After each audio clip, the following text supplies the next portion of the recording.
Kendo, the way of the sword, is built on precision, speed, and spirit. At its core, 4 fundamental strikes. Men, a powerful strike to the head, executed with a loud kiai and a strong step forward.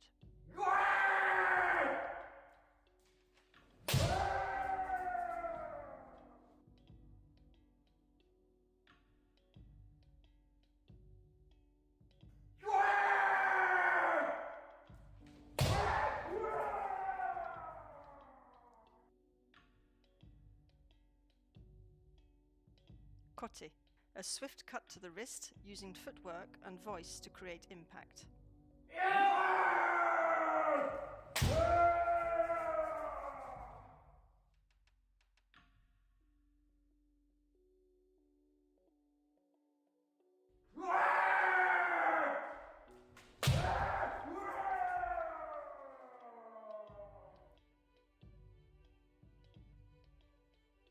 Do, a sharp strike to the torso, requiring precision and explosive movement.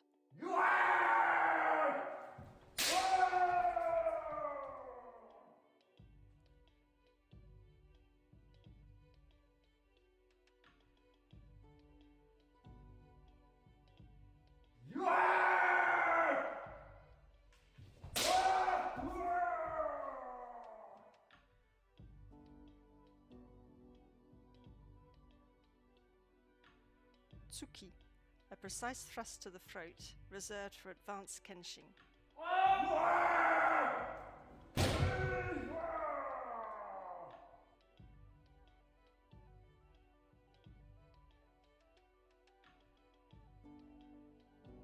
In Kendo, a valid point, Yuko Datetsu, is more than just hitting the target. It requires precision, correct posture, proper blade angle, strong spirit, and a follow-through demonstrating awareness. Zanshin. Now, when you watch the championships, you'll know what to look for. Enjoy the matches.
Okay, good morning and welcome to day 2 of the European Kendo Championships 2026.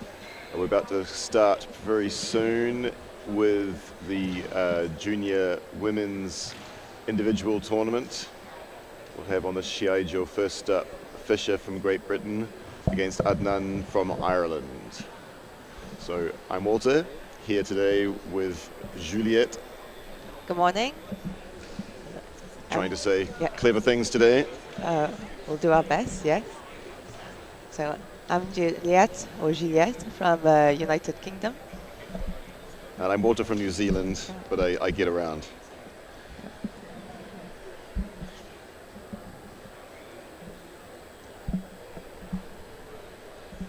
I think on the timetable it says that they're going to start at 45, so we might have another 5 minutes to wait.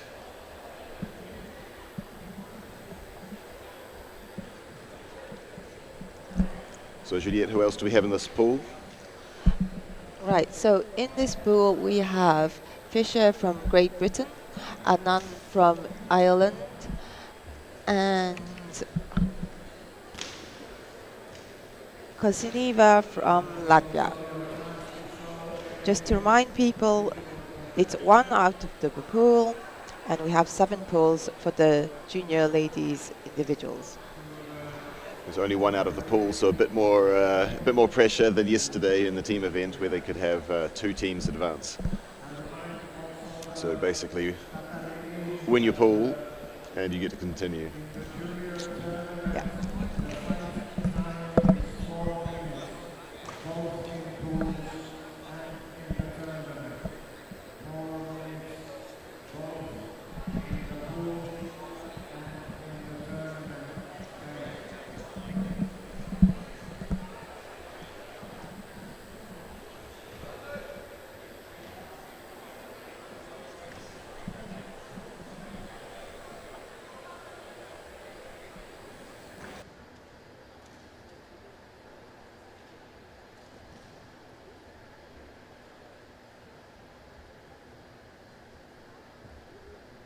In the tournament, junior tournament, if there is Encho, the maximum time limit for Encho is 6 minutes. And then there will be answer by the referees. Only in the semi-finals and in the final there will be Encho without time limit. Okay, it sounds like at the beginning of the tournament, certainly in the pool, there will be a maximum of 6 minutes Encho and then Hante, so judge's decision if there's still no outcome after 6 minutes of Encho, so 6 minutes of extended time. And then in the semi-final and the final, it will just be unlimited Encho.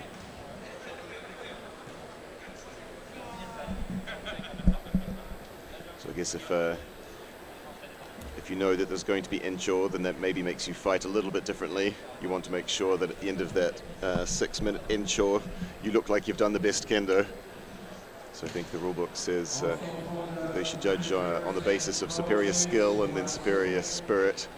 So if you can almost score a point a few more times than the opponent, it's probably a good way to win the Encho. But of course, if you can just score a point, then you win without having to worry about the Hante at all. Yes, that's even better. So do the job within the regulations time.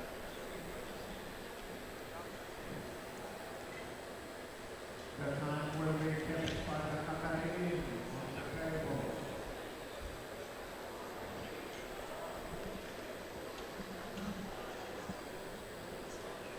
So in our pool we have 2 16-year-olds. They're both newcomers to the EKC.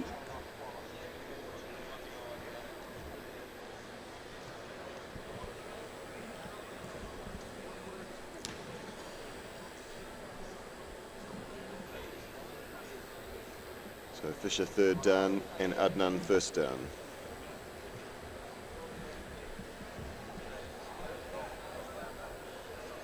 The Shimpan are taking their positions.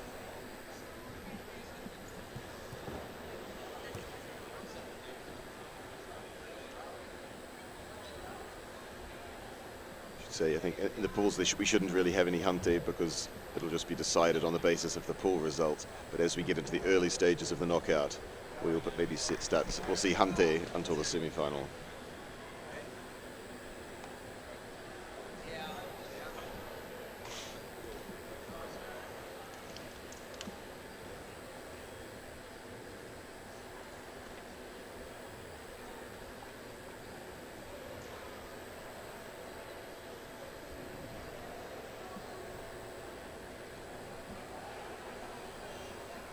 As it is the first match of the day, they do Shomini, right?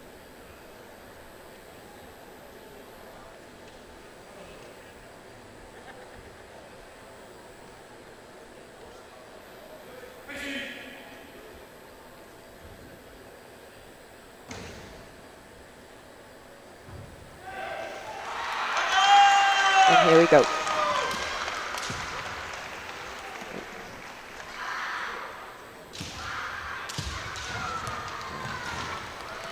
Good spirited start. Yep. And yeah, early ippon for Fischer. straight men.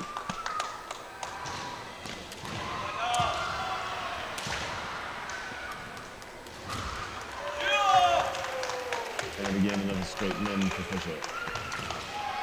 So that's a good start. She's certainly on her way to winning the pool, depending on the next match.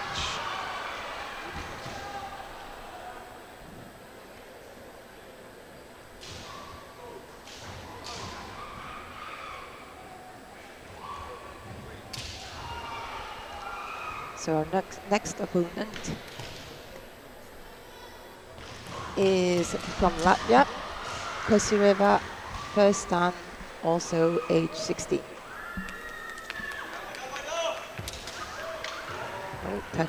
Attempt Takai-Shido. It's a little bit maybe sort of on the belly rather than on the side of the target.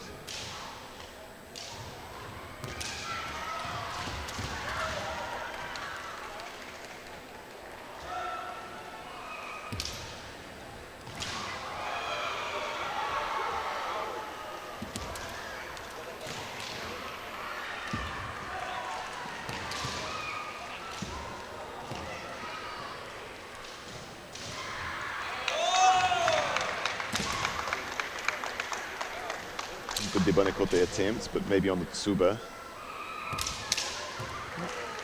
And Takai-Shido. Now this time he gets through. There's a good range of waza displayed by Fisher.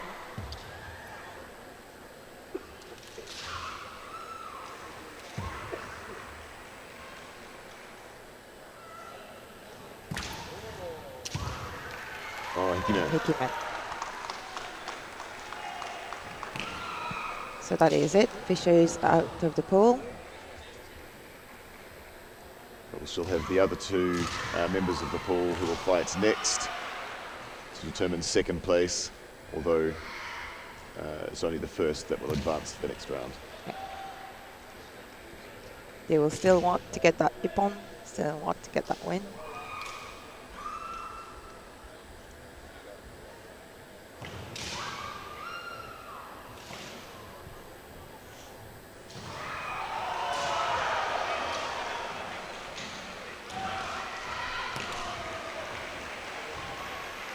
The referee wants them to bow together.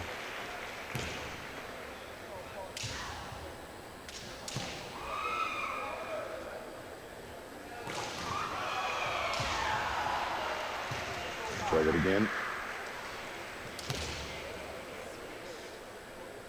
First appearance at this level, maybe a little nervous, but sort it out.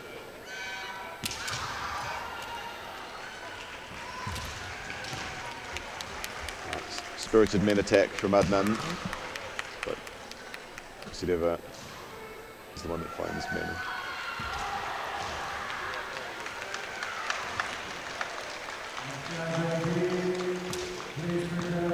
He's trying to get the point back.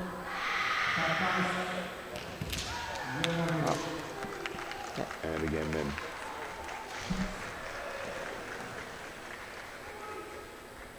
So that is the first pool finished. So And sorry, carry on. no, I was going to say, and it is Nagomi Fisher who will progress. So next pool.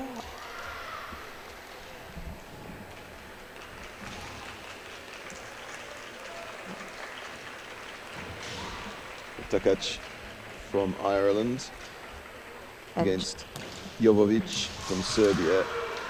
Then there's also Rudanova from Lithuania. A pretty good men attempt there from the Serb fighter. Whoops, something's fallen off the armour.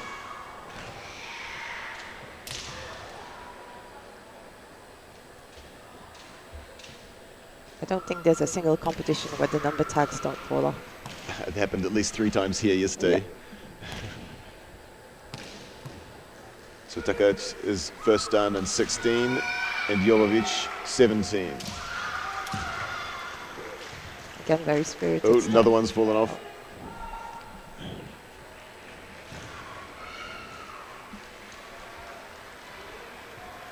I think they reuse those things every year, so maybe they're getting a little old.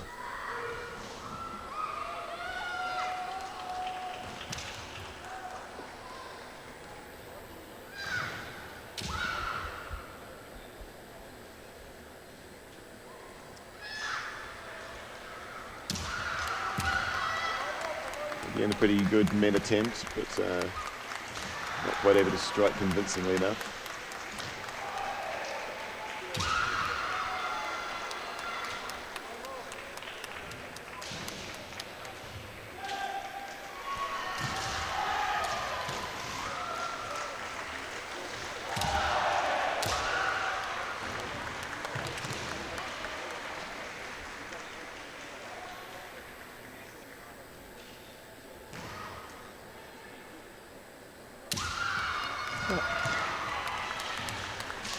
Quite a few men attempts. Not quite a one though.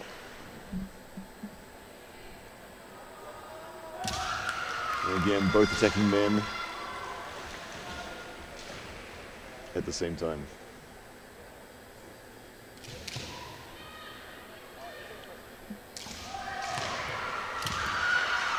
And now both striking kote at the same time.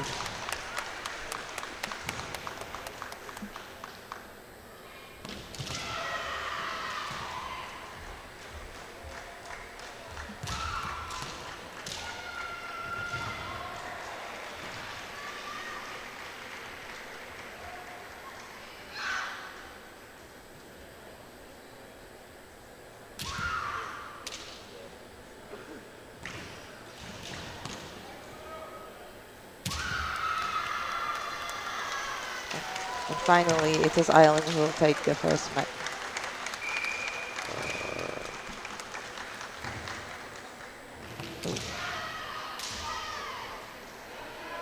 So we had 2 flags red, 1 flag white. Right. I think they just need to confirm.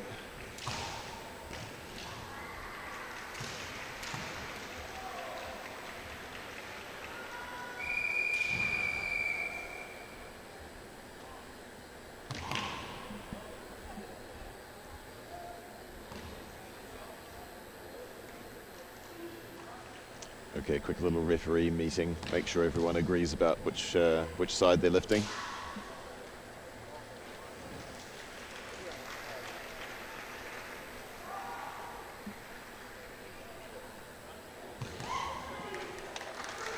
Okay, so it's red men.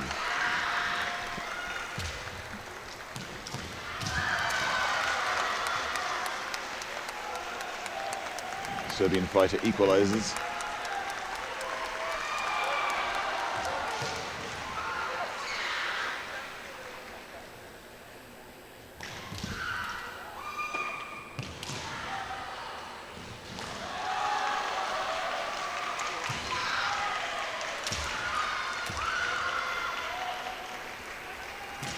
Irish fighter arriving first for the men, but off to the side.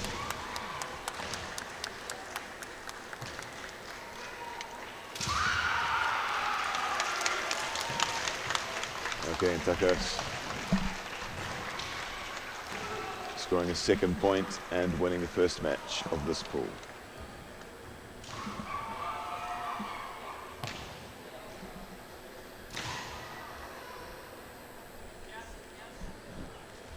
So the second match will be Ireland Takat against Lithuania Rudanova. So Rudanova is 17 years old and Takak's 16.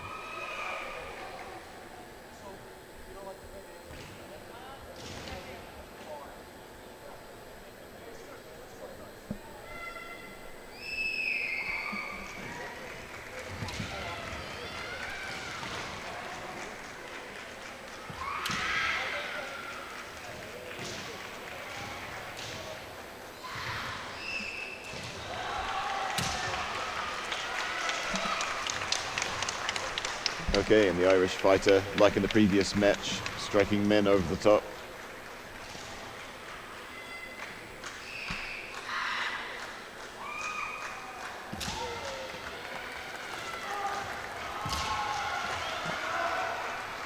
If she keeps the win, she'll go through the pool.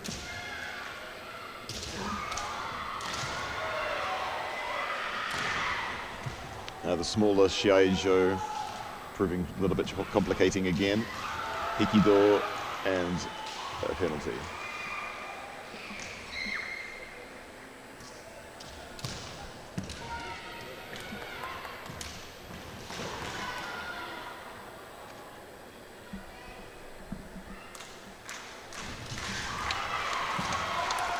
Yep.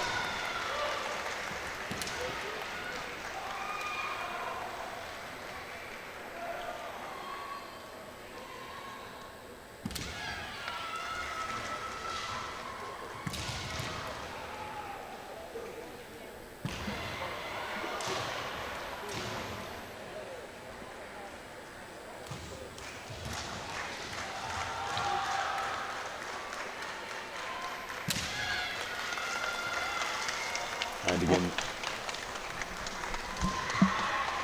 another men for the Irish fighter. So she will win this pool.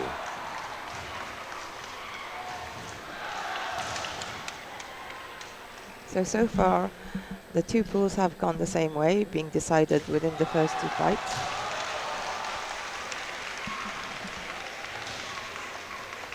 And again, match number 3 for honour. But both fighters on now will be eliminated.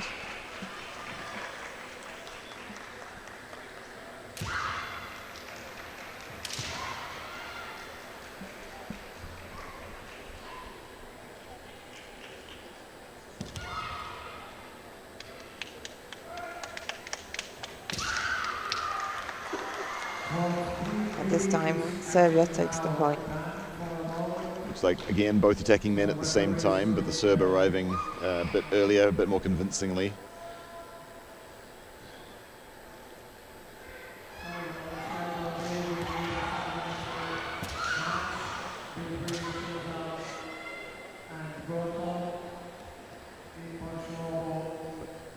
Udonova, Heikido, and out of the Shiai-jo again.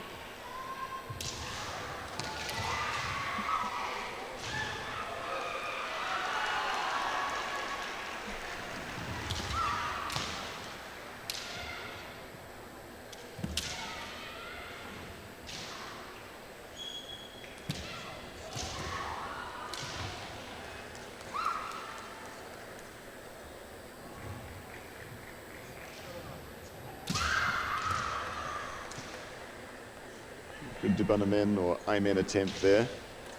No movement from the Shimpan. Oh, Kote man. See a good bit of power behind that men's strike. Gets a quick reaction from the referees. Yeah. So that's a win for the Serb, but unfortunately she's already been eliminated.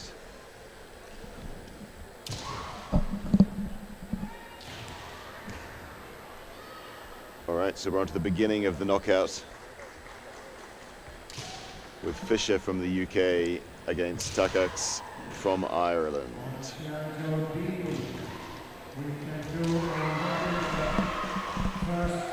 So this match was initially programmed to be on Shiai-jo C, but as we have finished early, I think the organizers just want us to get on with it.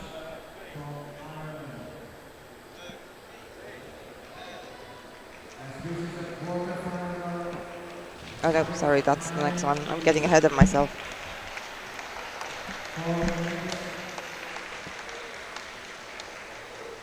With a possibility of 6 minutes intro, and after that, with no result, there will be 100.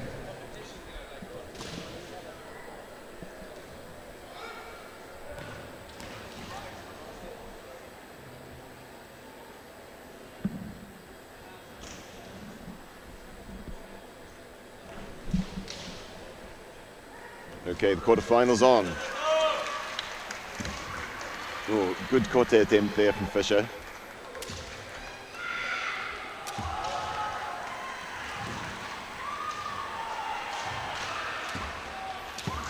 Oh, Kote, followed by men.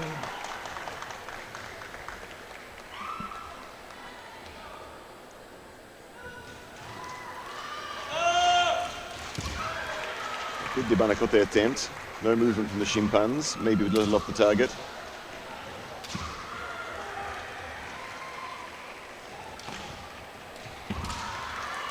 This time she finds it. This time scores, yes.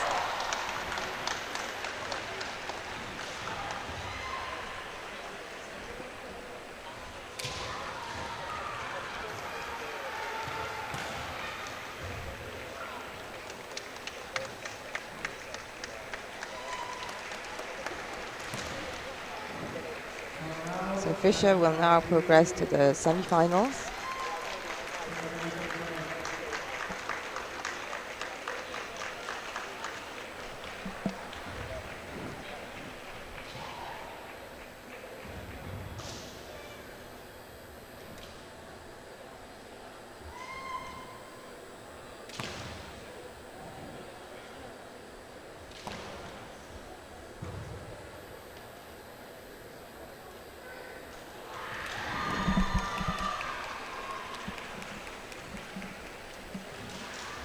So a pretty convincing set of wins for Fischer, winning all 3 of her matches so far pretty quickly. So she should hopefully be feeling good as she goes into the semi-final.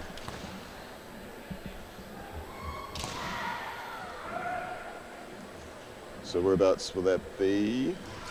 Semi-final for Fischer will be on Shiai-jo X, but not for a few minutes. And it will be whoever has won the pools and then the quarterfinals from Shiai-jo X. Which looks like we have the Czech Republic against France.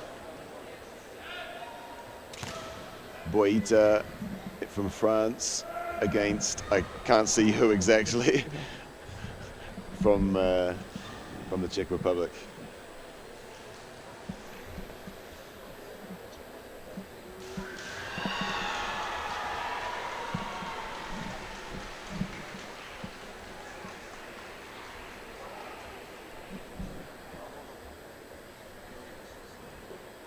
Okay, so it'll be either Boita or Udilova from the Czech Republic in the semi-final against Fischer.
I don't know how I feel about this.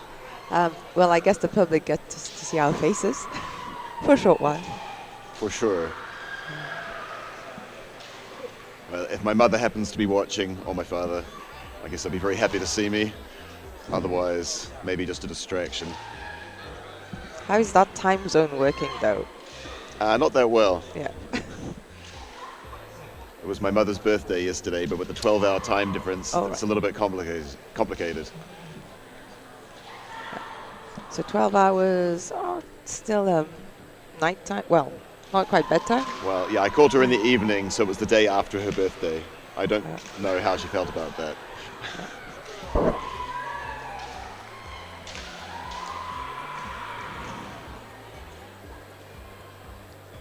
So the match on Shiai-jo X is still going.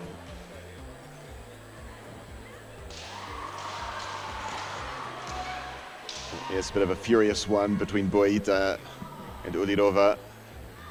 Evenly matched.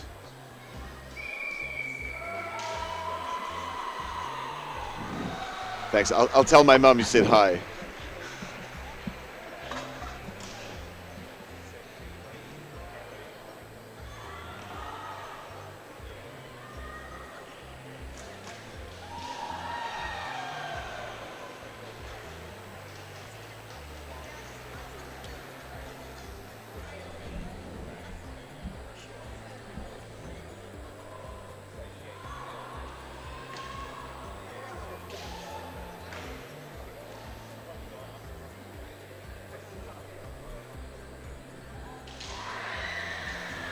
So Juliette, what stood out for you yesterday? Yesterday, well, obviously the GB women won their first silver ever for this competition. Yeah, that was exciting. That's very exciting. I think doubly for me because I was trying to comment and being stressed for the team as well. I understand. I was on a break yesterday afternoon, so I was able to watch a little bit more freely. But one of my students was on the team, so it was pretty stressful.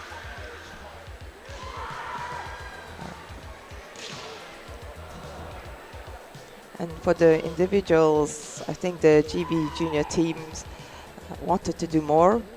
So you can see it with Nagomi Fisher coming in with the fight today. That's right. She looked very confident looked very confident on the Shiai-jo through her matches so far this morning.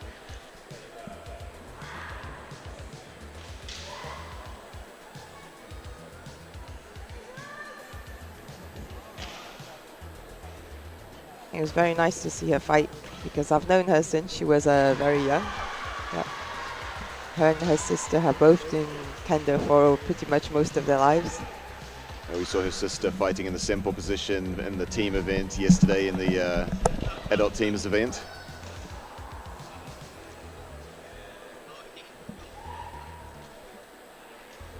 I think we're all looking forward to seeing more of her matches as well.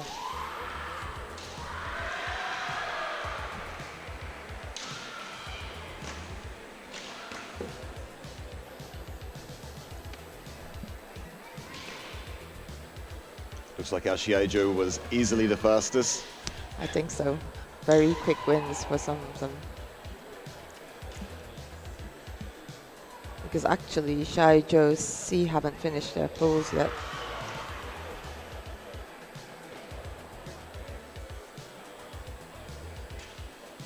Yes, I think we got a little bit of ahead ourselves.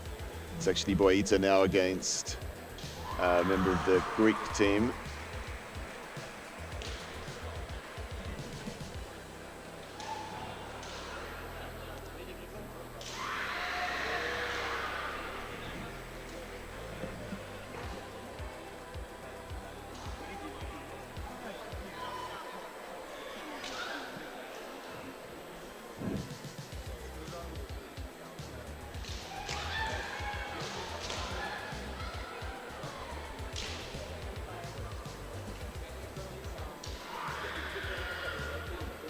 We have some Georgian fans watching, which is nice. But I think no Georgians fighting in the junior women's event. No, but they'll be fighting this afternoon in the men's teams. And then tomorrow in both individual events. So good luck to Georgia.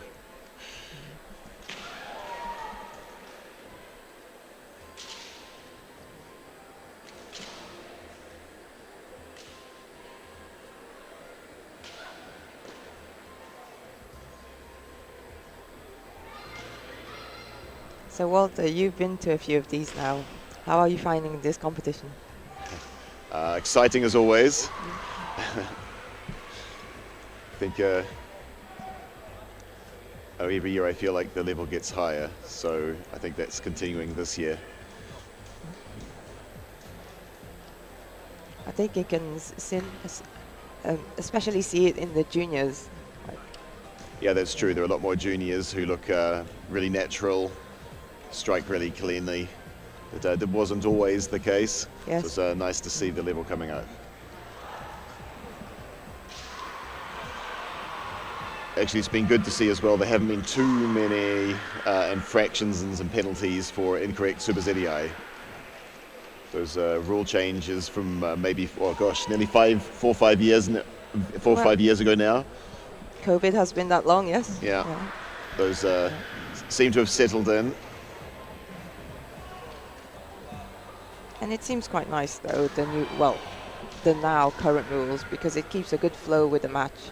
Much harder to just shut things down, stay in superzedii for a long time.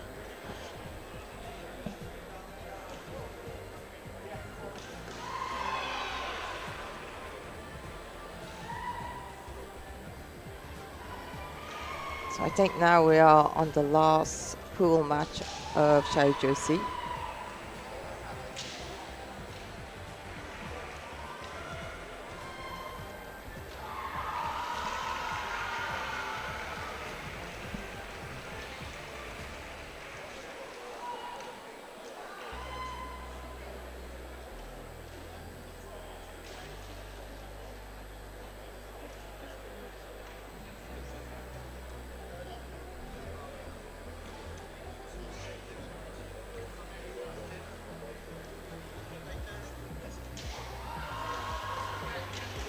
Shiai-jo A is still ongoing as well. It's a bit far for us to watch though. You can see it's a Swiss fighter because of the long pigtails. Oh yes.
Tech team just fixing a few things up.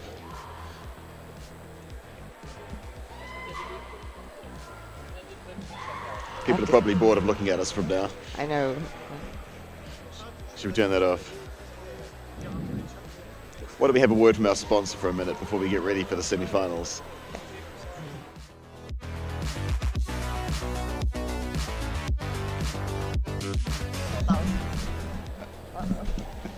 I still get the echo in my headset.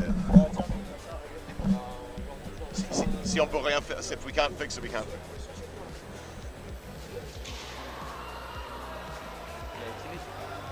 Stop it from echoing.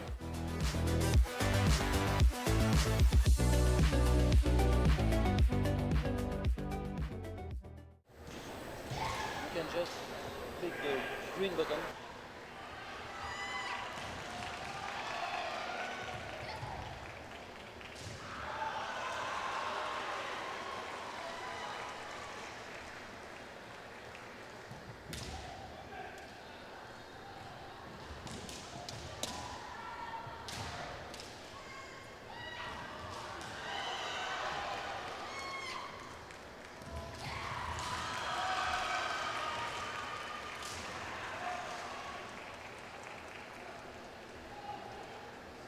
On Shiai-jo C, we need a supplementary fight between Podgorica, France, and Udinova, Czech Republic. Ipon Shobo, 4 minutes fighting time with possibility of 6 minutes encho, and after that hand pain.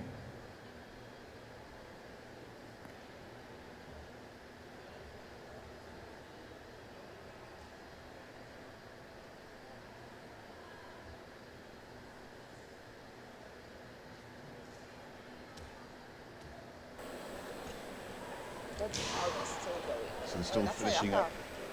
On Shiai-jo A with Great Britain versus Italy. This must be the first one. Might be a tiebreaker. Certainly we have it on a tiebreaker match on Shiai-jo C between France and the Czech Republic.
Okay, so they're just deciding the quarterfinal, I should say, has just begun between Boita from France against Chisnell from France. The winner will go on to fight Fisher from Great Britain in the semi-final. So that's on C now. And then the other semi-final will be between Spain, Shiai-jo against Great Britain, Zalewska. So pop over to C for the action.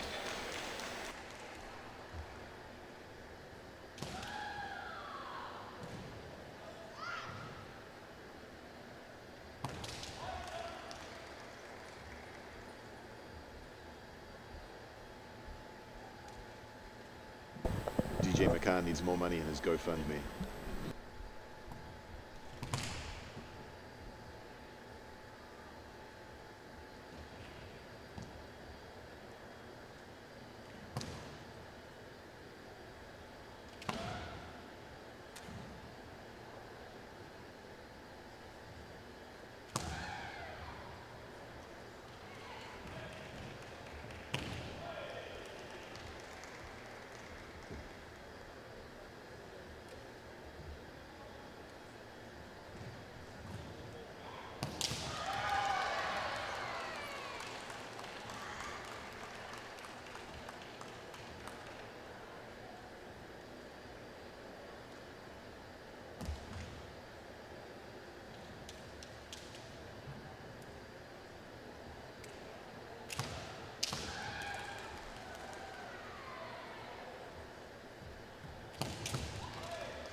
While we're waiting, I don't know whether you tuned in for the Australasian Kendo Championships a couple of weeks ago, Juliette, the Asian version of the EKC.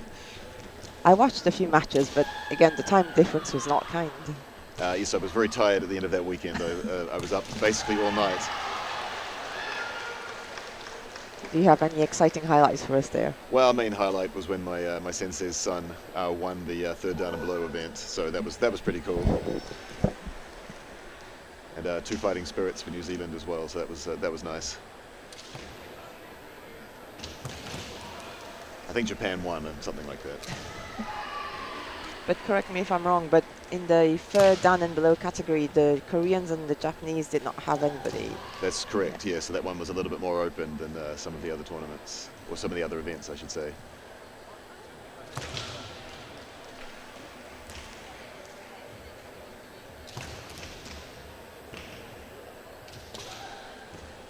And is this a tournament that they're going to be doing every year, a bit like the EKC? Let's say yes. It was called the first Asian Australasian Kendo Championship, so presumably it'll be making a reappearance. I don't know whether it will be 2 years every 2 out of 3 years like they do with the EKC. I'm not certain how they're going to organise that, but hopefully it'll be a regular fixture. I think, travelling across the Pacific Ocean is a little bit harder than travelling across Europe, so we'll see whether they're able to make it work every year.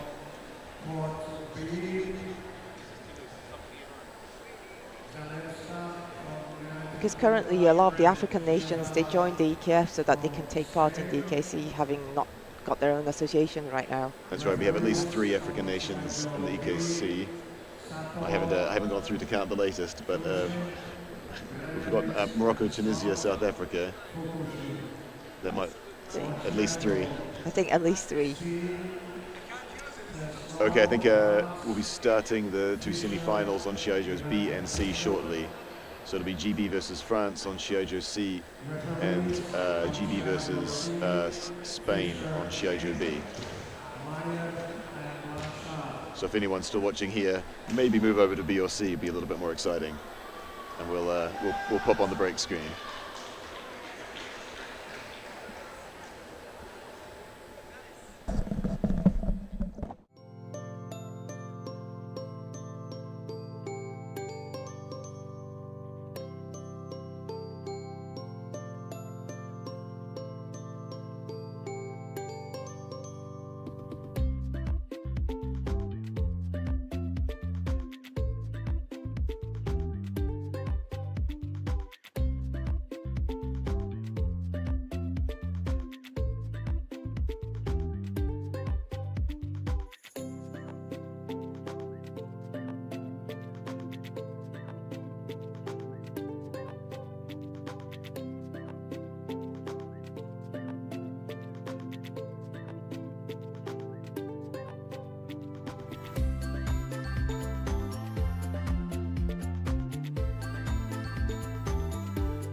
Okay, so we've just had the two semi-finals. What did you think, Juliette?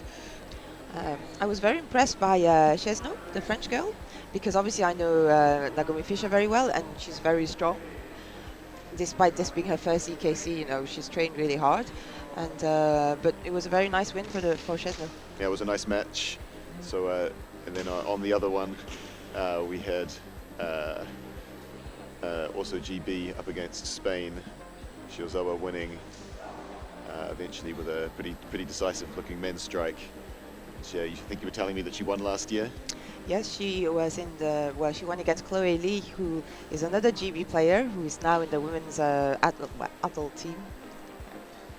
So we'll see whether Shiai-jo can win for a second year in a row, or whether Chesno will upset her streak. Yeah, and I think based on the two semi-finals, it should be a really good final this. That's right, so GB with 2 bronze medals. Maybe might be feeling a little bit bittersweet, perhaps similar to yesterday. A little bit, yes, but you know, we still have the GB men's team to go this afternoon. Well, there's plenty more kendo still to come this Yes. weekend. All right, so if anyone's still watching us, maybe tune in on Shiai-jo B. We'll probably be starting the final between Chesno from France and Shiai-jo from Spain, probably in about 1 minute. They're just getting set up.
The junior men's and male individual is going to start soon. Players are getting ready. So on Shiai-jo D, in the first pool we have Czech, Hungary and Serbia. And the first match is Hungary in white and Czech in red.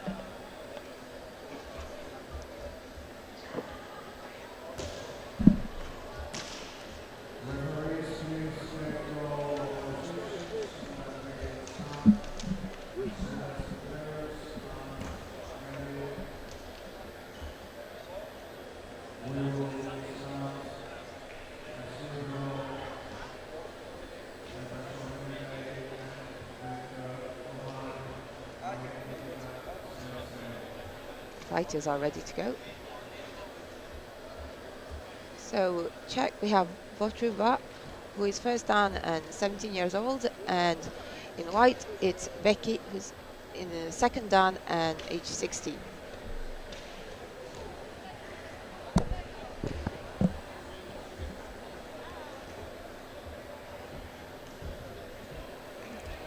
There are 18 pools for the junior male individuals, and again only one person out of each pool.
All right, Becky from Hungary up against Votruba from the Czech Republic. First match over here on Shiai-jo D of the junior men's individual today.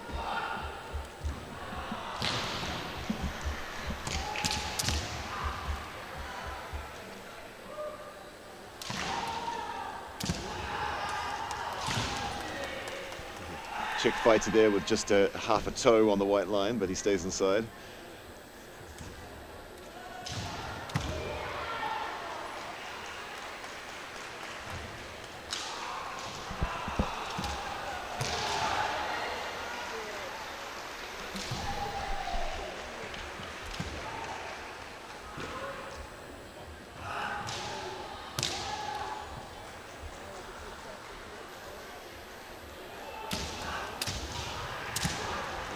Good semi there from both fighters, just edging in, trying to take the center.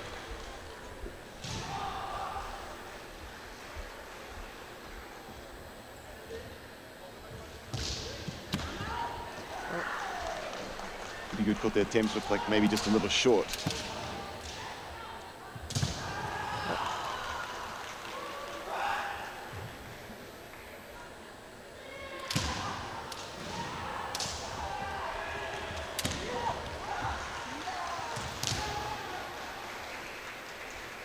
This time, Czech fighter just edged out of the Shiai-jo by the Hungarian, so Hansoki for him.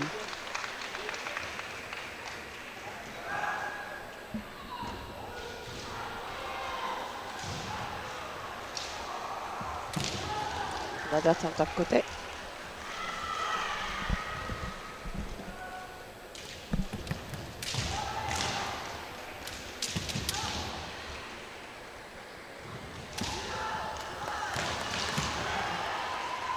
Some really dynamic strikes from both fighters. It's always good to see juniors being dynamic and energetic.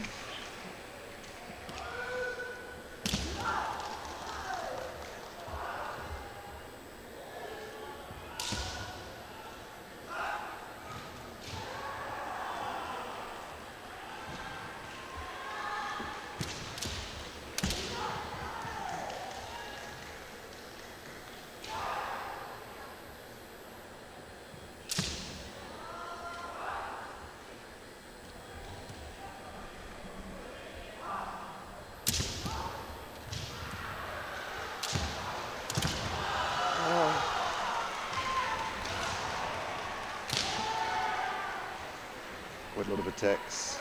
Touching, but not able to strike cleanly Yes, enough. not quite managing yet. Sometimes it just takes a little bit of time to suss out the timing of your opponent. That's right. Especially, this is the first match of the day. The man was a little bit short. And again, Czech fighter just leaning back out of the way. Hungarian now turning up the intensity a little bit. Oh. Pretty decent Kaishido attempts, but didn't quite have the timing. Didn't quite managed to finish.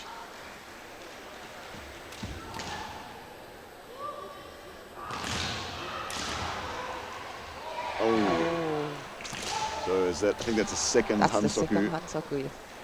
So that'll be a point for the Hungarian fighter. It's a little bit unfortunate. We were noticing yesterday that Shiai-jo is only 9 meters by 9 meters, so a little bit harder to stay inside, particularly if you've got a dynamic style.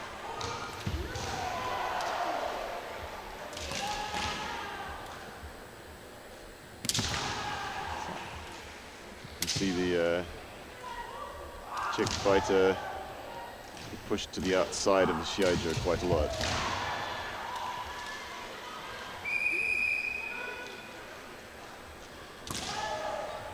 So 2 Hansoku is still 1 valid ippon, so that's a win for the Hungarian.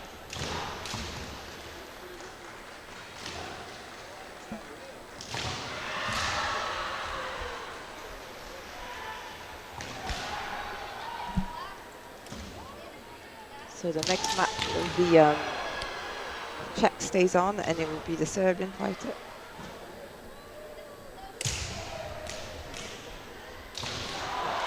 So Votruba staying on for the Czech Republic, and Stamatovic from Serbia in white. So Stamatovic, second dan, 16 years of kendo.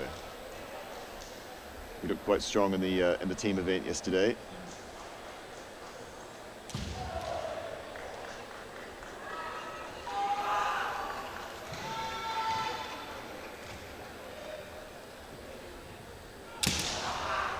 And he starts with a very strong man. Yep, both striking together, but Stamatovic moving first and getting there faster.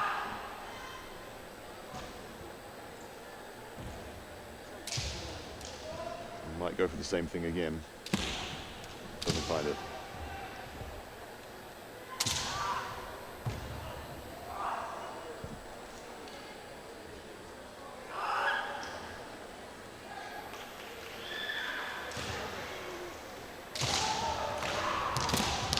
And again, very quick, small men from Stamatovic.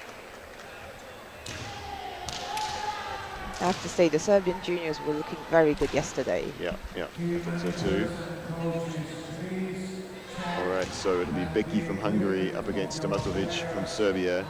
Both 16 years old, both 16 years old, both second dan. Should be a good match, both looking good in their first fight. So they both have a win, but Stamatovic has 2 points. That's right, so pressure on Becky. If in the event of a draw, it will be Stamatovic who wins, so Becky needs to try and catch up here. If he gets a point, it'll be for him. If he gets a draw, it'll be Stamatovic.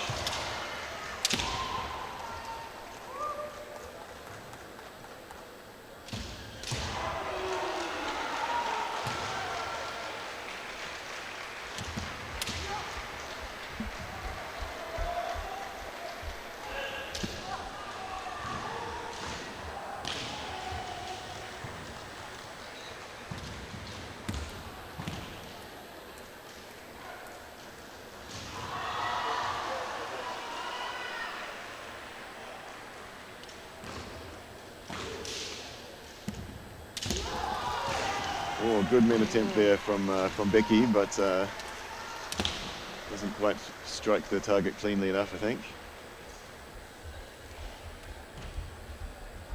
So it's a very good opportunity, though. Yeah, great setup.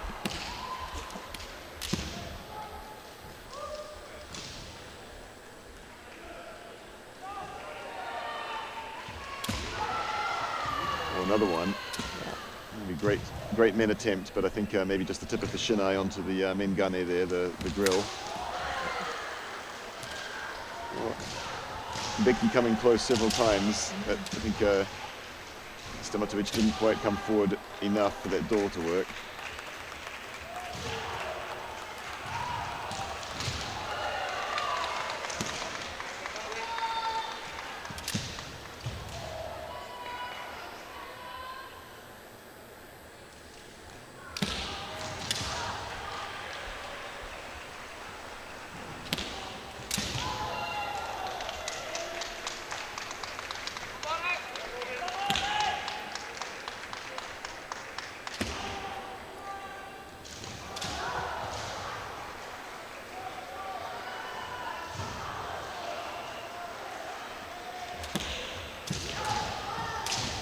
Becky likes the Sikiwaza.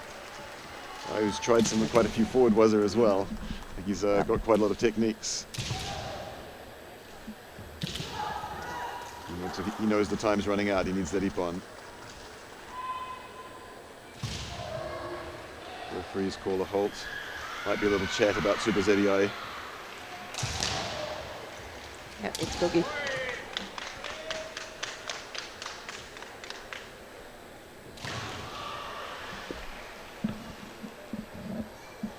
Lots of support for Hungary in the chat.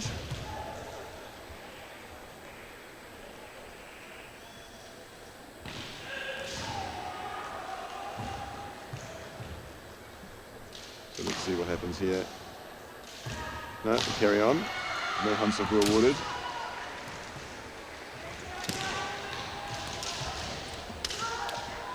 A good Gakudo attempt. Yes. A little bit low, I think. Just missed the target. Didn't hear that door noise. That crack sound. Yeah.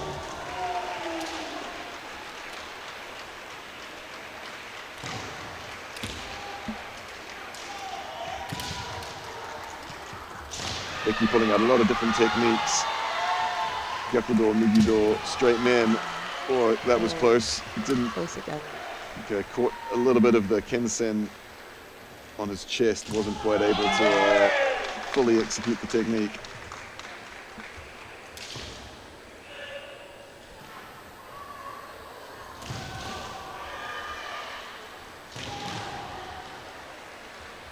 Oh, referee meeting. Actually, maybe not too bad for Becky to have 30 seconds to rest, think about what he's going to do next. A little look over to his coach on the mat.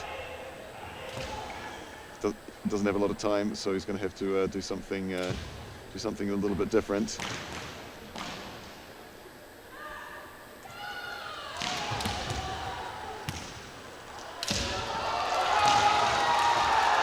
But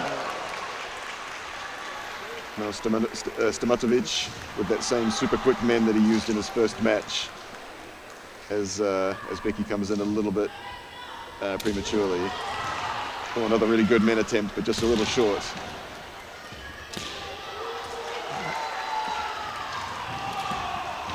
Becky now knows he needs 2 points, and he doesn't have much time. Good men attempt and a good Kaishido attempt, Yeah, but good Kaishido. nothing from the referees. I think that's the danger sometimes when you're attacking too much, you leave yourself open as well. Yeah, well, he needs to take risks now. If he loses another point, he's not lost any more than if he stays the same.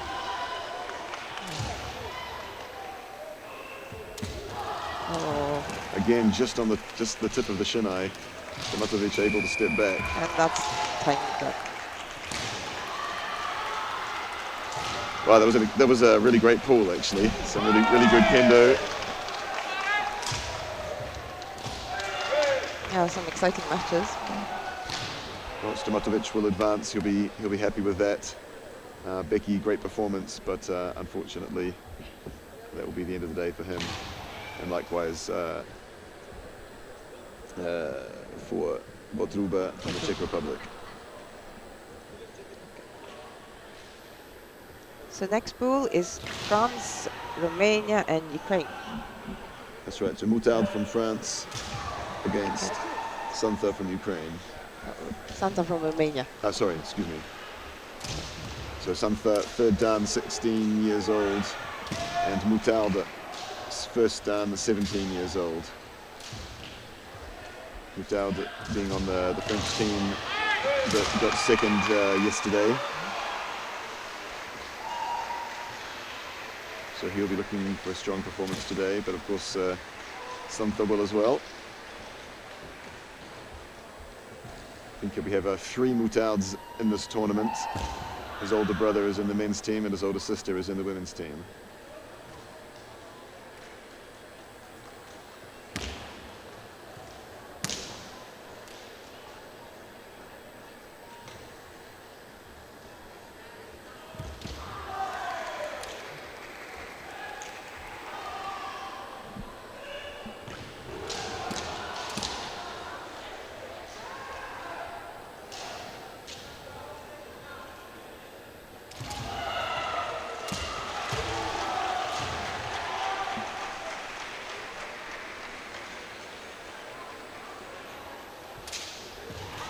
Oh, that was, I don't see that too often. Moutarde disarmed, that'll be a penalty, but he was able to at least duck out of the way and avoid the men's strike. Better to have a penalty than to lose a nippon.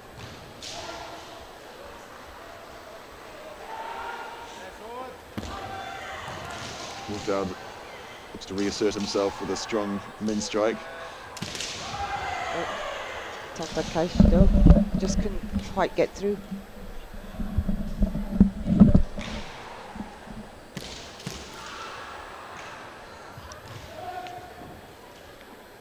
Well, Moutarde pushed out of the Shiai-jo. It was a little bit, no, there we go. So that'll be a point for Romania.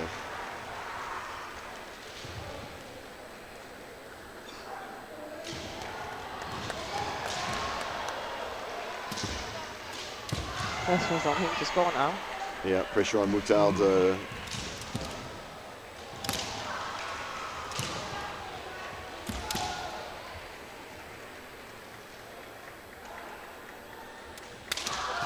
Well, a nice gakudo attempt, a little bit far away, I think, not quite close enough to get enough blade on the target. Ibanakote a little bit late.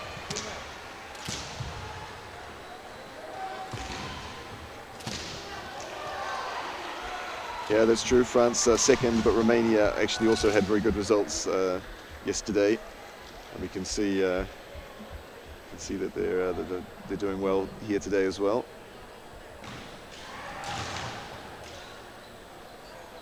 Shout out to Guillaume.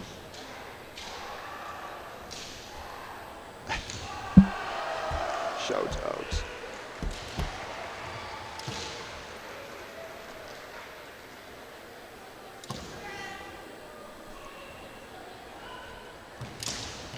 Okay, referee meeting. So I think this is a Romanian fighter placing his fist against the blade of his opponent. Incorrect superzedii. You apply the principles of the sword. He's rubbing his fingers against the blade. So a penalty for white as well. But Moutarde really looking aggressively to catch up. Definitely up the tempo, and he needs to as well. Yeah, he's got to be tough for him to win this pool if he doesn't manage to score at least 1 point here.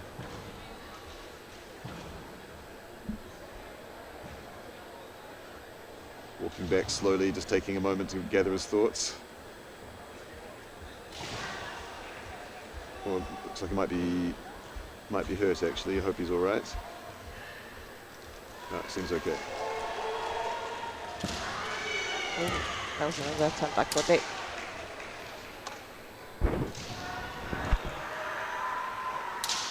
Ooh. Whoa. Almost We lost could his feel Shiai that. there. Good catch.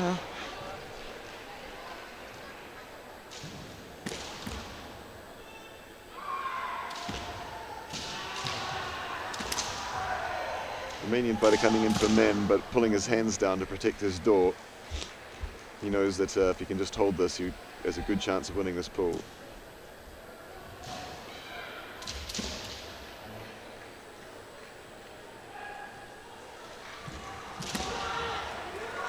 was that. Oh, Manhiki man. Manhiki man. She changed from sort of defending, controlling, then suddenly went for the all-out attack. And able to secure a 2-0 win against Mutal that puts him in a very good position to win this pool. Mutal will be disappointed there.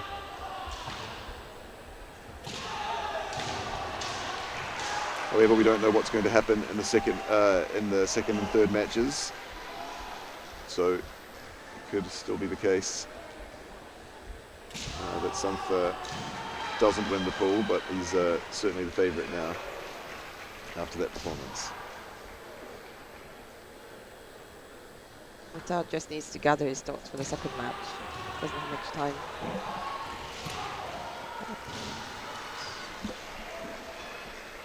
Just waiting for the data stream to update. Looks like there might be a little lag here. This match that's showing is finished.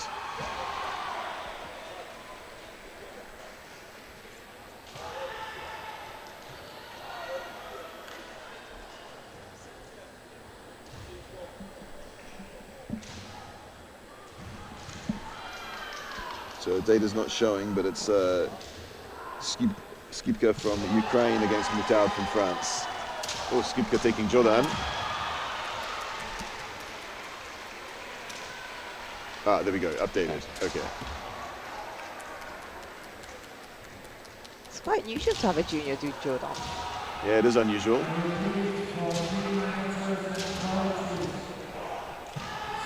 Skipka actually only has 1.5 years in Kendo. Well, actually pretty decent men attempt, particularly for 1.5 years of Kendo experience. Doing that one-handed Jordan men's not easy. Whoa, that's an attempt at ski.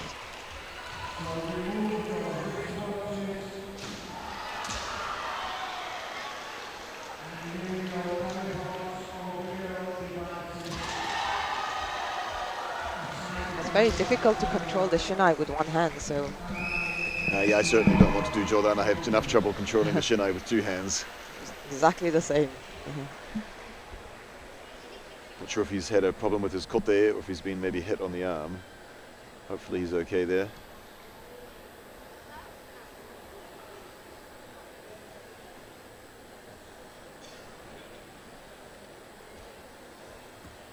It seems he's okay to continue.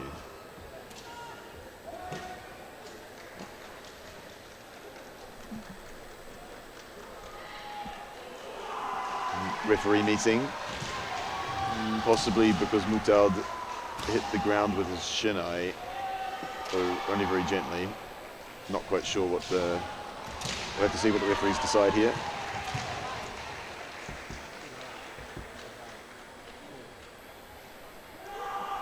This match has had a bit of a bitty start. Yeah, a few stops. Yeah, looks like he's being told off striking the ground with his Shinai. Hansoku. Just one. But an avoidable error. Oh, Hikikote. Hikikote.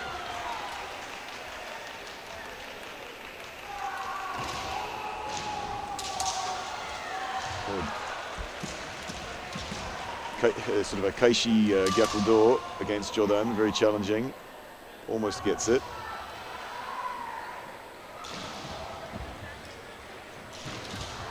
Mutal upping the tempo here.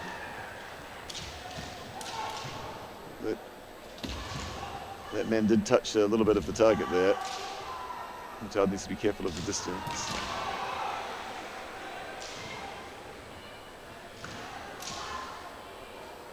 Or Skripka needs to be careful of the distance and come forward a little bit more if he wants to score that. A couple of men maybe just not quite advancing enough as he strikes, not quite able to find the target.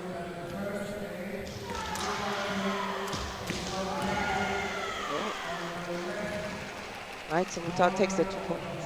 Sorry, takes the point with the 2 ippon.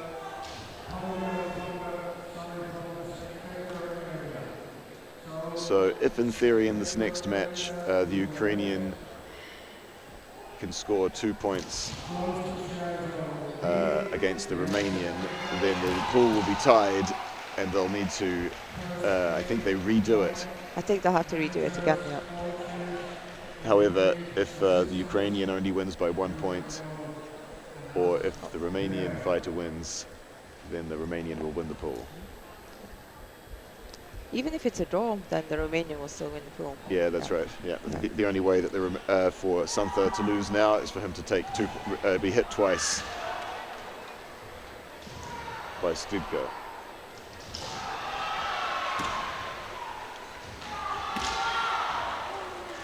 But no, he does a pretty good ski.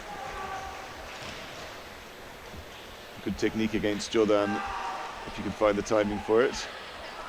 So it will be Santha who wins this pool and moves on to the next round.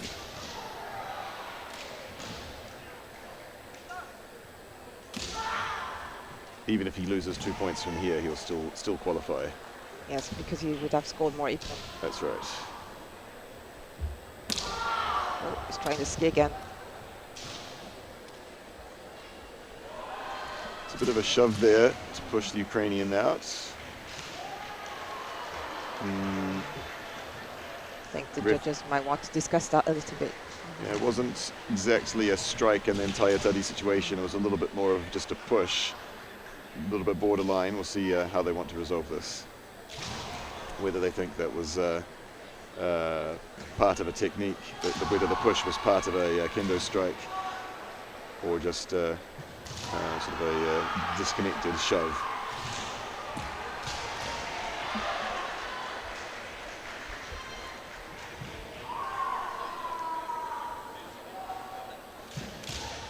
Right, so must have decided that it was a bit disconnected. No. But it doesn't matter. Good men suriagi men, another nice anti-Jordan technique. She executed it moving to the left.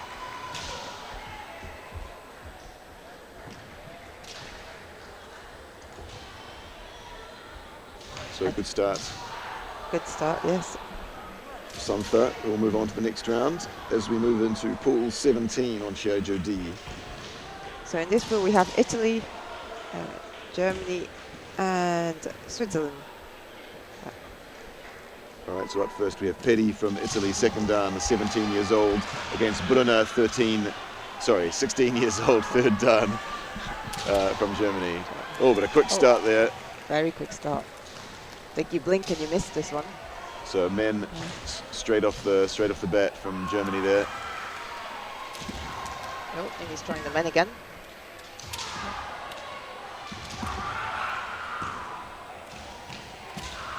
Well, some aggressive kendo here from both fighters.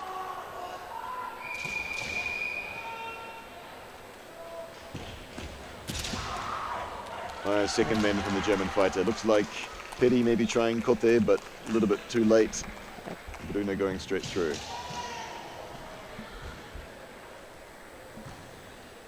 So that was a quick win in this pool.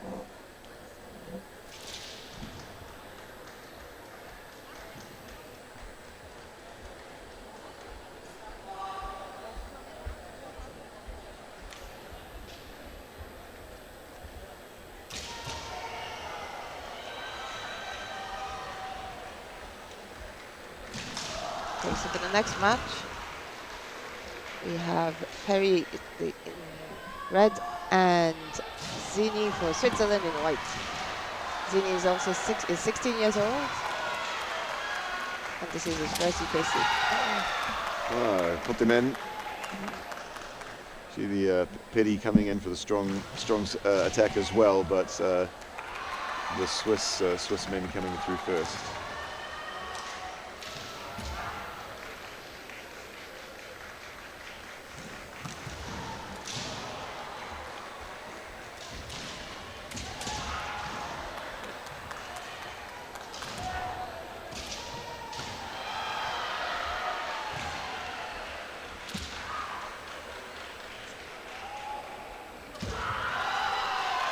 Kote, but only one flag. Looked like it might have been on the fist, perhaps. attacks here.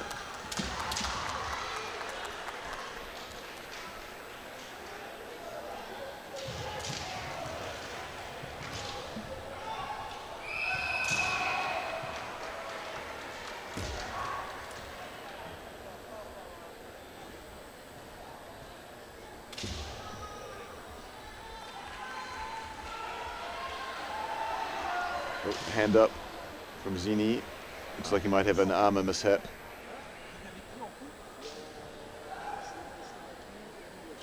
His Dohimo? Yeah, looks like his door might have come undone. We'll need to step back and fix that. Oh, well, it gives Petty a chance to have a breather and think about how we might catch up. Still a couple of minutes left in this match.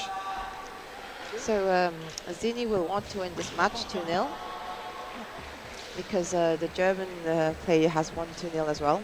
If he wins 1-0, then in the next match, a draw will be enough for the German. That's right. The pressure will be on Zini if he doesn't manage to score a second point as he goes in to fight the German. But of course, if he tries too hard to score, takes too many risks, then of course he might end up losing a point. Yes, so as we discussed. Yep. He's going to have to manage that. Little ribbon fix as well from the coach. Of course, yeah, if he reties his Dohimo, then he needs to retie his ribbon as well, of course.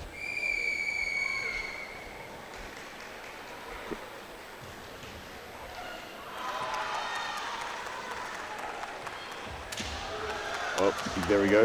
Yep. So second point for Zini, straight up men cuts. So Petty will be eliminated, unfortunately.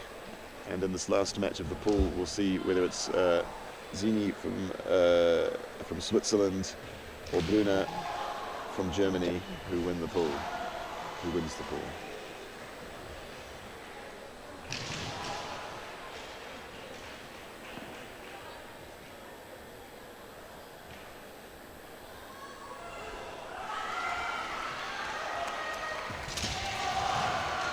Well, men Kaishi men attempt, very challenging was it there from Bruna.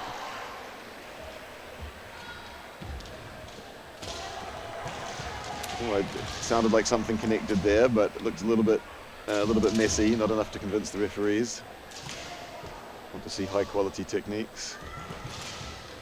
They're both coming in very strongly.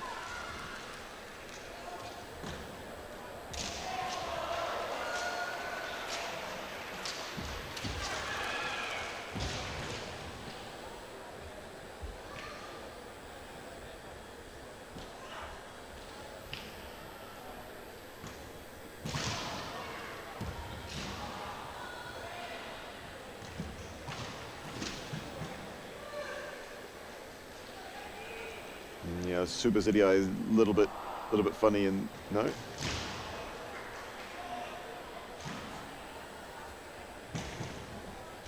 Another armor incident. Oh, I think he's going to just retire it completely.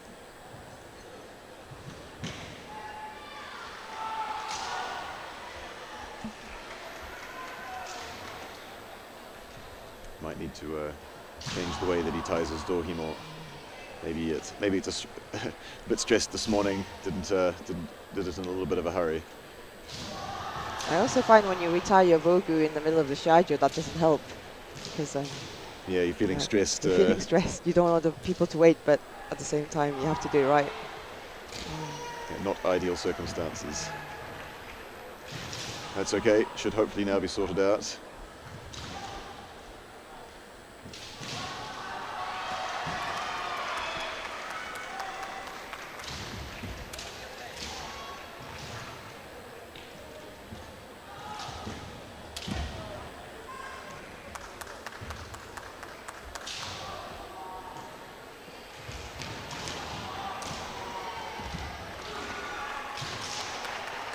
Well, Bruna coming in for Kote, but missing his target, and Zini sweeping around to find Bruna's men. But still plenty of time for Bruna to catch up.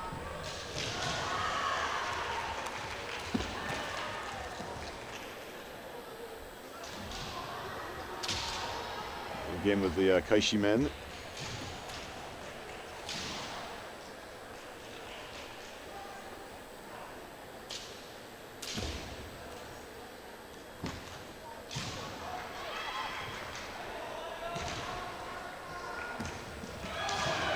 He's still going for the man. Yeah, again, sort of a kote attempt from Bruna, missing, and Zini coming through with the men, but not able to find the target. And again, the same thing.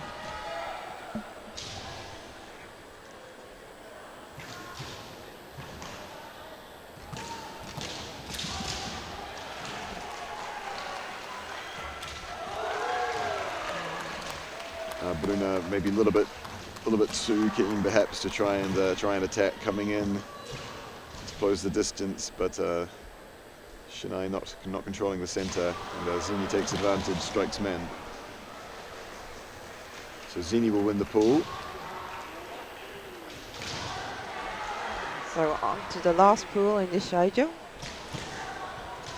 And in this pool we have Poland, Spain and Lithuania. That's right. Yep. So Kupis from Poland, Toimil from Spain, and Budrys from Lithuania. So first up, Kupis from Poland in red, first dan, 16 years old, and Toimil Talavera from Spain, second dan, 17 years old, in white. First EKC for Kupis, but second for Talavera.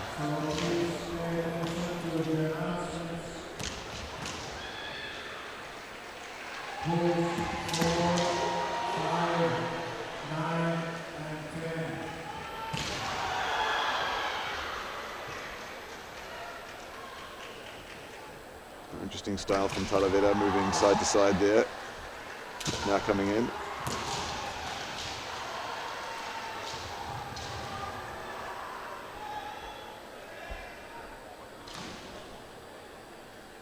Strong, quite mature, actually looking Kamae from Talavera. Feet spread quite wide though. See how he uses that.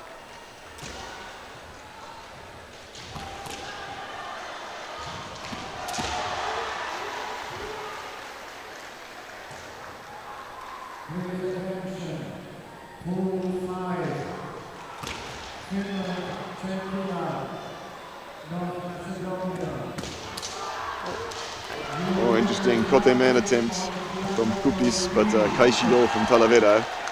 Bit of an unusual waza situation, but the distance was good, so he was able to execute his do.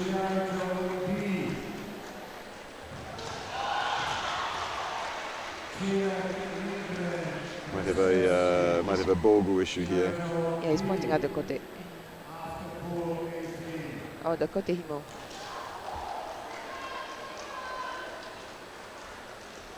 It's the head referee who needs to make these decisions.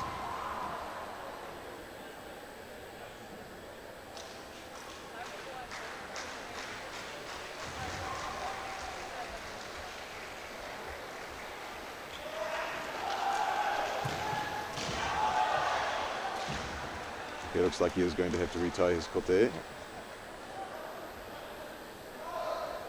So it's interesting to see the different fighters when they, like, their opening start of every match. Like some, so like you commented about Talavera moving sideways, and you see some just come in and just go for the men. Do you think that they look at their opponents and they decide what to do, or is just a personal preference on how they want to approach the Shiai? That's a good question. I don't know. I think some people are quite tactical, and other people they have sort of their habits and the things that they do at the beginning to make themselves feel good, maybe to feel loose, feel dynamic. So it might just be almost a part of their mental preparation routine to move the same way at the beginning, but you know, it could be tactical as well. You see that Talavera moves sideways a lot at the beginning, but he hasn't really. Oh no, there we go, he's bringing it back. And Debana kote.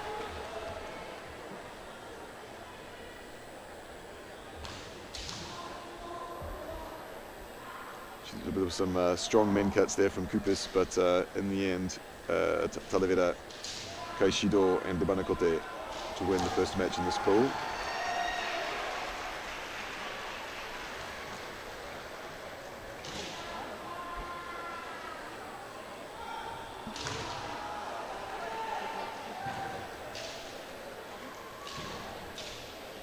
So Kupis will stay on to fight the Lithuanian player.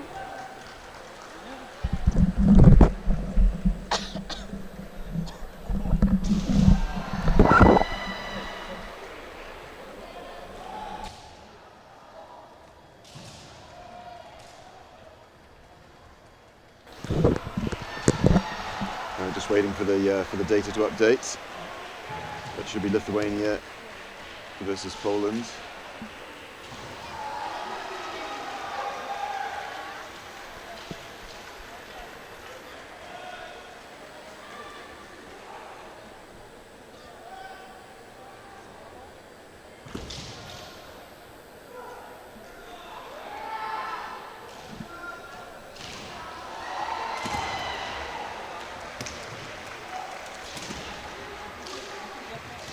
Oh, there we go. It's updated now.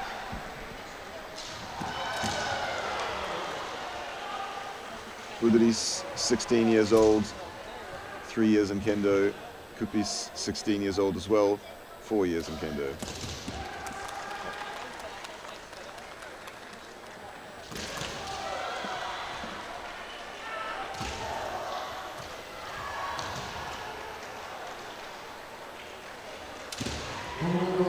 Attempt at men there. A really dynamic men's strike. Great action, but doesn't find the target.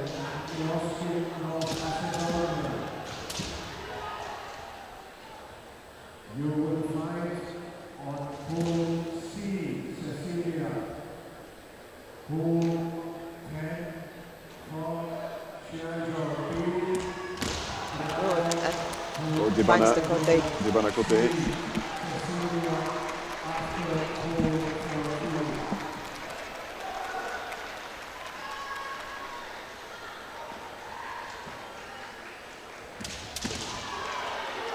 Good Kote min attempt. Hits the target. Looked like he was maybe twisting. Couldn't hit cleanly.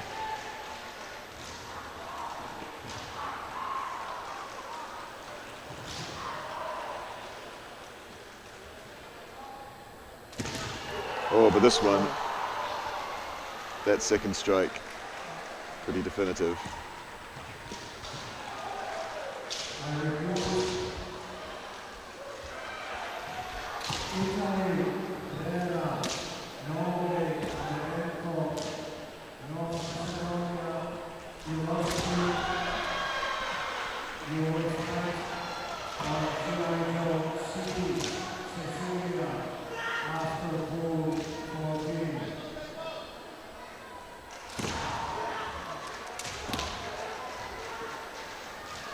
You see Kupis really strong with that straight men's strike, really dynamic, really fast, powerful against his first opponent in the pool.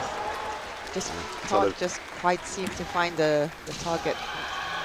Yeah, but against that first opponent had some more counter-attack techniques, able to use to nullify. But, oh, there we go.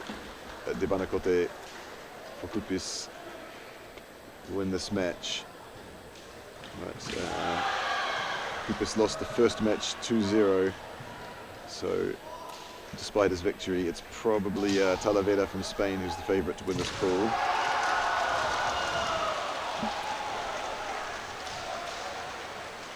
But let's see whether Budris can upset things.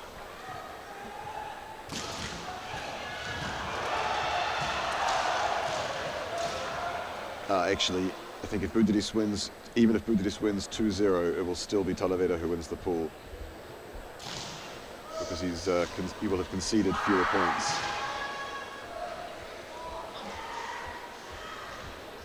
No, sorry, I take that back. Yeah, I take that back. If Budris wins 2-0, he would have scored more ippon. He will have. You're right. Yeah.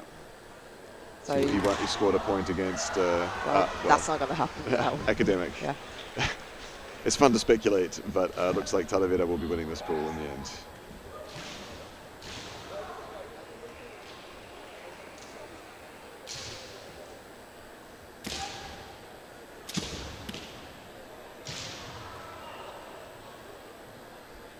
Juliet's team manager experience coming out. Instant calculation of pool results. All habits die hard. Also, I find it quite interesting. Very strong kote there.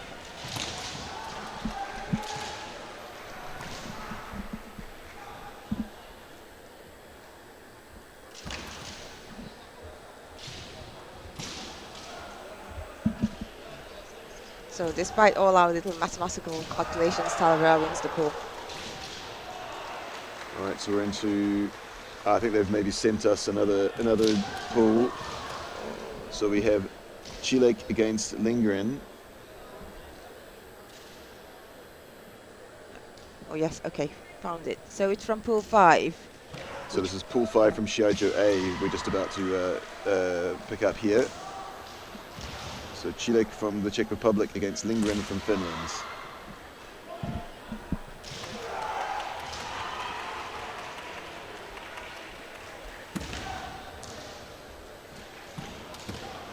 Chile, the son of former Kendo live streaming commentator Jan Chilek.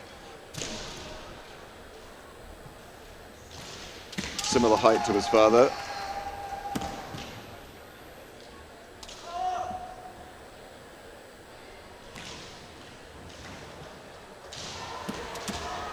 Both of our competitors are only 16 years old. Both second dan.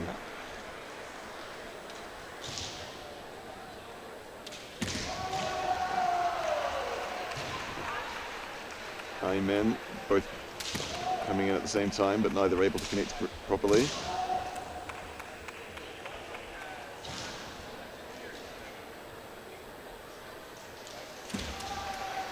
Kote attempts. Chilek brings his hands down early enough to spoil the door attempts.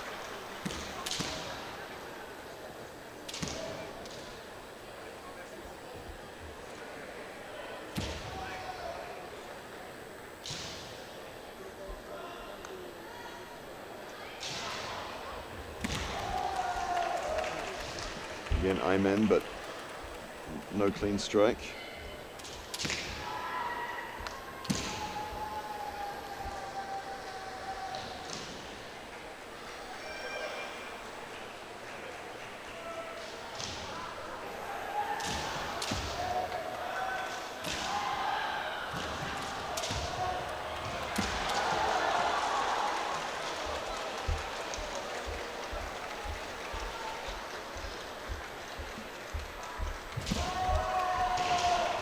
Attempt at kote, but didn't quite connect there.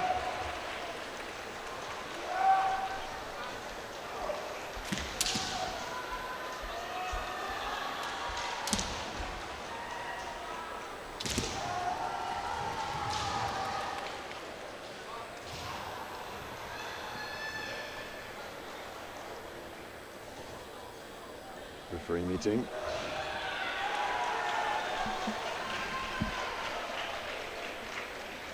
Might be little bit of confusion as to the color. So, plenty of nodding going on.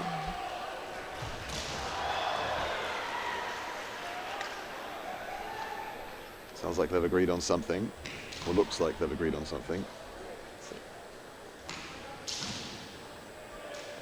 Okay, kote red.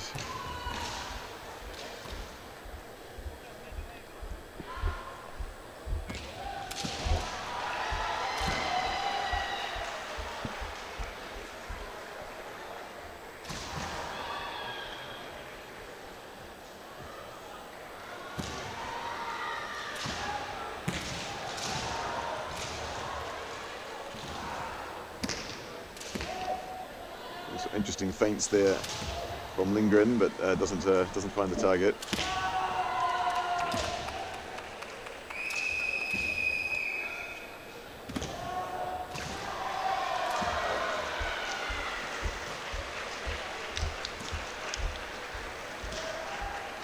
Just responding to the chat, we've actually finished the pools that we're supposed to have on D. because we finished early, they've moved one of the pools to us, so we're not quite sure how it's going to be organised from here.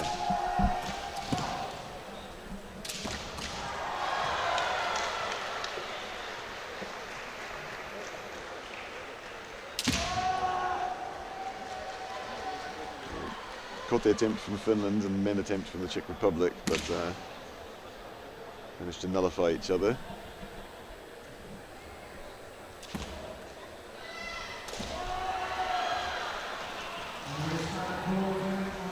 Time's running out here for Lindgren to catch up. Can't be much left. There we go. Yeah. Okay, so that's a 1-0 win for Chile. As we move into the second match, should be between Chile from the Czech Republic against Macedonia. Tevski.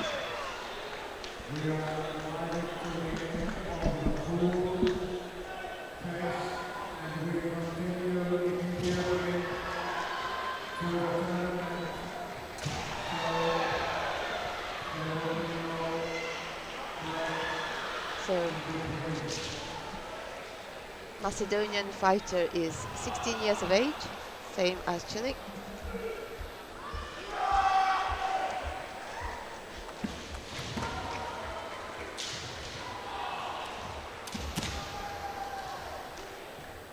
Good min attempt there from Chile, but had the shinai tip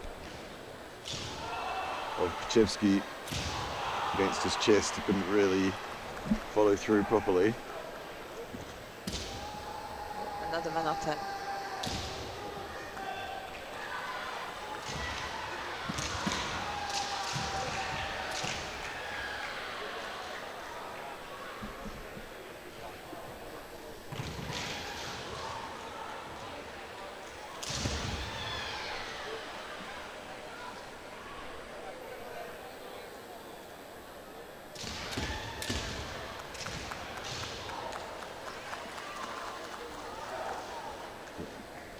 Chidek starting to move around a lot more. Straight men. Looks like he's sort of managing to touch something, but not able to deliver a definitive clear strike with those men attempts. Not quite the full finish. He's also having to just run around the Shiai-jo a bit, not to go out.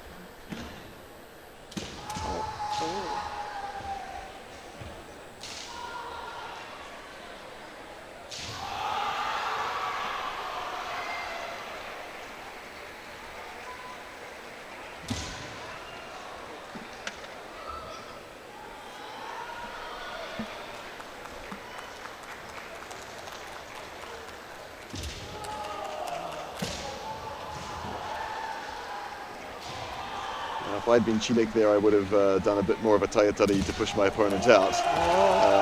Maybe you might be regretting not doing that. Debanakote for North Macedonia. I feel that he's been looking for that kote for a while now. I guess when you're 30 centimeters shorter than your opponents, Yes, you need to. That's one of the strategies that can work for you. I definitely know that feeling. Being 30 centimeters shorter than your opponent. Being 30 centimeters shorter than you, maybe. I'm not 30 centimeters taller than you.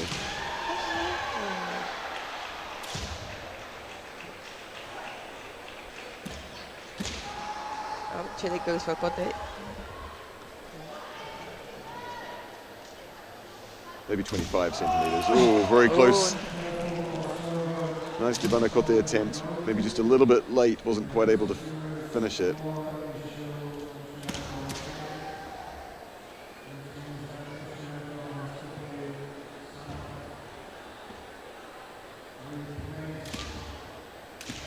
Chilek won his first match, but he's behind by 1 point in the second.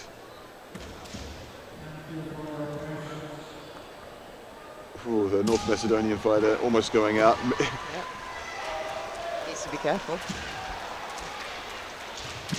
Well, flurry of attacks now from Chilek. He knows that he really will be pretty useful for him to score a point here and equalise. Otherwise, the North Macedonian will be in a good place to win the pool.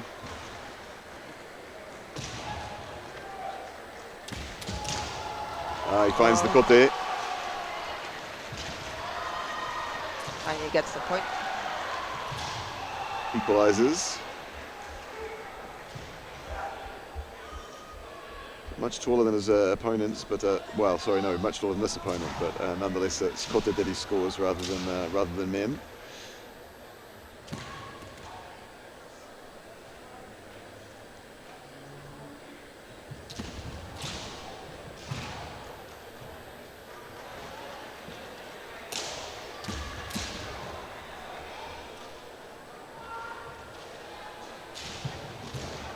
Shilik much calmer now. All right, so that's a 1-1 draw. So the Macedonian player can still make it out of the pool if he wins 2-0. If he wins 1-0, then it'll be a tie, and we'll need to have a tiebreaker between Shilik and Kuchevsky. However, if Kuchevsky and Lindgren get a draw, then it will be Shilik who wins. Out of the pool, yeah.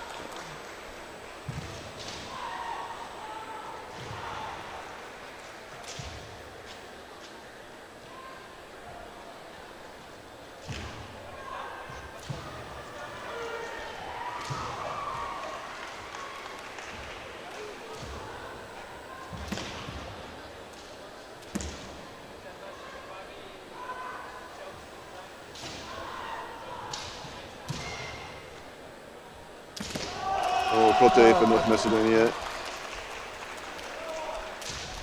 Now, if he can hold that, he'll go into a tiebreaker with Shilik. If he can score a second point, he'll win the pool. Or Lindgren could equalise and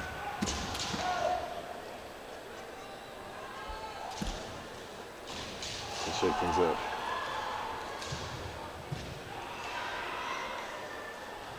I think some people in the chat are getting excited. That's what we like to see.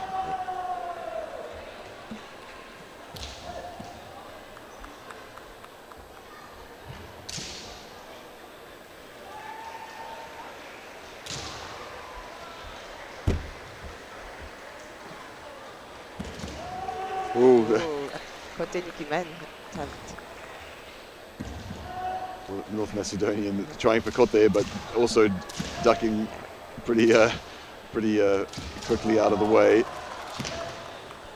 think this is the problem when they know that it's your favorite waza, then they'll do a counter. That's right. He keeps trying for it though. That one was pretty dangerous. Yeah. Might need to do something a little bit different, otherwise he's eventually Lindgren's going to find that oji waza. Oops.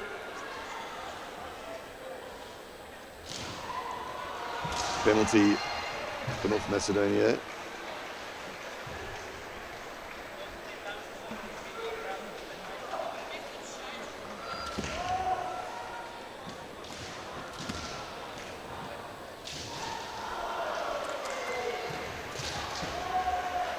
Probably from the door attempt, but doesn't find it. If I were Lindgren, I'd maybe be thinking to try and invite my opponent to hit my... Oh, there we go. Yeah. It's almost as if he heard you.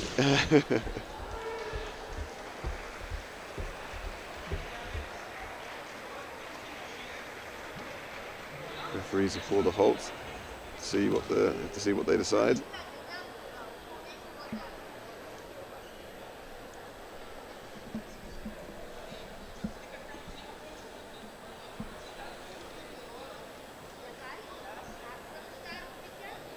Lots of nodding, they've obviously agreed something.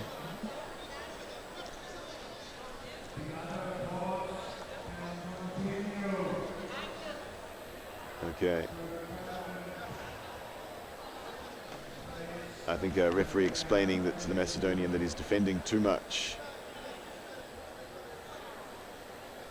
Oh, Hansoku. Which gives the Finnish player a point. So equalised.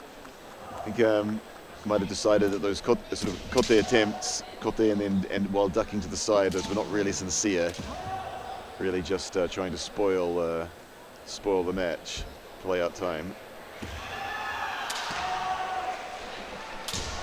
Well, pretty good hiki men, not solid enough perhaps.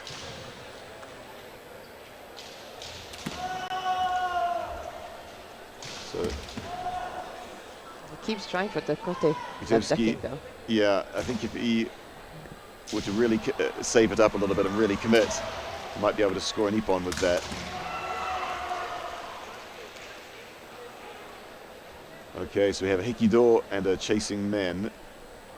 Split flags. We'll have to have a quick gogi for the referees to confirm the decision.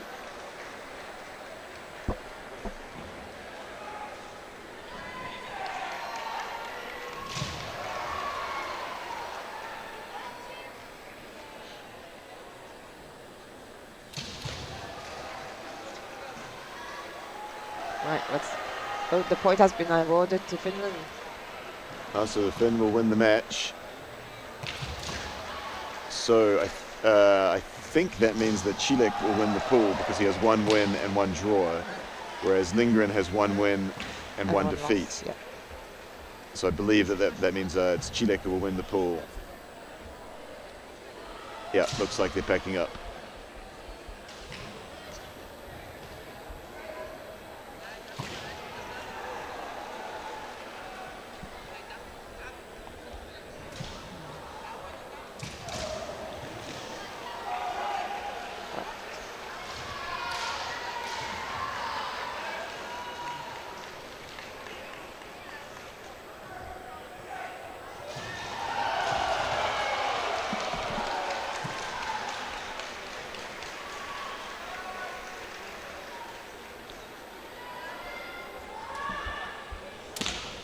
Okay, so we're back on to our normal schedule, which is the first match of the knockouts.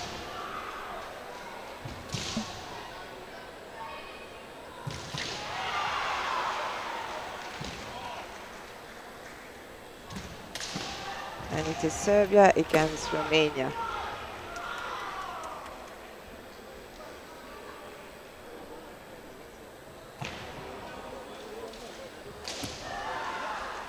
Both fighters had impressed us during their pools.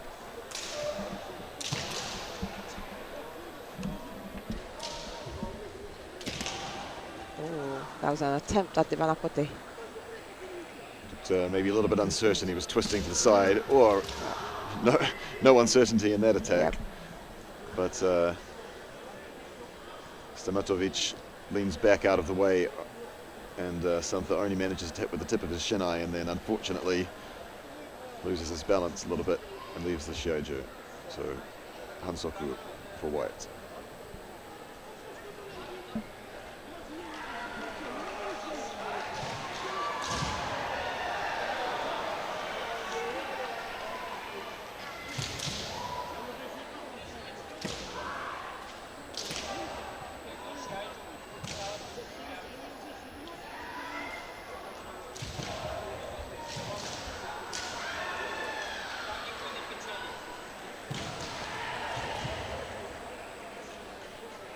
Yes, it's for having your hands too high in Subzeria.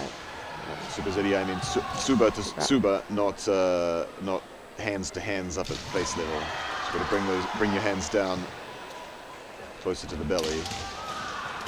Oh, a good men attempt there. No dice, and then Hikido, I think a little bit low.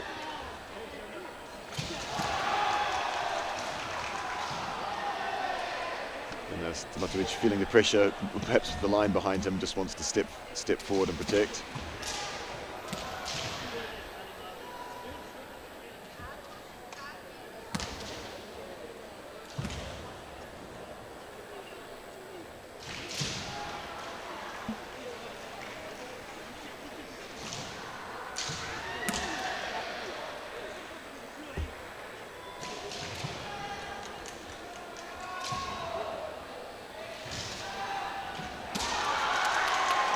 Another strong, quite bold men strike there from Santha, but again, Stamatovic leans back and not really enough shinai makes it onto the target.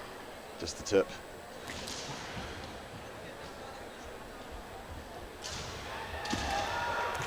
Well, good Menkai Shido attempt, but too low.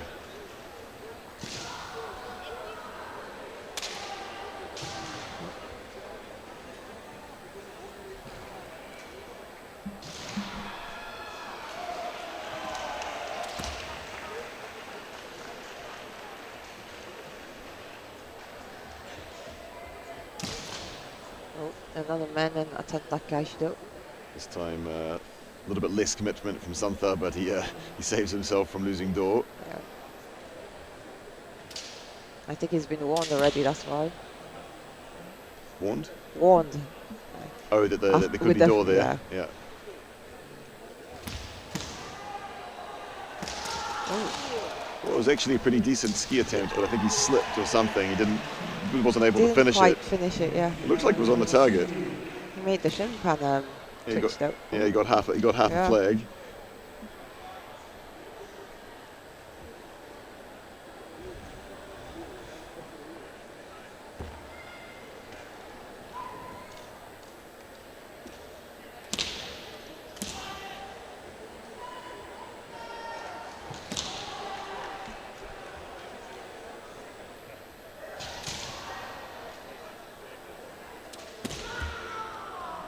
Santha so far with more opportunities, sort of able to impose his rhythm a bit more than Stamatovic so far, but doesn't necessarily mean he'll be the one to score. And sometimes you just need one good attempt. Stamatovic again pressing in. Santha pressing in. Stamatovic maybe reacting a little bit to the semi. Again, Menkai Shido.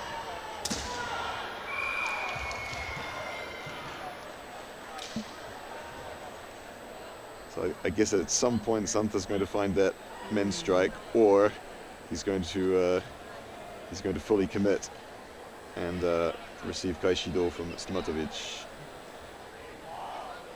I think this should be, we need Encho here, This should be Encho because we are now in the knockouts. That's right, they're just a little bit confusing because of all the moving around of matches.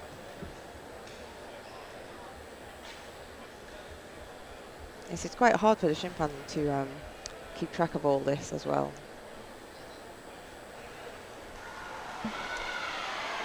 Ippon Shobu. Well, Encho, continuation of the same match.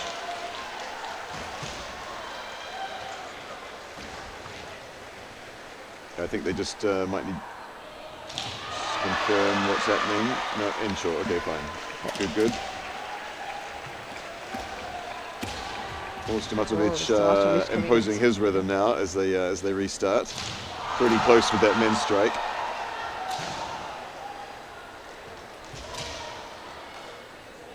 He thought he was going to get Hansoku. Again, Santha with that really nice straight men's strike, but again, not able to find the target.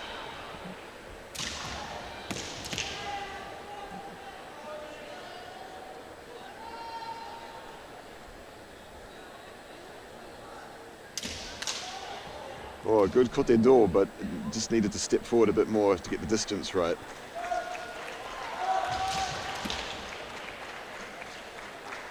That was a good opportunity. Shame he didn't manage to capitalize on it.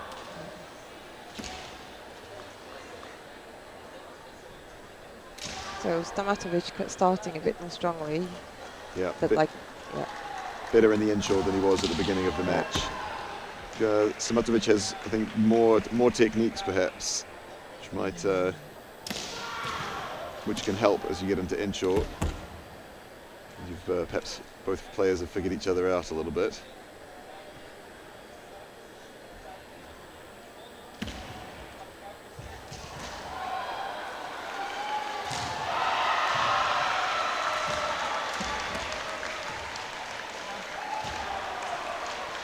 Santha really pushing that straight men.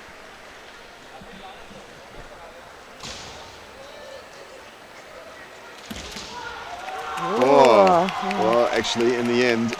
So Santha pulls out something new. And a nice men-suriage men, difficult technique, nicely done. So another really nice match. Good job by Stamatovic, but Santha will move on to the next round.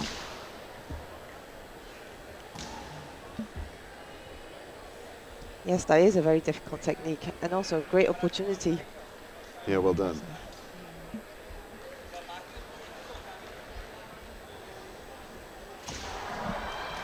Okay, so for the next match we have Zini, the Swiss, in red, and Talavera, the Spanish, in white.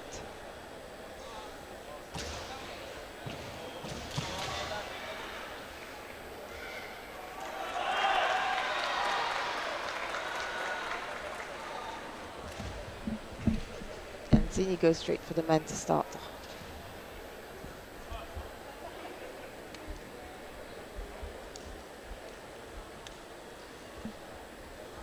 Toimil Talavera, second place in the junior team event last year, and fighting spirit in the individual event. Zini, this is his first appearance.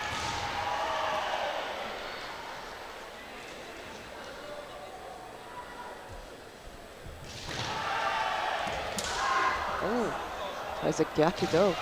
Looked like it might have been Kaishi or Nuki Gyakudo that he was going for even, but I'm not sure, but in any case, it looks like it was a little bit low.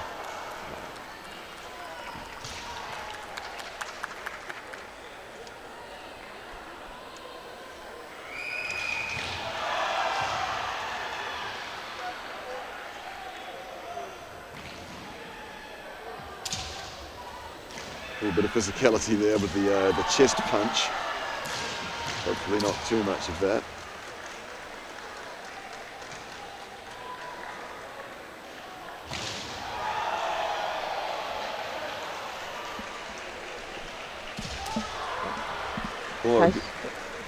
Doesn't quite connect enough for the Kaishido. Yeah, good. It was a nice man attempt and a nice door attempt, but neither one on the target.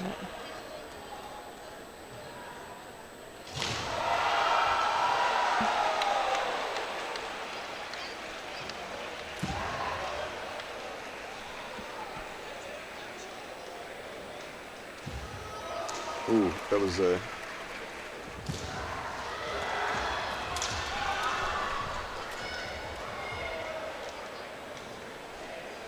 another bit of a tussle there.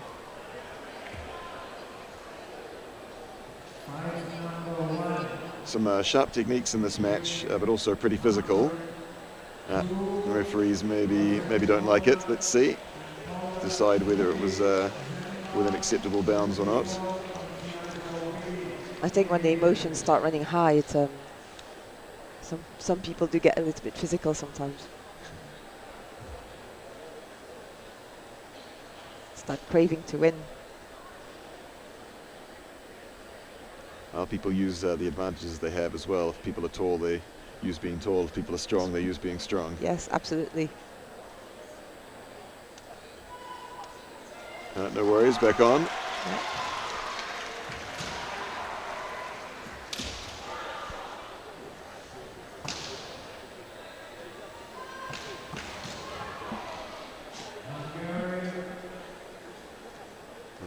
Tony Talavera again with that sideways action. It looked like it was a good kote attempt there, but not a flinch from the referees. And actually, Talavera didn't look like he quite believed it himself. So goes for the man. Not connecting though. A little slide there.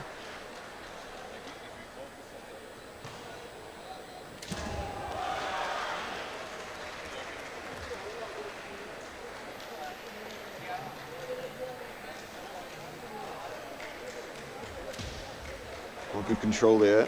Footwork and Shiai shutting down Zini's attack.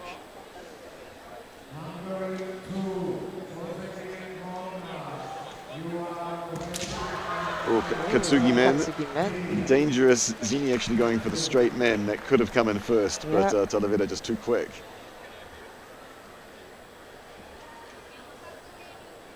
Katsugi is great.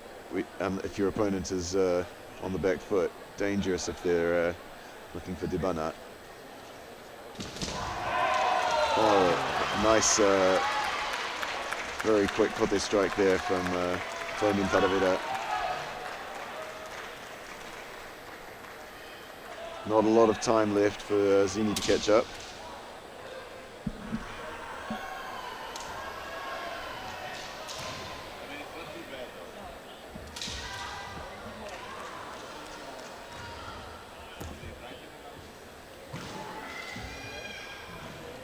Also, looking at the match, I don't think Zini had many opportunities for clear cuts either. No, it's been so far Toimin Taravera who's been in control most of the time, had more opportunities. Took him a while to find that ippon, but we had a little bit of a tangle in Super ZDI. See whether they think maybe Red Hansoku here.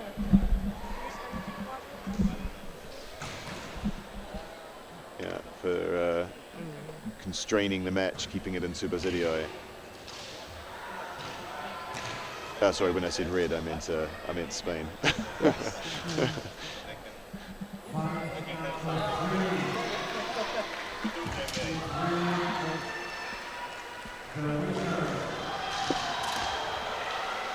Zini all out attack now. He knows he can't have much. There we go. That's it. That's the time. Oh, I enjoyed it. Didn't quite make it work, but Toimin Taravera tried the sort of left kote. We'll have to see whether he pulls that out again in the next matches. A bit more sort of lateral action than many of the other fighters.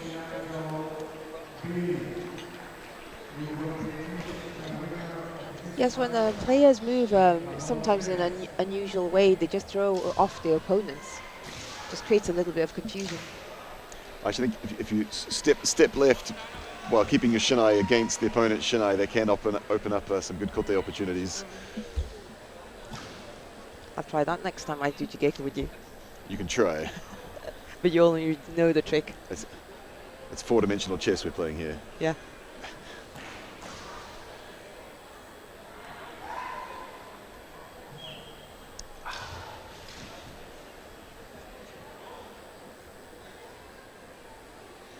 All right, so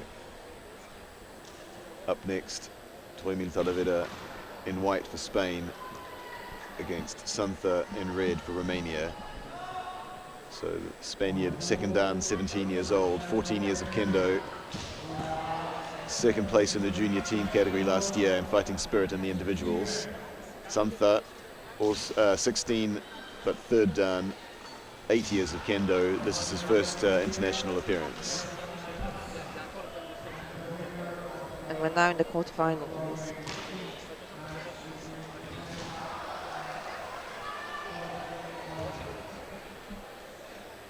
I guess the question is, are we waiting so that all the quarterfinals are going to start together? There is a match still ongoing in Shiai-jo B.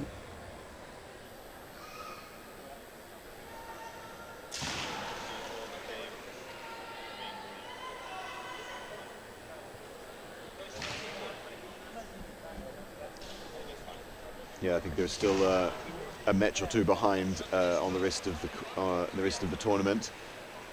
No, look, we're going straight on. Oh no, yeah, we are starting. Okay.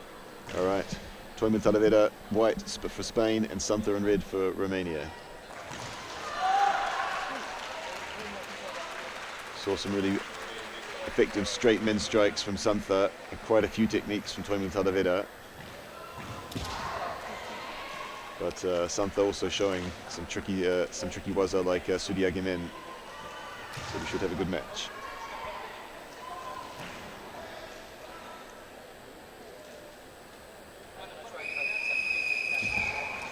Oh, Taravera going for the straight man. Good control though from Santha. No panic, just suppresses the strike. And then he goes for men, but not quite the right timing. Oh, a pretty good ski attempt, but just pushed off to the side, I think, there.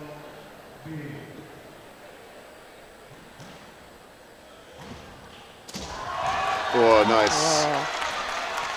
A little bit tricky, comes in, looks like he's going to block.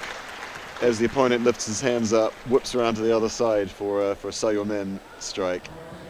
I think Santha maybe a little bit confused by the tactics there, but plenty of time for him to catch up. Yes, he clearly didn't expect that, and not at angle.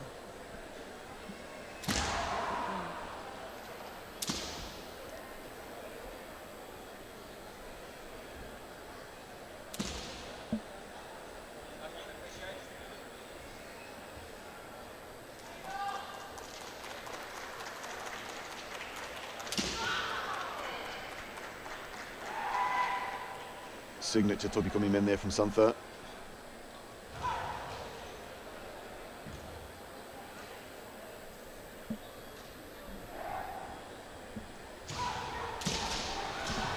Oh, men kaishido, but Santha knows that his strongest attack is that straight men, so he also knows that people are going to try for kaishido. Well, he showed it very well against in his previous match as well. Yeah, he's very good at pulling his hands down to defend his door when he needs to, and it's a penalty for the Spaniard. Oh, looks like he's trying to push him out, but Toimin Talavera too solid. I think just stopping there in order to prevent Hansoku. The referees are... Oh no, okay, let's see. Referees are generally not supposed to try and avoid a situation where separating from Super Zeriai requires one person to go out of the Shiai-jo. You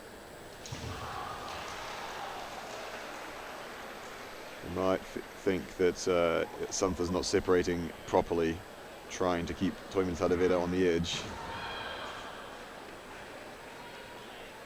Yes. Yeah, clever idea, but Hansoku for that. Yeah, the judges are wary of this. Oh, a good Zibana Kote attempt there and a good man, but both a little bit off.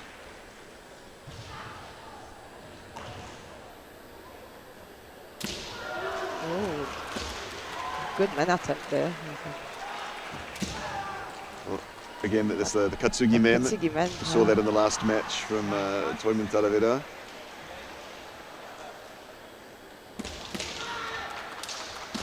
Oh! Santha able to do has a few tricky techniques. Toimin Talavera looking around, trying to see where his shinai is finished. Yep. Almost hit one of the referees there. But this is his second Hansoku. Yeah, sure is. So, in fact, Santha will catch up. 1 point each.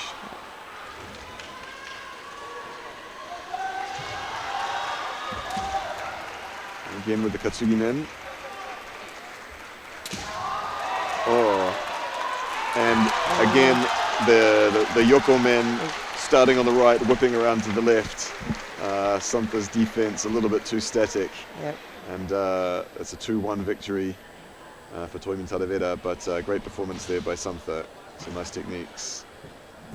I think nice techniques, but also just watching the Shiais, good control overall from both fighters. Yeah, nice semi, not waving their arms around too much, Yeah. keeping their hands down.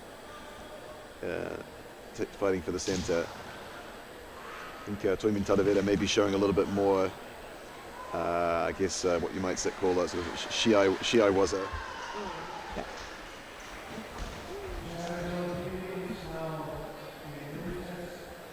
It's been really nice to see a lot of variety in the techniques as well. Yeah, not just spamming I-men too much.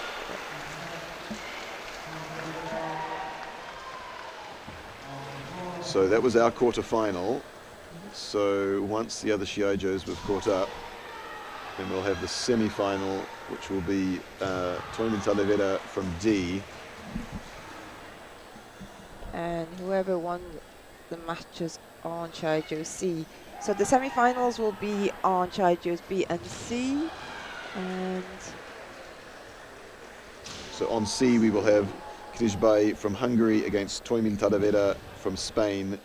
On Shiai-jo B soon we will have Dreda from Italy but we don't know who his opponent will be yet. Just one part of the draw is running a little bit behind.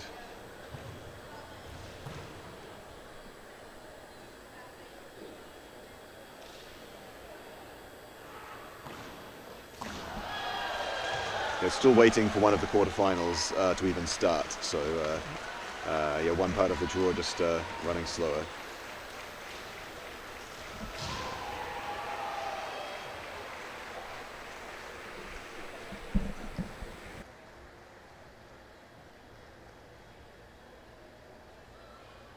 So just while we wait, let's have a little word from our sponsor.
Sound check, sound check.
catch up. Please check that your equipment is good. Your shina is checked. Your kotehimo are not loose. Also, please make sure that you put your men on properly so that it doesn't fall out during the combat.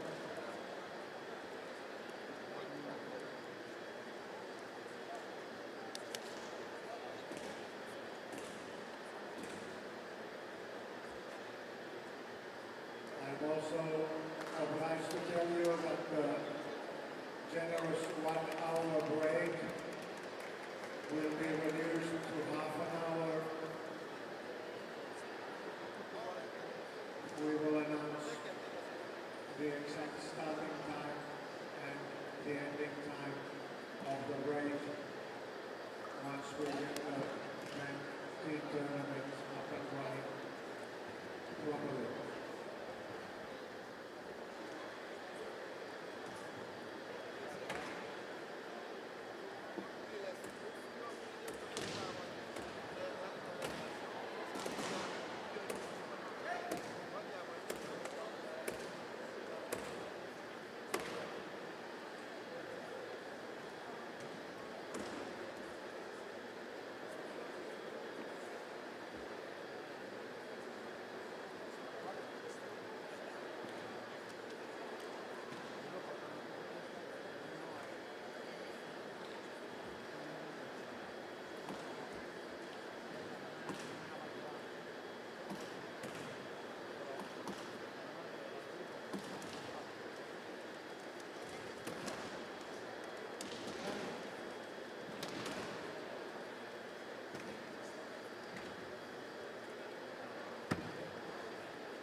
Congratulations all the finalists and Mr. Futsal, the winner of the individual junior tournament.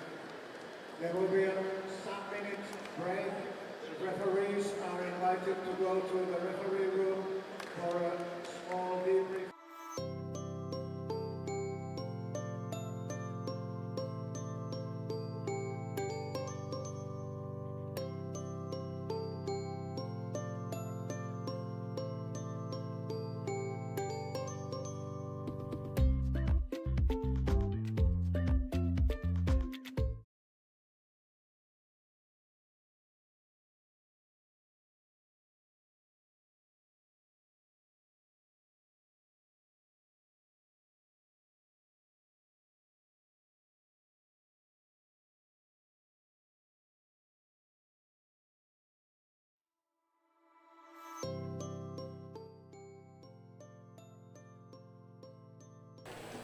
Voilà, et là vous devriez nous entendre maintenant.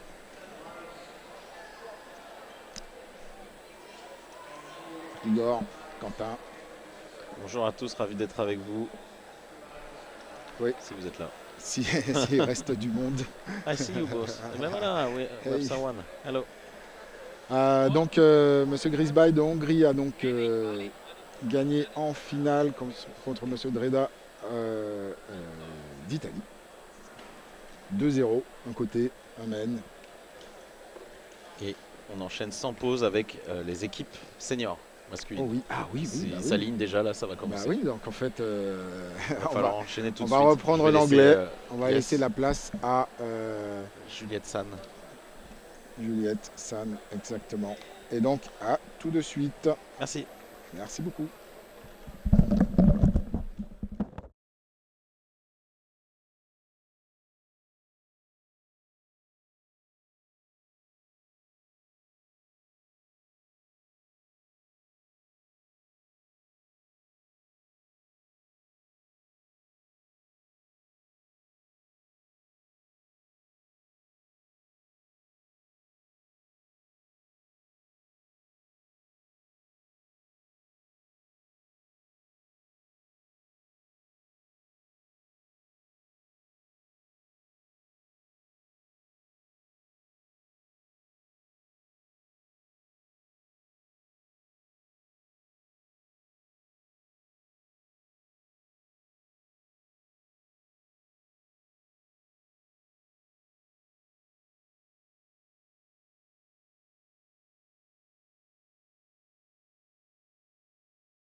Yeah, I think so. I think so. Is it on Wi-Fi or is it Yeah, it's Wi-Fi. Wi-Fi? Yeah, we're getting the yes. I'm not sure because it's coming for the wrong. It's coming for the wrong event, but I'm not sure if that's our problem or the. Yeah, but we need to change this. Quentin. Quentin. So, sorry, is there a problem with that you? Yes, I cannot seem to connect.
Ear decoration, I would say. Sorry, I'm not an expert on this. Anyway, if you feel that you are missing something from your ear,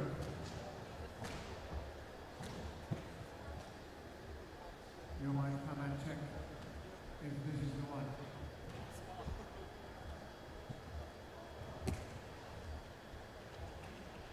Referees are coming out, so teams, please be ready to line up as soon as the referees are there.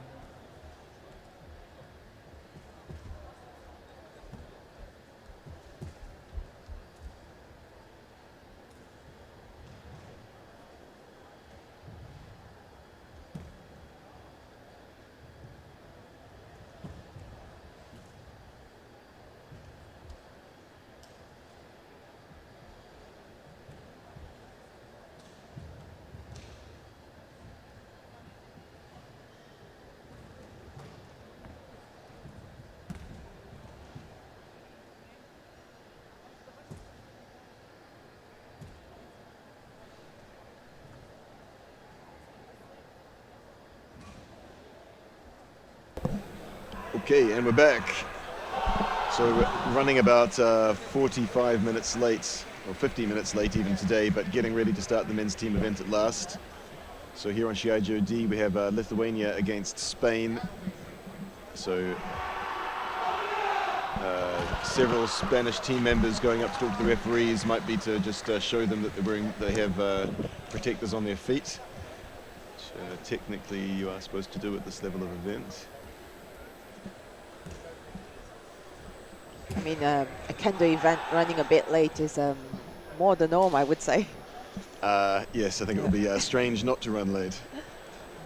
Let's see, what time are we supposed to finish this evening?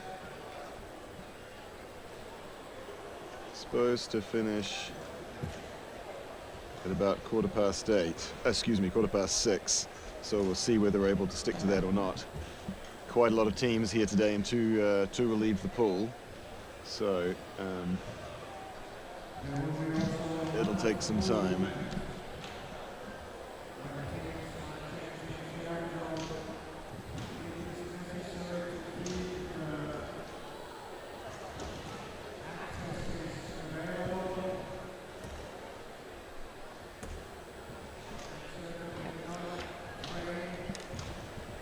So this time it will be two teams out of each pool.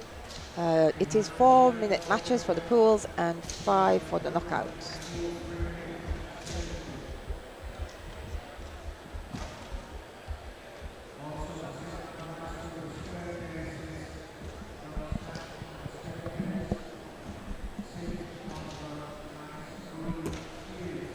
can see some of the Spanish trying to keep warm, keep moving. One of the Spaniards has an excellent haircut. Handsome man. Haircut similar to yours. Oh, that's a coincidence. I was just noticing.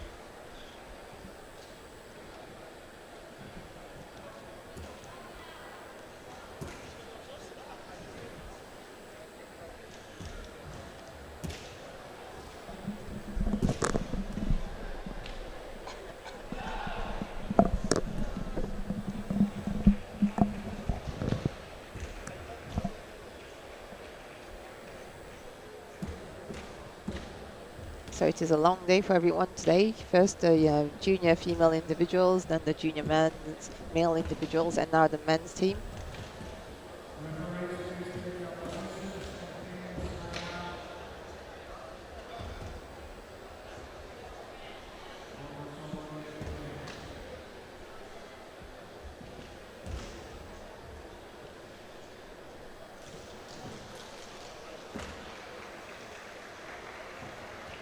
Okay, the teams are lining up.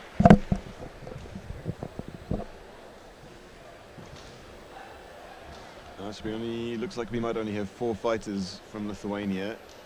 So the Spaniards will win the second match 2-0 by default. It's a little bit lucky for Spain, or perhaps unlucky for the fighter in second position, depending on how you look at it.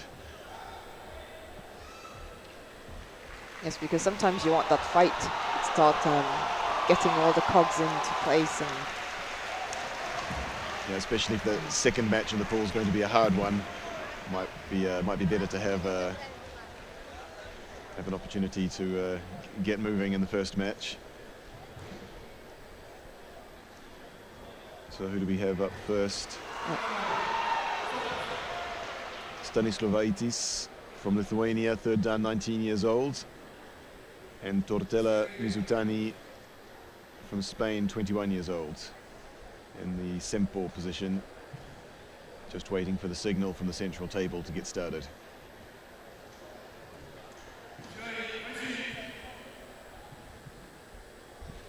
There we go. Yep. Let's not forget that Spain came third last year in the team event. Yeah, Mizutani was a member of that team.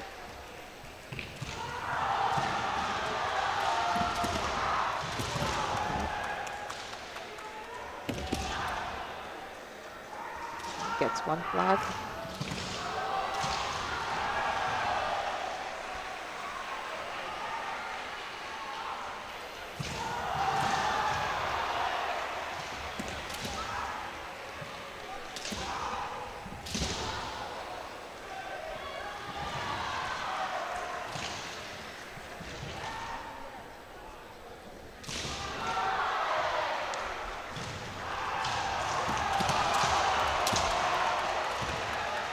Pretty nice Ikido attempt, maybe a little bit soft there. It was a hard point to score. One of the dangers of Hikiwaza in this Shiai-jo is obviously going out. That's right. Only a 9 meter by 9 meter Shiai-jo, so Hikiwaza a little bit dangerous, or a little bit more dangerous than usual. Katsugi Hikimen, but not a clean impact. Hikido. Hikido again. And obviously not too worried about doing Hikiwaza so far.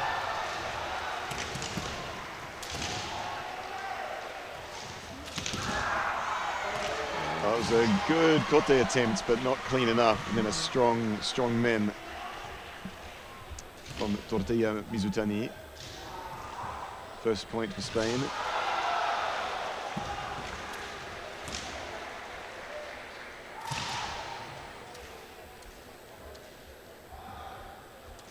Both fighters showing some quick footwork as they... Sounds like Yakudo can connect there. Yeah, they're not quite close enough, I think. Good opportunity. Good semi, got his opponent to lift his hands up, but it's not quite the right distance, I think.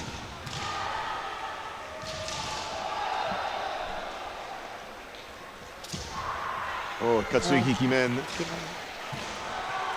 sweeping a Shiai down to the left. Lithuanian bringing his hands down a little bit to protect his door. And then Tortilla Mizutani swinging back over for men. So 2-0 win for Spain, and now they'll have another 2-0 win because Lithuania doesn't have a fighter in the second position, only 4 members of the team. So a lot of pressure now on the Chuken, the third fighter from Lithuania. Tomas Avikius, 4th dan, 39 years old, as he takes on Mili Bertoncini from Spain, 4th dan.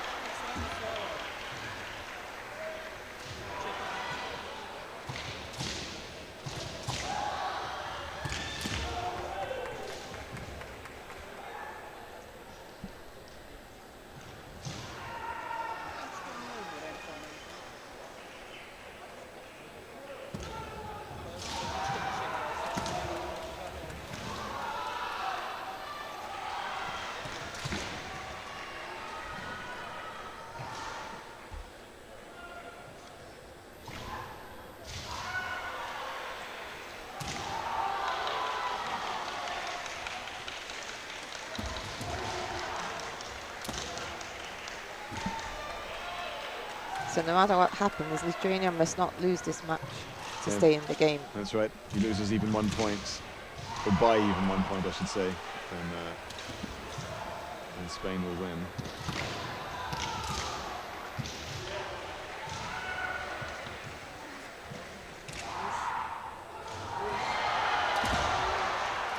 Pretty good men attempt and a pretty good Debanakote, but maybe a little bit late and then a little bit soft with the men. Spain coming in quite aggressively though. They want to finish the job.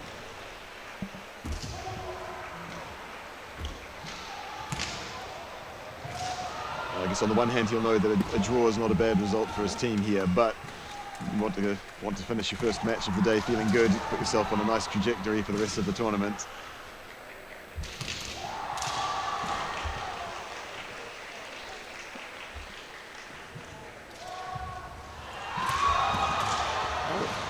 Kashido.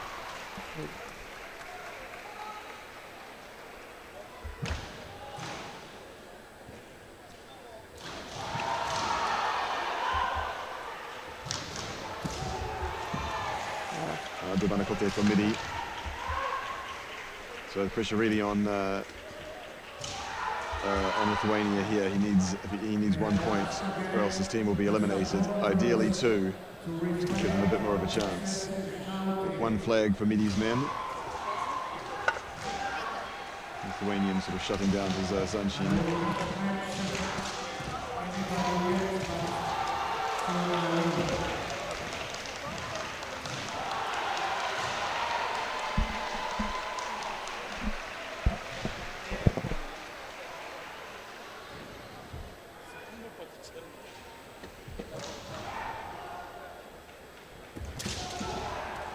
Kotenuki men, but too short. Lithuanian does his kote and then ducks backwards. Yeah, he was expecting him to come in.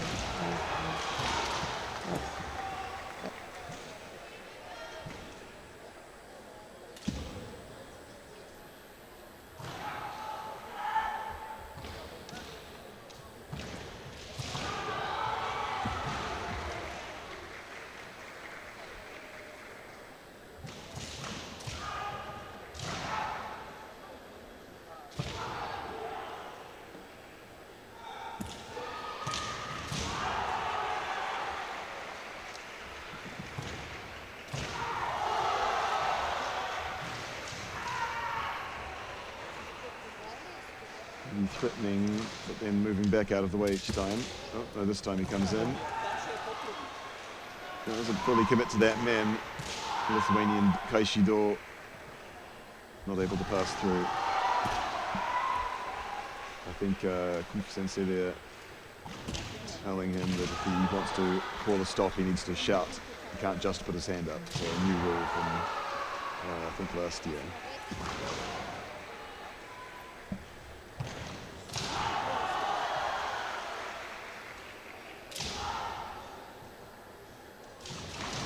We can't give that much time. No. Yeah. All right, so what does that make it? I think that's a win for Spain. So Spain will win this team match. That's right. Yep. But 2 teams can advance from each pool, so Lithuania still has a chance if they can. If they can beat Georgia, I believe. Yes. Which explains all the Georgian flags in the chat. Yes, they've been waiting expectantly since this morning. Jordan versus Jordan. Difficult to score when it's a Jordan versus Jordan situation, but you can see some really great one-handed kote sometimes, so let's watch out for that. Pina from Spain against Borzius from Lithuania. Referee has called a halt. Might be a Superzidia issue. So Pina for Spain, 5th dan, 38 years old. He's done 6 EKCs. Borzius from Lithuania, 3rd dan, 31 years old. He's done 4 EKCs. All right, so it looks like an explanation to the Spaniard about separating. And he'll get a Honsoku to separate more clearly. No, one straight for the kote. Didn't quite manage. Oops. The Lithuanian Hiki man goes out. Once again, Hikiwaza on the smaller Shiai-jo, a little bit dangerous. You're just looking at the X in the middle, maybe gives you the wrong idea of where you are.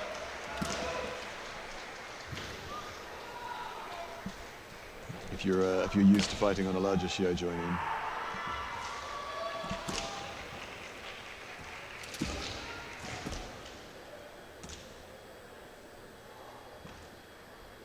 Shinai issue.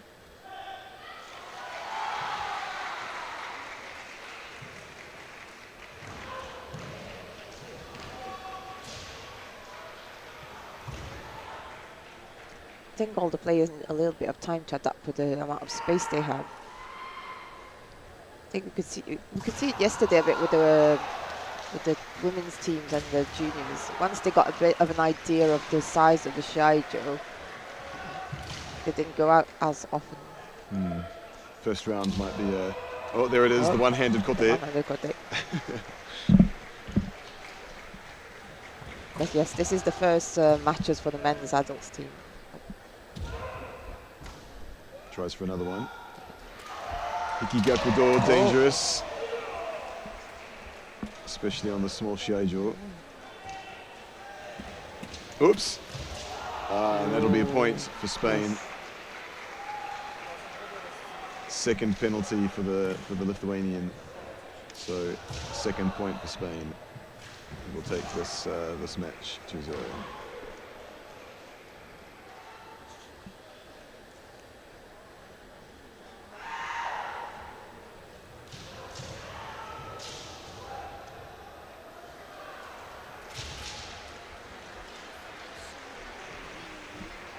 Labernia Homa for Spain, 5th dan, 28 years old, against Makilavikius, 6th dan, 35 years old for Lithuania.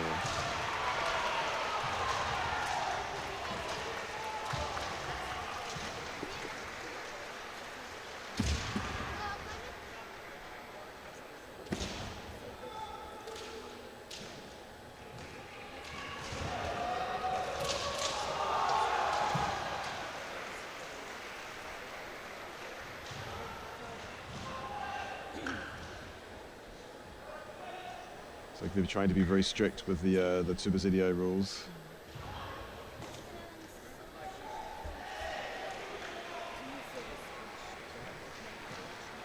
It's a penalty for white, I think.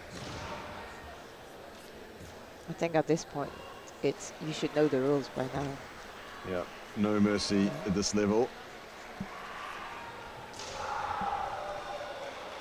Early Hansoku for Lithuania.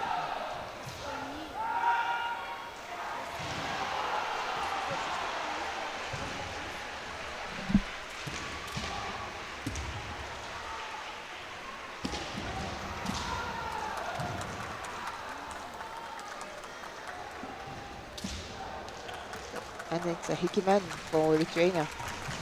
First point for them.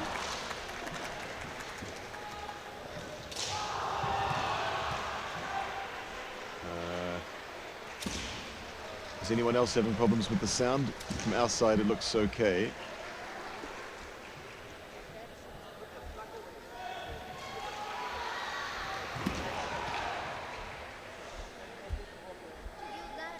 Does anybody else think there's a problem?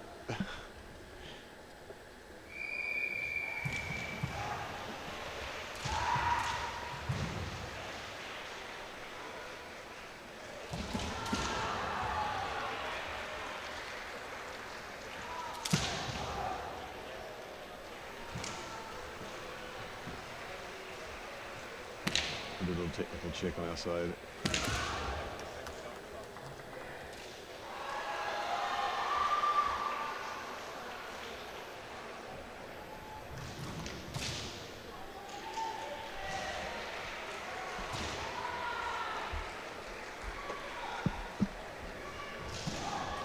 Another bogey.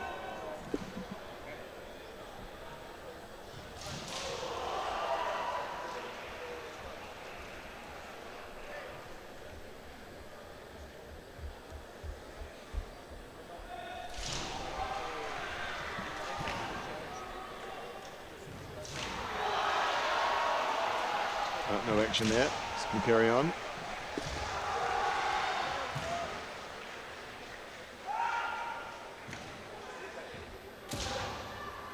Nice footwork, nice shinai work as well, trying to find some advantage. Ooh. Oops. Good men attempt, but a little bit short as the Spaniard steps back.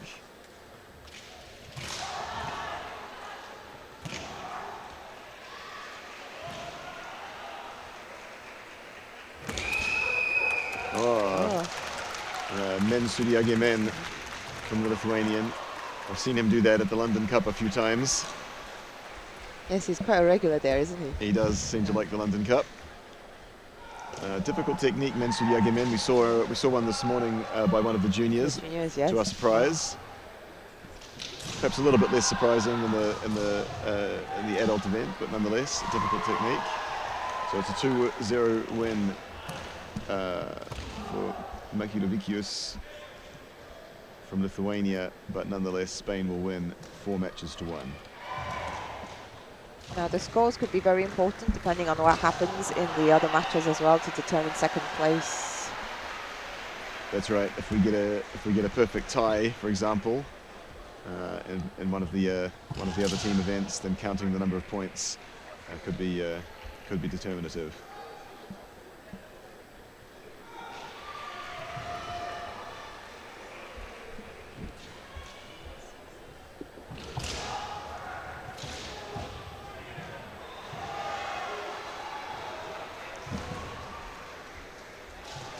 So next match will be in white Bulgaria and in red Portugal. So this is in a different pool because I'm guessing the organizers are giving time for the different groups so that you don't have a team playing twice in a row.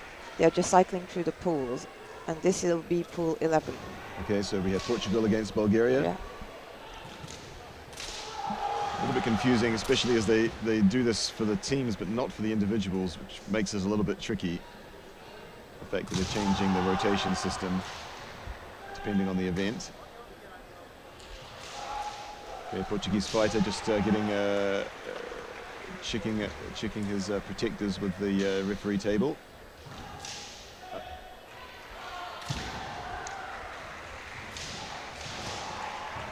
So the first Portuguese fight is Ribeiro, who is second dan and age 21. And this is his third EKC. And in white is Pashankov, third dan, 18 years of age, and second EKC.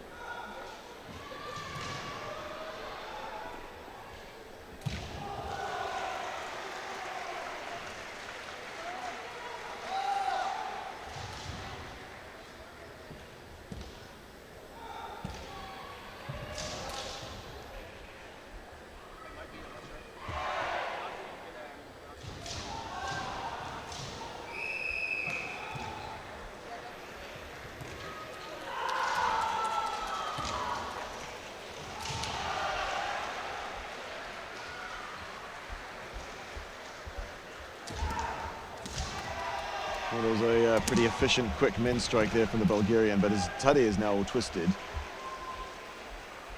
We need to fix that. Maybe he needs to tie it a little bit tighter, but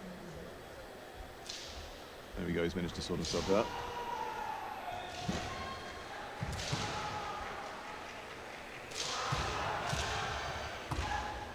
Okay.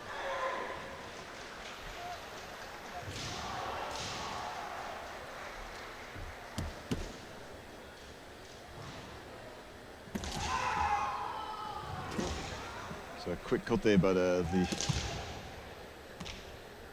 Portuguese fighter saw it coming and was looking for the Nuki men. Pashenkov ducked out of the way. Quick day and then attempt. Both pretty good, but not quite able to connect well. Yeah, not quite enough.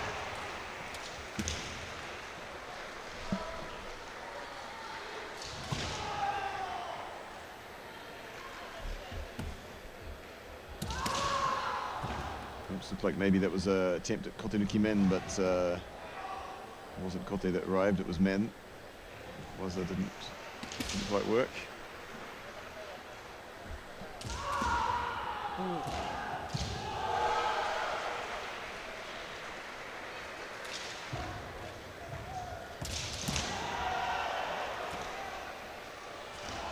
Yeah, maybe looking for the Ojiwaza against Kote, but Portuguese fighter does Kote men.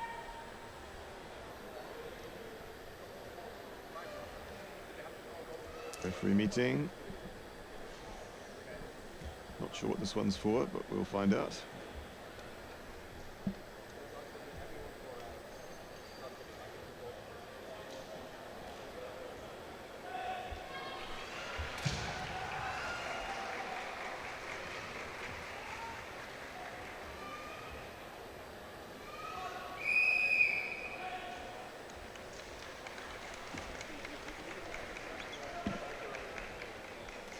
Okay, so Portugal gets a Hansoku.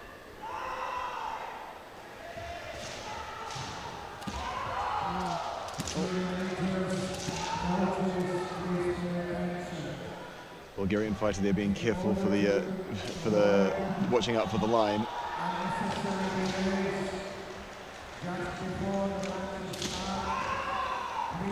Pretty nice Kotekai men attempt, but nullified by the Bulgarian.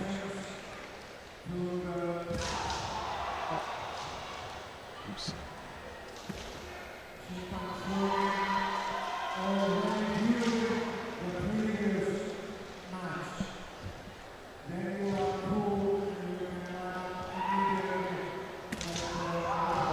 Again, Kote Nuki men. Kote Nuki men again. Oh, I say very close this time.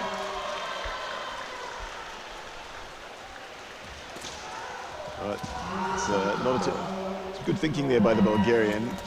His opponent lifting his hands up a lot to do the Nuki men, so he semis in and tries for door. Unfortunately, he doesn't quite find the target. But fortunately, it leads the Portuguese to go out and get his second Hansoku. So it's a 1-0 lead for Bulgaria now.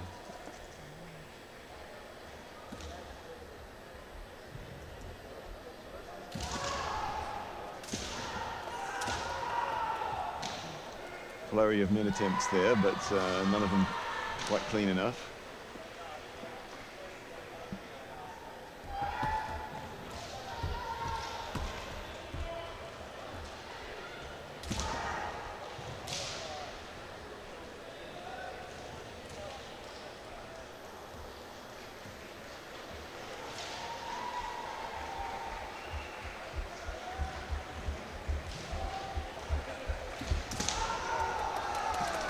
This time the Kote Nuki men does connect. So 2-0 win for Bulgaria. Yeah, reversal of sides. Kote Nuki men by the Bulgarian this time, rather than by Ribeiro. Cascado for Portugal in red, 4th dan, 36 years old. Todorov, second dan, 30 years old for Bulgaria in white. Cascado taking Jordan.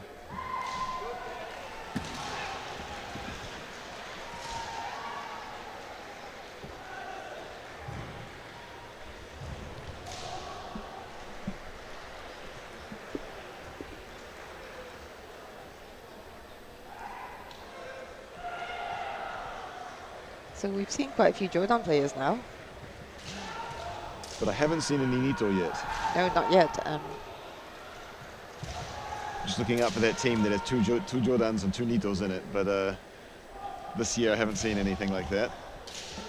Quite a lot of armor fixing actually too. Yes. Oh, that was a pretty good kote attempt, but a little bit unsteady on the feet, I think. Not. Oh, attempt at ski there.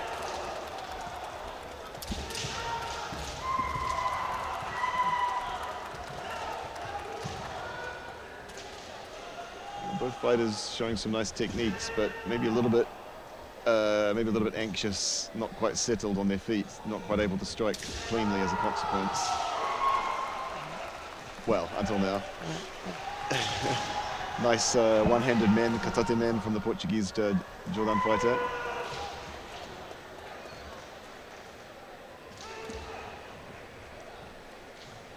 So in the chat, someone says that the Greece has a Nito player.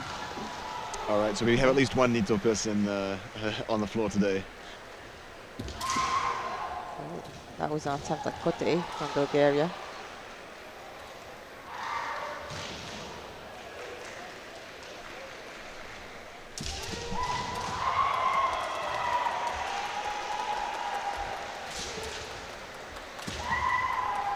Oh, that was a pretty nice Very nice hikikote. hikikote, yes, from Bulgaria. 1-1. Good readiness, just spots that opening between the actions.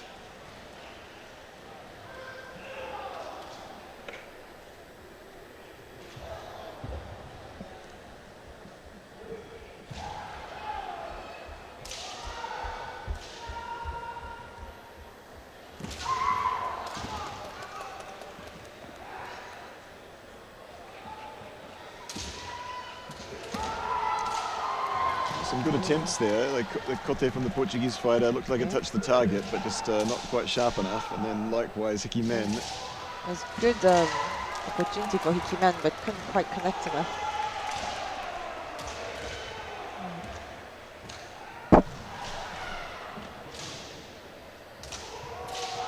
Gyakudo attempts. Successful Gyakudo from Jordan looks wonderful when it works, but that one didn't quite get through. Yep.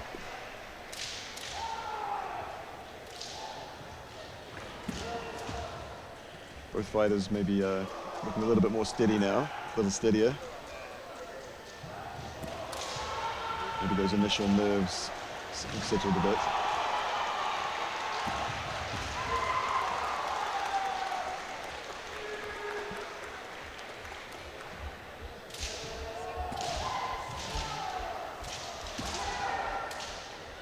Bulgarian fighter systematically looking for that hikiwaza straight after the Tayatari impact, but first one worked. Hasn't managed to find it since then.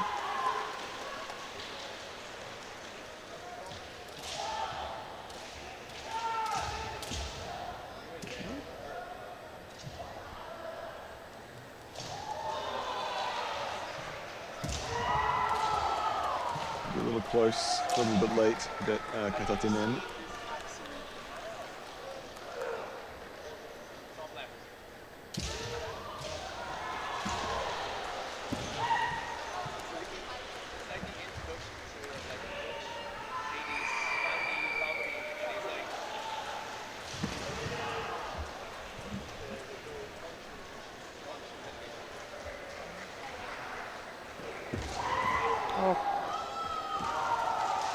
A loud impact there. So a 2-1 victory. Portugal. Well, Sorry, carry on. no, I was just going to say, well fought by Bulgarian player though. Yeah, indeed, some interesting techniques. Nice hikikote. So that means we have a 1-point advantage for the Bulgarians as we go into the third match. Stoiminov for Bulgaria, third dan, 19 years old. Second time at EKC. Almeida, fourth dan, 43 years old. Sixth time at the EKC for Portugal.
Both fighters trying to figure each other out.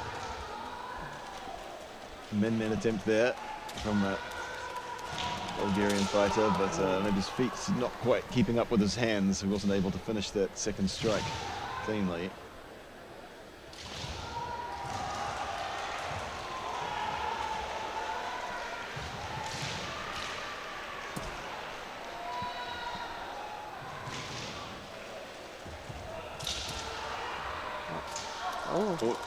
Migido, Gyakudo. Gyakudo, yeah. Hope that he's managed to And pull off his... is it the Dohimo? Looks like the Dohimo's popped out. Again, quite a lot of armor issues so far in the tournament today.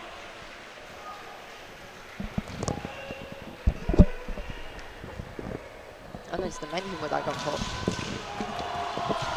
It might have been in the, might have been pulled out by a Shiai strike. That can happen. The tip of the Shiai caught in the Menhimo.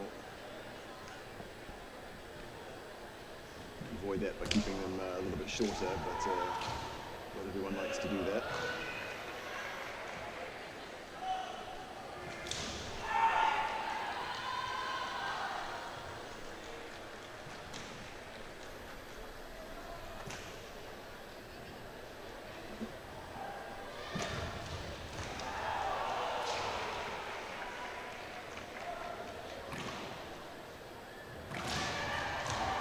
The Portuguese fighters' knees are feeling a bit there.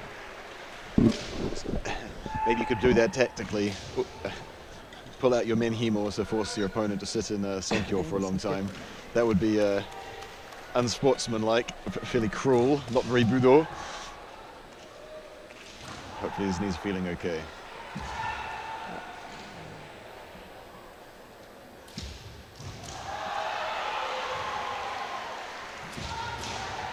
So the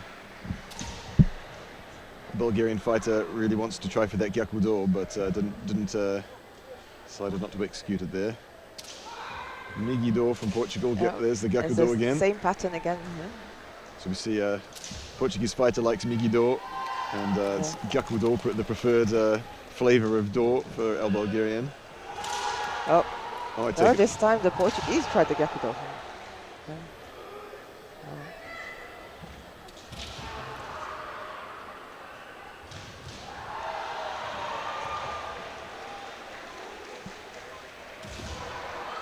Good put there, attempt. I think not quite enough. But maybe just a wee bit late, a little bit bent to the side, so he can't quite strike the target nice and cleanly.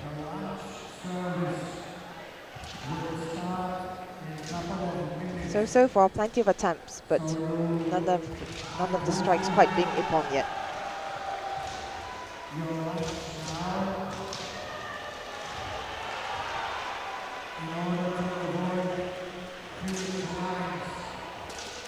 Again, do, turn around, Gyakudo. Maybe after a few repetitions of that sequence, you could try and do something a bit different. Do fake do, and then try for men as they bring their hands down to defend. Yes, but they won't have time for that. Another day, perhaps. Yep.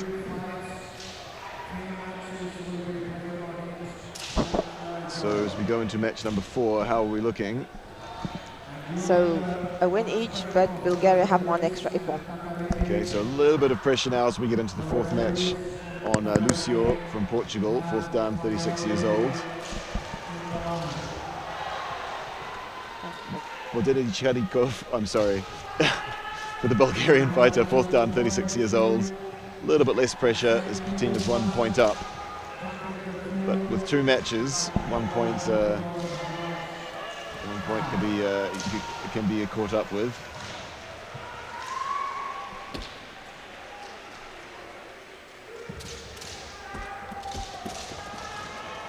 Oh, an unusual sequence there, Kote Do Men.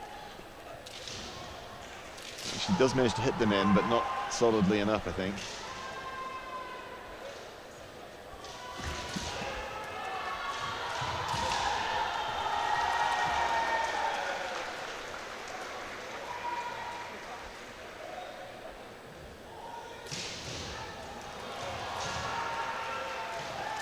Yeah, it's another referee meeting, Gorgi. I think they didn't separate quite.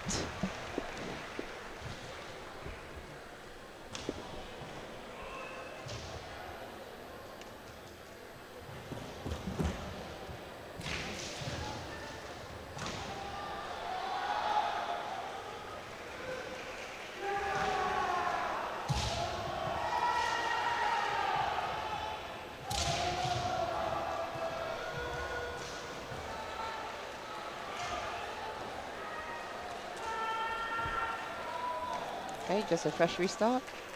Decided there was nothing too significant there.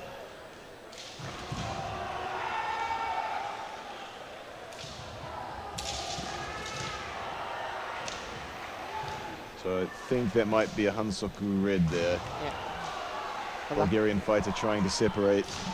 And then just striking the door, yeah. So the rules say that in Super ZDI you have the time of 1 breath, so roughly 3 seconds to execute a strike. After that, both parties need to separate. If during that separation one person attacks, that should be a penalty for the attacker. You can attack before the separation, but once the separation starts, you need to separate cleanly. And looking at the hand gestures, that's exactly it.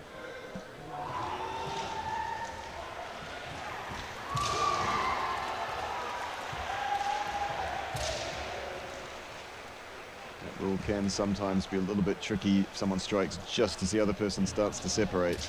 So it's very important to be attentive, really careful, keep your shinai engaged, use your feet to move back quickly. Otherwise, that separation can be a dangerous moment. Rules applied strictly there by the referees.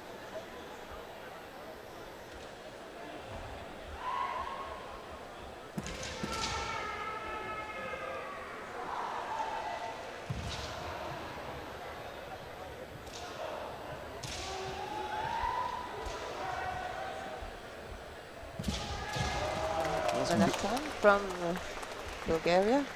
Not enough though. Yeah, it's a good strong semi in, found a good opportunity, but just looked a little bit light.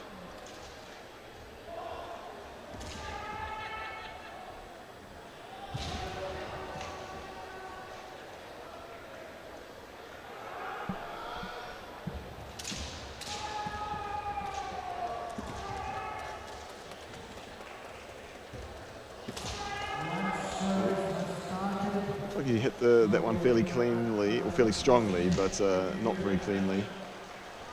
The Portuguese fighter's Kensen stuck in his armour.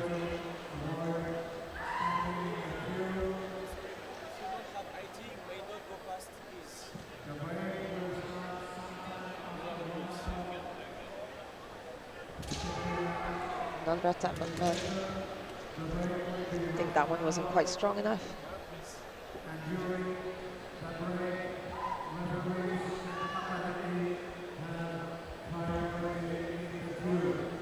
Both getting the tip of the adversary's shinai jammed on them.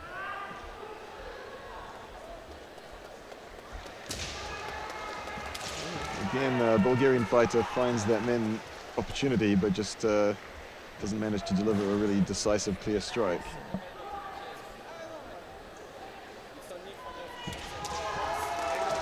But this time finds the kote. So now the pressure definitely is on the Portuguese fighter. If he doesn't score 1 point, his team will lose, and Bulgaria will win here.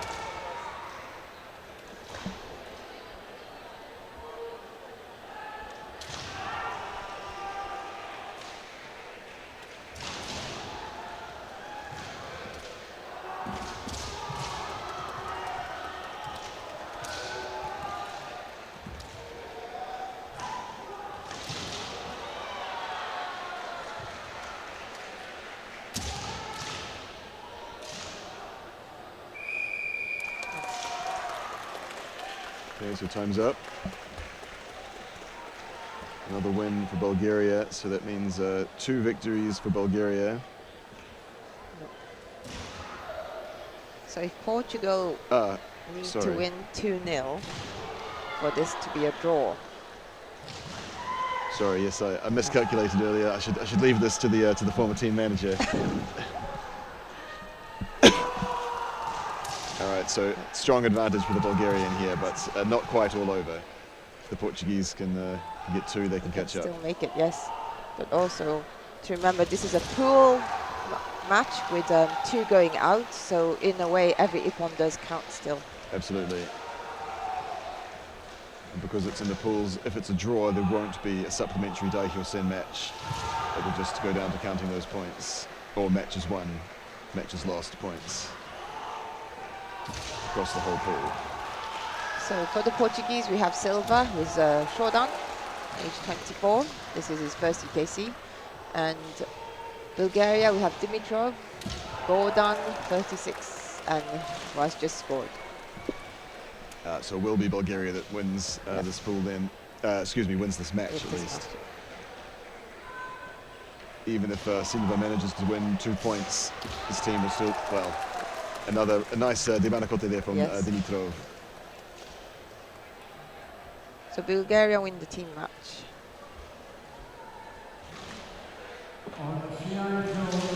But while I feel the last match was quite quick, it was actually closer than you think looking at the scores.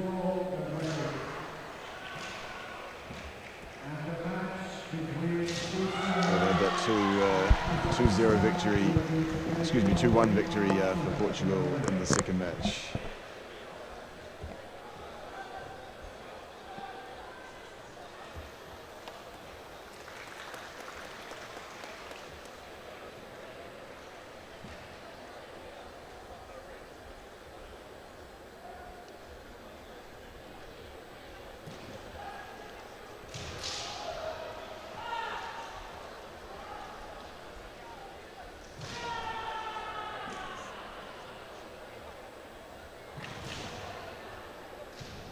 So the next match will be Estonia against South Africa. They're just waiting for the outgoing teams to weigh out before taking their places on the mats.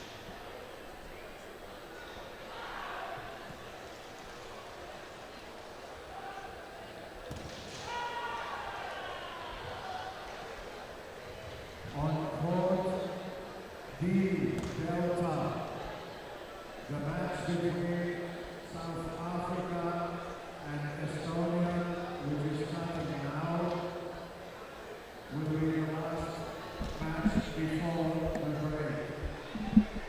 The match between Spain and Georgia will take place only after the break.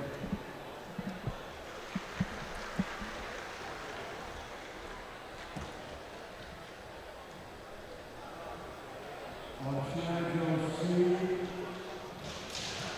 Cecilia, the match between North Macedonia and Romania, which is starting now, will be the last match before the break.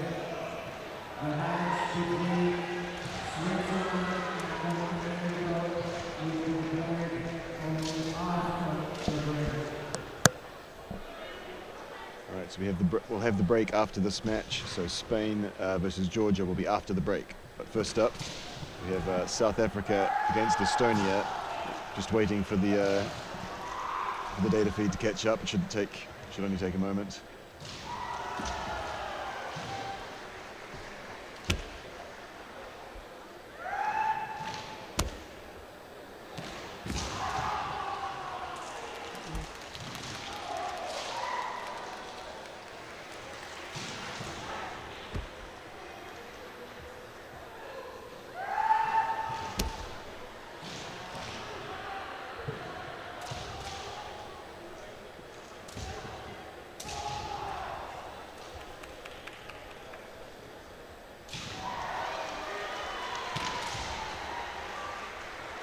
So Estonia taking the early ippon.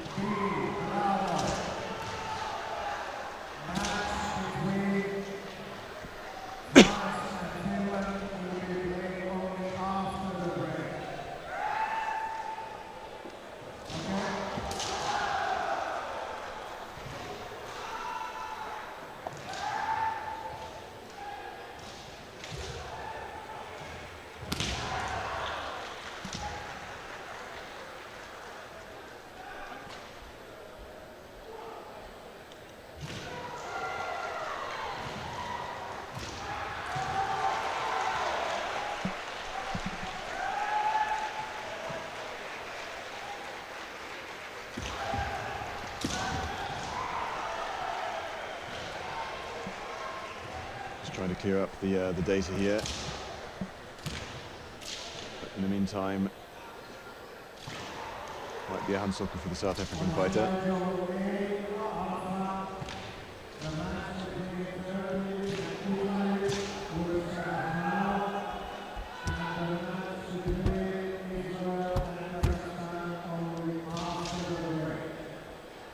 Just a warning. That was a nice min attempt there, but both fighters, Shiai is clashing.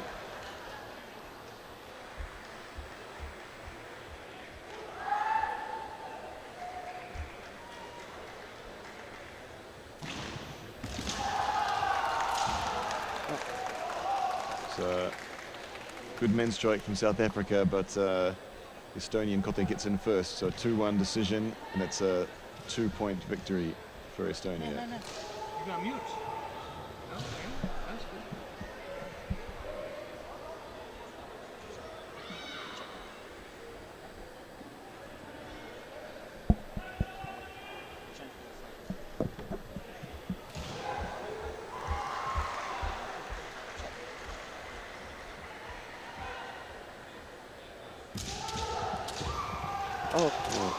Some Kaishi men, difficult waza, then a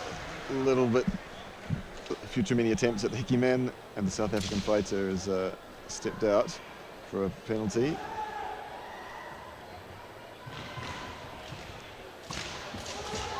Another attempt. Again, Hiki, Kaishi he gets men. one flag.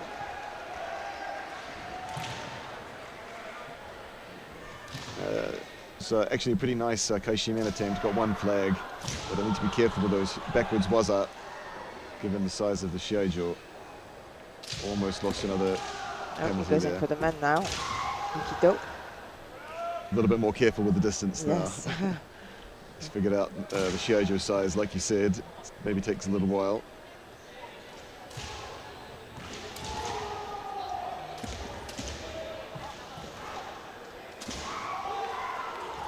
Again, just one flag for the Hiki men.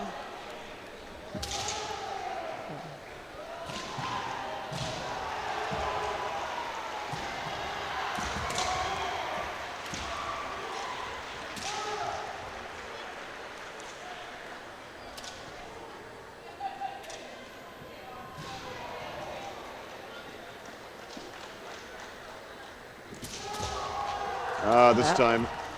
So he finally gets his Hiki men. See, obviously a clear preference there for the Oji was Kaishi going backwards, the South African.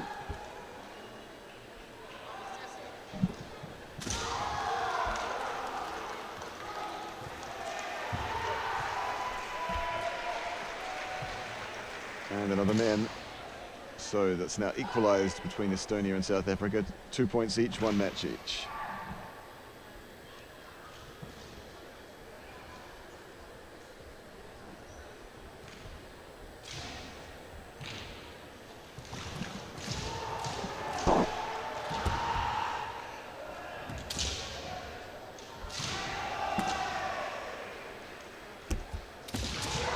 Oh, great Aikotem in there.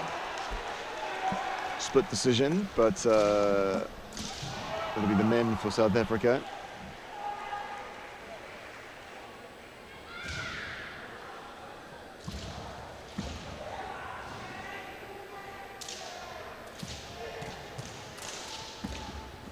Ooh. Went for Kote and then ducked as he missed. Very dangerous. Go for Kote. If Kinten doesn't hit anything, puts you in a bit of a dangerous situation, but he got himself out of it. Dynamic man and a decent Hikikote attempt there from the South African. And then the attack at Kote.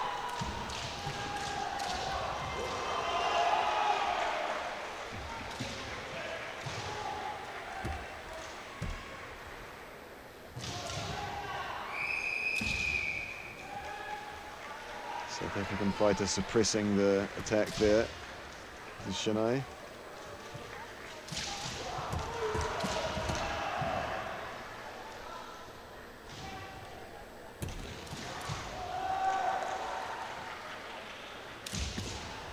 Kote Kaishimen attempt. Seems to be maybe a little signature of the South African team. Oh, Oh, really nice dynamic men strike there up the centre, but just wide of the target. Again, Kaishimen. Kaishimen. Oh, straight up Kote. Kote. Estonians' hands were up. Pretty clear impact on the target. So now South Africa have got the lead. So we have 2 points and 1 win for Estonia, and 4 points and 2 wins for South Africa.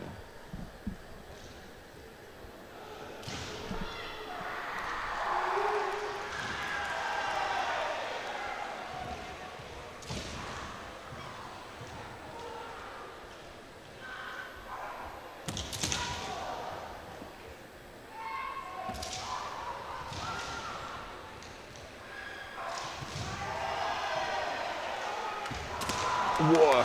Oh, That was a pretty good Atauchi Hekimen there from the South African, but the Kote got him first, so Yeah. Estonia, the Estonian fighter, takes the lead in this match.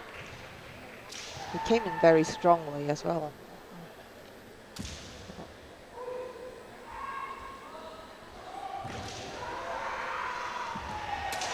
Oh, Gyakudo. Nice execution, but suppressed, covered by the Estonian fighter. Pulls his hands down and doesn't let it go through. Oh, but That is a nice decisive eye straight to men. Manaman. Yeah, straight man. Very nice timing. Nice execution. Nice footwork. The South African team has come a long way in the last few years.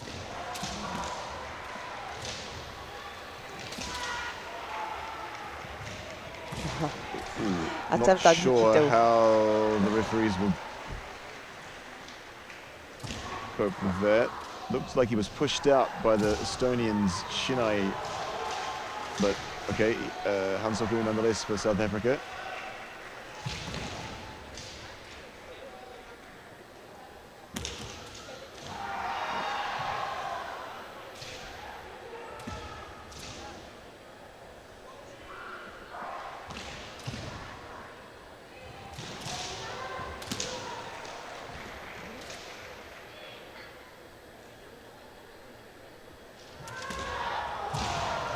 Very quick, Debanakote Debanakote. saw that coming.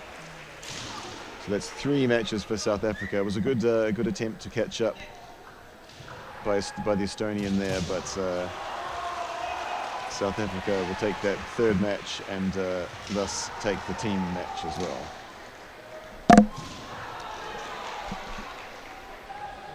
But yeah, some very nice kendo from the South Africans. Like as you say, they're fairly new to the EKF and have come a long way the last few years. Oh, I think we've managed to get the tech on.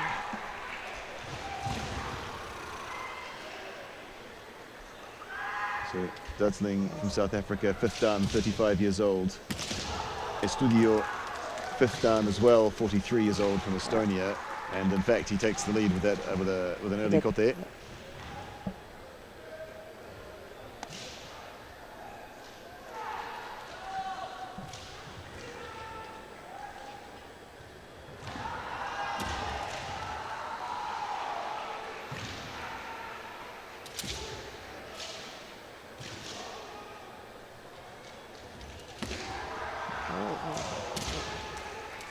Men followed by men, neither of which are enough though.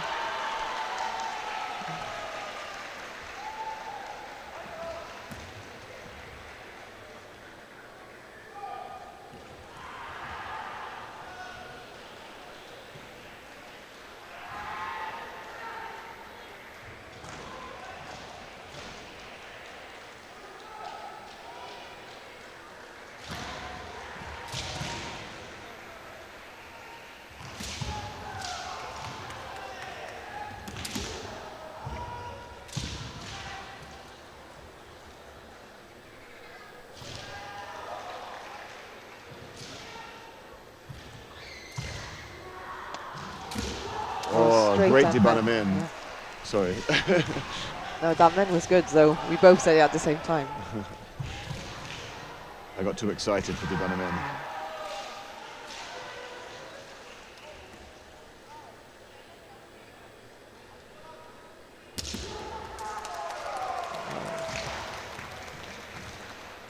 Again, Debana Kote. So some nice actions there from the South African Dutling, but a victory for Estonia in the final match.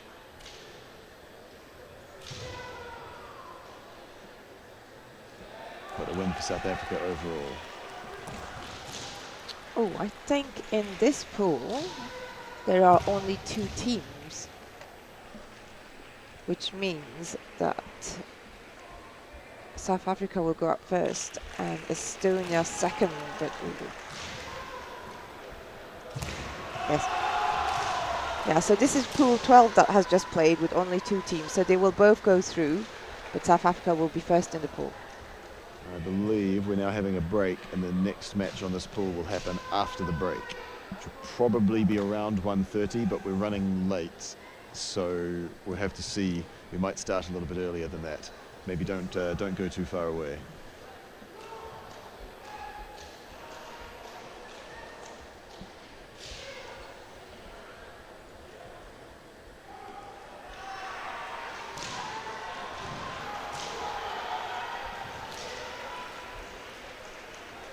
Okay, so we're supposed to restart at 2 o'clock, but we started 45 minutes late, so they might cut the break short.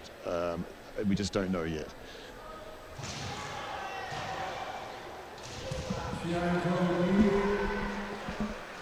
please go for your lunch that has already taken, and you please be back at 1:30 at the latest.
Hi everybody, so we'll be starting in just a couple of minutes with Georgia versus Spain. They're just warming up and just waiting for the referees to be in place. Hello everybody. Hey Roman, how are you? Hello, hello. Good, and you? How was the morning? Morning was great. It was some very exciting kendo, as you'd hope. Actually some quite high level kendo as well from some of the juniors, which was great to see. Yeah. Future of European kendo. Amazing, amazing level, amazing maturity in their kendo, and still they have 16, 17 years old, so unbelievable. And we're just in the middle of the men's team pools, and they're going through with one match from each pool rather than completing a pool and before going to the next pool. So a little bit tricky to follow, but we'll try to guide you through as best we can. And you can find the schedule online at the EKC website as well if you haven't seen that already. So Walter, before we continue with the championship, can you tell us about the new New Zealand mascot? I don't know anything about this.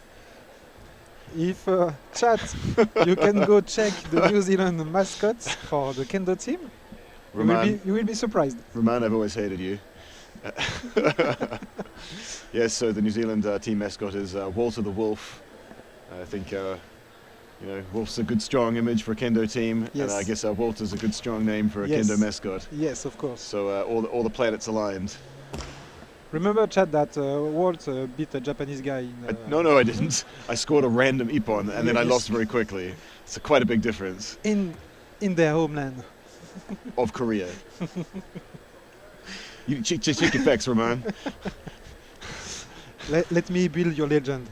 In the Japanese homeland of Korea, I won by scoring 1 point and losing 2 points. We are not speaking about politics in this chat.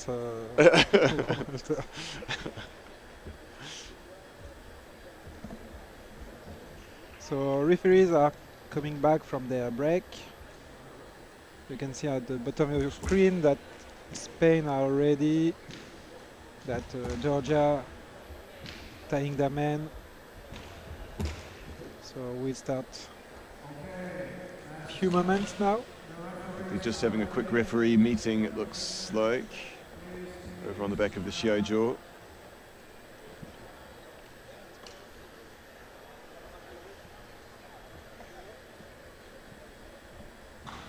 So Roman, if you were a kendo mascot, what would you be? Tough choice. Let me think about it. Maybe some sort of Roman the robot? Roman robot. Like really powerful hits. But still, every time the same hits, right? Yeah, just the same waza over and over again, but brutally powerful. Yeah, it can be me. I know how to strike men, and that's it. I've seen you do Kaishido. On you? Yes, also on me. But it didn't count, so... I probably did something sneaky, I'm sorry.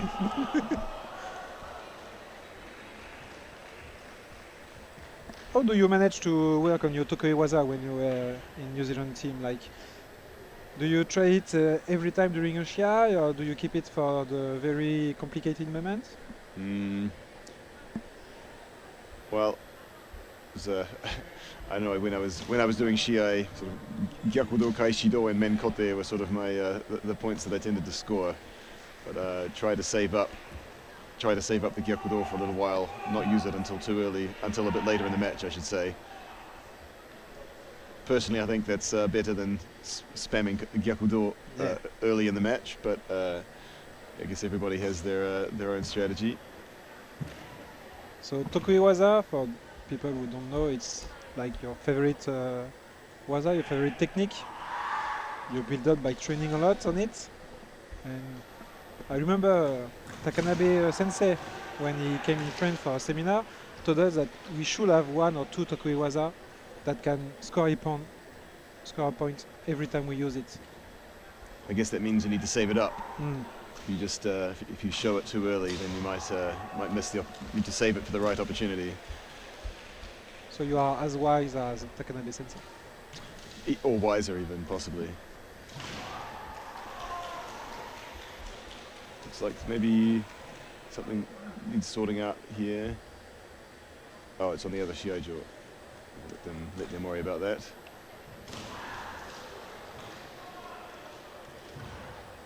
So some issue with the screen, and Actually, there's our Shiai-jo as well, isn't it?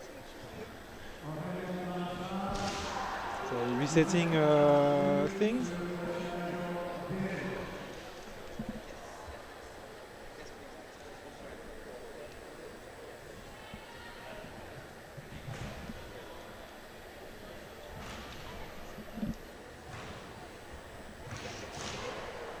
And so, as you can see on the top left of your screen, the information screen is back. Still waiting for the referee.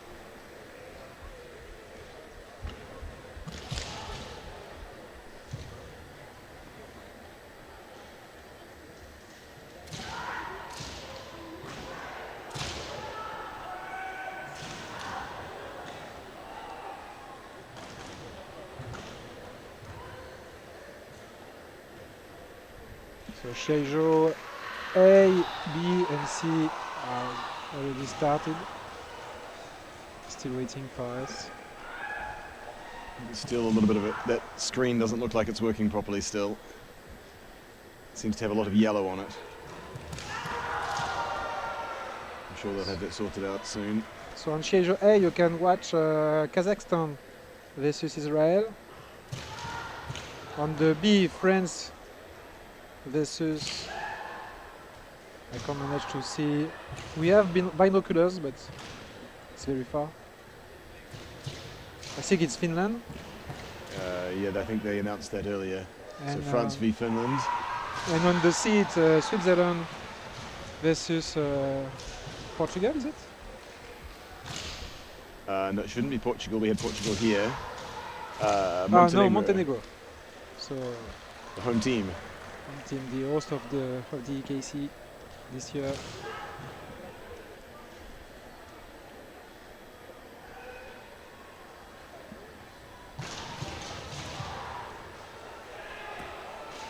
And I can see the last referee.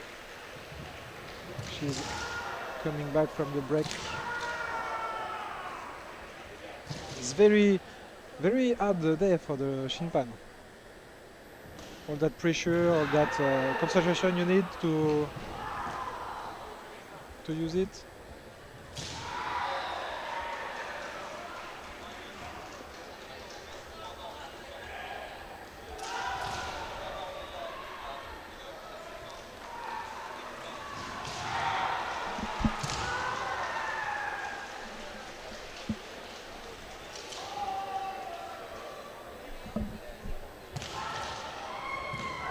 It's pretty hot in the gym as well, so it'll be tiring for the referees. Yeah, really hot.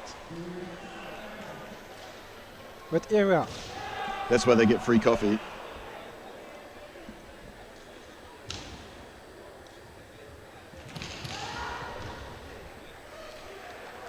So a lot of Georgia fans on the chat. Love to see that. Have you ever been to Georgia, Homo? Never. Neither have I. We should find an excuse to go there. I hear it's beautiful. Yeah, an excuse like Kendo maybe? Kendo is a good excuse for many things. So no, Shinpans are ready. Both teams are ready. Still waiting for the computer thing to restart maybe. It just looks like a little bit of a technical screen problem.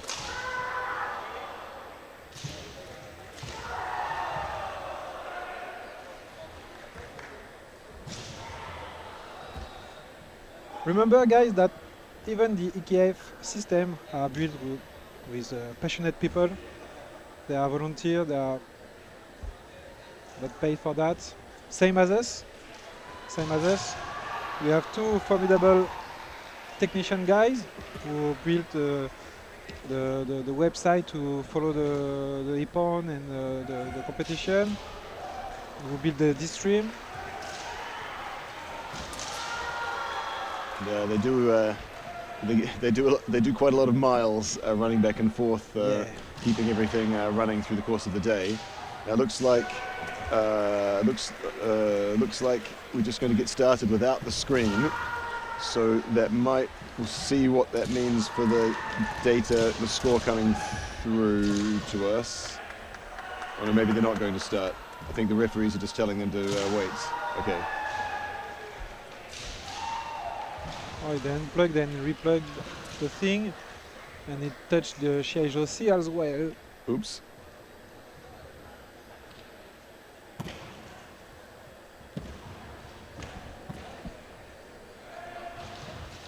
Should we send them our technicians?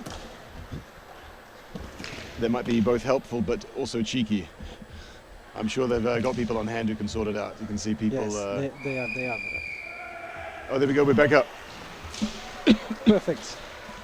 Okay, everything seems to be sorted then. We should be ready to go in just a second.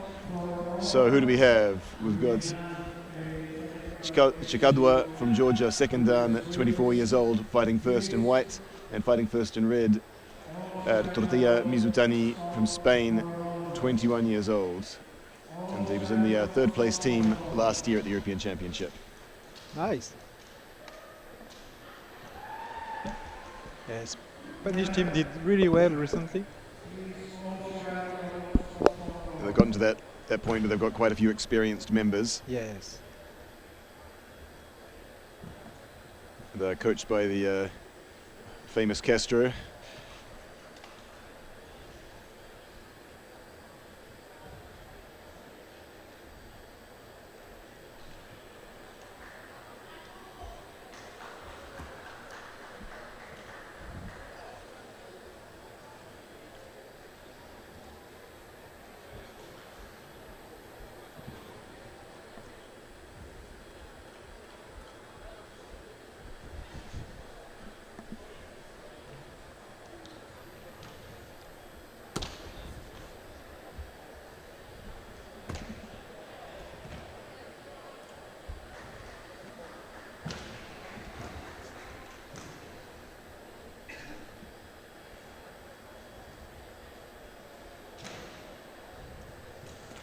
Sorry for all this delay for this match. We need to be sure that everything works perfectly to avoid any mistakes and to put all the fighters in good condition to fight, to express themselves through kendo.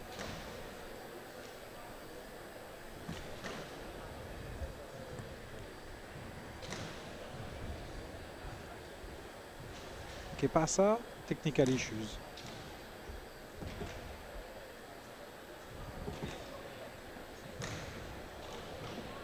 So far everything worked perfectly. Yeah, I'm not sure quite what's gone wrong here, but system seems to be up and working. I'm sure they're not waiting around for nothing. Just need to double check that won't be any issues, I suppose.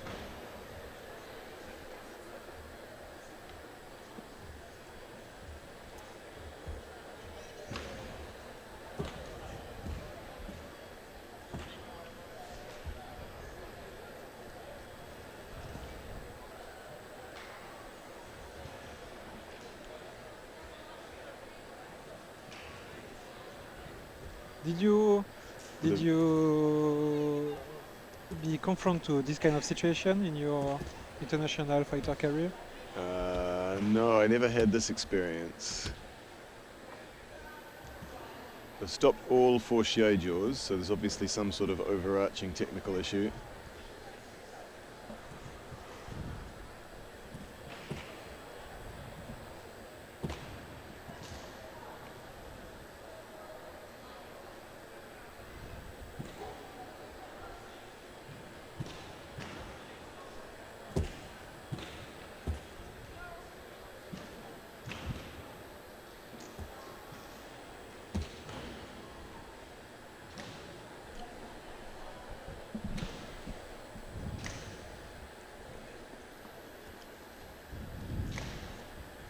You can feel that everywhere in the venue, people are waiting.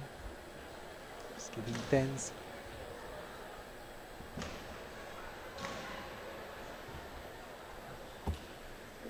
So this Shiai-jo will soon be Georgia versus Spain, but there's some sort of technical issue, so they've actually stopped the matches on all 4 Shiai-jos. So we just need to wait for things to get sorted out behind the scenes, and I'm sure we'll be starting very soon. Big shout out to Harald, who managed to handle the tech for the EKF. Huge work he's committed to. He built the IT the software, right? Yes, From nothing. because there is not such a company who build for you specific Kendo Championships software. I guess if you have a big enough checkbook, Yes, it can be done, but but we don't have. it's someone who did it for free.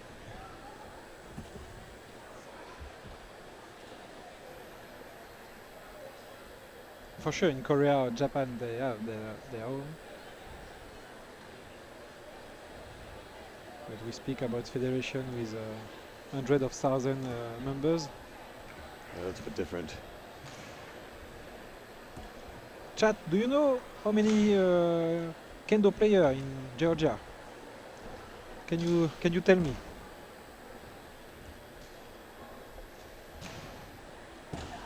And same for Spain. If you know how many members you have.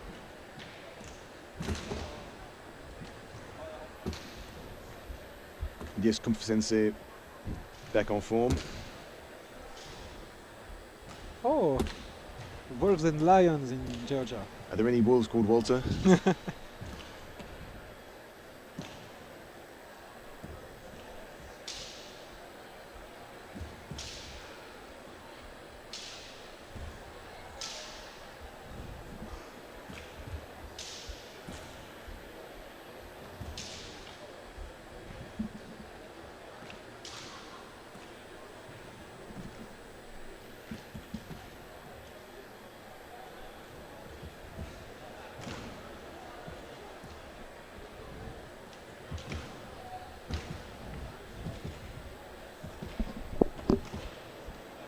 Around 50? Okay.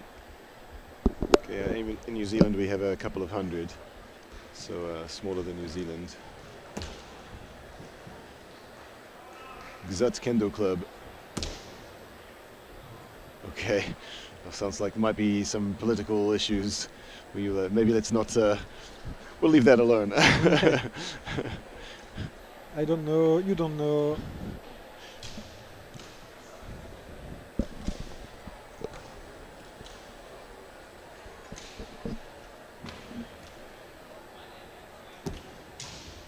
So Yeah. You are not starting yet because there is tech issues with the program who can score the points and send that directly to the organizer, to the screen for the Shinpan and the team. So until it is fixed, we cannot move further. Kinkali. I don't know what I'm saying, but definitely Kinkali. Oh wait, turn these Spaniards into Kinkali. Sure. Maybe I shouldn't have said that.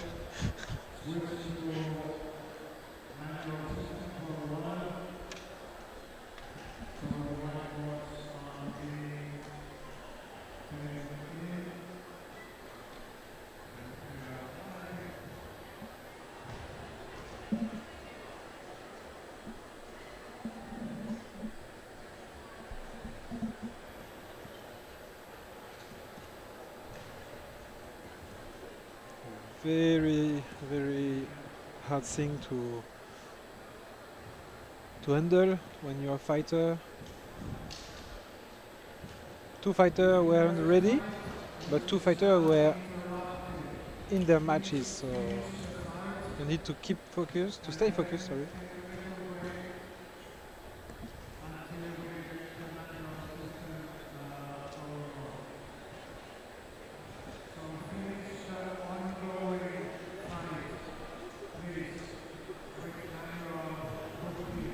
So they will finish the ongoing match on Shiai-jo A and B, and then they will figure out the rest. And you can see that referees are Coming back. lining up, yeah.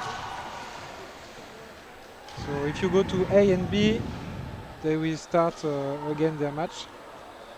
So we have France versus Finland partway through the first match. And Kazakhstan versus Israel on A.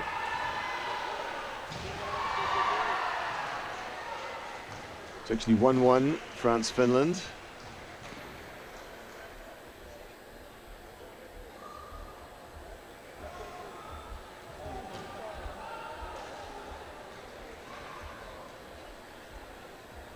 So we apologize about that. So Yeah, so tech issues. Tech issues, we don't know yet. Something with the EKF software. They are working on it. So they're just wrapping up the matches which were partway through on Shiai-jo's A and B. So France just, the first match just finished with a 2-1 victory by France against Finland, but now it'll stop on Shiai-jo B. And on Shiai-jo A, they're just finishing off that match also.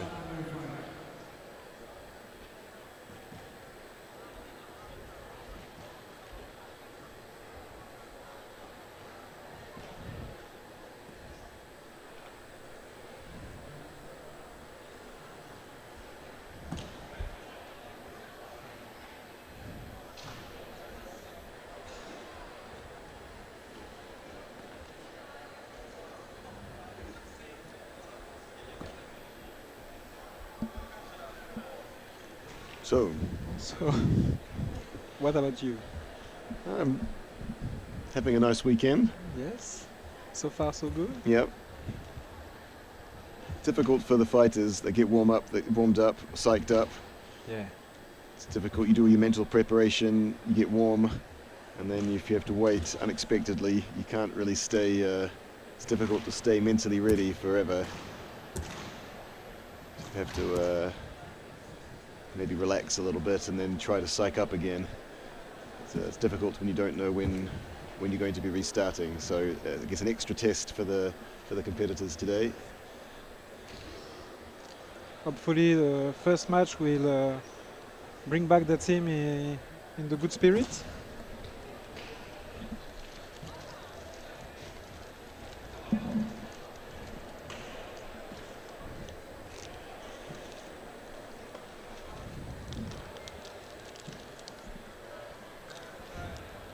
So yeah, now every Shiai-jo are emptied. Well, Romain, earlier we were talking about how many people do kendo in different countries. Yes, sir. How many people do kendo in Brittany? In Brittany, we are around 300. Wow, so actually in Brittany you probably have more people doing kendo than in all of New Zealand. Yes, but actually in France we have a lot of good things to practice sports in general. Like it's really cheap. You can have a lot of help from your city or your department, your region. You can rent a gym venue for not so much. I think it's way easier than a lot of countries for that. So the French government provides money to help people do more sporting activity effectively. Yeah, you can have like help for the children to pay your license, registration and everything. Sometimes you have help from the city. For example, where I live in Brittany, I will pay around 160 euro for a whole season. That's your Kendo Federation membership.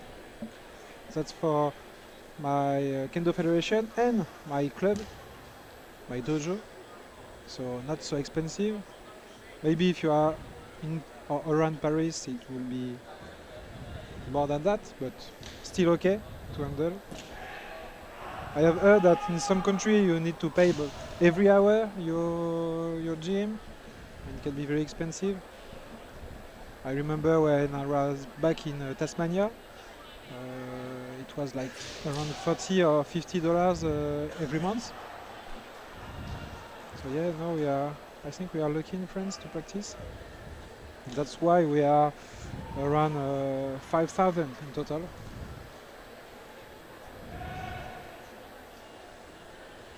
I have asked on Reddit if people could tell me every nation in Europe how many members do they have.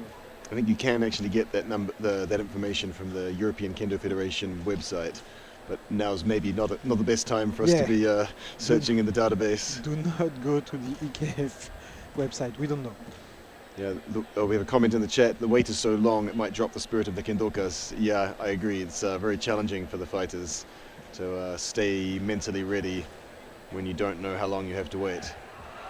So yeah, I hope this will be sorted out very soon.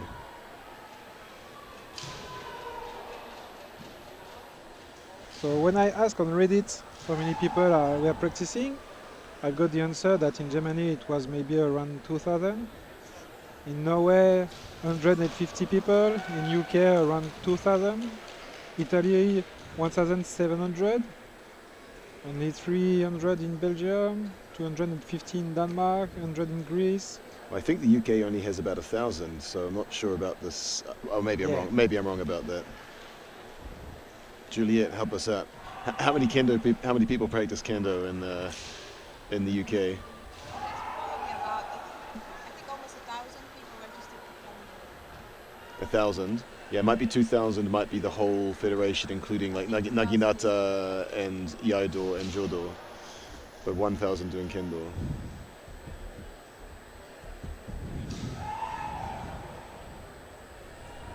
Yeah, it's difficult to count, difficult to know from every federation.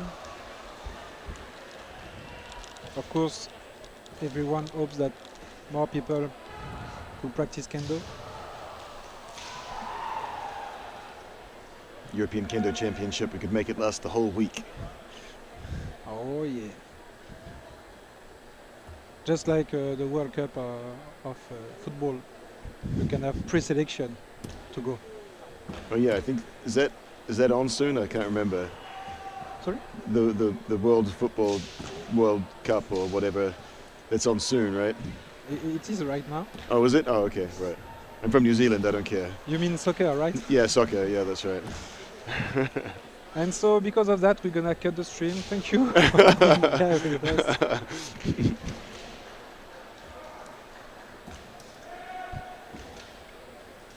Actually, New Zealand is in fact competing at this Football World Cup this time. We don't usually qualify.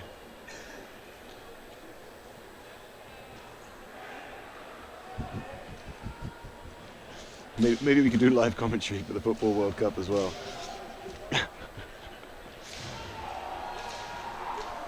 Who will Italy be fighting? We can check that for you.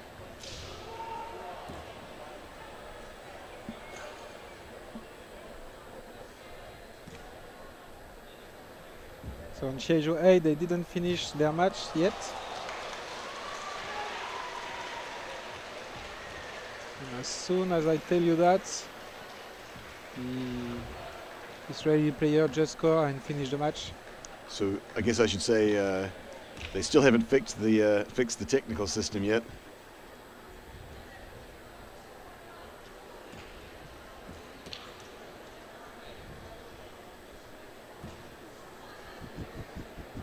Australia. Australia lost to USA. Australia, mate.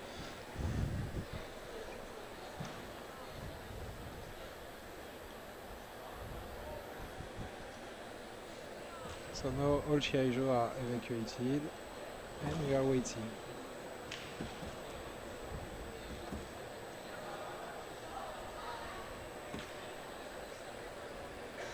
We start to reboot all the programs.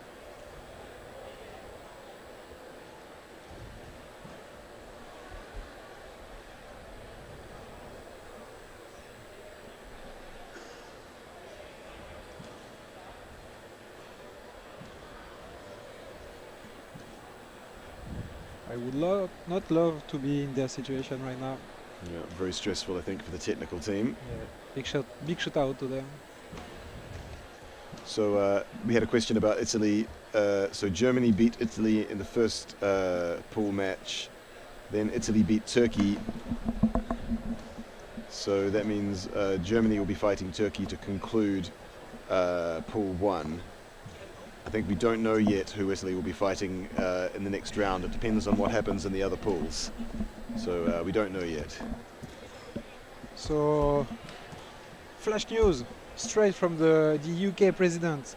1,200 people are practicing kendo in the UK. I was close. I was close.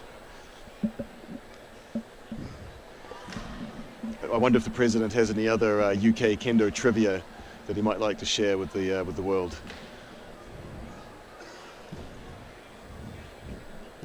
Maybe not. Maybe not.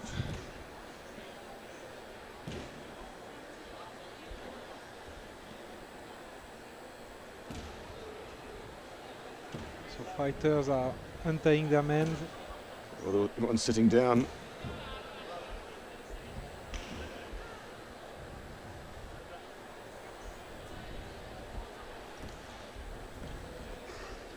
Let's go make some mojitos or something.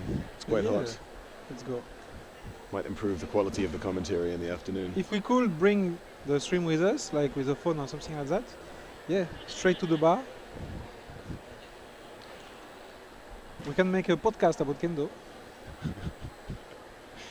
We could talk about our other hobbies. Yeah. I don't have any. I'm a nerd. I play Magic and I play Warhammer and. Oh, you could do a little unboxing. Yes. I don't know whether you brought any boxes with you, but you need to film me for that. Question: what kind of technical difficulty is it? How detrimental is it for the matchup? We don't know. It looked to me like it was working, but now we're back to the scoreboards being. I can't really see. It's white and yellow, as you can see on the corner of the stream screen. So I'm afraid we don't know any more than you do at this point in time. So please film me, as I will make a Magic the Gathering pack opening. Because why not? Well. So hello guys. I just bring a Magic the Gathering French booster. So why not open it live? Because tech issues, you know. So here we are. Some booster opening. Some command. It's a Strixhaven edition. I don't know if you guys are playing. Ooh. Nice artwork. So are we getting anything good? I don't really know what these numbers mean. You don't really know? I will teach you. We have plenty of time. So how did you spend the European Kendo Championship? Well, I learned how to play Magic the Gathering. I flew all the way to Montenegro to learn how to play Magic the Gathering. This is the rare we got. Black.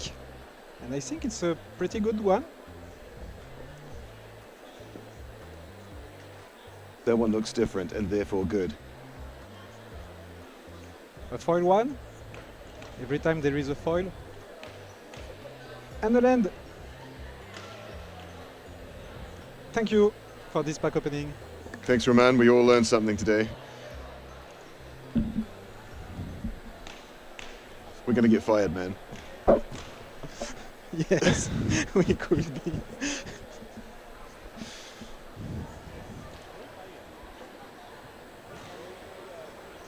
We are all a bunch of nerds in Kendo.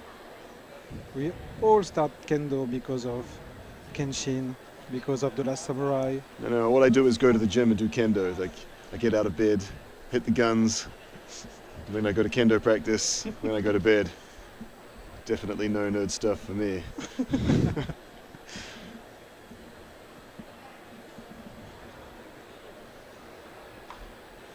Yeah, if we were just on the analog scoreboards with the Velcro points, then we wouldn't be having this problem. But it would also be more difficult for us to do the streaming effectively. So the technology is great when it's working.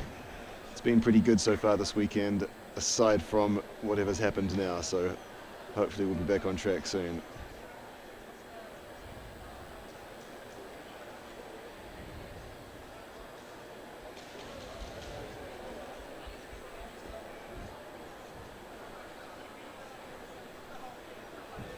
Yeah, I'm pretty sure videos of this were just it was just fake news. It was a deep fake.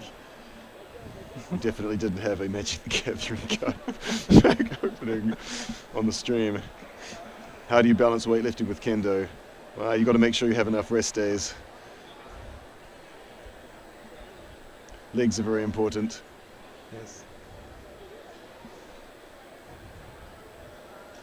And in kendo we have really nice legs, boys and girls, Very important. because of oikomi.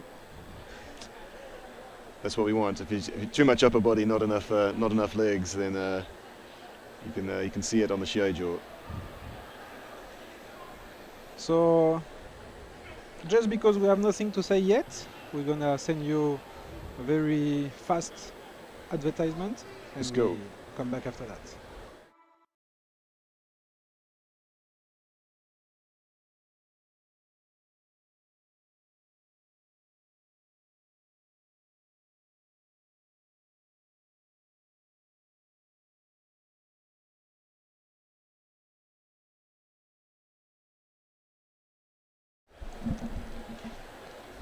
And we are back on nothing. So let's get a little bit of kendo tutorial.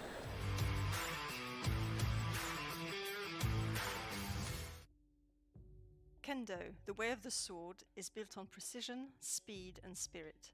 At its core, 4 fundamental strikes. Men, a powerful strike to the head, executed with a loud kiai and a strong step forward.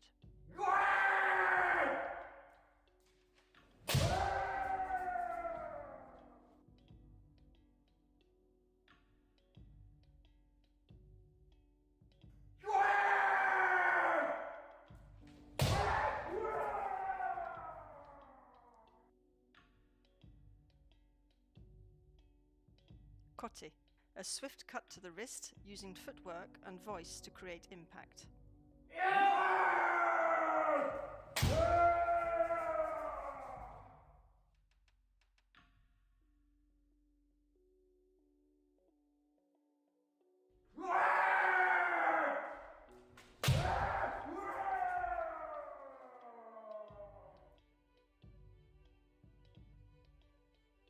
Do, a sharp strike to the torso, requiring precision and explosive movement.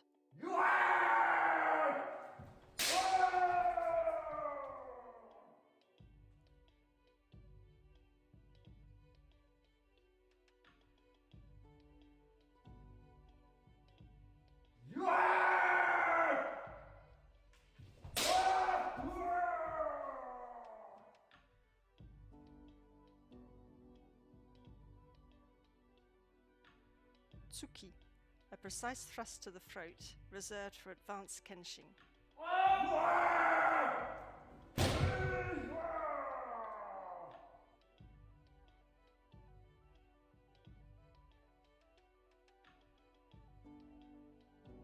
In kendo, a valid point, yuko datetsu, is more than just hitting the target. It requires precision, correct posture, proper blade angle, strong spirit, and a follow-through demonstrating awareness. Zanshin. Now, when you watch the championships, you'll know what to look for. Enjoy the matches.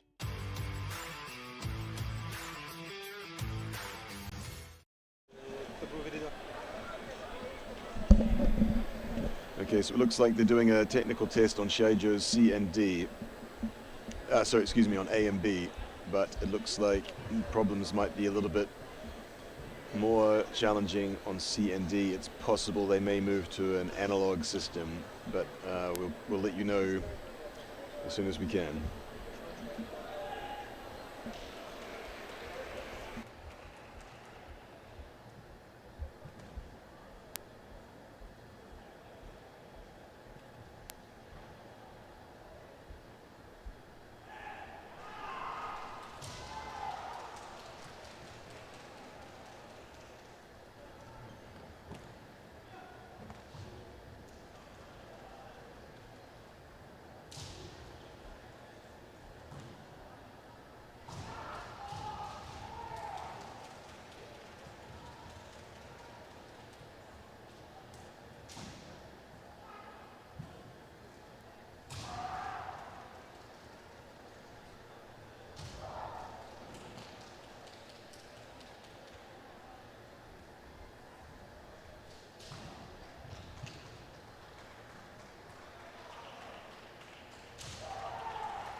Okay, so France versus Finland and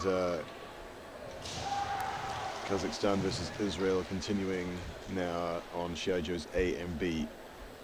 They've picked up where they stopped. So I think they're in the Chuken match now between France and Finland. I can't see quite where they're up to in Israel versus Kazakhstan. But they are back on as well. Over at C and D, we're still waiting for a technical fix. So we'll let you know as soon as we can what the story is.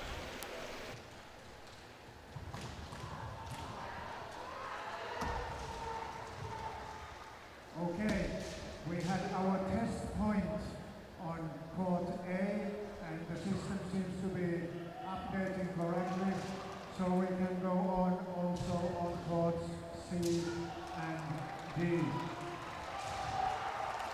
Thank you very much for your infinite patience and cooperation.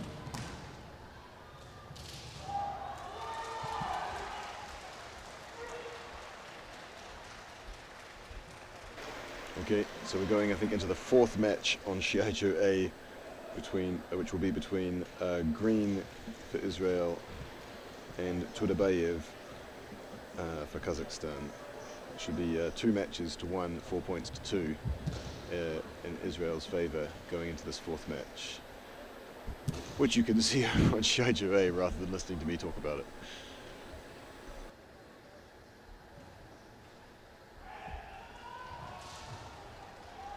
Oh, it looks like we might be sorted. Referees are in place, the screens are on. I think we just about might be ready to go at last for Georgia versus Spain. So Spain in red, Georgia in white. Thank you very much to everybody for your patience. Hopefully everybody's managed to get themselves mentally ready again, psyched back up. They haven't gotten too cold physically. So we'll have Chikadwa from Georgia up first, second dan, 24 years old, at his second EKC. And then for Spain, Tortilla Mizutani, 21 years old, at his fifth EKC, which I guess means that he was competing as a junior before he joined the adults team. And he was on the team last year when Spain got the third place position in lead-in at the EKC last year. All right, at last. Romani, you ready? I am ready. Got your magic cards packed away? What cards? I don't remember. Let's go. Kendo. All right, so the Georgian fighter taking Jordan. Quite a few Jordans in the tournament, at least over on this side of the venue. Did you have a lot over on your side this morning, Romain? This morning I was off and I didn't see too much. Okay, actually. Maybe we had all the Jordans over here on D.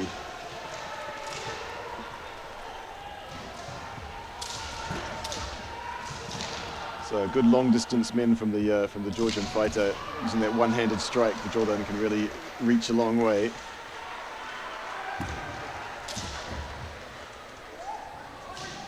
Yeah, because when you are in Sudan and when you are in Jordan, you don't have the same area of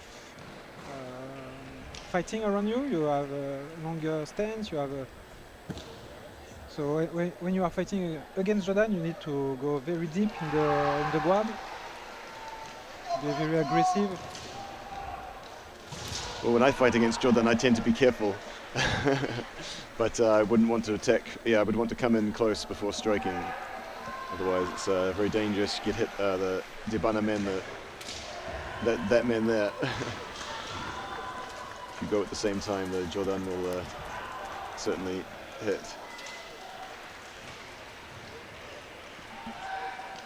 The referee calls a pause.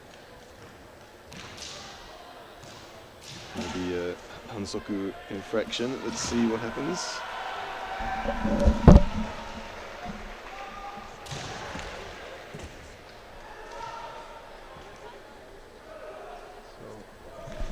What will they decide? Going to the Spanish fighter. I'll tell him he's done. Needs to withdraw the full distance. Yes. Hansoku.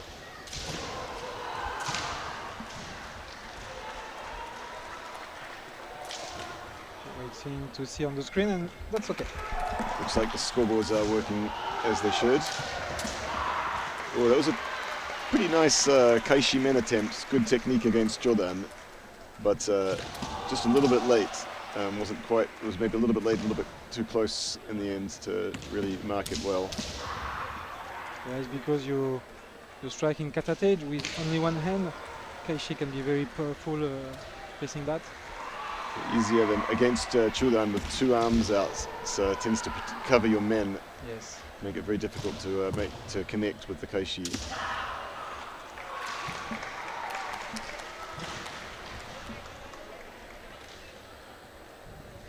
So now they are careful about separating correctly.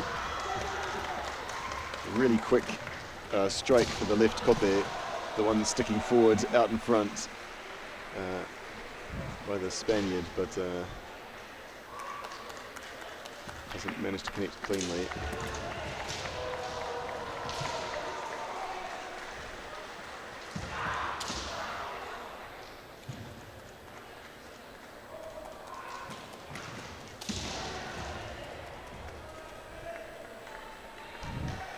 You can feel that both can be very dangerous if it connects. I think irregular separation again.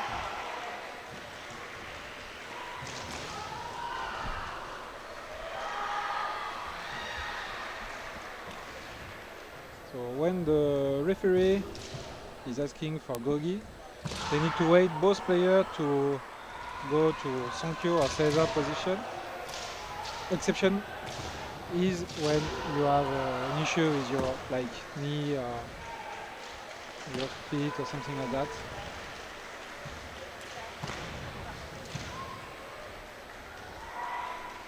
So I'm told by one of my contacts that the problem was that there was, oh lovely, well, lovely enough for 2 flags if not 3. So that Kaishi we were talking about earlier, this time timing a little bit earlier and able to make a tighter or cleaner strike on the men.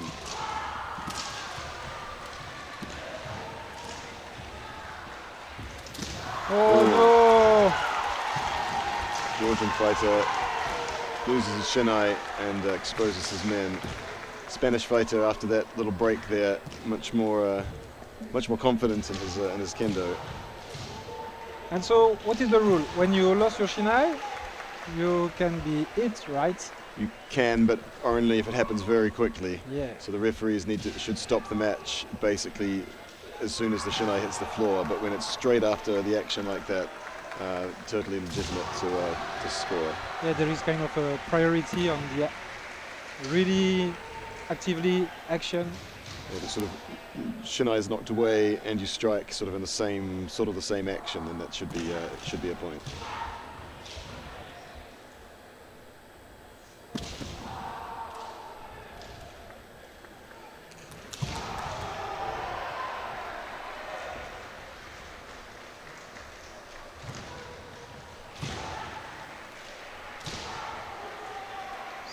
Sorry, this is now the second match, but the information doesn't follow up.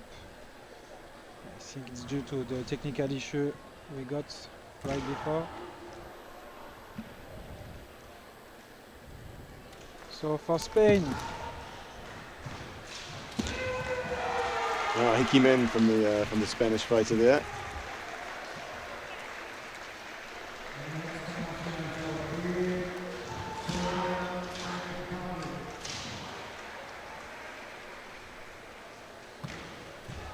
So 3 points for Spain so far. One match looking good. Pressure now on the Georgian fighters.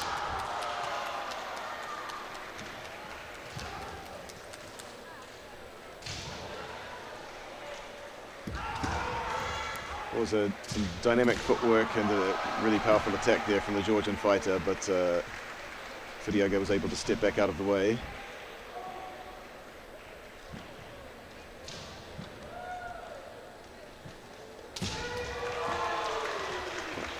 Spanish fighter finds that moment where the Georgian maybe lost his concentration.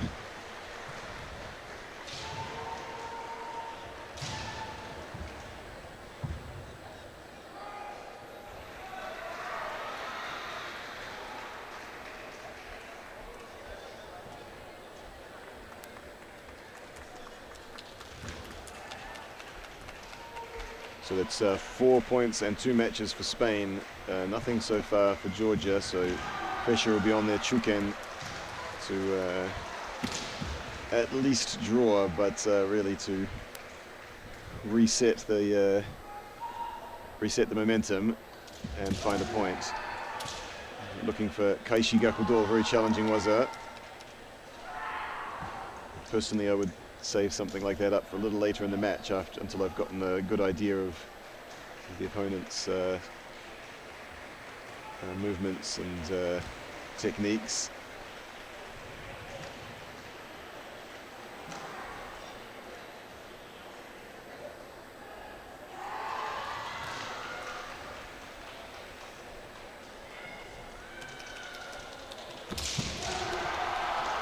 Yeah, look, we're still having some technical difficulties with the data feed, so I'm afraid, yeah, we are on to fighter number 3.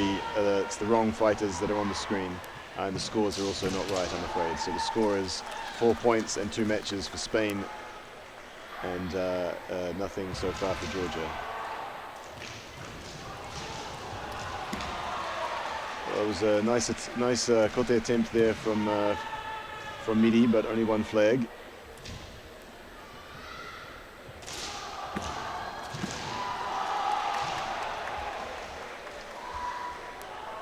So sorry guys, we are on the issue to provide you the correct information on the screen. But for now, 2 victories for Spain and third match, 1 point for Midi. So pressure really on the Georgian fighter now. If he doesn't score at least 1 point. Kaishido. Nice Kaishido there from Midi. Georgian maybe feels the pressure to catch up, attacks maybe a little bit, just a tad recklessly, and Midi concludes the match with Kaishido. So that's 3 wins for Spain, so they will win this match against Georgia, but 2 more fights to go. So next will be the famous Pina for Spain, facing Strelkovi for Georgia on this first match.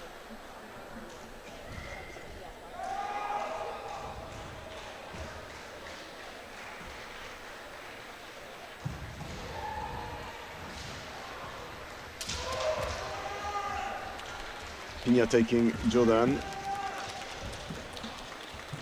Pina switched to Jordan like a few years ago, right? Before he was in Jordan Okamai.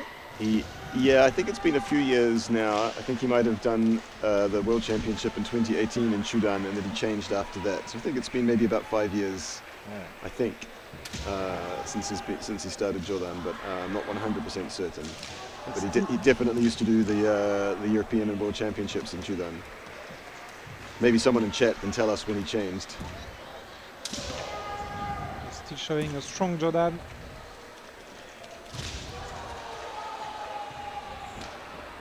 Quando começou a hacer Jordan Pina? El Chatsabi. Oh, nice main attempt. Oh! Grande man.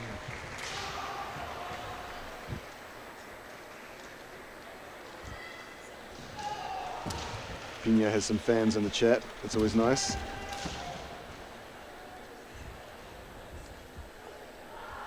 Yeah, look, sorry, the screen, the data stream isn't working. There's just been there are technical issues at the venue. So the score is 3 matches won by Spain and 6 points won in the first 3 matches, and now in this match, that's 2 points for Pina. So that's 4 matches and 8 points for Spain as we go into the Taisho match.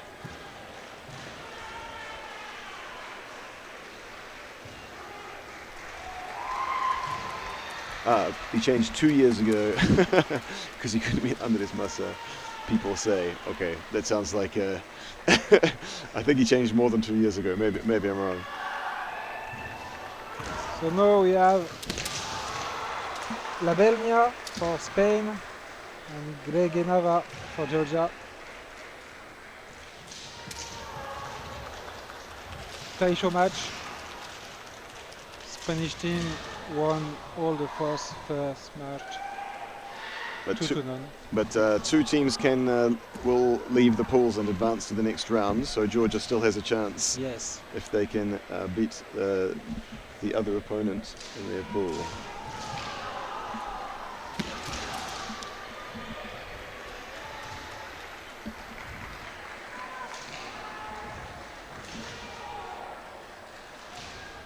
So because our technology to put information on the screen, we rely on the IKF tech.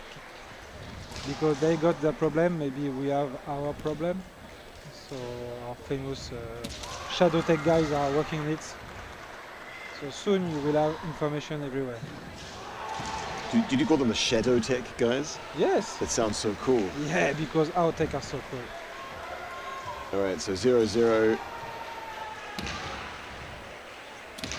Ooh, nice Hikimen attempt, but the Georgian very quick, ducking out of the way. Spaniard 2 Kaishido attempts, but neither one quite finds the target.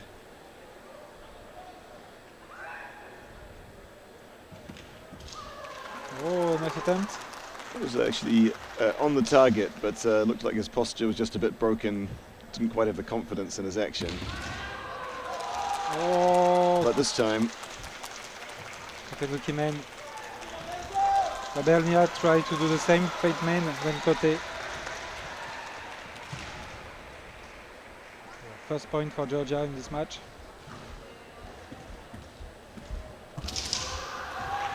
this time he gets it. Third try. Manages to find the door target.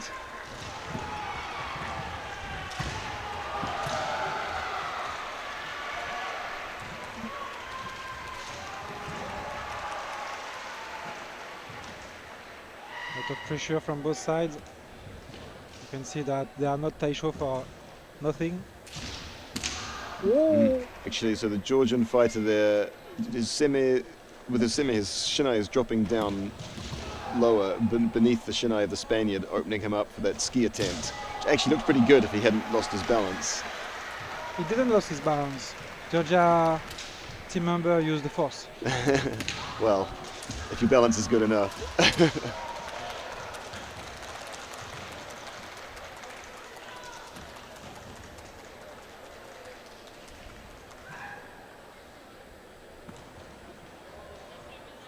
So 1 point for Georgia, 1 point for Spain on this last match.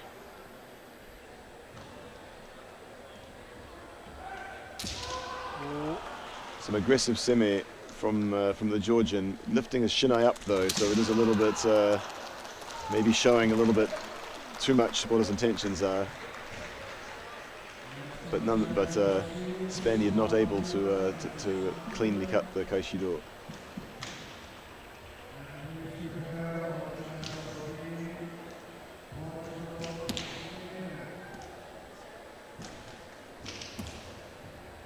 So you can see that they try to advance in their opponent's guard to create something, to see if the opponent reacts.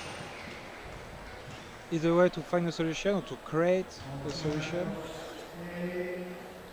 It's like, come on, do something. Oh, Kote available there, but is it a trap? Instead goes for the men. Had to come in quite close there, the Georgian leaning back, but the Spaniard still reaching that men. Yes. Dynamic action. Pretty neat. And with that, Spain won this match facing Georgia.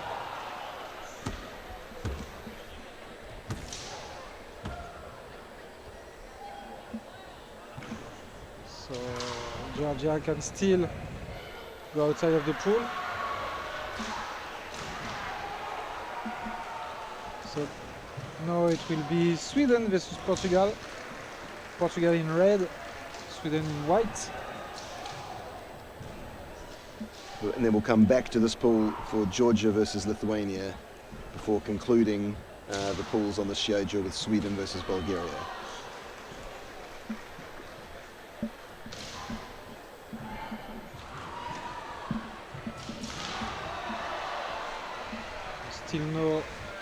Still no information. Coming through the data feed, you mean? Yes. So we will be blank. Pues And you muy will bien. have to listen to our voices. Sorry. We don't know who will be first in... sorry, Spain beat Lithuania and Georgia, so for that pool, Spain will be first. Georgia and Lithuania will have to compete to see who will be second.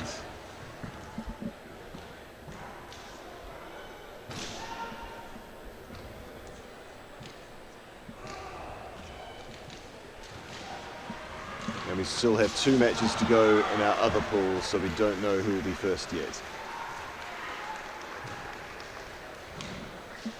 We'll have to see how Sweden goes against Portugal in this next match. Sweden's Chuken, third fighter, is the current European men's individual champion.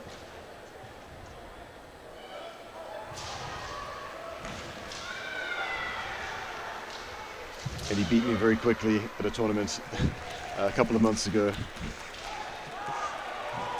So obviously extremely strong. Extremely strong.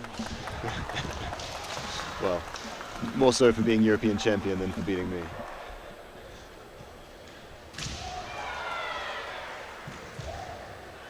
Okay, so first up, Strandl in white for Sweden. And who do we have? Casqueiro for Portugal. Great. Portuguese fighter in Jordan. Strandl, when I've seen him before, very energetic, aggressive kendo style. And I think we'll see that in this match as well.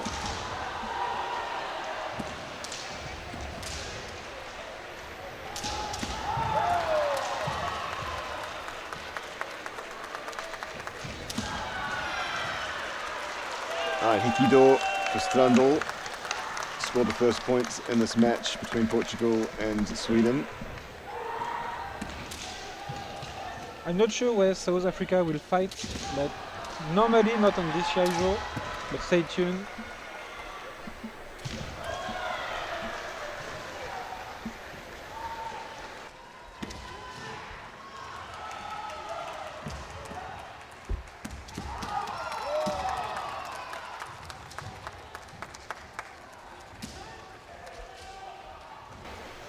Okay, so South Africa and Ukraine only had a pool with 2 teams, so they've had their match, and they just have to wait until the knockout event starts. So I'm not sure where that will be. So for now, Sweden is leading with the door and Afkote, giving Sweden the first victory.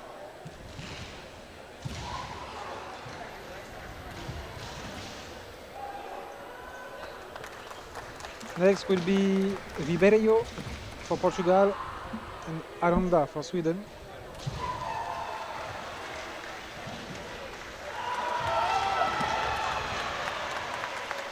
Starting strongly. Aggressive style from the Swedish fighters so far. Yes. Which we've come to expect from this current Swedish team. As soon as they're separated, they want to be coming back in, closing the distance. Yeah, big step in the Kamae. Out and straight back in again. Attempt on Gakudo, but straight on the ribs. Portuguese fighter doesn't look too worried about it. And again, yeah, so out of Super ZDI as soon as the points uncross. Aranda pushing straight back in, not giving the Portuguese fighter any chance to recover. Oh, that was a pretty stonking ski attempt, but no movement from the referees. It must have been a little off target.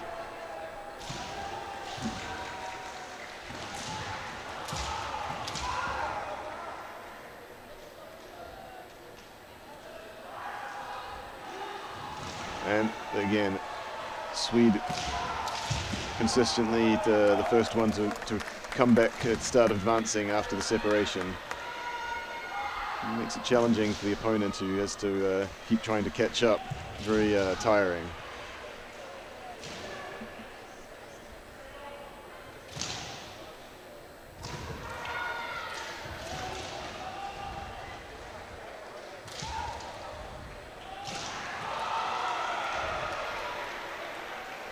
So first match was won by Sweden 2-0.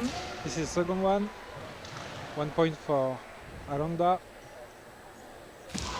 A little bit of hypnotism there, waving his shinai, moving his shinai around. Portuguese fighter maybe losing track a little bit, and then men over the top. Taking the opportunity, the opening, the highway to the men.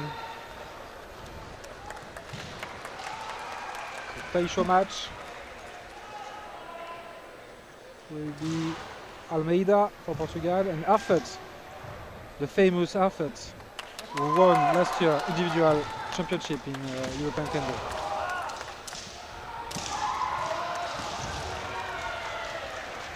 Just like his Geo, straight in the action.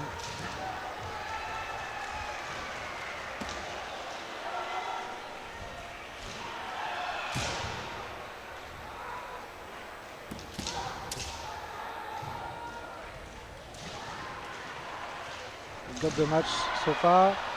The Portuguese fighter need to calm down the situation or to bring his own rhythm.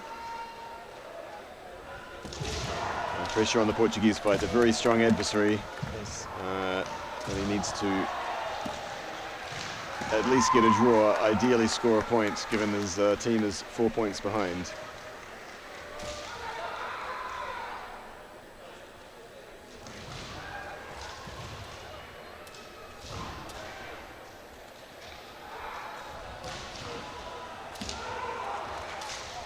So little message from our Shadow Tech that they are ongoing with the situation with Harald, who is the tech referent for EKF, sorry.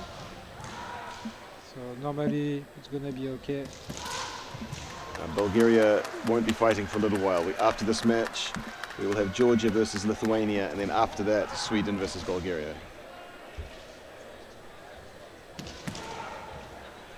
They are doing the pool just like lasagna. The lasagna system. All right, I'll remember that.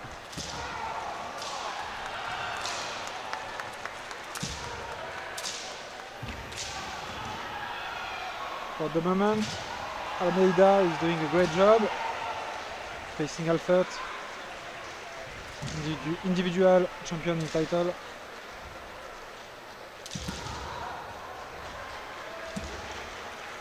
One thing's quite impressive, he does hikiwaza quite dynamically, but one step back and then he's already resetting and coming forward again.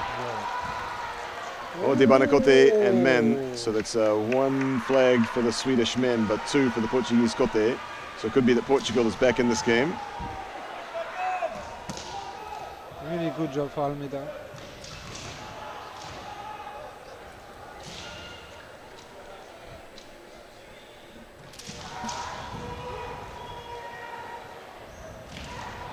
Oh, and again.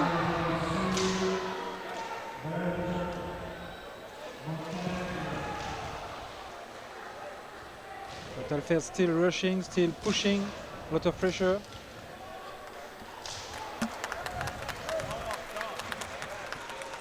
I felt able to sort of exert more control, do a bit more, do more of his semi, but not able to score.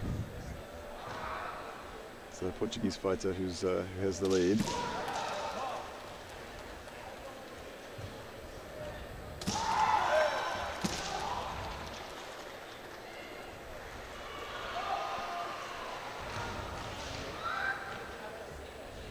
Again, I felt pushing forward, but not able to make an ippon from it. It's the Portuguese fighter able to defuse the situation, but Gorgi to see what the referees think.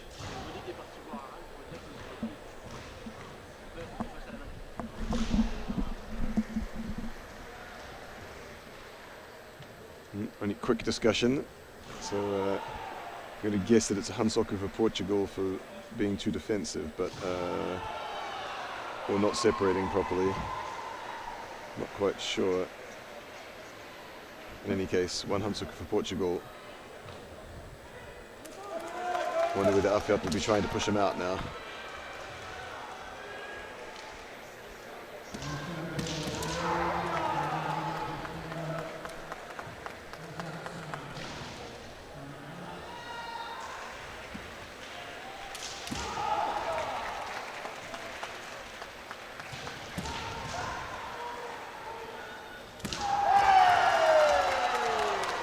So finally, Afiat finds his opportunity, pushing in, as he's been doing this whole time. This time, the Portuguese fighter brings his hands up and gives a good kote opportunity. Ooh, that was close with the men, but all right, a draw. Well, it's a little bit of a shame for Portugal. If he'd been able to just hold on for another 20 seconds, he would have had a victory for his team. So as things stand, we have 5 points for Sweden and 2 victories, and 0 victories and 1 point for Portugal. So in order to draw, they need to score 4 points and concede 0 points in the next 2 matches. So very challenging for those Portuguese competitors. So I am changing manually all the information you got on the screen.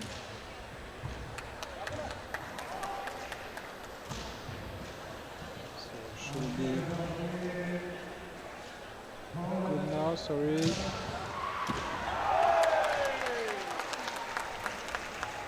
And like that, you have the proper information on your screen. Scores are not showing, but it's 2 matches and 5 points for Sweden, 0 matches and 1 point for Portugal. So Silva needs to score 2 points against Bjork. So Gogi asked by the main referee.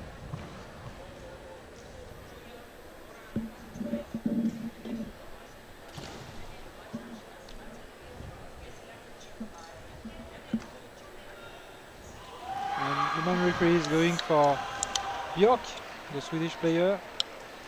Maybe a separation, looks like it was maybe a separation issue from Subasidiai, being very strict with that. Oh, strong man. Pretty good men attempt from the Portuguese fighter as well, but oh, that's a little bit of a shame. The Portuguese fighter, after such a bold attempt, that 1 point is enough to secure the win for Sweden, even if the Portuguese manage to score 4 points from here. A big high man like that, and both players are striking the head with this kind of sound we hear. You need to have another one. Actually, I think the Portuguese fighter is quite tall. He's probably used to being able to strike that kind of amen and score, but Bjork is a very tall man, so dangerous to try and do that sort of men at the same time against someone who has so much reach.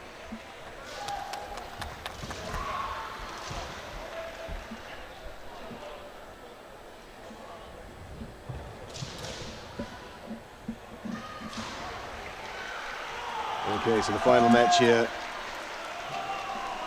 fighting for honor. This has already been won by Sweden. Oh, and a quick kote there. Nice soft wrists from the Swedish fighter.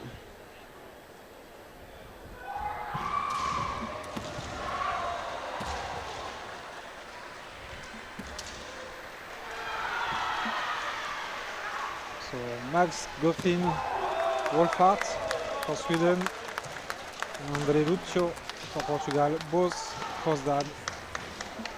But fairly efficient victory there for the Swede. So Sweden will convincingly take out that team match against Portugal.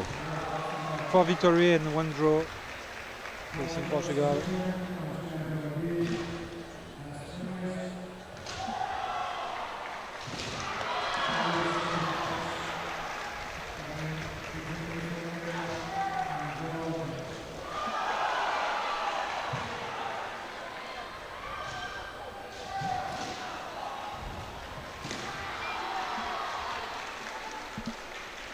Okay, so next up we have Georgia versus Lithuania. Both teams lost their first match against Spain. So Spain will win the pool. This match here is to decide which team will advance in second position from the pool to the knockout round.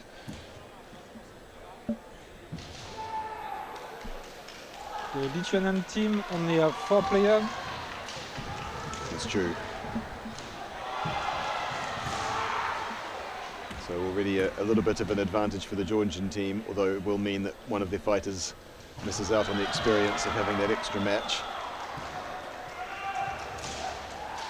And I think they will free the Geo position because I see only one guy with the men on the Lithuanian team. I think if you only have 4 fighters, it has to be the second fighter that it has to be the second space that is empty. Really? Yeah, that's Okay. required. You're not allowed to choose tactically where you're going to put your empty position.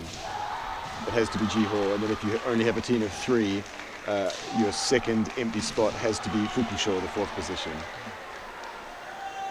But if you only have a team of 3, then those 3 need to be pretty strong. Yes. All right. Thanks for sorting out the data feed, or at least. Okay, so Stanislovaitis for Lithuania. Thank you, Roman. And Shakadua for Georgia. Shkadwa, second dan, 24 years old, second EKC. Stanislovaitis, third dan, 19 years old. This is his 3rd time, so second EKC, but he's also done 1 World Championship.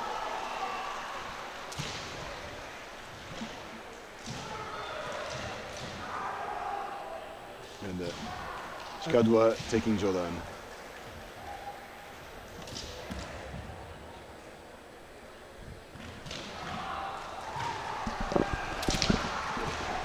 And straight outside the Shiai-jo. It was a powerful Hickey-men strike from the Lithuanian. Maybe did the Georgian lean back and not let him connect with the top of his helmet. It's a nice action, but that small Shiai-jo makes it dangerous.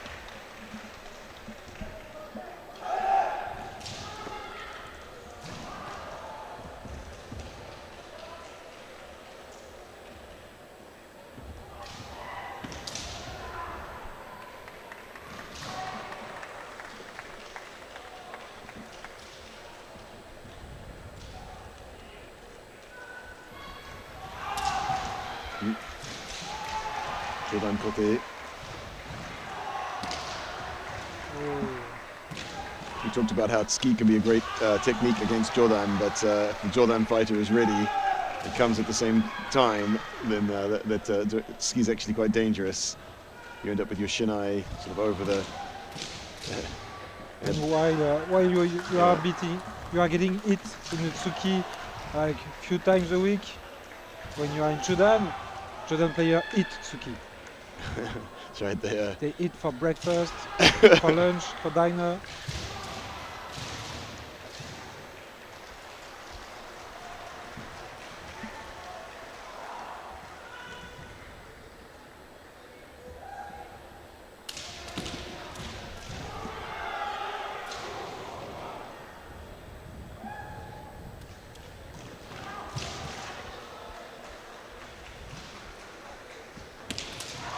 Try for a Gapudo, but very far.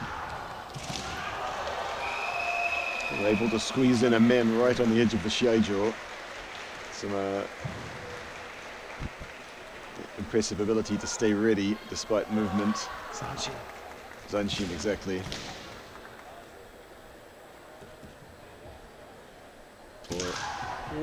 Or pretty good men attempt there from the Georgian.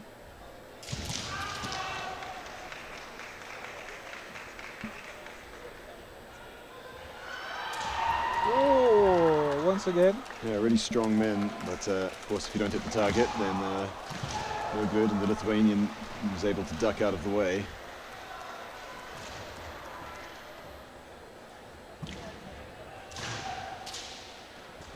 Lithuanian is really annoying for the Jordan player. Aiming for left wrist, right wrist, it's key. And keeping his shinai moving so doesn't let the Jordan fighter settle too easily.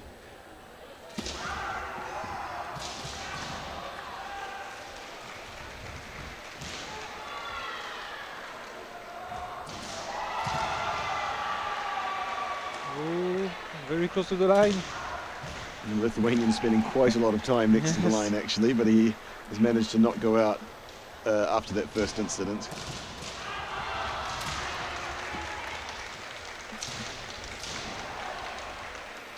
Yeah, those men are scary.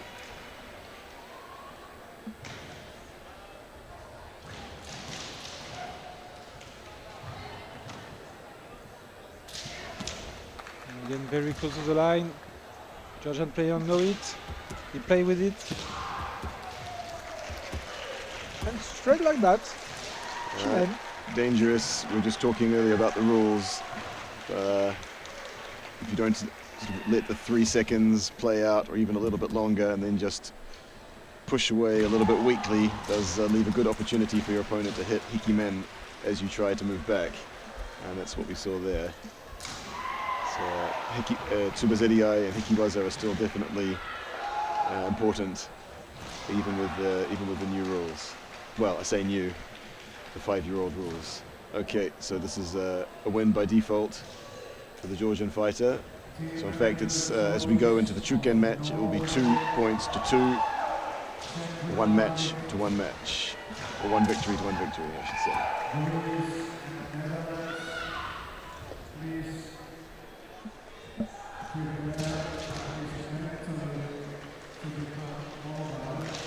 All right, so it's all even going into this 3rd match.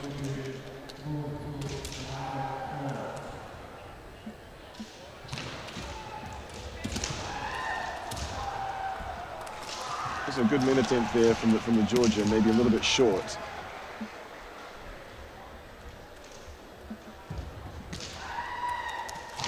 So for Georgia, Kubanishvili, and for Lithuania, Tomaszewicz.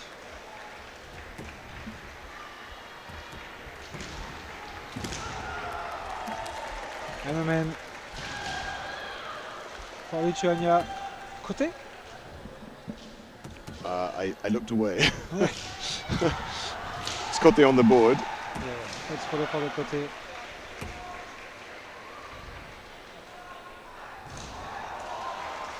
Oh, no, amen there. There are 3 flags for the Georgian. So everything's still all even. But it looks like the Georgian might have a problem with his armor, so we just need a moment to retie his men. Was it Lithuanian mid we tasted yesterday night? Yes, it was. It was, right? It was delicious. Yeah. Thanks to our commentator, Gia. He's maybe commenting on one Shiai-jo, I'm not sure.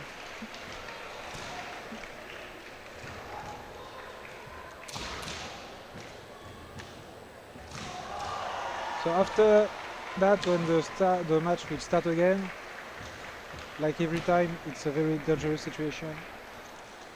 You might have built a strategy in your head, you might lose focus on the fight. So you have got a lot of hippon right after the start.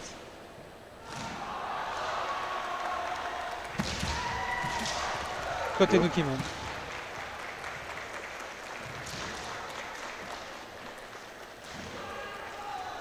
Kote Nukimen, just like in textbook. Okay. In Lithuania, the second victory.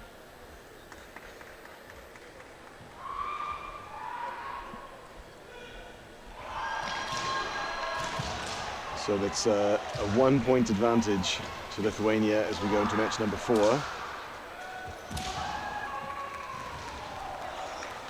And this time it's the Lithuanian who's in Jordan.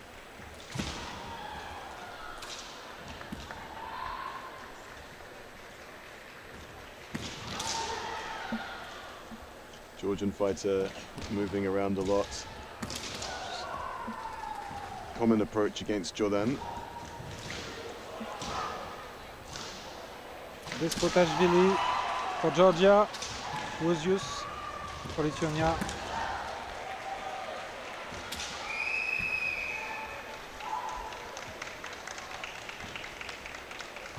I would maybe move a little bit less, but definitely you don't want to stand still in front of someone doing Jordan. Katarzycki. Good Shiai technique there from the Georgian. The Lithuanian put himself close to the line. The Georgian does men tayatadi, pushes him out.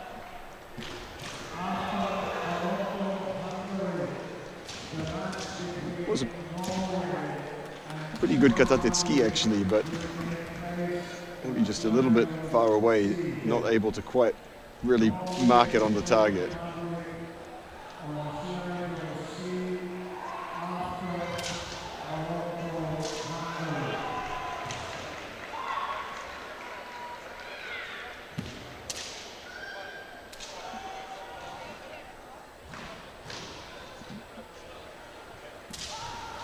Georgian player still moving a lot, his tips to annoy the Jordan player, and he tried to follow, to push him outside, very risky.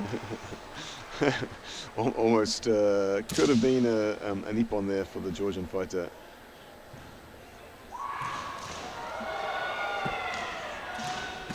Oh no! That's a first Hansoku for the Georgian fighter, so it's okay. Doesn't impact the score just yet. Katatsuki, great technique, but dangerous. And lose your shinai just like that. Oh, however, it's like the Lithuanian fighter just sort of lost concentration for a second as the Georgian danced in, as he's been doing. Oh, 2-1 split decision. This time as he dances in, Lithuanian comes in with a debana men.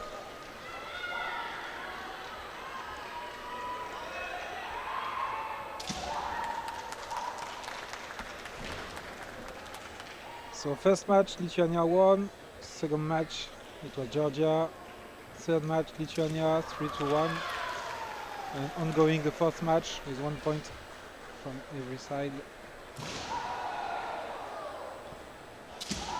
Oh, and a good men there. He's coming in, Lithuanian fighter, he knows that he's coming but doesn't know exactly when to strike. And in that hesitation, the Georgian fighter is able to come through with the men. Striking men against Jordan is not that easy. They've got their hands up in the way. So it's all even now as we go into match number 5.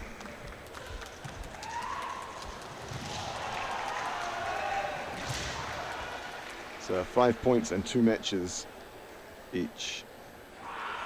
So good old-fashioned Taisho Sen. 2 most experienced people on the team normally.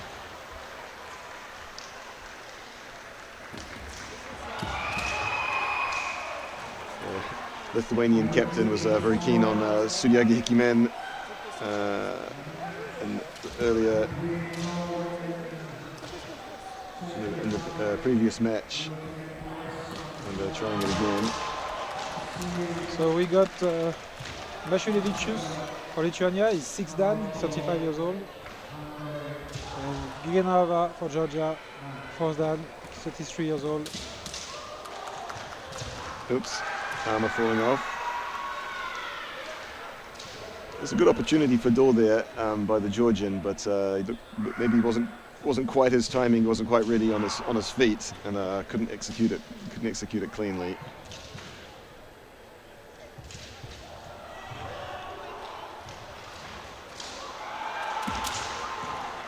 Only 1 flag for the Lithuanian player. this even match between those two teams. This time looked like the Georgian was waiting for the Kaishido opportunity, but the men was too quick.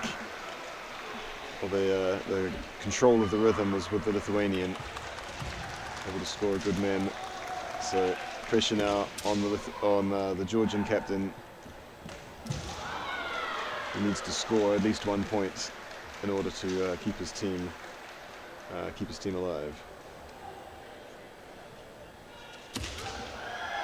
A strong straight men attempt there from Makilevicius. That's what I said. Yes. Yeah, you say it. Only one flag on this Yakudo from the Georgian player. Need a little break.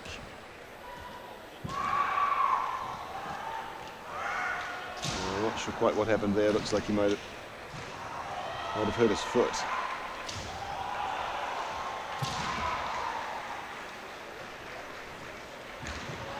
Okay. Back again. Oh, another good men's strike, but the Georgian ducks to the left.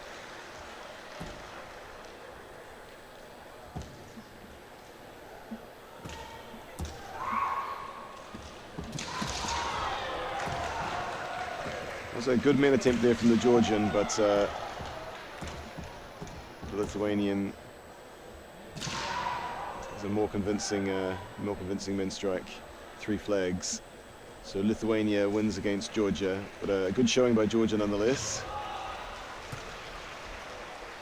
So that means, unfortunately for Georgia, they are eliminated in the pools. Spain will advance in first position to the knockout tournament, the knockout section of the tournament. Lithuania will also advance in second position. So next will be Sweden facing Bulgaria. That will be the last match for our pools, won't it? Yes. We won't quite know what is happening next until all of the pools have finished.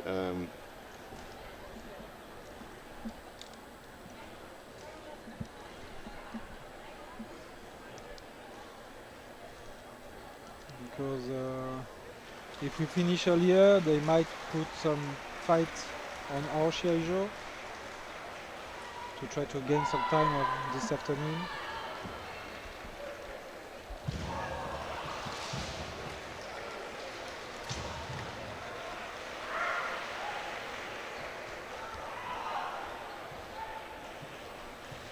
So now it will be Bulgaria in red, Sweden in white.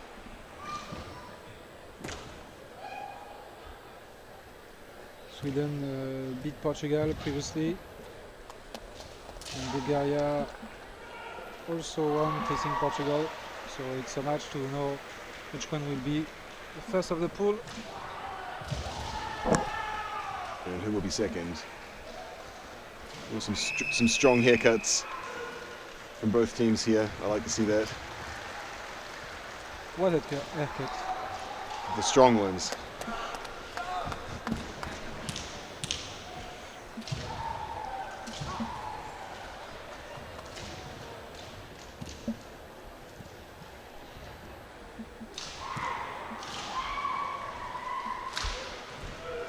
So just working on a little manual data update here.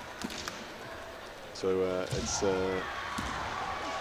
Bulgaria versus Sweden. And as before, the Swedes, Strandal still in simple position for the Swedes. Got it up, excellent. Pretty aggressive as he's been previously. And scores a quick men.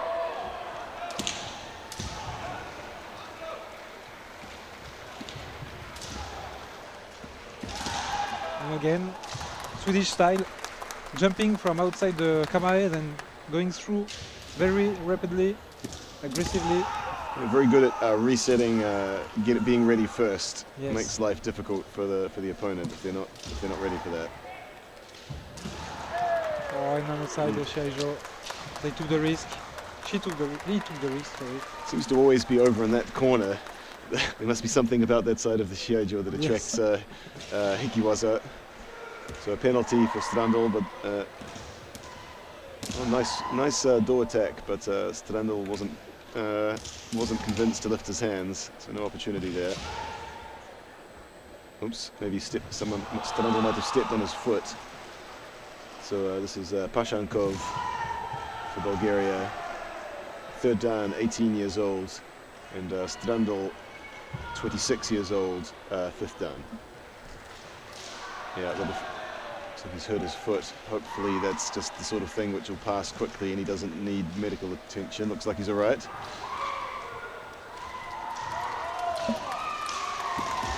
Well, that was a pretty good kote attempt actually, yes. But incomplete. So you can see that Strandl or Alfred for Swedish got a very strong left foot from the Kamae. From the Kamae and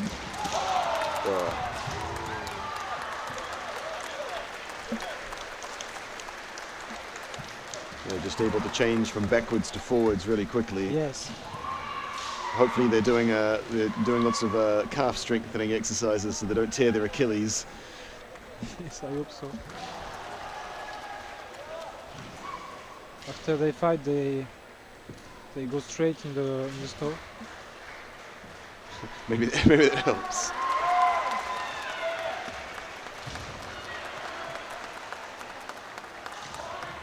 So a moment while I update manually the information on the screen.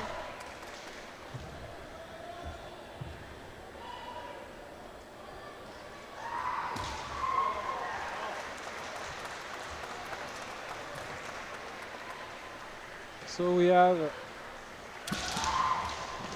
Todorov for Bulgaria and Gutierrez Aranda for Sweden.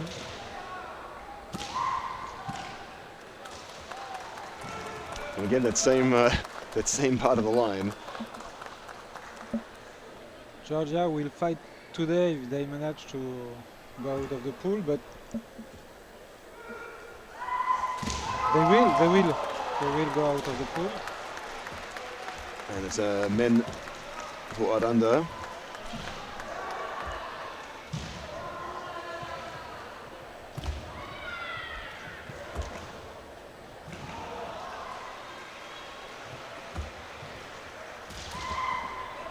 Aranda is 6 dan, 43 years old. A lot of experience in international tournaments. Oh man, he's older than me. I should still be fighting. Oh, no, I feel bad. We should be fighting. No New Zealand at the EKC. So convincing first 2 wins for Sweden there.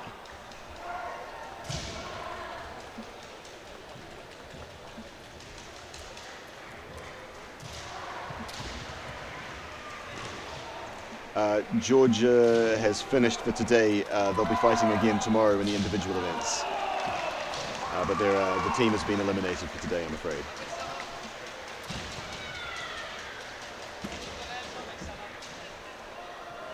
So pressure on the Bulgarian here to score. Dimitrov for Bulgaria and Arfet for Sweden. Dimitrov very experienced, 20 years of kendo, but Arfet, of course, is the European champion, so also very strong.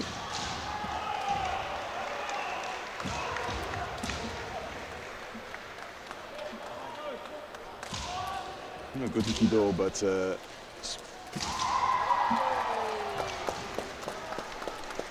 looks like is it you?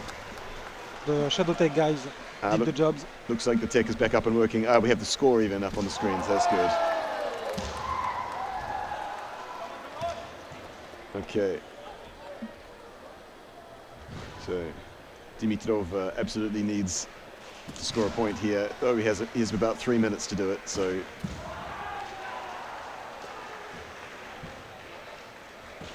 Shiai Bogu jam. Wanted to take the man and the Shiai from Arfet.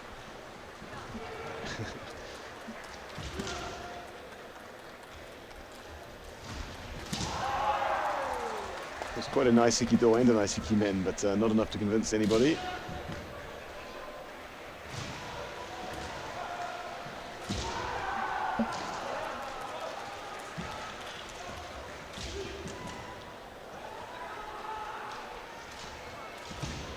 Yeah, Dimitrov is trying to put easy rhythm in the Shiai.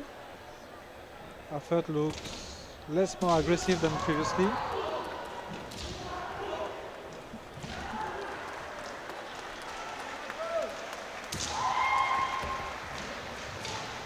Quite a lot of Ikido attempts. Yes. Could finish by pay.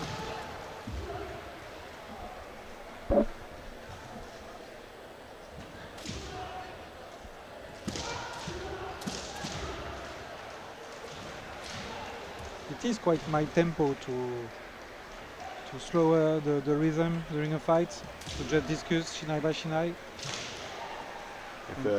If your opponent doesn't is sort of preferring to attack a lot, that can upset them. But in the end, I felt with a strong man, so Sweden secures its win in this match.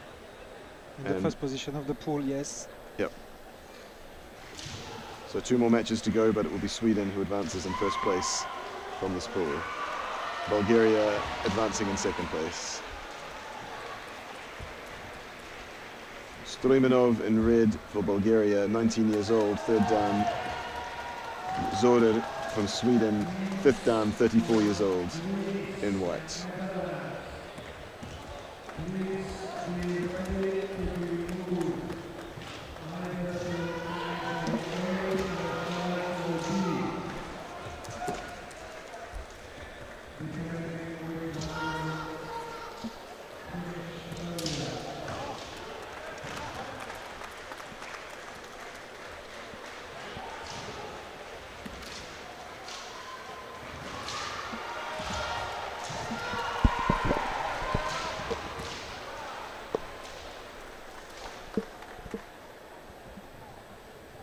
This first match, show position, the last door before the captain.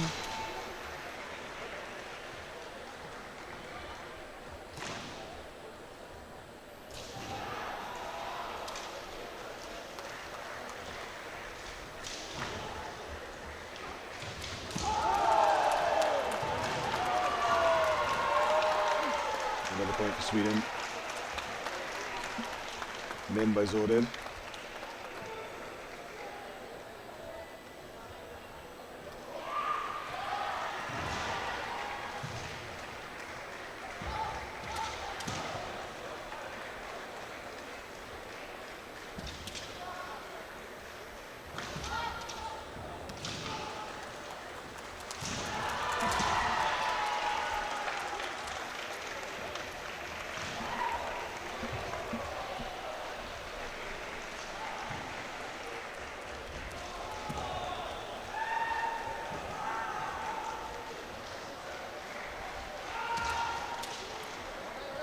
Right on that line again, but doesn't go out.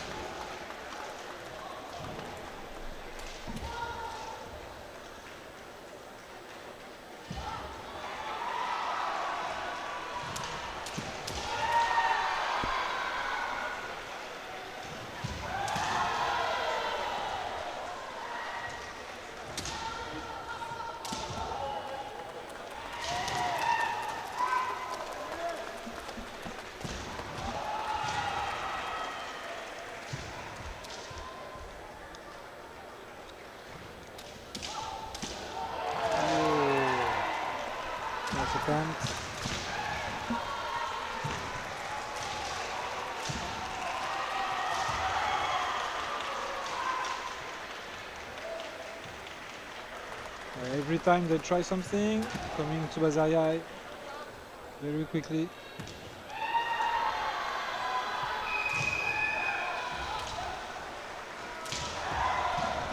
Obviously something that they train in the Swedish team. All of their members doing that couple of steps out and then left foot ready, immediately back in. A good men attempt, but Not a clean strike. And especially since the new Tsubasaya rule, if you are not prepared for Tsubasaya and Ishiwaza, you will be in big trouble.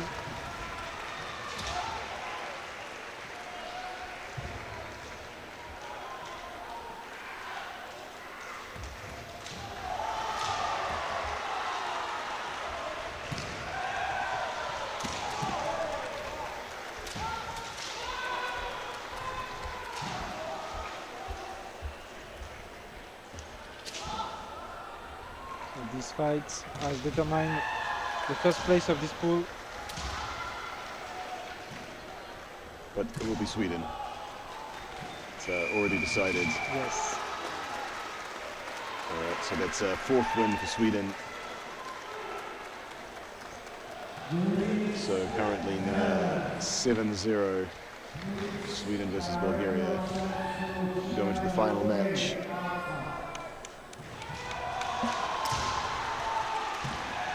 Wolfaf from Sweden, fourth dan, 31 years old, against Markov from Bulgaria, fourth dan, 32 years old. Same age, same dan. Wolfaf has 14 years of kendo against 10 for Markov, so a bit more experience. And he's also had 2 more EKC participations, so a little bit more international experience as well. We did saw Markov in the London Cup this year. I don't think Markov. Yes. Yeah, he often comes to the London Cup. Actually, I think his girlfriend was studying in Manchester. Though I think she's now left.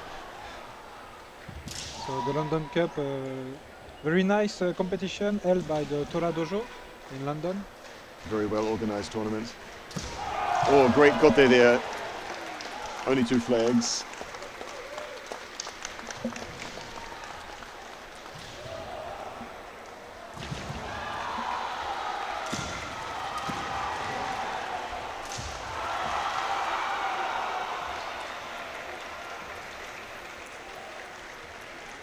Lots of pressure there in Subazidia. You can see them pushing against each other.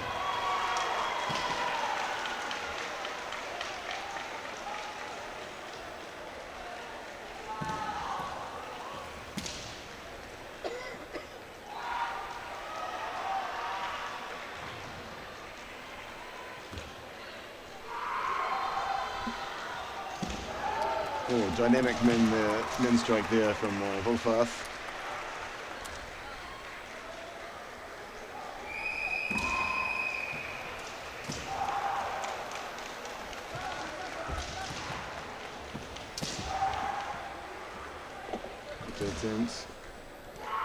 Because of the Swedish team, now I want to come back to my dojo and make all my students work on separating from Tsubazarai, coming straight to attack, then Tsubazarai again, coming back straight to attack. I think if you've had that experience in Shiai when your opponent is always ready first, it's just exhausting. Yes. Feels terrible. So if you can make your opponent feel that, it gives you an advantage already.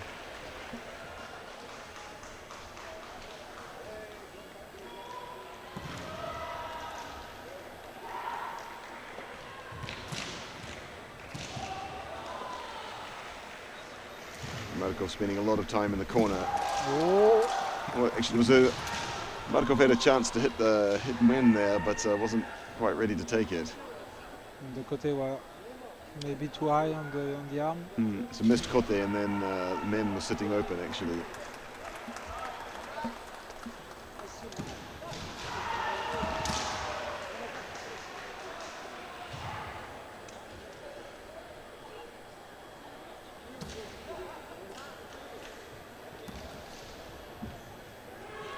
At last.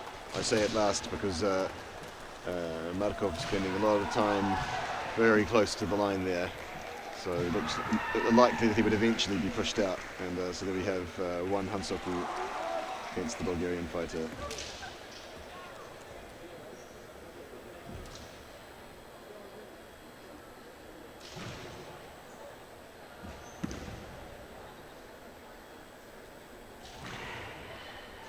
A little bit too late to catch the Gyakudo. Yeah, Markov didn't commit to his attack. I should say Wolfpath didn't commit to his attack, so that Gakudo opportunity wasn't there for very long.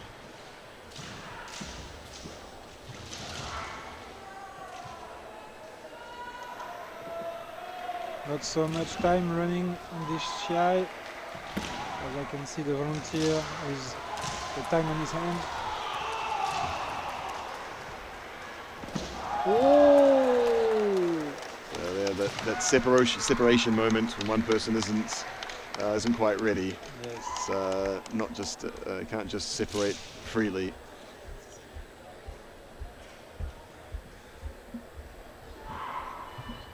Giving 5 victory on this match. Sweden facing Bulgaria. Sweden will be the first one to leave the pool.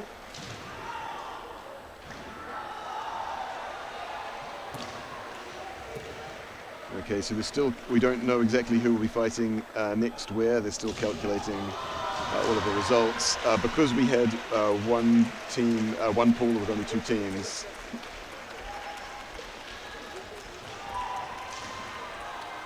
we finished earlier than the other pools. We do have, however, the Shimpan are setting themselves up, but I can't see any teams ready to fight. So I think it might be just a little while before we get going. So I see they may be preparing for the 6th of final, because I see Sweden wrote in white on the board. Yeah, so Sweden will be in white here next, but their adversary hasn't been. I don't think has been determined yet. Maybe it will be Finland. They are facing Austria in 3rd match on Shiai-jo B, and they already have 2 victories. Sorry. Likely to be Finland.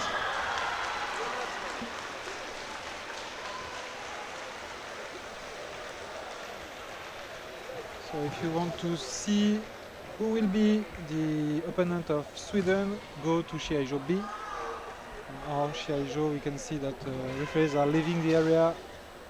Little break. So time to put the anad, and we're back just after that.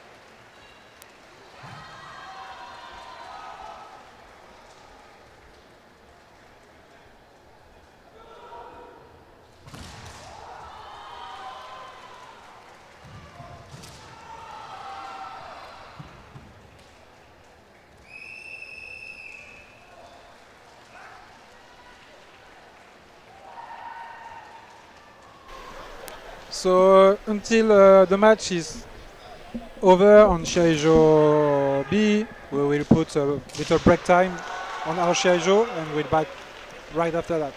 Thank you very much.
So hello guys, we are back again as the referee coming back to the Shiai-jo, and both Finland and Sweden team are lined up and playing that man.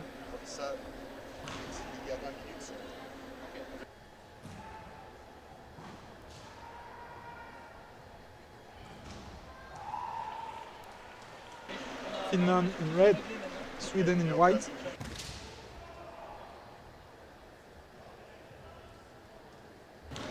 And we are in 16th of final.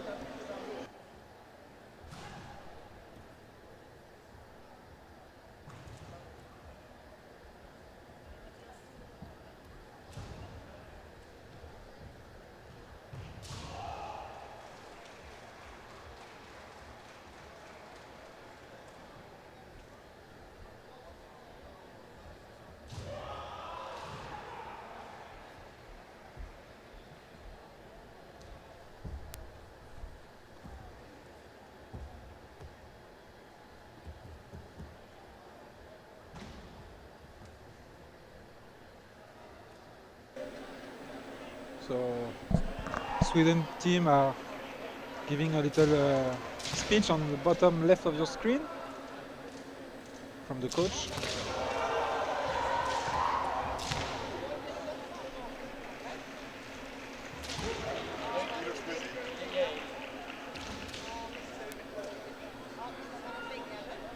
And I can see that the last Finland player is getting ready with men. Bottom right of your screen.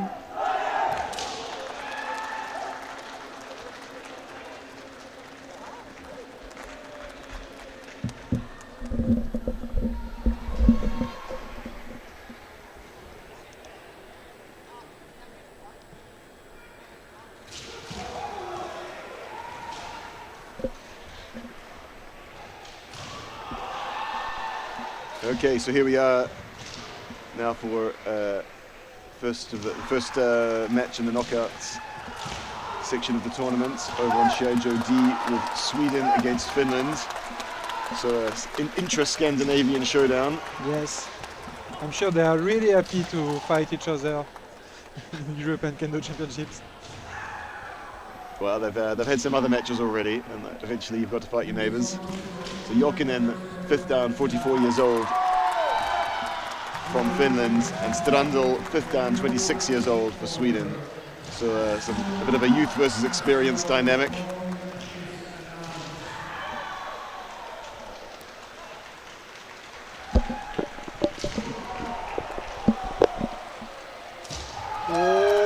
Looked like no movement from the referees. Didn't like that.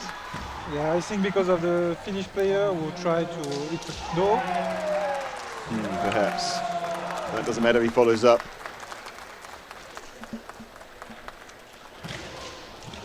Finds men anyway.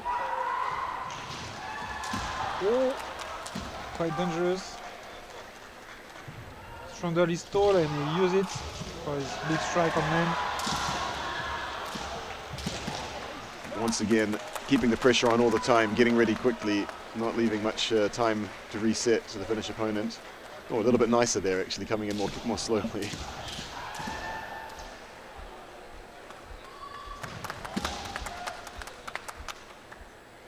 Oh, there we go, pressure straight back on again.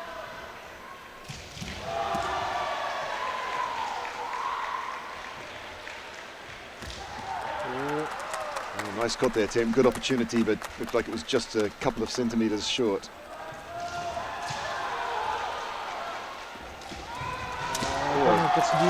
Nice men's strike there from the Finnish fighter, and a nice ikido, but neither one gets there this time. This time the Katsugi Hikimen first attempt didn't work, but the second one secures a second point. So a good start for Sweden, 2-0 win. Plenty of time for Finland to equalise and catch up, but more pressure on them now, 2 points behind. So next will be Nissinen for Finland and Aranda for Sweden.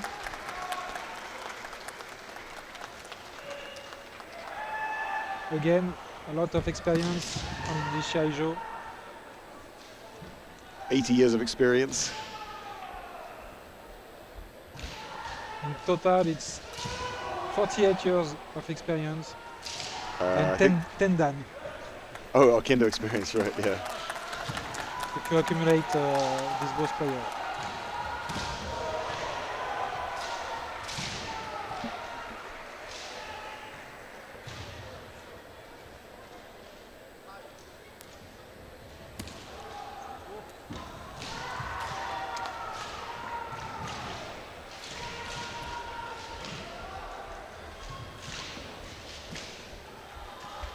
Again, a lot of pressure from Swedish player right after the break from Subazeria.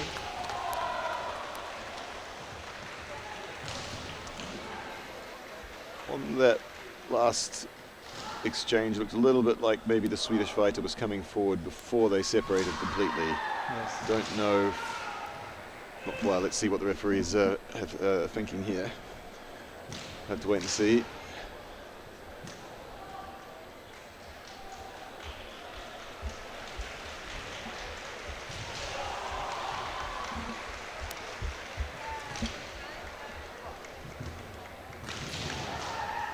Long discussion about it.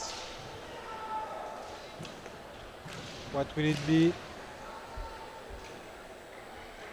Nothing yet. But I think now they both know to be careful in Tsubasa position.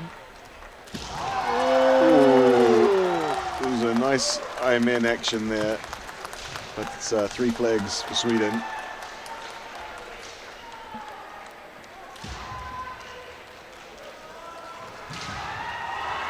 Not a bad.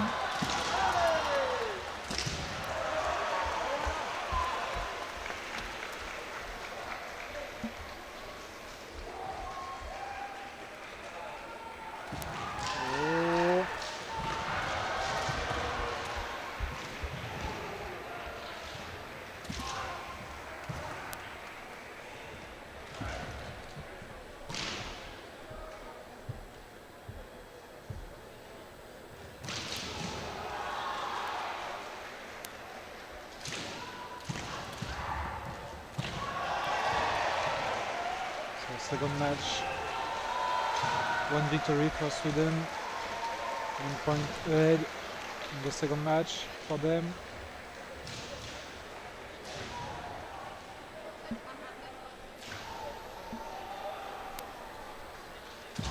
Oh!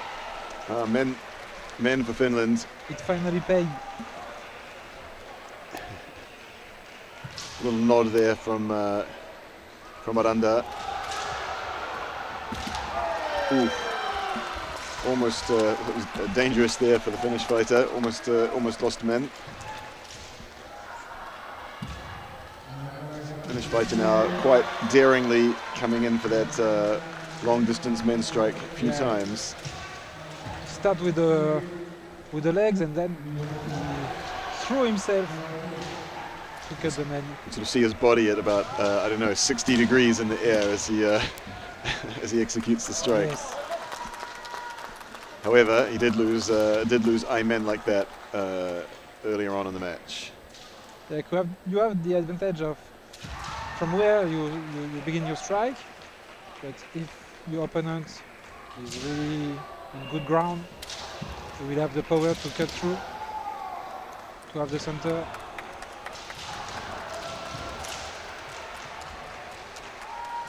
Both fighters have a strong men attack. There it is again. Deflected.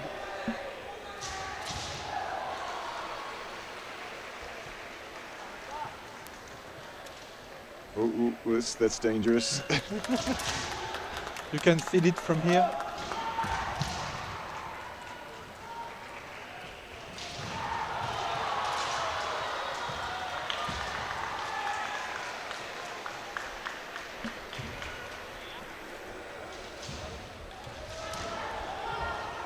Not so much time in this fight.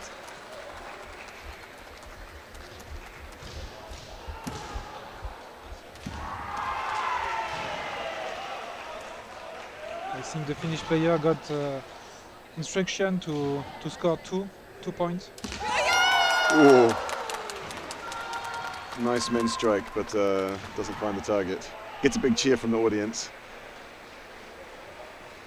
Yeah, you can see the Finnish player is trying to score. So Yeah, he's doing quite long distance men technique is a little bit risky.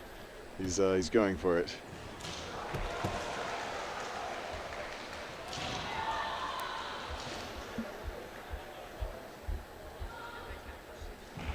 and you can see the left side of your screen, Netherlands coming back, and now Czech Republic players.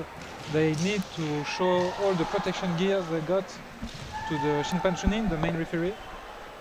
It's part of the rule. So before the fight, they need to show ankle protection, knee protection, elbow protection. Oh. No Hansoku, we're back on. Again, the Finnish fighter with that aggressive straight men's strike. Maybe needs to do something a little different. That was a little different, but he doesn't quite get it. Tries again. Ooh, dangerous, dangerous. Aranda really good on the attacks after the attack. Each time that Nissanen tries something, Aranda's usually ready to counter-attack. He hasn't only managed to find one Ippon, but he's not somebody who just has a little rest in between strikes. He's ready to go again.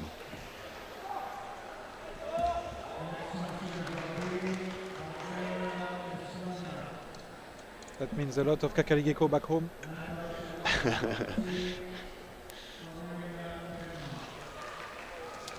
Oh, that was a pretty good Only attempt, but only one flag. The Manages foot to on the stay line. in. Oh, that could have been. That was a great last action from the Yes. Finnish fighter, Yes. but doesn't quite get that clean strike for the for the flags. Just on the buzzer. So one victory for Sweden, and now one Ishiwake. Third match again. Once again, it's Marcus Arfert for Sweden. Individual champion title from last year. And we've got Ganzinov, Reigning European champion. European champion. Yeah, en titre, reigning. A titre, Reigning. reigning. It's raining men, right?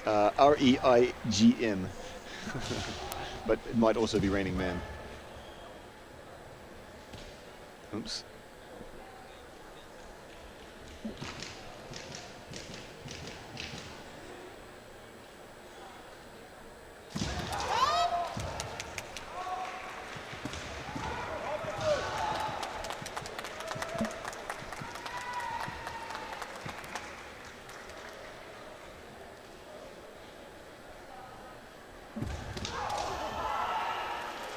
So I'm pretty sure that both of them need to win their match, Well, keep position. more pressure on the Finn here. Yes. But that said, I think there'll be an idea in the Swedish team that Arfert ought to be winning his matches. So he might feel pressure to score as well. It's part of their team strategy.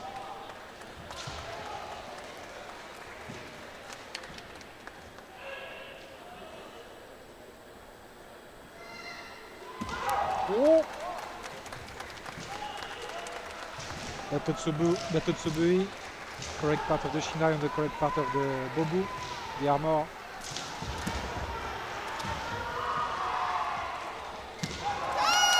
Arfert trying that a couple of times. Big semi-in and big feint over on the left side before coming for men. Coming that close, maybe a little bit dangerous. Yes, just but, like that. No, Nothing. Well, good kote attempt there, but only one flag. And then nudged out of the Shiai-jo for Hansoku. Finnish player really thought he did manage to score something.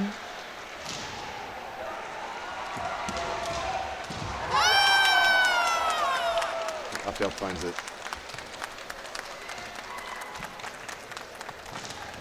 And again, big step inside the kamae.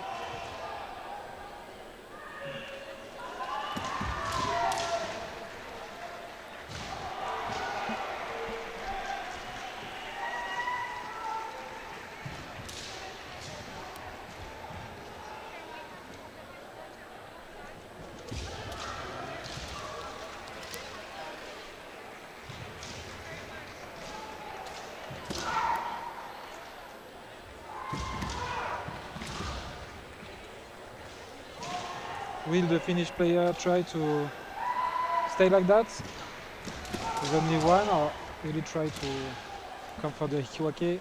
I think given his team is now 2 matches behind currently, if I were him, I'd be thinking I need to score 1 point. But can't take too many risks. Yes. That's why you need experienced people in Chuke in 3rd position or in Taisho 5th position. Requires some judgment.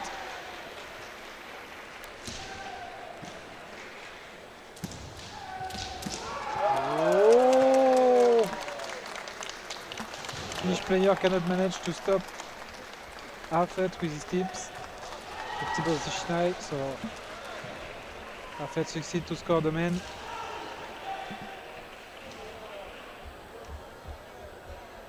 Giving Sweden 2nd victory.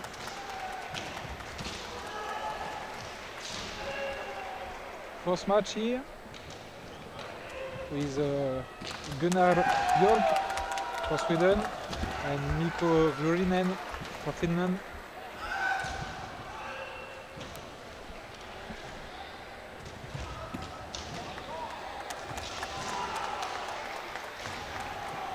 Björk is actually 2nd dan, 20 years old.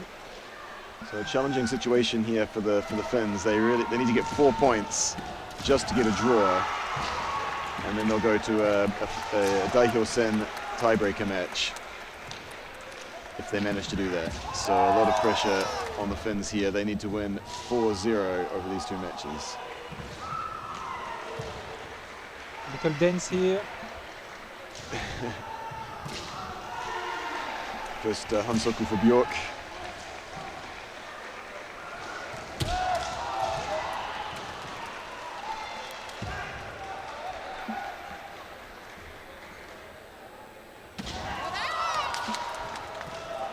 Close to the line.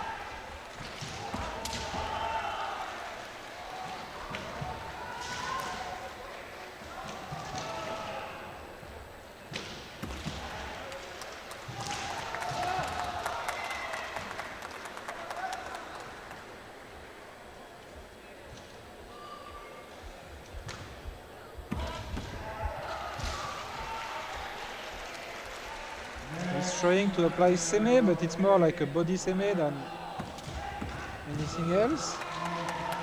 But he can work with his height.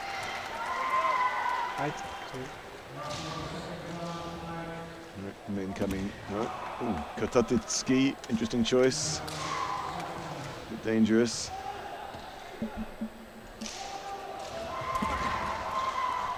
Oh, Shinai jam.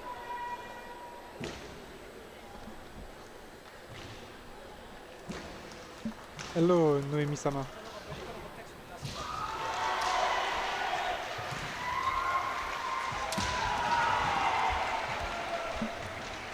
Finnish fighter trying to mix things up a little bit to get through, trying to feint big men.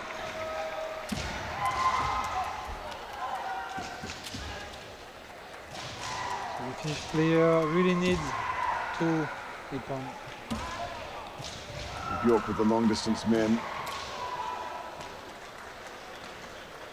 Yeah, the referee is now try to stop the match if it starts to look like it's becoming a bit too much like wrestling on the line. just call Yamen and reset. Ooh, good long distance tall man men attempt there from Bjork, but I think only just the tip of the shinai on the target.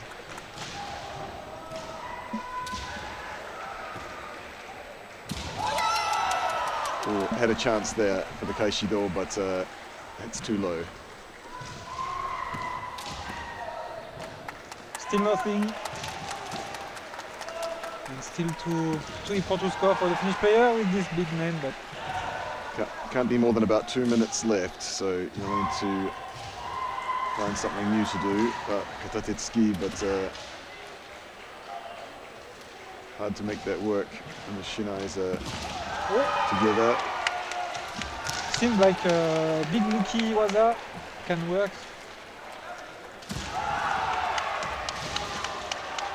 One flag for Kote, but only one.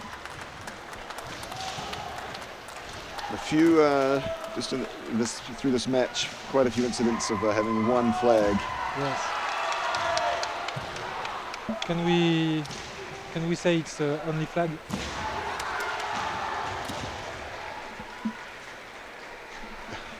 Maybe. Maybe just means that struggling to really strike really decisively. You want to be sure to get all 3 flags, need to make sure it's the distance and the timing and power are all there with nice posture. Otherwise, might not convince enough of the referees.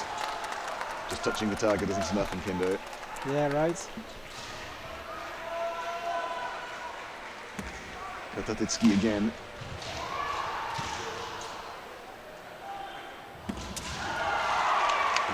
Yuki Manic attempt again. It could pass, but not so many time to do it. Needs to find something new to do. The timekeeper has his hand on the flag.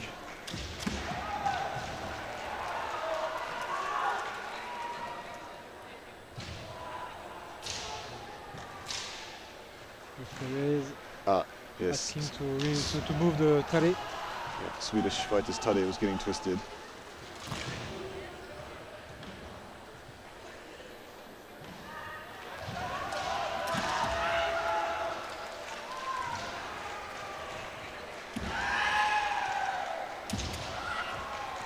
Again, trying for the Kaishido, but just not able to execute it quite cleanly enough.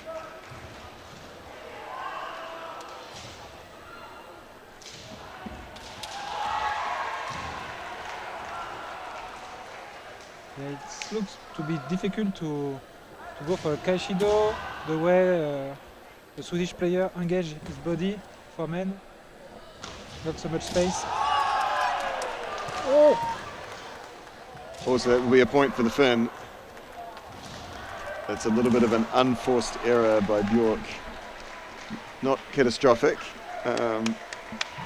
The Swedish team can afford to lose a point, but the Finn really needs an ippon. He can't have more than, I don't know, maybe 30 seconds left. Needs to find something. Yes. 1-0 victory is not sufficient at this point.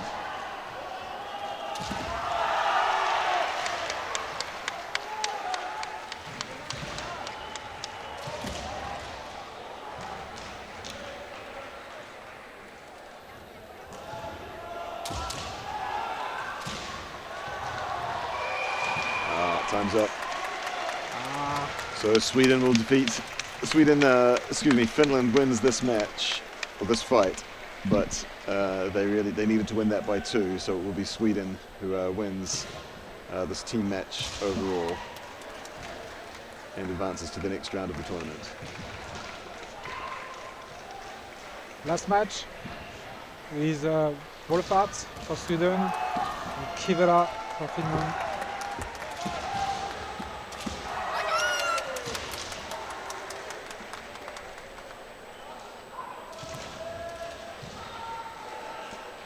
A lot of tall people on these teams.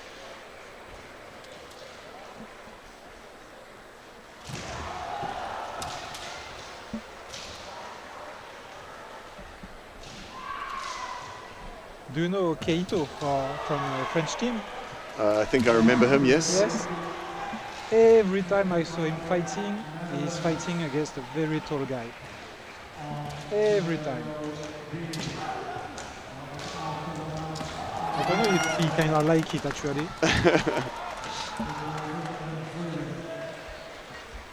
Well, I think he's, fortunately he's very agile, so he's able to use his own strengths, despite the height disadvantage in some instances.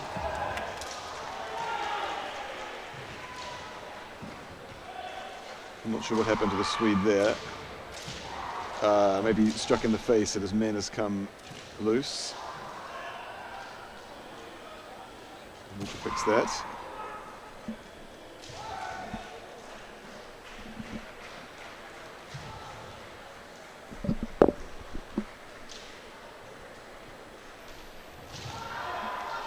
So last match for this Sweden versus Finland.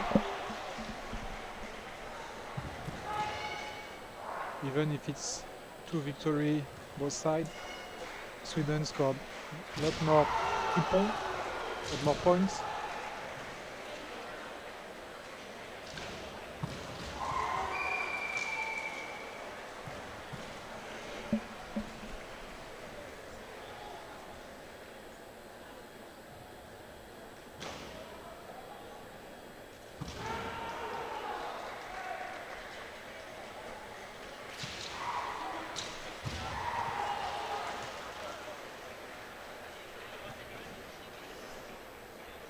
So he's retaining his man.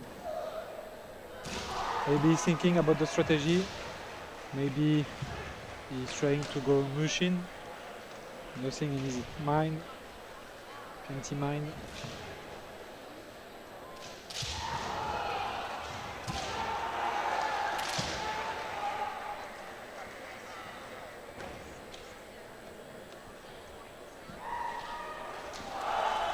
Back again. Oh. Too low to catch the côté.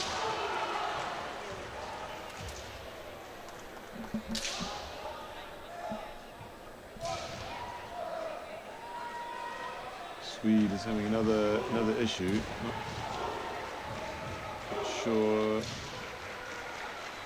Bad strike on the ribs. Yeah, might have been.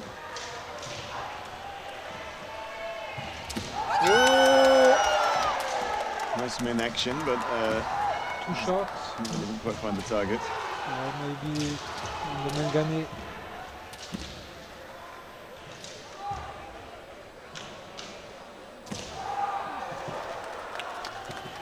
Good hikikote, but maybe on the fingers.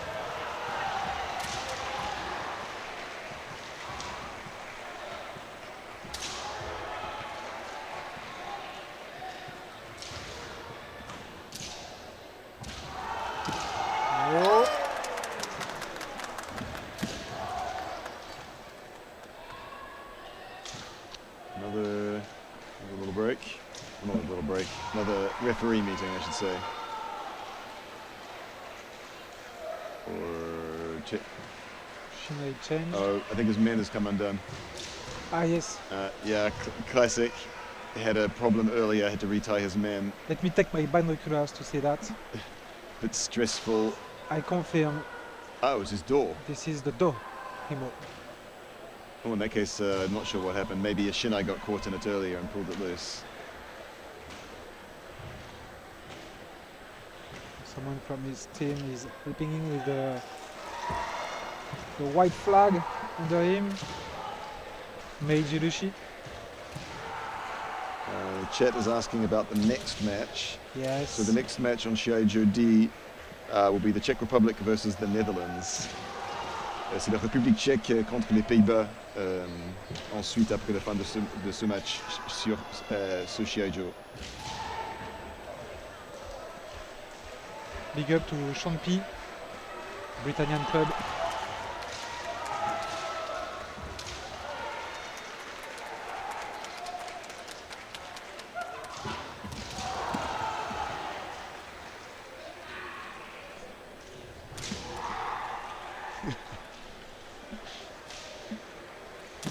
Oh.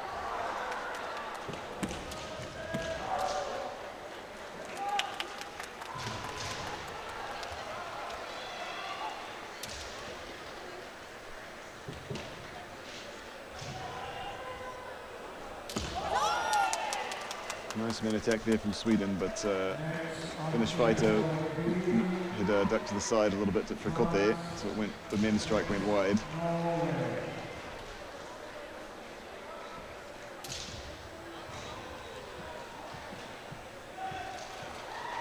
They are beginning to lack of solutions. Yeah, sort of reached a little bit of a stalemate where techniques are not working. Two pretty decent men attempts, but neither one really finishing clearly. Why do anything else when you can do this kind of men, right? Well, I guess if your opponent is 20 centimeters taller, it could be nice to have some other techniques available. You need to trust yourself.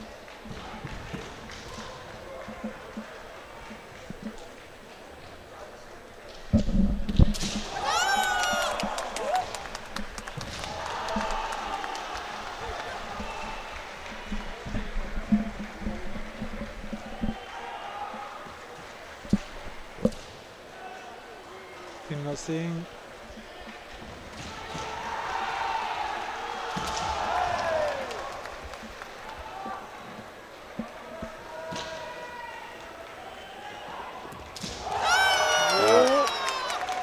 Another I-men, but this time, Finally. The Swede gets through with a clear enough strike ahead.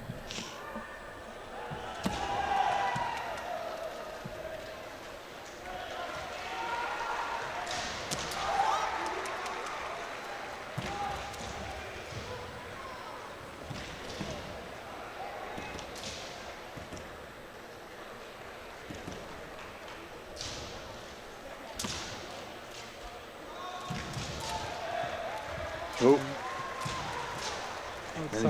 manages to push the much larger opponent out of the Shiai-jo, but that's only one Hansoku, so no big concern yet.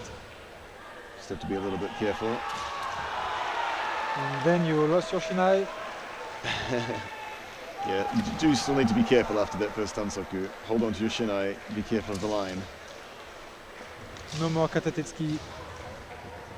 Or Hikido from 1 meter, from a 1 meter distance.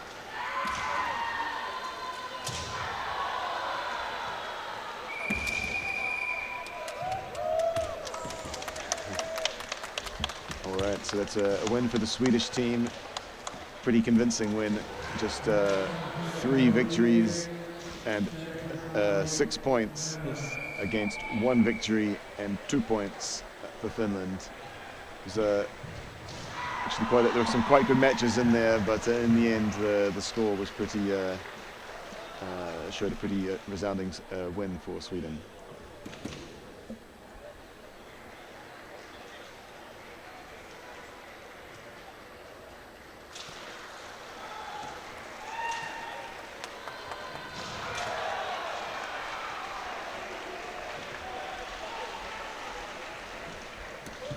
So Sweden will move to face Spain on Shiai-jo D after that.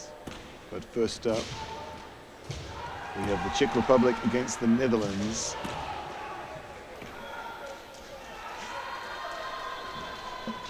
So right now Czech Republic, Netherlands after Spain versus Sweden. On other Shiai-jo there is Romania versus Denmark on C. On B you can see France versus Norway on B, and on A currently it's Ireland versus North Macedonia.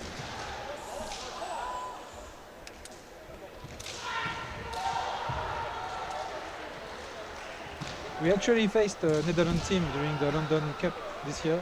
How did it go? We lost. I lose facing Ono. Ono? Yeah. 2 Ichimen. Strong name. Well, let's see if he's trying for Hikimen again today. Of course he will. Okay, interesting. The Netherlands have put their Jordan fighter in Taisho position.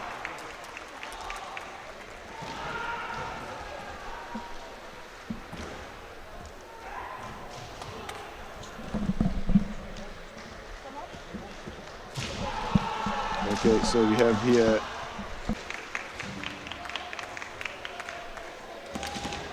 Ruta for the Netherlands against Billy for the Czech Republic.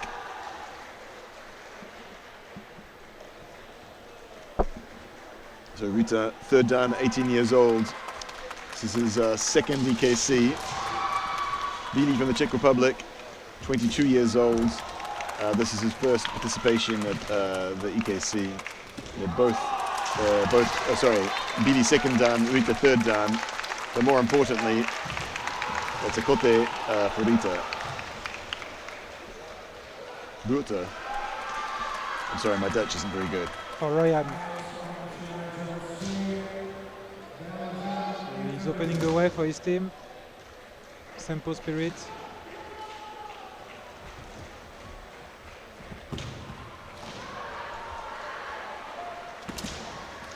Oh, it was pretty close with the Nuki or Atouchi Hikimen there from the Czech fighter, but he looks maybe not quite stable enough to execute it cleanly. Strong straight men attempt, but a little short. Kote Kaishimen. He attack and he know how to counter attack, but still not be able to land correctly. And a Tsuwazaria situation again. It's a little bit tangled with the Shinais, but probably the Netherlands fighter is not going back far enough. But let's see. They might decide everything's okay. So during Gogi, as a fighter, you need to stay inside the Shiai-jo. Everything's okay. A lot more movement now for some reason. Both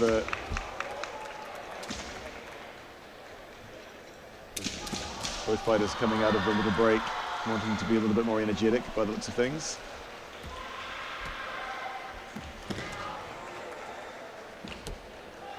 Stuck in the kote.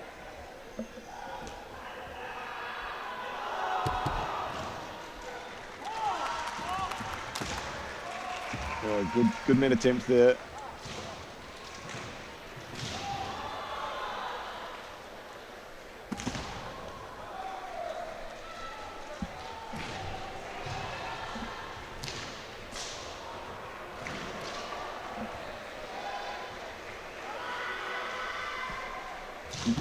Quite different to if you were watching earlier on this Shiai-jo.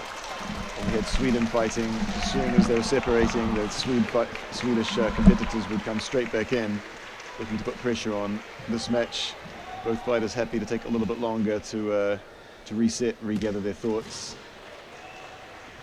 before coming back in and re-engaging.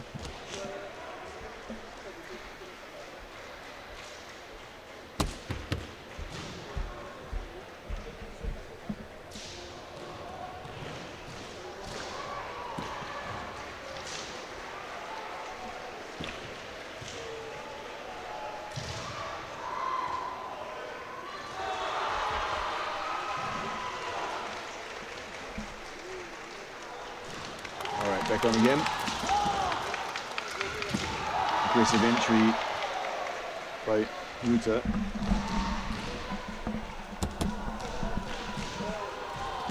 Oh, really quick, sharp, nice kote there as the Czech comes in looking for his opportunity. But, that Dutch kote there first, so 2-0 win. But referee asking for Gogi.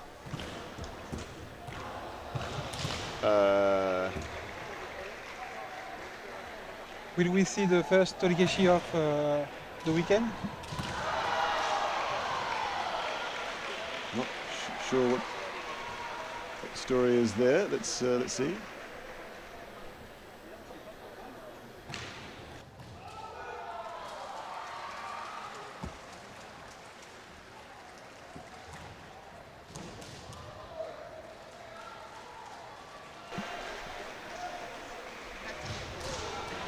Okay. Oh. in the chat they're saying the twirl. I missed that. It might have been a little twirl perhaps of the Shiai after he scored, but I missed it. I guess it wasn't enough to upset the referees. So now we have Gideon Hamburger for the Darren White and Gilly Ziegelheim for Czech Republic. Ziegelheim, second dan, 18 years old. This is his second EKC. Hamburger, 37 years old, fourth dan. This is his fifth EKC, and he's also done the World Championship. But it looks like Ziegelheim is going to need to do some kote repair work. Might be that his the kote straps, the kote himo are sticking out. Coach is coming over with some other kote. Hamburger is quite experienced now. He go with his national team to very big open like French Open, again London Cup, Ijima Cup. So if you want Gideon to sign something, you know how to find it.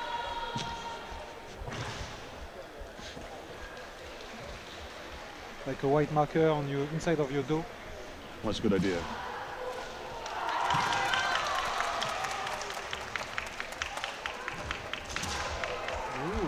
Not a bad kote attempt there from Ziegelheim, but shut down by Hamburger.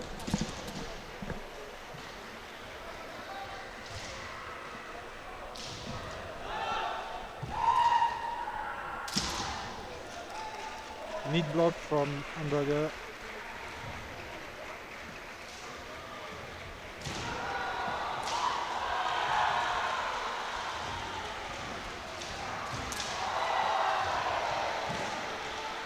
Trying to make his opponent move first. Yep. Hamburger pushing in, pushing in, pushing in.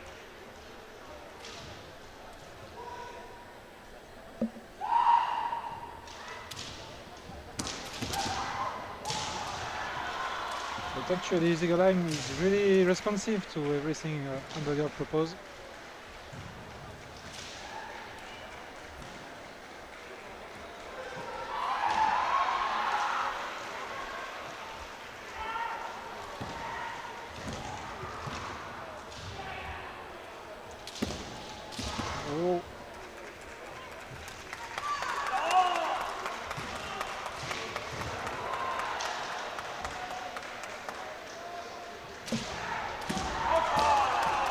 Try on the kote, maybe for the fist. Yeah, it looks like it was not quite the right timing. Sort of cut on the spot, didn't quite make contact with the target.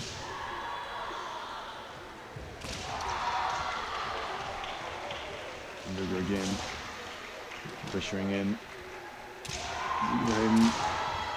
Mainly receiving Hamburger's semi rather than doing his own forwards. Not all the time. But there you go.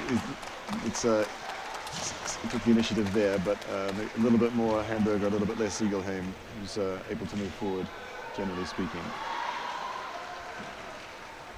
But a little bit of shoving and Suba ZDI, so we'll have a gogi to see whether anything needs to be done about it.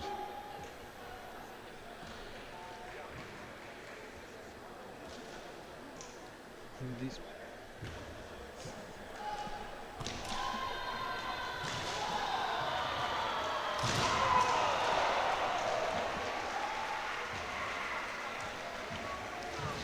So maybe pushing, maybe having his hand up on the blade of the adversary's shinai, not quite sure, but one Hansoku for Hamburger.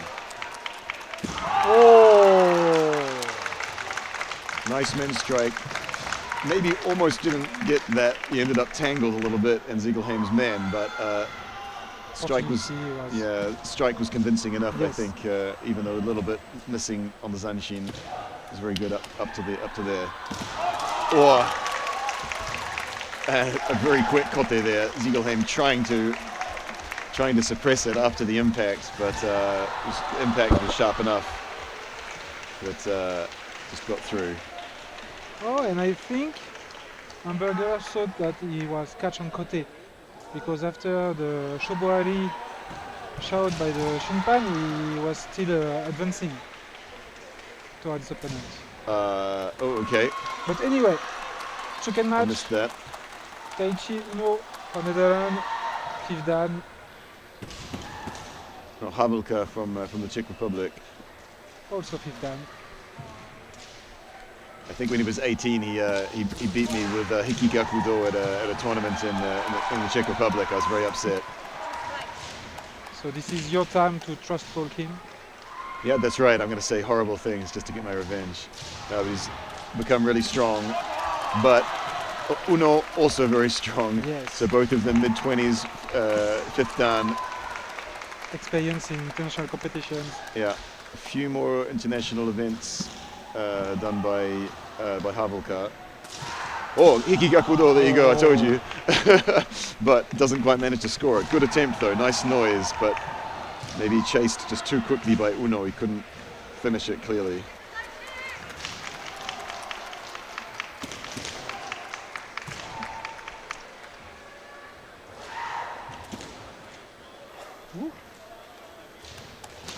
He's creating a thing in Netherlands. Yeah, you're right. They're both. It's two of them that have done the 12. Maybe it's just sort of a bit of a kind of a twitch action to get oneself reset mentally. We all have things like that.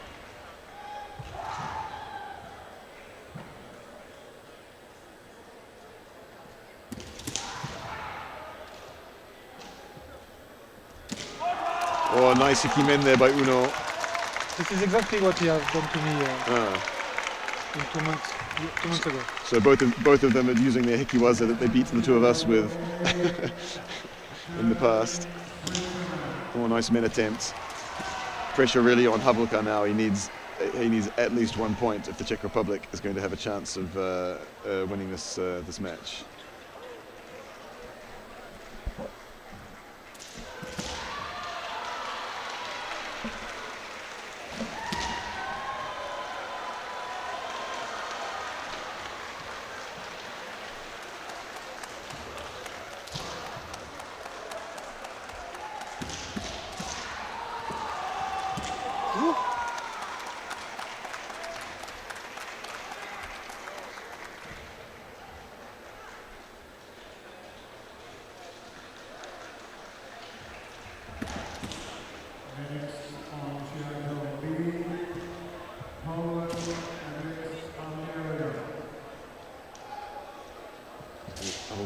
Aggressively doing semi-forward, looking for Uno to raise his hand so he can do door, but no, and then little maybe thinking about what he's going to do next. Uno sees the opportunity to fly. Yeah. It flies so high that maybe we'll land tomorrow. So the Netherlands will win this round and move on to the next. Czech Republic eliminated. But 2 more matches to go. Knotek from the Czech Republic, third dan, 20 years old, against Van der Woede from the Netherlands. It's another famous kendo family. His sister used to be on the national team, and his brother as well. But his brother has now moved on to greater things. His brother Yoka, now a member of the commentator team. Makoto Van der Woede, fourth dan, 38 years old, 28 years in Kendo. 5 EKC, 4 WKC.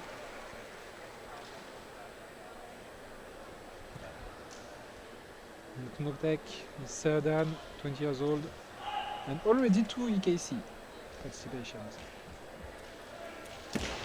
Whoa, nice men attack there. I'm told that Van der Woede really likes to do Tobikomi Do. We'll see if he tries it. You heard it here first. Assuming he does it.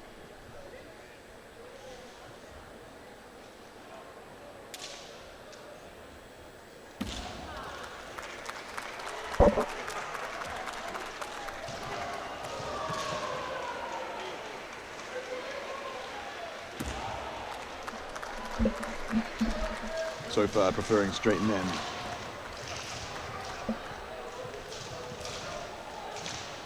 A little bit tangled up. maybe like the Dutch fighters coming around on the left-hand side, which you're not really supposed to do, but it's a bit hard to tell from this distance exactly what's going on in Subasidiai.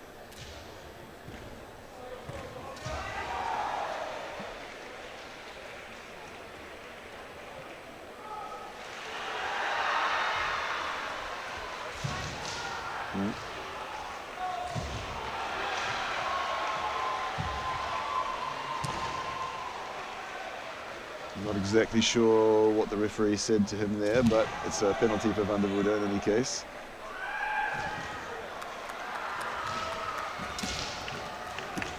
Oh! Nice, a little sort of half attack, but gets ready again quickly, and then follows up with a straight man. Nice footwork to avoid it.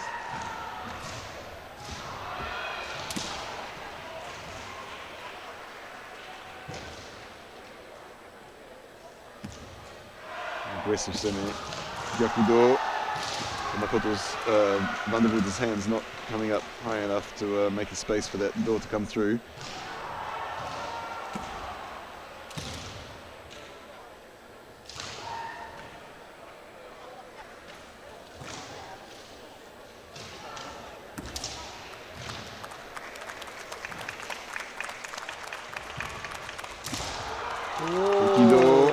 Granted by the referees. Yeah, after the impact, it looked like Knotek managed to hit his shinai, but only after he'd already been struck. So clean enough for the referees. So Van der Voorde secures another 2-0 victory for the Netherlands. And now last up, Lemonnier, 5th down, 28 for the Czech Republic. The astonishing Lemonnier. And Van Riel for Netherlands, 5th down, 32 years old. My mistake, I thought they had someone else in the 5th position. Couldn't see from this distance.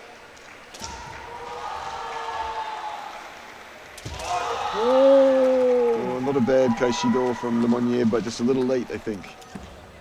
Not quite able to hit on the right part of the door. Yeah, right part of the door, and also sometimes Hasuji, the blade correctly cutting. Correct angle of the blade, I think.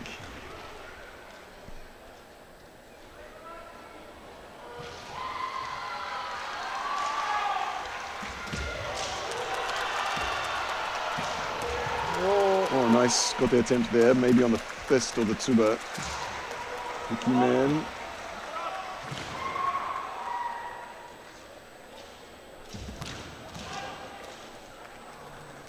Lemonnier loves to play with his hand very high to provoke something, and Kaishi something, or to catch a kote very high.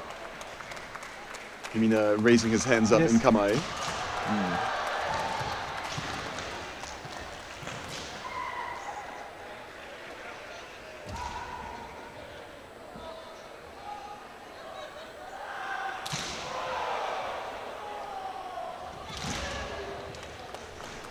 Good protection, and this kote attempt from Van Riel.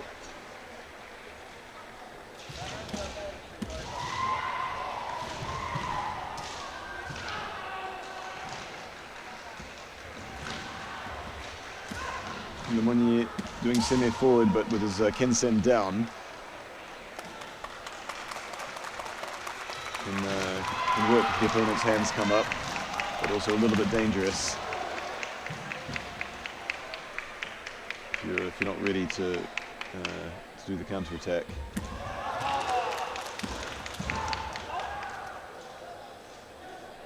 Van Riel stepping outside the Shiai-jo.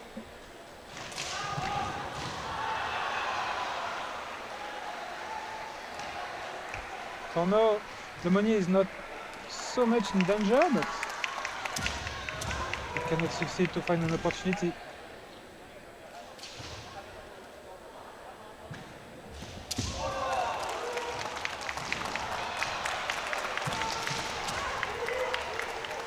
Sneaky, got the attempts. Is that what you were talking about earlier? Yes, yeah. When he's halfway to Jordan. He managed to touch the men, but just not cleanly enough. Sure, we could go halfway Lemonnier. You go halfway.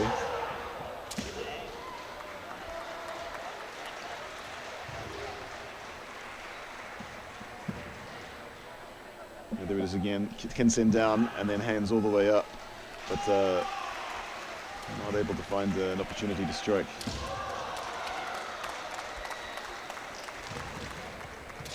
One raid's trying, he is trying to find a solution, but nothing yet.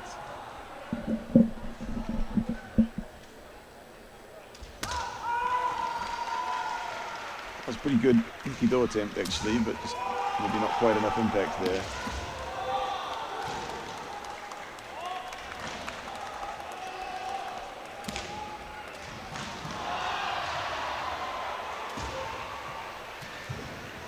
Halfway to Jordan. More than halfway by the look of it.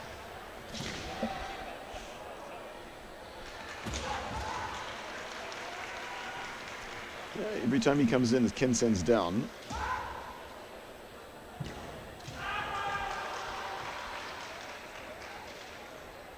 So a little bit different there.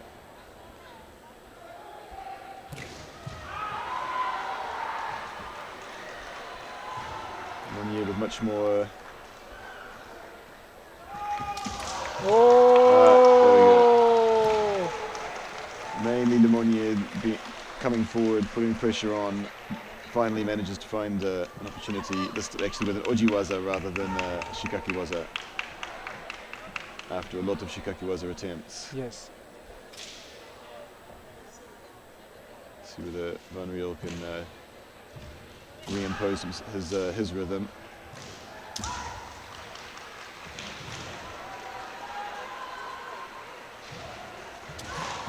Oh! Again with the hikikote. Was it enough?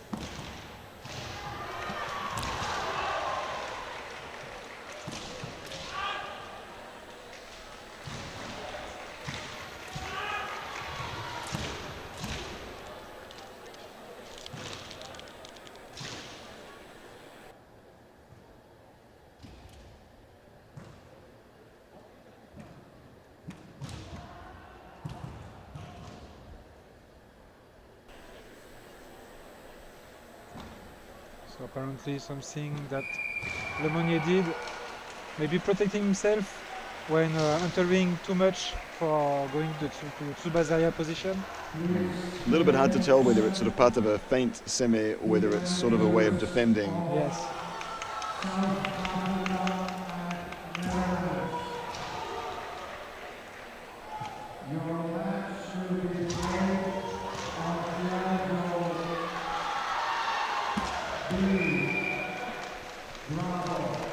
Good job, Lemonnier. Granted one victory for Czech Republic. Unfortunately, Netherlands got the first forced match. With that, Netherlands will continue against South Africa. But first, we will have Spain versus Sweden on Shiai-jo D. So, Sweden, Spain, then South Africa, Netherlands. On other Shiai-jo, now there is Germany and Switzerland on the A. On the B, right now it's Poland versus Bulgaria. And on the C, it's Belgium versus Italy.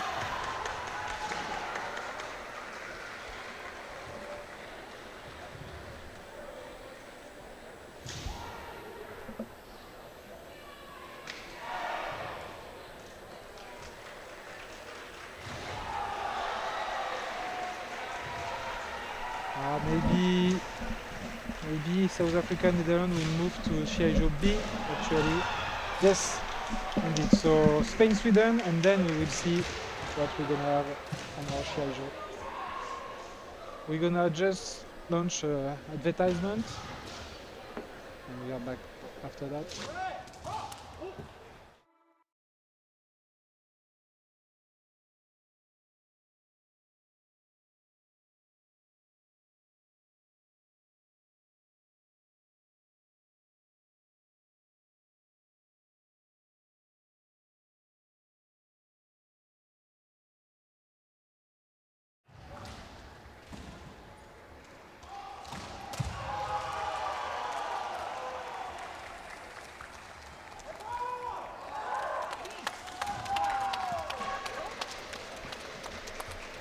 So France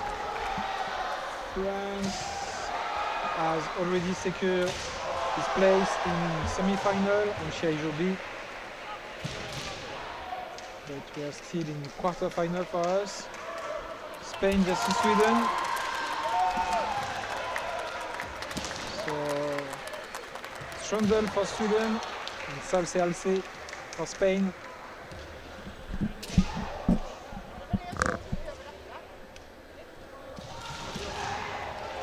And already a strong attempt on Hikimen for Salse.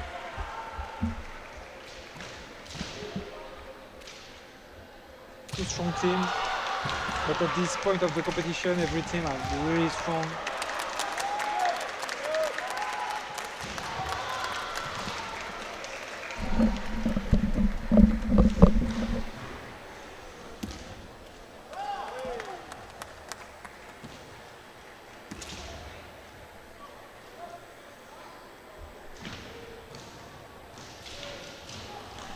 I don't think we saw Salce fighting in the first two Spanish matches, did we? I'm not sure.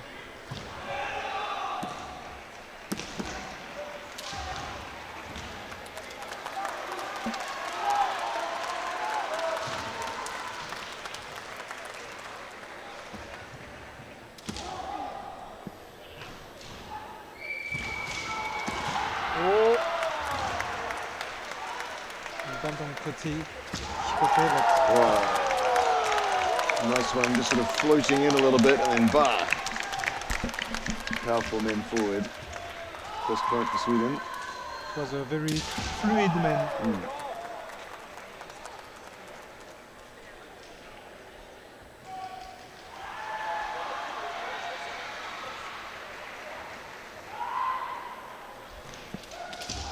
Oh, nice.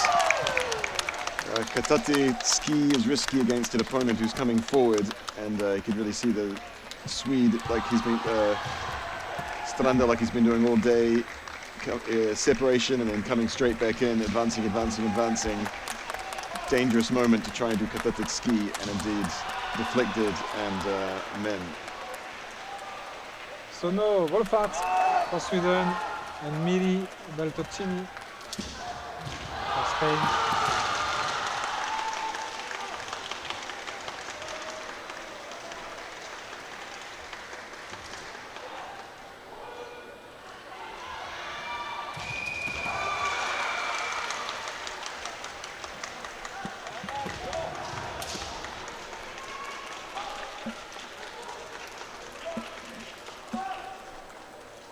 They stay really long time in Subazariai.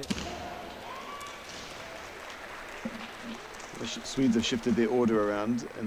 Earlier in the day, Wolfath was fighting the back end of the team. Now they've moved him up to Jiho. So a little bit of team strategy obviously going on.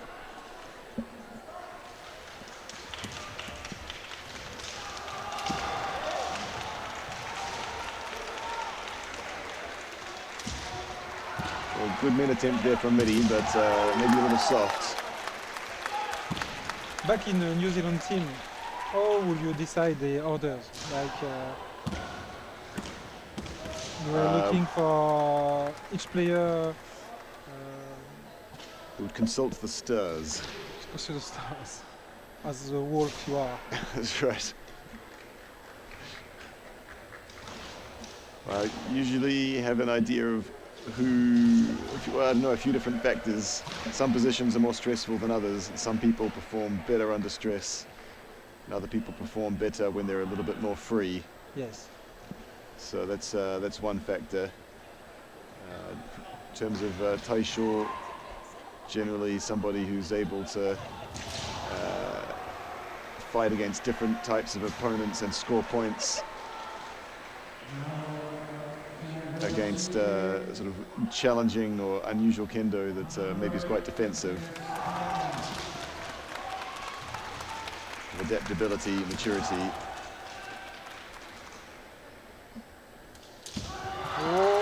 Same, tries the Hikimen again, sort of shove in the chest and then Hikimen, but maybe just a little little bit soft, maybe a little bit stiff with the men action, not quite able to get that nice impact. A little bit hard to tell from here.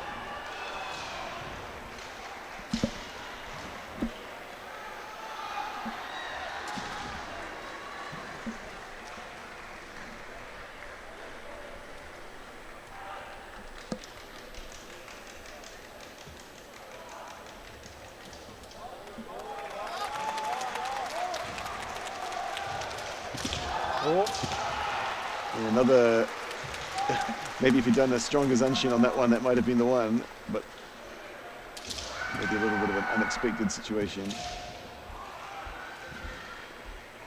So I think Miri is aware of how the Swedish team are managing the Tsubazaria position, because every time he wants to come back very fast. Yeah, he's seen how they operate. But maybe referees will not let him doing that. At Alonsoku, it was very fast.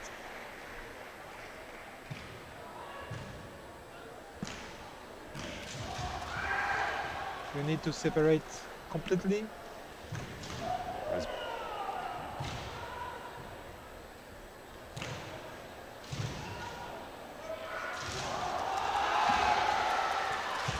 We change the situation here.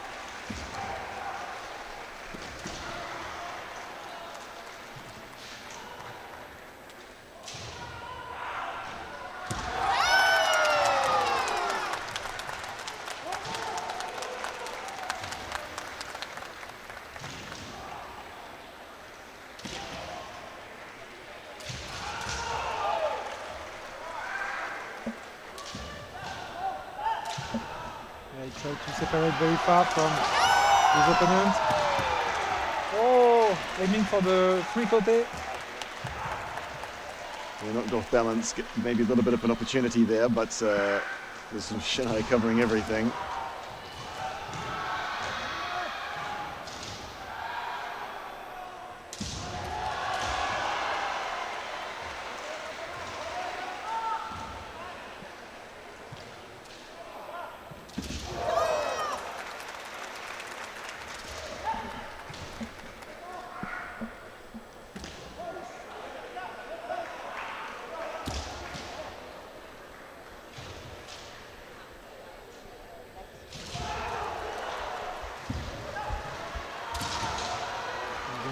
But more on the Shinai.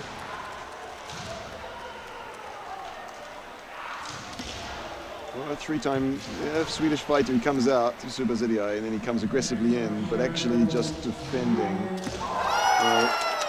Goes for kote.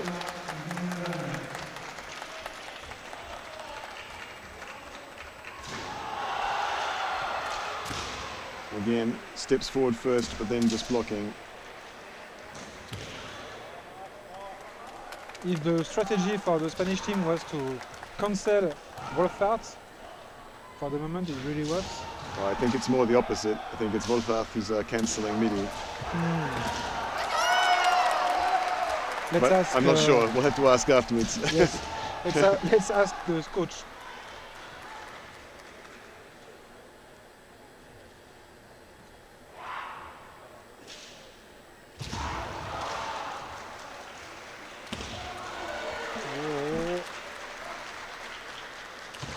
Getting more and more dangerous.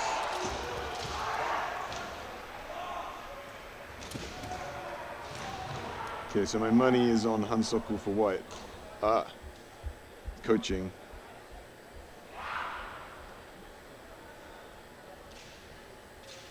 Okay, so head referee telling off the teams and the coaches for giving instructions to their fighters, which is not allowed to do that.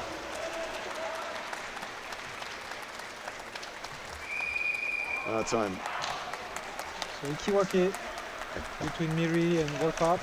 I think that's in line with the Swedish strategy, but a little bit hard to know. Maybe Midi was just attacking too quickly, not letting Wolfart strike on his timing. It looks like he was just trying to suppress Midi, go for the draw, I think. Marcus Arfet. Hard to see inside other people's head. Yes. And then Surriaga Karda. Zuriaga. Spain. Carota. Zurriaga. Not Zuriaga. Zurriaga. Come on, man. Respect him. Well, it depends on which part of Spain he's from. It could be Zurriaga, it could be Zurriaga.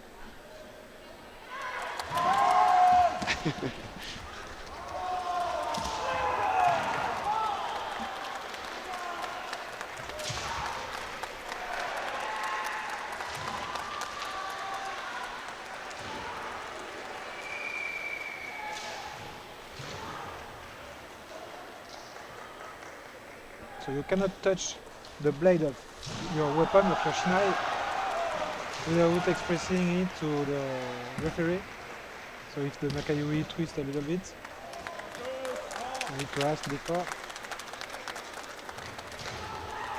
So third match, Sweden have the advantage of 1 win and 2 points. Nothing yet for Spain.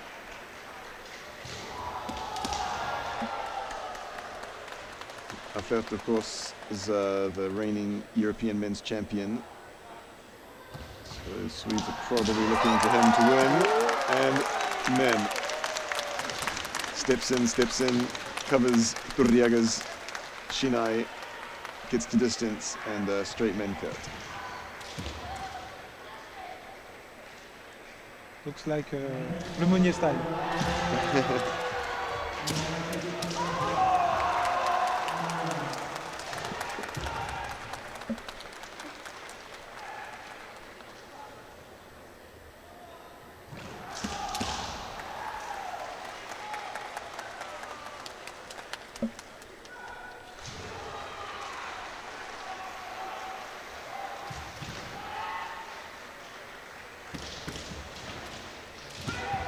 Oh!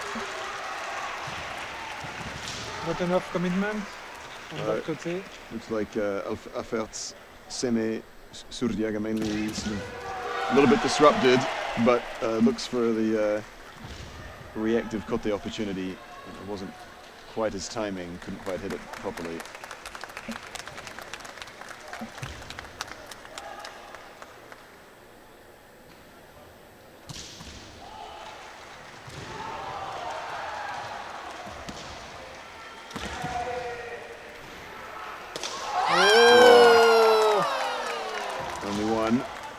Loud noise, but Hikigakudo, a very difficult technique to score, needs to be very convincing. Nice posture.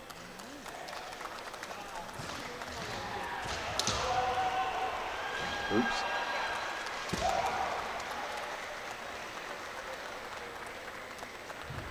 So Hansoku for Spain.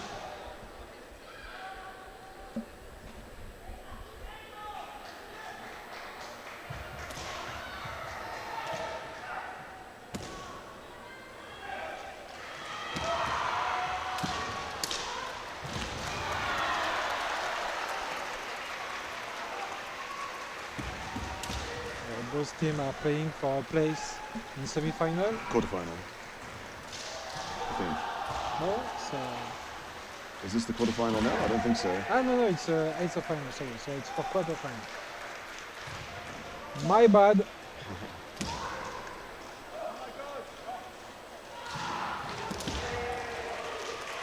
Nice mid attempt, but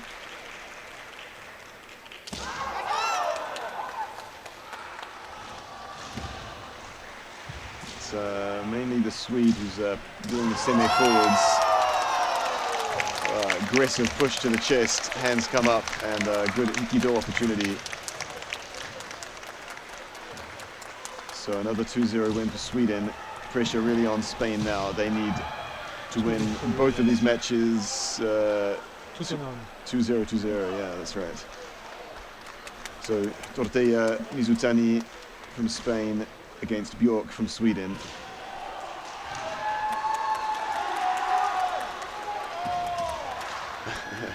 Shorter man versus taller man. Immediately goes for the door. Oh, Hikimen. Oh, that's a good start. They'll need 3 more like that. Just 3 more like that. Easy peasy. Yeah, easy, easy.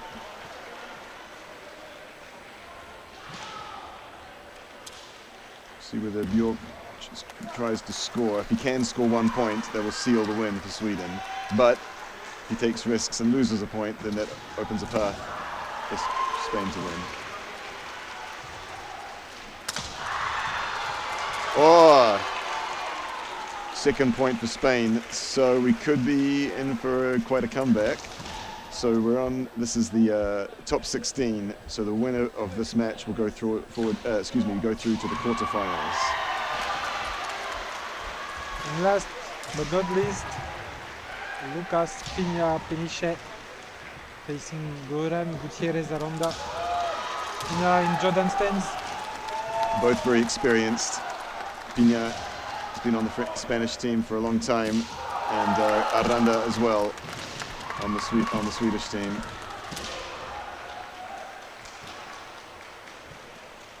So Pina needs a 2-0 win here. So I think Aranda will be looking just to suppress him, prevent him from scoring, but maybe he'll look for that 1 point to seal the deal. Oops, something's gone wrong. But 5 minutes just for 2 ippon. It's possible. It is possible. Of course, even if the Spaniards do succeed, if Pina can score 2-0, then there will be a supplementary fight-off match. So it's not enough on its own. Gogi.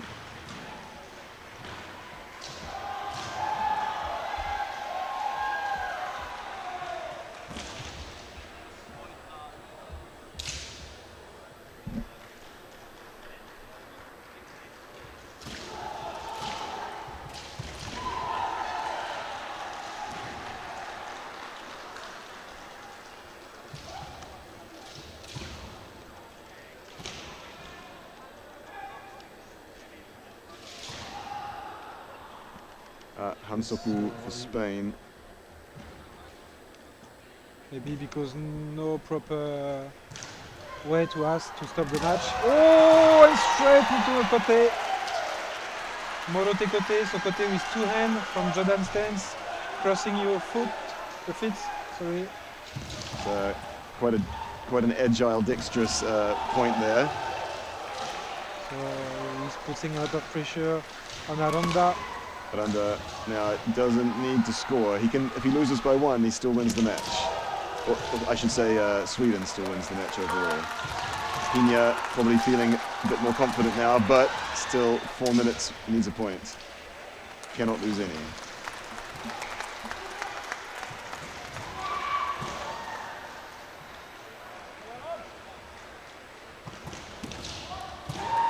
Good deflection by Pina. Risky there for Aranda. One hand off his shinai for a moment.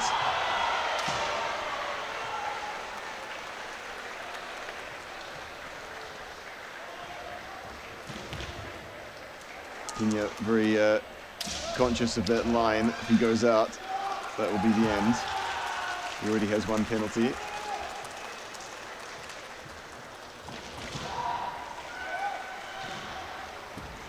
Looking for that kote again. Doesn't find it.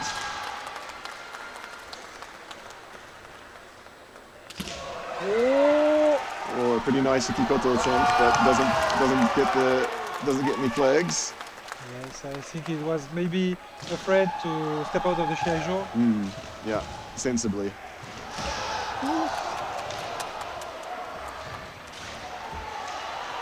Ooh, that is really interesting.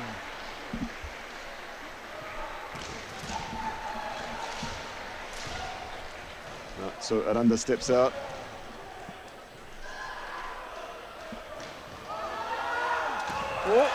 Oh, nice got the attempt there, but I'm not sure what that hit. He didn't look like he believed it, so it must have been off target.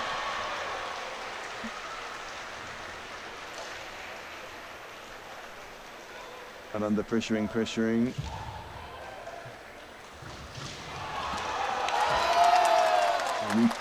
Pina finding himself in the corner. Oh! Another good attempt at the kote. Yeah. Aranda really pulling his shinai in close to close that target. Makes it hard to get a clean strike. Yeah. To be able to have this angle, really difficult. I was expecting Aranda to try a bit harder to push him out there, but I guess maybe he's nervous about getting his own Hansoku.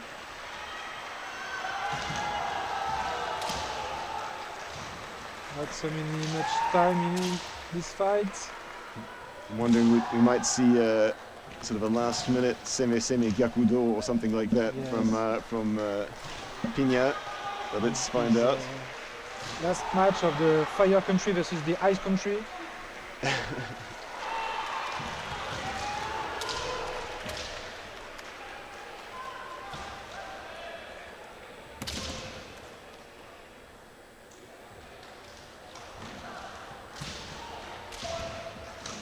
You see, really feeling the pressure he needs to score.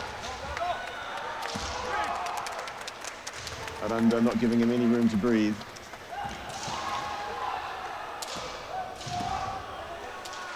Pina maybe getting a little tired now as well.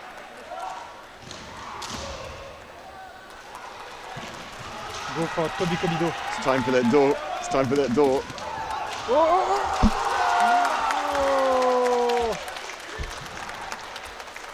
Well, that's unfortunate.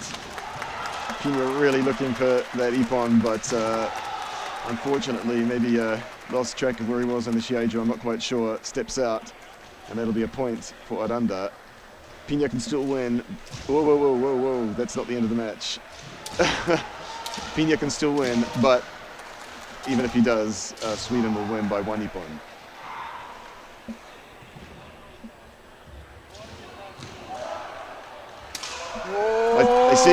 I told you. I said needed to do the gyakudo, but he needed to do that 15 seconds ago. Oh, that's unfortunate. Great effort by Pina, great effort by Spain, really good catch up. But by 1 point, Sweden will take it and move through to the quarterfinal. Well done, Sweden. Yeah, good match there. Really good effort from both teams. Good strategy and good technique. Could see both sides had their plan. It just paid off by just a little bit more for the Swedes. So Sweden, will be the first one to qualify on our Shiai-jo for the quarterfinal. Next should be Netherlands, maybe, but actually it's right now live on B. Netherlands is facing South Africa.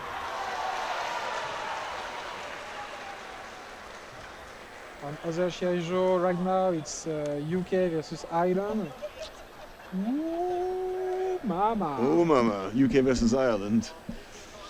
On Shiai-jo... British Isles showdown. On Shiai-jo C, currently we have Hungary versus Denmark. So we need to wait for the Shiai-jo B. So we're gonna take a break and see you right after that.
Okay, the data stream isn't updated yet, but we're just waiting for Sweden and the Netherlands to get ready for this quarterfinal match.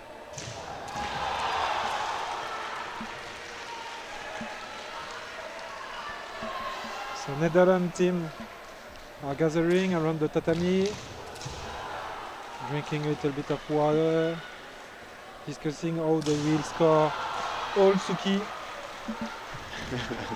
All Katatetsuki. While Sweden just making their way close. out, I think. Yes. They're on the left there. They're just Sweden will be in red, Netherlands in white. You can see at the bottom left of the screen those magnificent Dutch guys and the freaking awesome Swedish guy on the bottom right. Yeah, both teams looking very strong, as you'd expect, given they both made it to the quarterfinal. So over on Shiai-jo C, we have the quarterfinal between Denmark and Hungary. Shiai-jo B, it's the quarterfinal between France and Poland. And on Shiai-jo A, not started yet, but can't be far away, quarterfinal between Great Britain and Germany. Yeah, every quarter-final are facing very strong team together.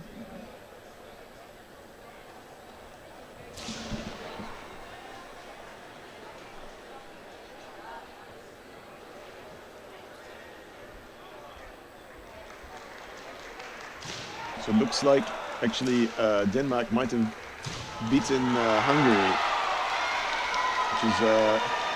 which is I wouldn't have expected that. Hungary, much more of a history of success at the EKC than Denmark, so nice to see new teams coming up in strength.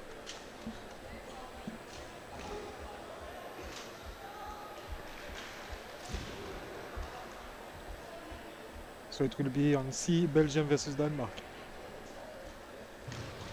But you are on Shiai-jo D, so that means you are interested in either Netherlands, Sweden, or Walter. Or Romain, No, oui. or the letter D. Maybe you like the referees on D, because people could tune in to see their favorite referees in action. But I'm guessing probably more Dutch and Swedish fans. I'm sure there is a kink about Kendo referees. No doubt, no doubt.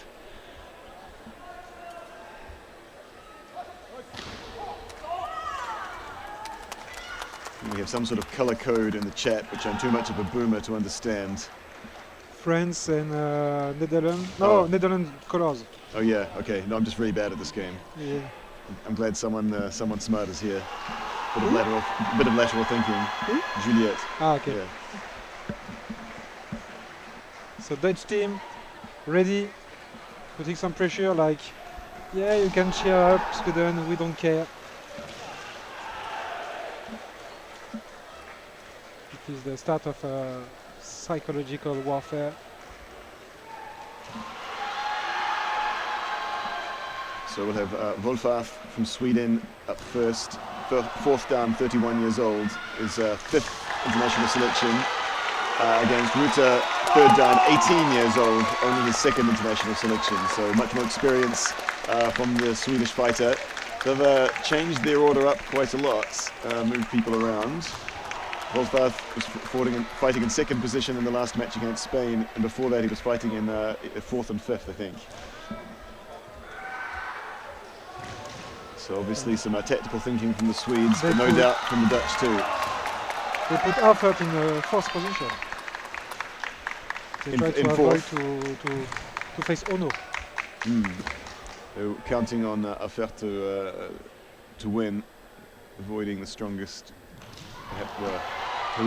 perhaps the strongest opponent from the Dutch side. But no, Ritter, Wolfhardt.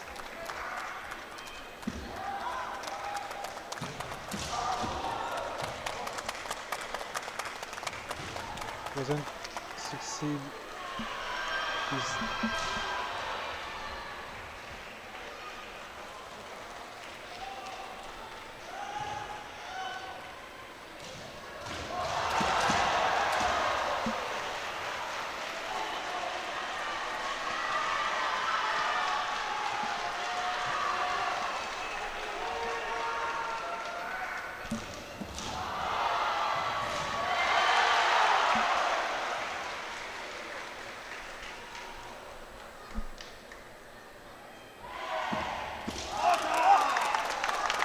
The angle was too difficult.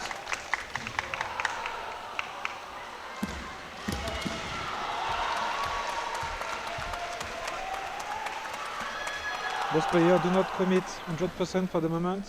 They are testing each other. Yeah, being careful. It's getting high stakes now.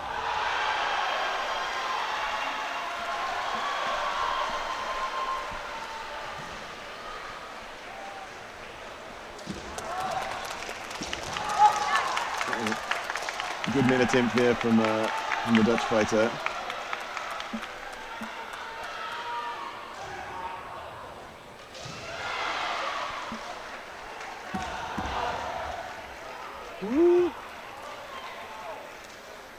Mentayatari almost managed to stay in, but after a couple of hops, unfortunately went out of the Shiai-jo, so that'll be one Hansoku for Ruta.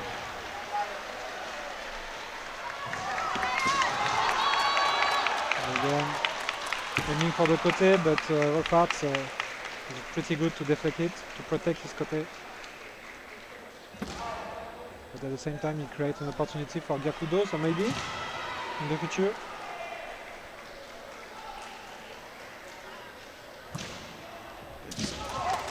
Again, same way all the way through. Watch, it's good being able to, in some ways, be able to follow the same team a few times. This Swedish team all doing the same thing, separate and then immediately come in, yes, pushing in. I keep mentioning this in every match, but it just sort of stands out as a way of immediately having a slight advantage over the opponent. Yeah, because it's not just one people in the team, it's all of them. All of them. To greater or lesser degrees, but all of them doing that semi and first.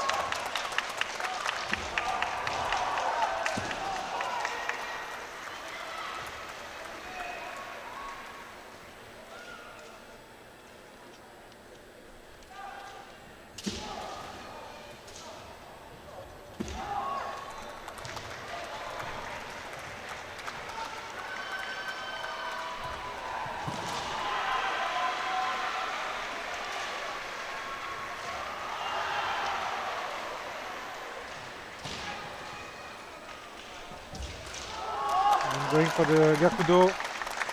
It's sort of suppressed a bit by the Swede. Pulls his hands down. Doesn't let that action, the swing at the cutting action, execute properly. Ooh, it's a nice kote attempt, nice min attempt, but both a little wide.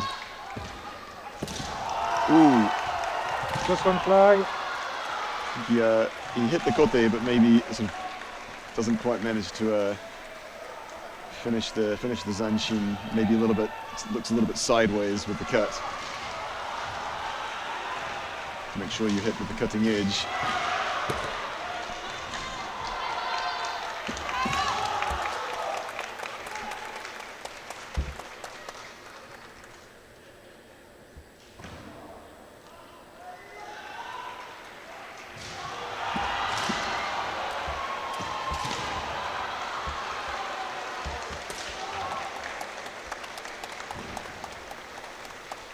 Looks like Ritter is trying to put pressure on Kote Edo, maybe to create again an opportunity for Gyakudo.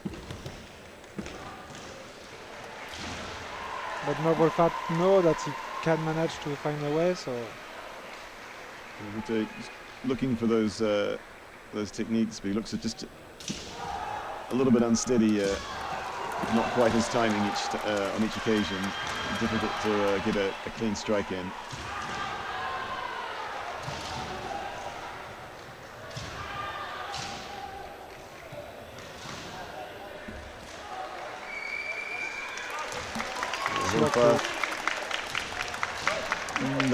Against Spain, he was placed to suppress a point-scoring opponent. I think maybe a similar sort of strategy here. Not a lot of risky attacks, just keeping everything under control. Oh, and actually Netherlands move Uno also in second position to avoid Alfred, and he's facing Strandal for Sweden. It's always a bit tricky, people thinking, well, they did that so in their last order, so we should do this, but they'll think that we were going to do that, so we should do something else. There's a lot of room to think yourself around in circles. So you have two possibilities. You assume your position, or you move everyone. I guess at the end of the day, people need to know what their job is once they've seen the final order. As you say earlier, nobody can handle the pressure or face this or this particular role. Once you've seen your opponents, assuming you know the other team, then people's role will become clearer. And as the match advances, it'll become clearer each time. Oh, a nice push Hikimen, but doesn't quite connect cleanly enough.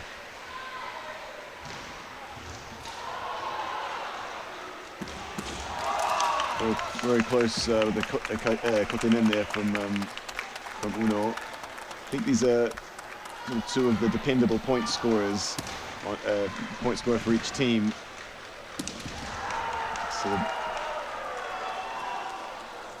both looking more aggressively for the Ippon than in the last match.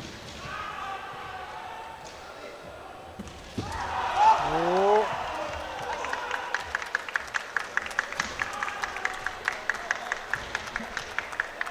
It was kind of in the action, but not so much. There was no cutting action before. That's okay. It's just one Hansoku.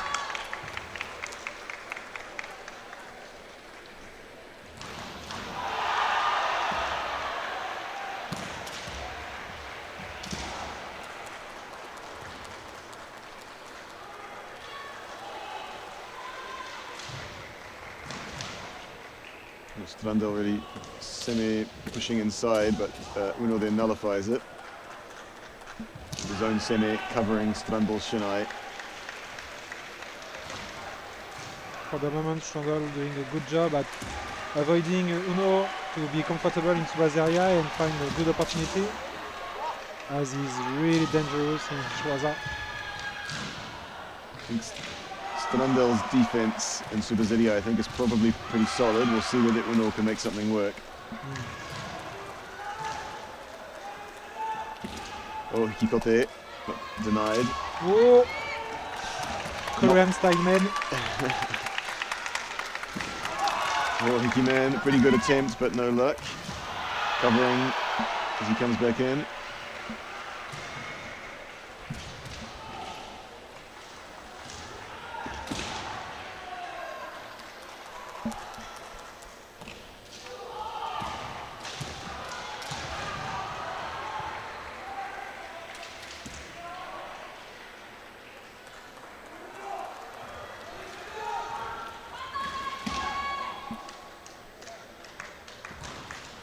Still nothing in this match between Netherlands and Sweden.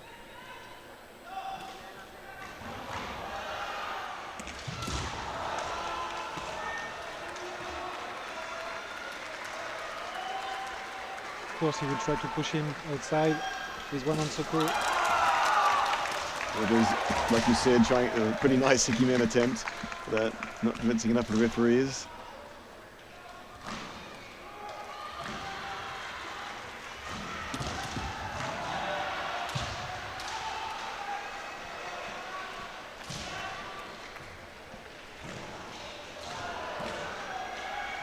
retreating. Is he retreating or is he inviting? Well, that's what I was wondering.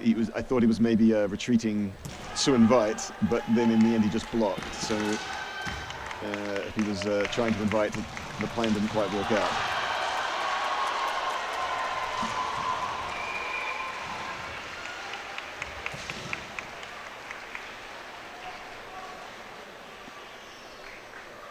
Bogi, see what the story is of this. Will it be Uno who entered who closing the distance by protecting himself? Will it be Strandel who nullify everything? No, the referee is going for Uno.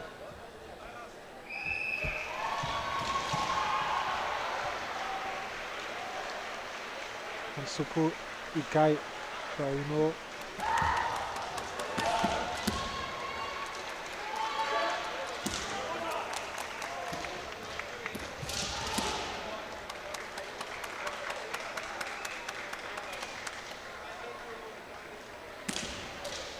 Oh. Looks like a Gyakudo setup, but he changed his mind. Maybe it was a feint. You see Uno is so agile with his Suriashi. He was too far. Oh, nice match there. Yeah. Good technique from both fighters. It seemed to shift a little bit back and forth. I felt like both of them really wanted to score, but Uno maybe on the back foot a little bit in the latter part of the match. What did you think? Bjork against Hamburger. Hamburger shows us strong techniques earlier. Bjork with a really devastating long distance tall man men. Yes. Hamburger, 37 years old, fourth dan. Bjork, second dan, 20 years old. So again, a bit of a youth versus experience matchup. So experience taking the first ippon there for the Kaishimen.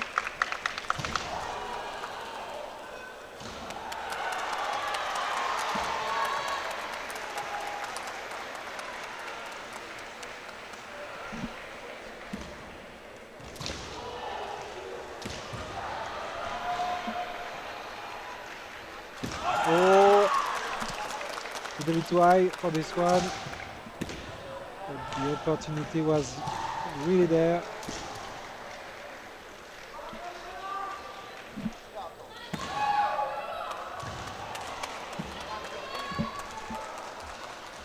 Bjork's trying to make Hamburger react.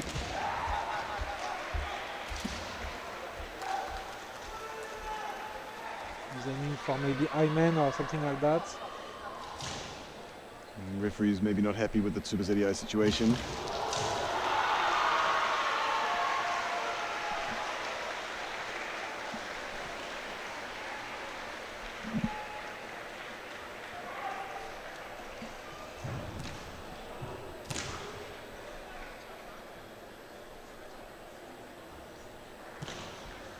So we come after Gunnar Bjork.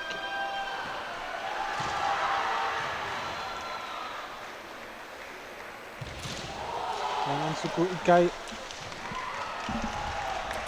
for the Swedish player. Down 1 point, lost one Hansoku.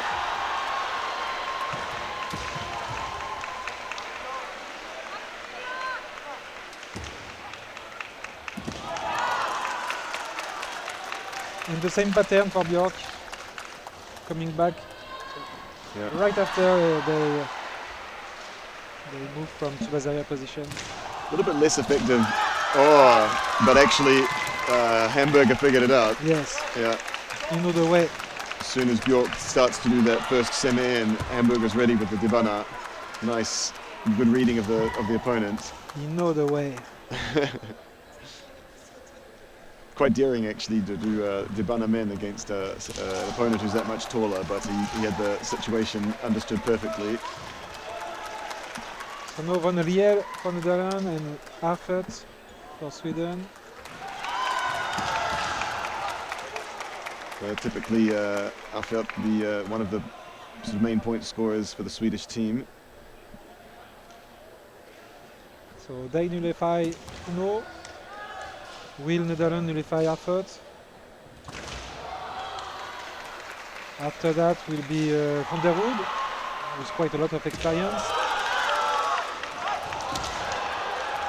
The Dutch fighter stepped out. So for the time being, the Netherlands are up 2 points and 1 match to 0. For Sweden with 0. But bringing out their main, their key weapon in this fourth match. My early bet on this, Afet won 2-0. Wonderwood, like Chiwake against Aranda, and everything will be in a super fight. Oh, first point, need a little bit of discussion. Oh no, okay, sorted out. First point for Afet, just, okay, they just want to check that quickly. Yeah, in this situation, Gogi, it's very important to clarify the situation, like, did you give red or white? And like this, no mistakes committed. Yeah, don't want to get that wrong. Not now.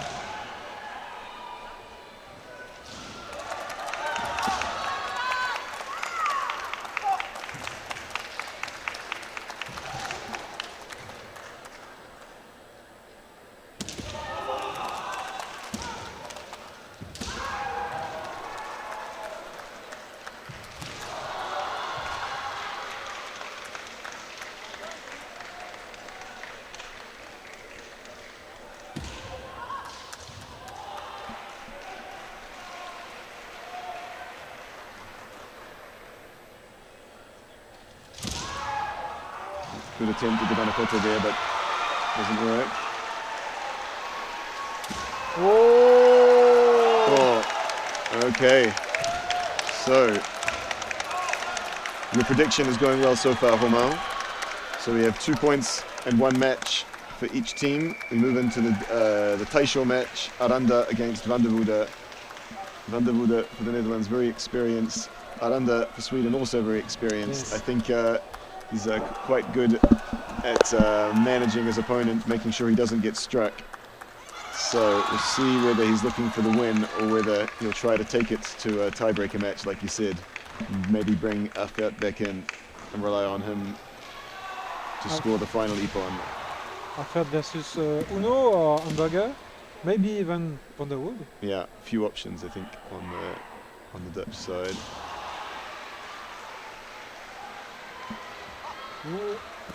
Didn't separate properly. Yeah, very, very close. So maybe just a little bit early with his semi in. Second time.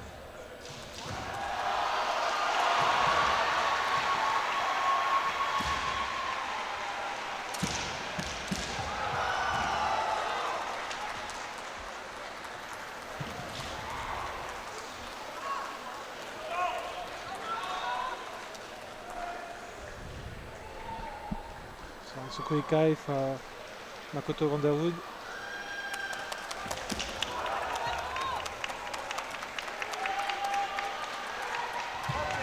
Looks like the Swedes, Shinai was jammed under Van der Woede's men. They've managed to sort it out. Oh, he came in. Okay, situation changed. Yes. Aranda, who's been doing a lot of controlling, now is going to have to go and search for that for an Ippon.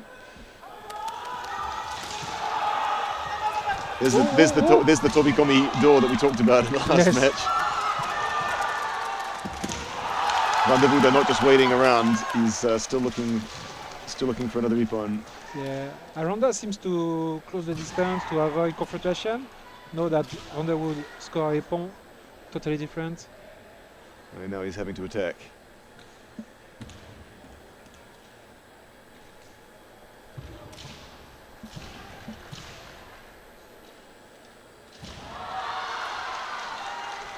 This can be really difficult. Ooh, I heard a crack there. Oh, seems Shinai's okay.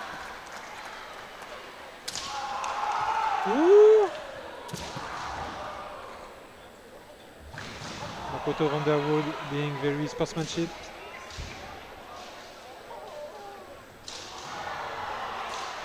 I think Aranda maybe weighs 20 kilograms more than him too. You don't know. Oh, I don't know, but Makoto's... You don't know either. You're right, I shouldn't make assumptions. Oh. You go out. Oh. That was... a bit rough. A bit, but also a bit unwise by Van der Wood. He knows he already has one Hansoku. Yes. And shouldn't be running into the corner like that. I think... well, yeah, Swedish coach. Waving the little red flag. Iggy. But coach cannot object to a judgment by the referee, only to an administrative or a procedural issue. So we'll see what happens here. After he's retired his men, whether they want to award Hansoku to Van der Wood or not.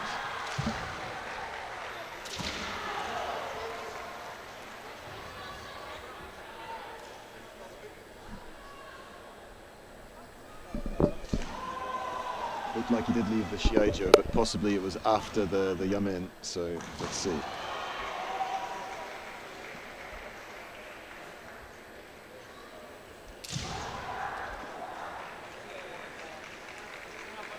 So Makoto van der Wood taking his time.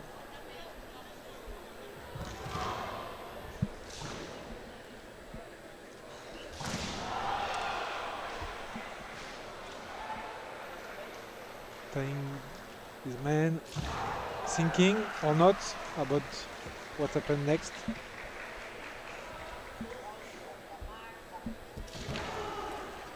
Will the referee give a Hansoku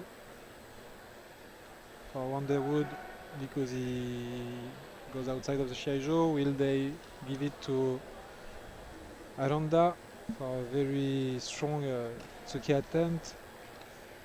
Tsuki attempt is still a legitimate attack. Yes, right. I think it's more they have started stopping the match before it gets to a sort of too much of a wrestling situation. So nothing, but Swedish coach asking to talk to the main referee, Yeah. Claude Pruvot, Shinpan Shonin of the Shiai-jo D.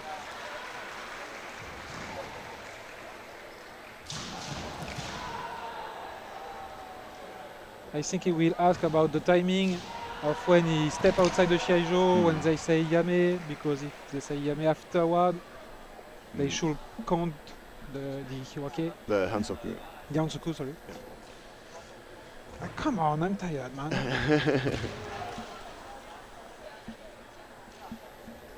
Yeah, difficult situation for the referees. It's supposed to avoid there being too much wrestling on the edge of the Shiai-jo. But that is a legitimate opportunity for a Tayatari or a ski to push the opponent out. So I have to maintain that balance. Maybe I'm wrong, but it feels that there is more and more Iggy from the coaches than in the past. I think that's the first. I think that might be the first Iggy we've seen on this Shiai-jo today. I don't think we've had another one, but there could have been some. I think I saw some others on the other Shiai-jos. Oh, and they will. He's taking it all the way up. Yes, we ask main referees.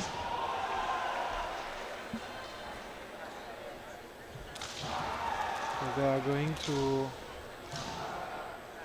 Jean-Pierre Labrue, European director for Kendo. And they are talking in front of the Japanese official.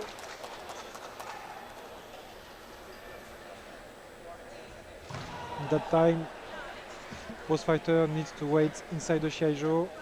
They cannot have any advice by their coaches or teammates.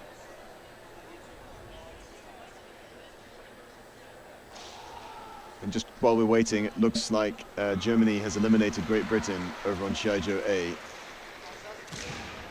Haven't finished the final match yet, but they have 3 victories against perhaps 2 for Great Britain.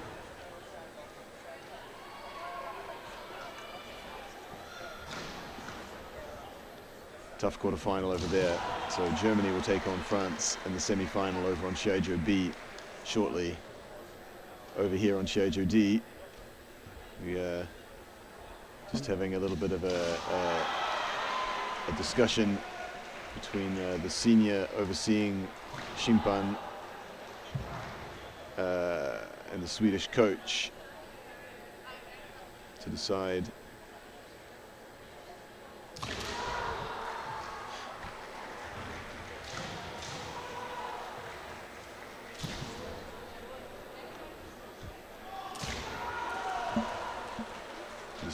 what's going to happen.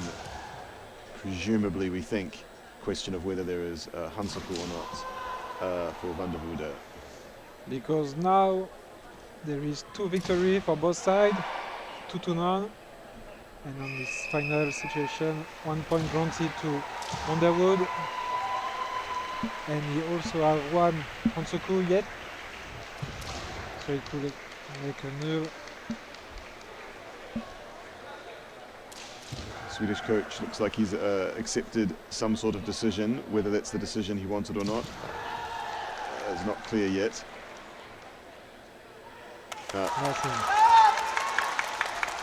So both fighters have had some time now to gather their thoughts and catch their breath. Actually, I've forgotten how much time he might have left in this match. Maybe a couple of minutes. Yeah, I can't say. Really can't say. Tangle. So Aranda still under pressure to either find another Hansoku for Van der Voorde or to score a point. Otherwise, the Netherlands will beat Sweden. Gyakudo attempts. Recovers quickly from a missed Gyakudo. Follows up with men. Nice attempt by Shikote. You can see that now Makoto Van der Voorde is the one who playing the time. Yeah, being careful. He was being still taking a few risks earlier, but now much more careful. Yes. Gyakudo, but not able to finish it.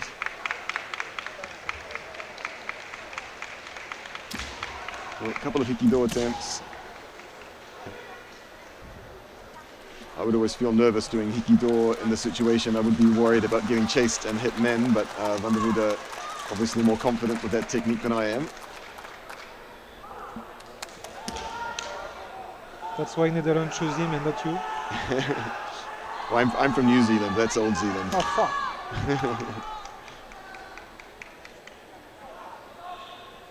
Landa pushing in. He knows he doesn't have much time. Oh. Van der Voorde not just sitting back and defending. Again with the Hikido. And attacking now a little bit more reckless, or less carefully, shall we say. Oh! Hikikote. Managed to catch the kote, yes. It wasn't enough. And yeah, sort of not taking so much time to set up now, sort of hurrying to attack. He needs to be careful because he can have Hansoku for too much protecting himself. Van der Voorde? Yeah. Yeah. He's attacking it. He is attacking a little bit, but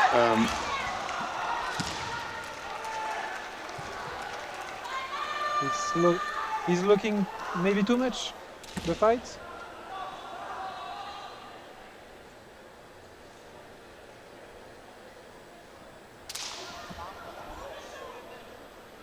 moves away from the line. Hikikote. Referees tried that a few times, but the referees haven't liked it.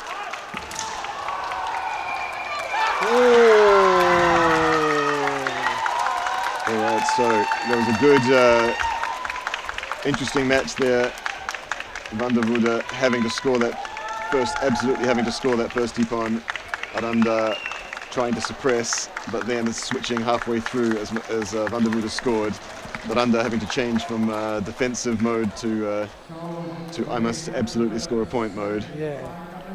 So really strong performance. From, yeah, very strong, very strong. But Sweden eliminated in the quarterfinal, and it will be the Netherlands up against Belgium in the semis. The Flower Nation beat the Ice Nation. So the Flower Nation is going on to fight Belgium. I don't know which nation that is. Crap. The Muscle Nation. Muscle Nation. Mulfritz Nation. Well, over on Shiai-jo's B, we will have the other semi-final between France, I guess the Snail Nation, or no, the Cock, Nation of the Cock, COQ, against Germany. I forget which animal goes for Germany, that's okay. All right, so I think we'll have a little break. Thank you very much, before guys. the semi-final. So while we're waiting, let's just have a quick word from our sponsors. We will actually be showing the two semi-finals on all 4 of the streams, but in different languages. We'll just post the details shortly. And as you can see, we are very much late.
Test 1, 2.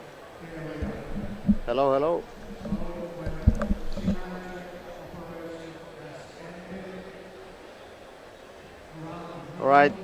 Alright guys. Of ik moet eigenlijk zeggen, oké jongens, want we gaan verder in het Nederlands. Ongelooflijk trots op ons team.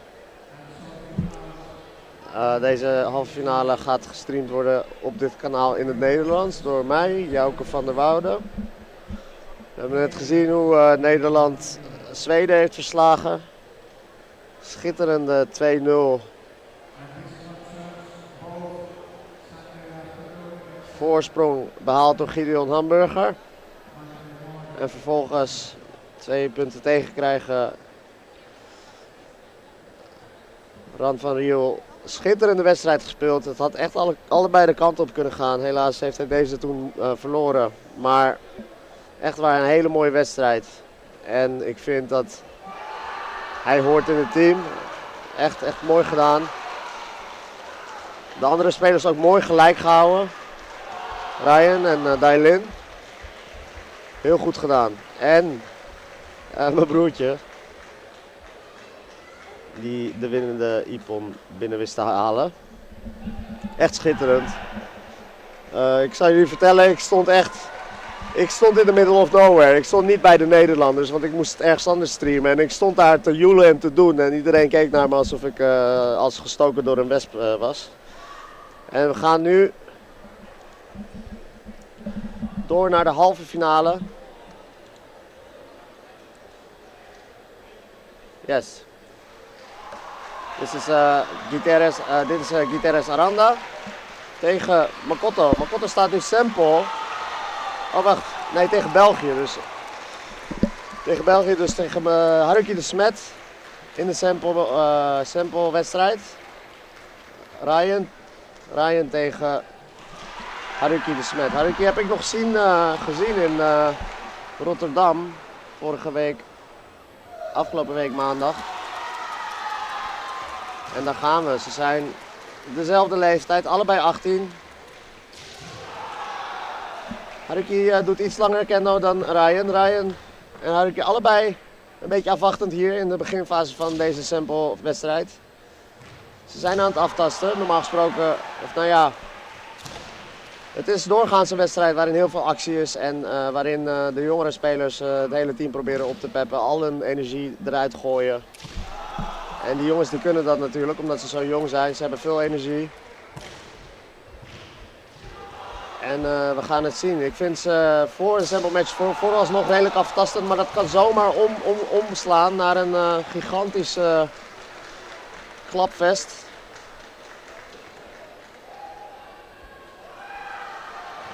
Wellicht dat er ook wat Belgen in de chat zijn die Vlaams spreken, die mij kunnen verstaan.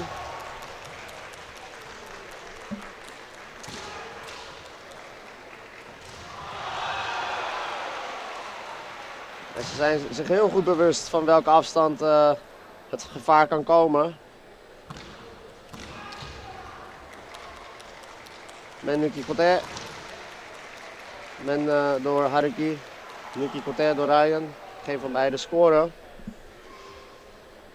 Opnieuw aftasten. Ja, erg bewust van het feit dat als ze hier een Nippon tegenkrijgen dat uiteraard met man en macht zal worden verdedigd door de tegenstander. Ryan stond even in de hoek. Weet met een handigheidje de rollen om te draaien. Nu staat Haruki in de hoek. Altijd goed om met je rug naar het kruis in het midden te staan. Goede vuistregel voor positionering. Vooralsnog niks wat echt in de buurt komt van een Ippon.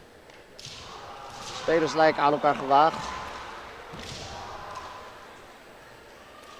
Ongeveer dezelfde lengte ook, dezelfde leeftijd. Grofweg hetzelfde aantal jaren bezig met kendo. Het gaat erg gelijk op.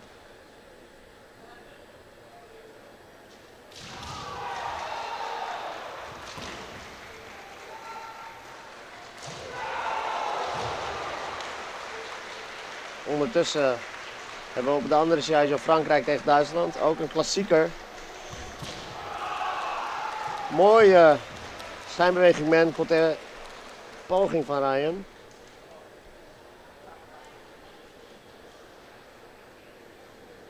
Landt echter niet.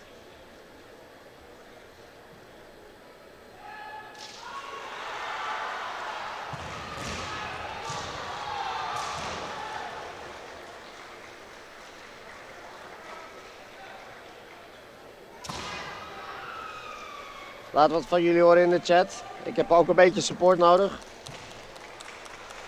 Misschien zitten er mensen vooral op Shiai-jo C. Die verslaat waarschijnlijk ook deze wedstrijd.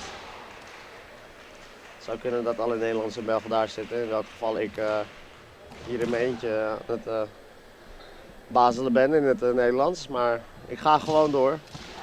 Mooie poging. Dat staat er echt dichtbij. Dat zat er echt dichtbij. Haruki laat zich niet uit het veld slaan.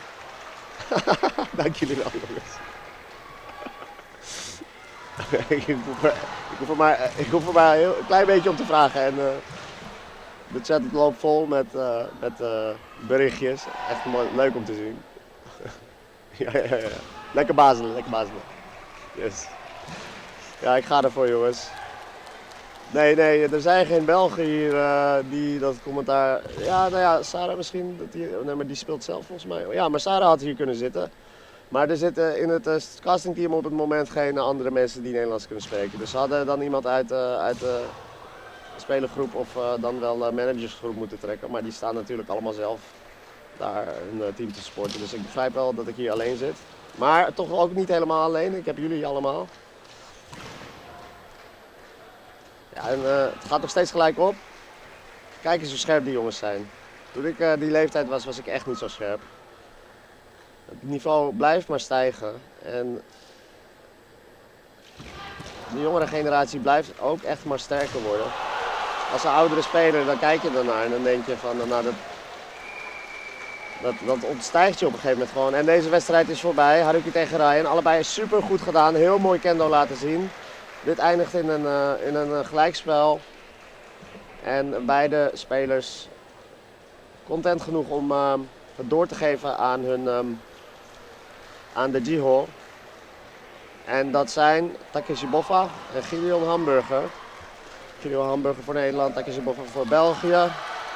Takeshi Boffa natuurlijk de zoon van Sergio Boffa. Ik geloof dat hij nu coach is bij de Belgen. Gideon Hamburger gewoon een Nederlander met een hele gekke naam. En daar gaan we, jongens. Gideon heeft het ongelooflijk goed... Boffa Burger, ja. Gideon heeft ongelooflijk goed gedaan natuurlijk. Vorige wedstrijd tegen Zweden. Het is zo ongelooflijk belangrijk op resultaat gebleken wat Gideon daar heeft neergezet. Ik kan het niet genoeg benadrukken. Hij heeft die wedstrijd echt naar Nederland toegetrokken. En vervolgens heeft Nederland het weten te behouden. Maar zonder Gideon was dat dus niet gelukt waarschijnlijk. Ondertussen zijn we alweer bijna 45 seconden in deze wedstrijd.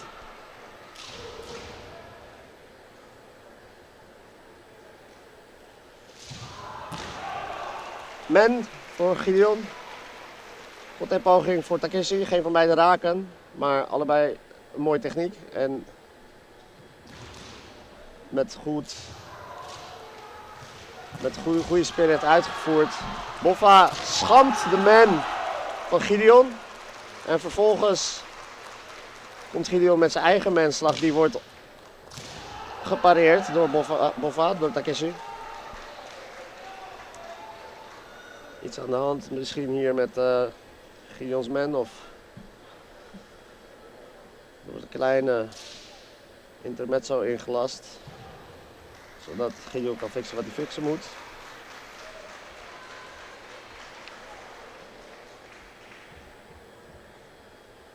Ja, en dit is natuurlijk het fijnste. Normaal gesproken zou ik hier met een Japanse dame zitten om dit in het Japans te doen. Maar ik zei tegen de manager, luister, dit kan niet anders dan in het Nederlands. Voor zowel de Belgen als voor de Nederlanders is het gewoon logisch om mij hier dit in het Nederlands te laten doen. Ja, en beide spelers erg bewust van hoe ver ze van de rand afstaan. Besluiten om terug te keren naar het midden. Elkaar aftastend, heel goed bewust van de slagafstand van hun tegenstander.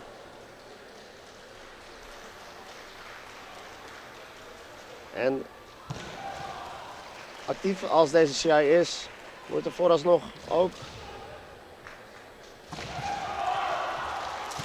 zeer goed rekening gehouden met het feit dat Ippon zomaar aan de andere kant kan vallen.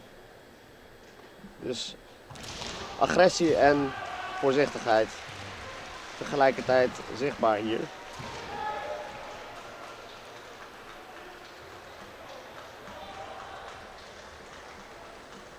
Gideon Hamburger traint bij mij in de dojo. Ik ben onlangs, hebben ze mij terug verwelkomd. Ik heb iets van 2 jaar niet getraind namelijk, maar ze waren blij om me weer terug te hebben en daar was ik ongelooflijk blij mee natuurlijk. En ik heb veel getraind de afgelopen 2 maanden en de afgelopen maand of 1,5. En een mooie manpoging en een Kaishido-moging van Takeshi. 1 vlaggetje voor Gideon. Maar nog steeds geen Ippon. Je begint wel te merken dat het allemaal wat dichterbij komt. De slagen komen dichterbij en er worden meer risico's genomen. Maar dat gaat gelijk op. Het gebeurt aan beide kanten. Zie je dat er meer naar dat Ippon-gebied wordt bewogen en tegelijkertijd gaat dat op. Dat doen beide spelers ongeveer tegelijkertijd. Gideon met een barrage van slagen, maar simpel gepareerd en verdedigd door Takeshi Boffa. Ik zit bij Shunshinkai. Dat is, wij trainen naast de hal waar Musedo zit. Ongelooflijk trots op Gideon. En mijn broertje natuurlijk. En Ran. Ran ken ik ook al heel lang. Als kleine jongen stal hij altijd mijn portemonnee. En dan stond hij daar te grijnzen met die krullenbol van hem. Hij had ongelooflijk veel krullen vroeger. Takeshi Boffa, zijn vader zal ook enorm trots op hem zijn natuurlijk. Dat zijn zoontje hier België mag vertegenwoordigen. Boffa natuurlijk ook een veteraan bij de Belgen. En wel bekend door Europa.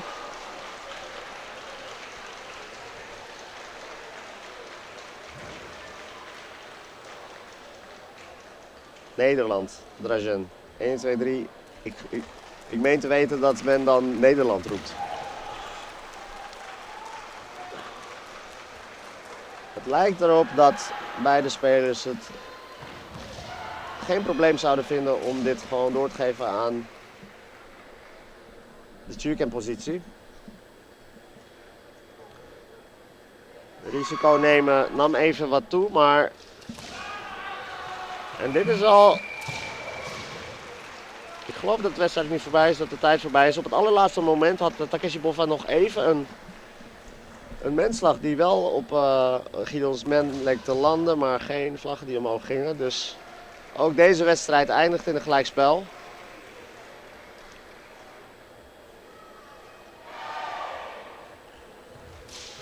En dan gaan we verder met de Chuken-wedstrijd. En dit is Taichi Uno in de Chuken-positie. Eigenlijk al het hele toernooi staat hij op Chuken. Ik geloof dat de rest allemaal wel van positie gewisseld is, maar Uno een vaste waarde op de Chuken-positie. En voor de Belgen hebben we Kota Kurogi. Kota's vader Kurogi Sensei, daar heb ik zelf kendo van geleerd. Als klein jochie. En toen was Kota nog niet geboren natuurlijk, maar ja, Kurogi Sensei is ook als een vaderfiguur voor mij. Echt de basis geleerd van Kurogi Sensei. En mijn broertje ook trouwens. En nou staat Taichi Uno tegen zijn zoontje te vechten. Het is toch allemaal bizar hoe dat kan lopen allemaal. Beide jongens ongeveer van dezelfde lengte. Taichi, vijfde dan, 25 jaar. Kota, 24 jaar, dus ongeveer dezelfde leeftijd. Hij is 4e dan. Beetje het gelijk postuur, dus het is allemaal redelijk overeenkomend, redelijk overlappend. Deze spelers hebben elkaar ook al eerder ontmoet op andere toernooien. En toen heeft de laatste keer, geloof ik, dat ze tegen elkaar speelden, heeft Quota gewonnen. Dus wellicht dat het mentaal het momentum iets wat in het voordeel is van Kurogi hier. Beide spelers laten natuurlijk hartstikke mooi kendo zien. Ja, hè, een rematch van vorig jaar, dat dacht ik ook, ja. Ja, klopt. Ryan heeft ook altijd op 1 gestaan, dat is waar, ja. Dus Ryan en Taichi, Ruiter en Uno. Beide op dezelfde plek gedurende het hele toernooi. Ja, wat mij wel echt heel erg opvalt en wat in het verleden wel anders is geweest bij het Nederlandse team althans, is dat de Nederlanders soms wel eens een beetje last hadden van gehaast kendo, gehaast beslissingen nemen. Waaronder ik zelf ook zeker val, heb ik ook veel gedaan terwijl ik in het Nederlands team zat. Ja, en hoe gehaaster je gaat kendo, hoe gevaarlijker het wordt natuurlijk voor je. Het kan resulteren in tegenpunten die absoluut niet nodig zijn. Maar tot nu toe lijkt geen van beide partijen zich schuldig te maken aan zulk wangedrag. Mooie poging voor Kurogi hier. En besluit ook de bijpassende Zanshin en Kime daarvoor te laten zien, maar geen nippon. Dat is een interessant feitje van wat Jonathan daar zegt in de chat. Misschien iedereen even lezen. Ze kennen elkaar door en door. Ja, ze kunnen natuurlijk veel van elkaar leren. Juist omdat ze zo overlappend zijn qua leeftijd, lengte, kendo-ervaring.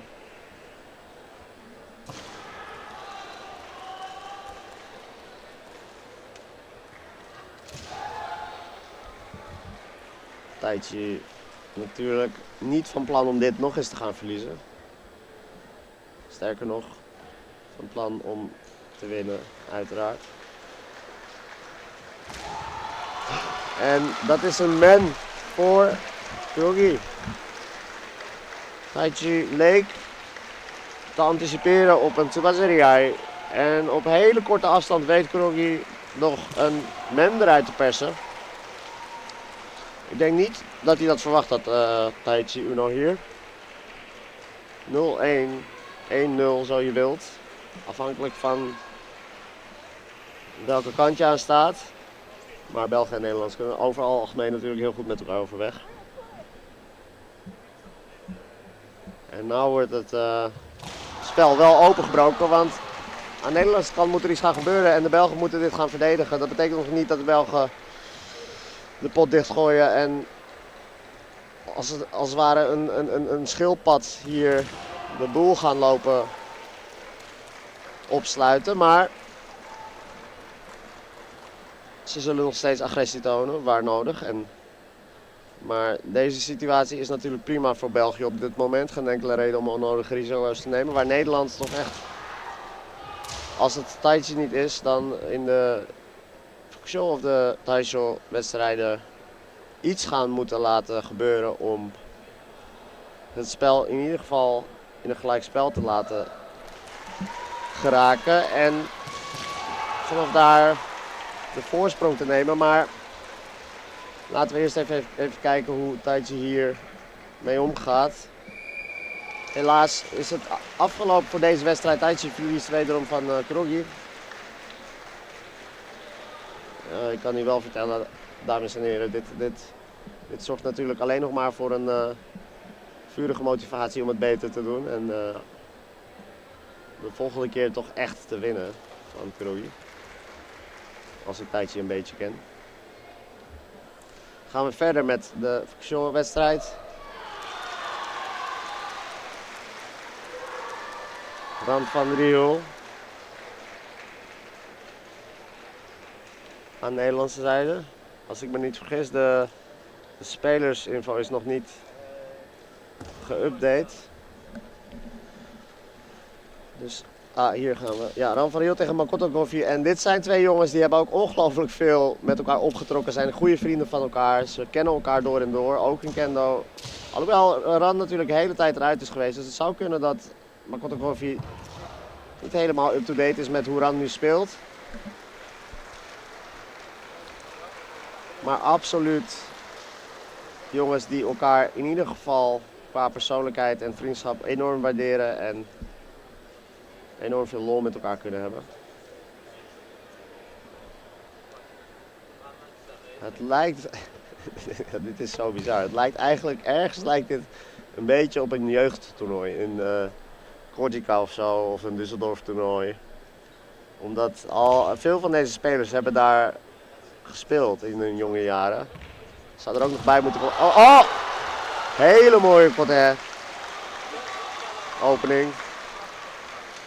Benut door Makoto Goffi. Van echt best wel korte afstand probeert eraan een min te scoren. En Goffi weet daar de Banakote uit te persen vanuit die korte afstand. Het is eigenlijk een beetje het soort situatie waar Kurogi ook al mee scoorde. Het lijkt een beetje die afstand waarin Nederland dan geen slagen meer verwacht. Maar dat België het er toch nog uit weet te persen.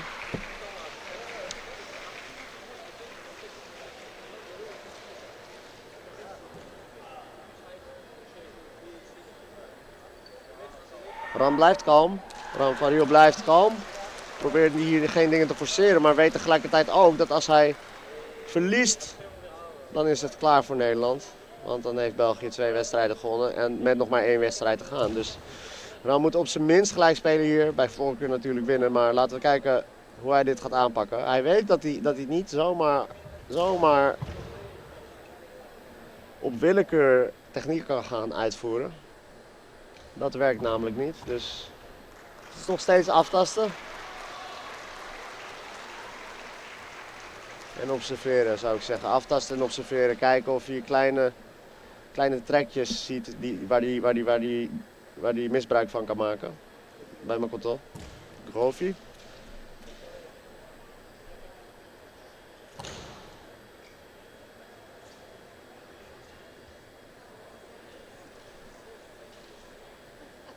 Het is een muisstil in de hal.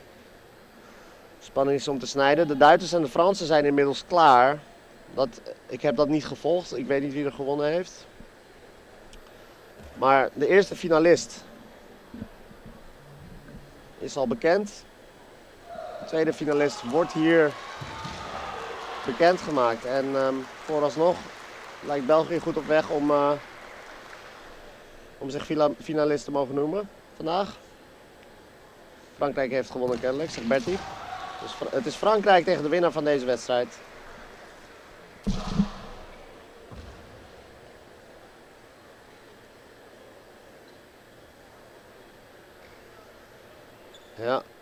Ja, Ryan heeft ook gespeeld op die jeugdtoernooien.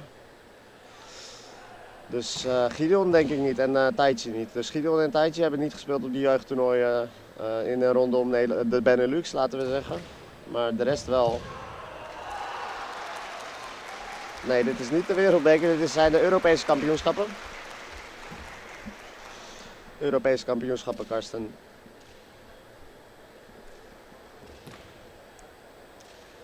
We zitten hier in Montenegro. Hartstikke heet hier. De zaal is enigszins koel gemaakt met airco, maar het is nog steeds warmer dan de normale trainingsomstandigheden die in ieder geval de Nederlanders gewend zijn. Ran blijft echt enorm geduldig nog steeds. Ja, is dat dan de content waar hij naar op zoek is? En ik vind dat dit een gogi waard is, wat beide... Er zijn 2 Simpan die een vlag omhoog deden, maar dat was in mijn ogen wel een gogi waard.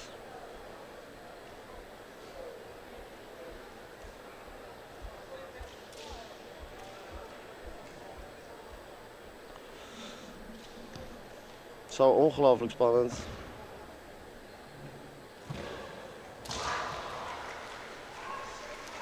Het staat op het moment 2-0 in wedstrijden voor België. Nederland heeft nog niks gescoord. En er zijn 2 ippon gemaakt. Dus 2 wedstrijden staan de Belgen voor met 2 punten. En dat is het eindsignaal. En dit beslechtigt de zaak, want België kan niet meer verliezen hier. Er is nog 1 wedstrijd te gaan, maar de Belgen hebben er al 2 gewonnen. Dus gefeliciteerd België. Ik ben natuurlijk zelf als Nederlander een beetje zout hiervan, maar dat was ik toch al, want ik zweet nogal. Omdat het zo heet is hier. En we gaan hier nu de laatste wedstrijd tussen de captains zien. Matthias Papen. Matthias Papen? Is het Spapen? En Makoto van der Woude. Ja, dit gaat echt alleen nog om de eer en de ervaring. En het eruit laten van energie. Voor de Belgen heeft het nog nut om hier een beetje moraal op te pikken. Een beetje het team op te peppen.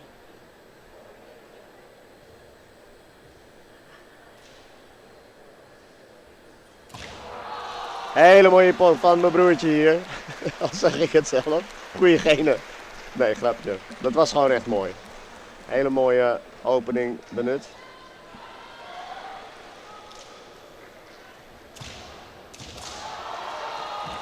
En nog een ippon voor mijn broertje, Makoto van der Woude. Hartstikke trots op mijn broertje. Hoe hij het gedaan heeft, dit toernooi. Dames en heren, dit is nu klaar met het Nederlandse commentaar. U kunt verder kijken op... Nou, ik kan eigenlijk wel doorgaan, denk ik. Hangt er een beetje vanaf wat de manager zegt. Misschien dat ik door moet in het Japans. Mijn broertje is inderdaad single, ja. Dus mocht je geïnteresseerd zijn in het daten van mijn broertje, dan kunt u naar een willekeurige kendo club in Amsterdam komen. En wellicht komt u hem daar dan tegen. Ik kan helaas geen telefoonnummers uitdelen, want ik denk niet dat hij daar zo blij mee zou zijn. Alhoewel het als broer zijn het natuurlijk ook wel eens leuk is om hem een beetje te pesten en het gewoon wel te doen. Maar kijken wat er gebeurt en lachen om de hilariteiten die daaruit ontstaan. Ja, nou is het hier klaar. Dus ik ga heel even kijken wat ik nu dien te doen. Momentje, ik zal even mezelf muten.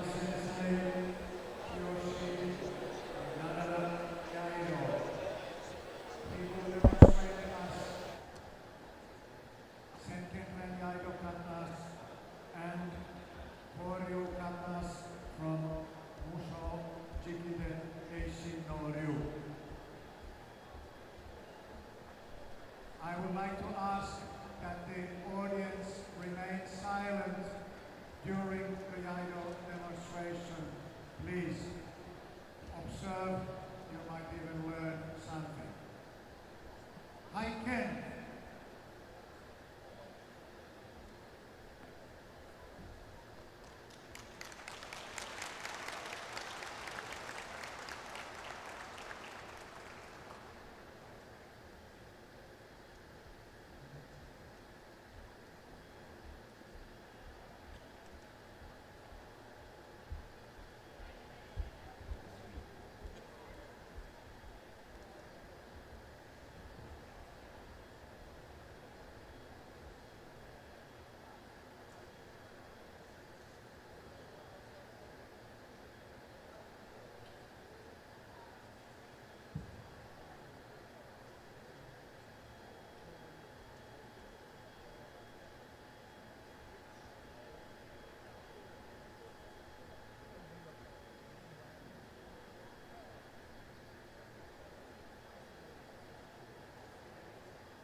はい、では皆様ようこそこのライブストリームへ。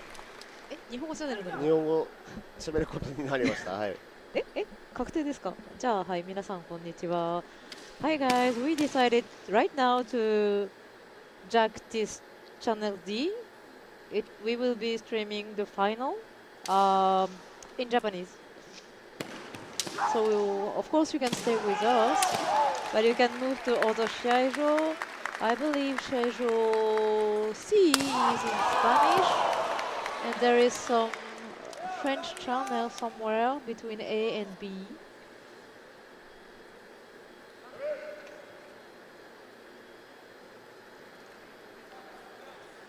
そうですね。で、シャーロットさんいかがですか今回の。ちょっとはい、いきなりなんですけれども、っていうかこれいきなり日本語で喋り始めても日本語の視聴者さんいらっしゃるんでしょうかね。いらしたらちょっとお手を挙げていただくか。そうですね。日本人いないと無意味なので。いや喋っても我々いくらでも喋るんですけれども。いくらでも喋るんですけれども言いながらですね、ちょっとこれ試合上我々のチャンネルで映してはいますが正面では全くなくって望遠鏡でちょっと見ながら喋りたいかなという距離にあります。日本人の方いらっしゃればチャットで教えてください。でないとちょっと我々寂しいなと思う。そうです。ユッケとミッケペアです。なさそうですね。どうしようか。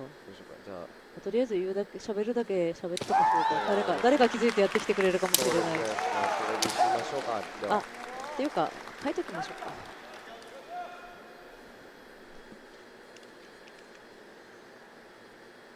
レベルまた上がっていますね。少年の部も。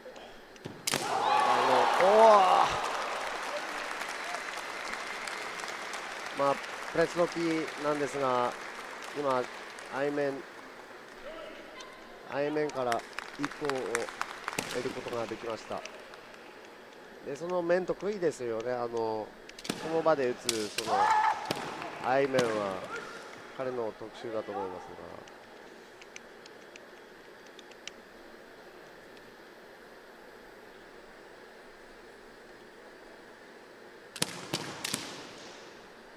もうこの先方試合なんですが、フランスがまずリードを取ることができました。うわー、折り返されました、まさかの。はい、1対1ですね。もう飛び込み面、黒木コータの飛び込み面が決まりました。いや、なんともすごいですね。これはプレスロキはもう個人2回優勝してるので、連覇で。そうですね、彼から1本取り戻すって相当すごいと思います。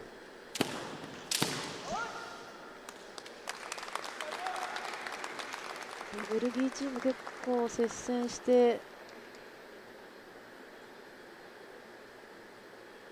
ここまで来たんですが、はい、ちょっと、気持ち絶対勝とうっていう気持ちの現れでしょうかね。そうですね、メリハリもたっぷりで。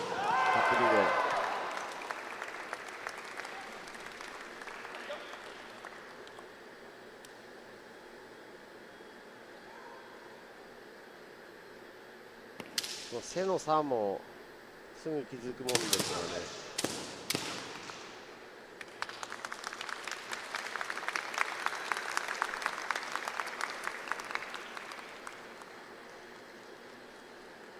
その背の差がありながらの飛び込み面、思いっきりがいいですね。そう、黒木コータ今日は調子もすごく良さそうで、いつも笑顔で挨拶してくれますね。世界大会やヨーロッパ大会、ストレスが高い時でもストレスなしでいられるような性格なので。ベルギーチームの方ってみんな総じてそんな感じの方かなっていうイメージがあるんですけれども、いつあっても、どこであっても結構笑顔で、すごい親切にご挨拶してくださって、そうですね。はい、でこの試合も1対1お互い面1本取りながらの引き分けとなりました。時報戦に入りますが、フランスのガダラマ対ベルギーのボッファーは監督の息子さんで、ガダラマ君の家族も剣道家族ですね。妹さんも、お父さん、ガダラマ君のお父さんとお母さんも剣道。そうですそうです、はい、剣道で、講談社の先生方です。妹のさやちゃんも、フランスの女子チームに代表として入っておりまして、はい、数々の大会で活躍されてます。そうですね、ガダラマという名前は全ヨーロッパ、いやもう世界で知られてるほどの名前だと思いますね。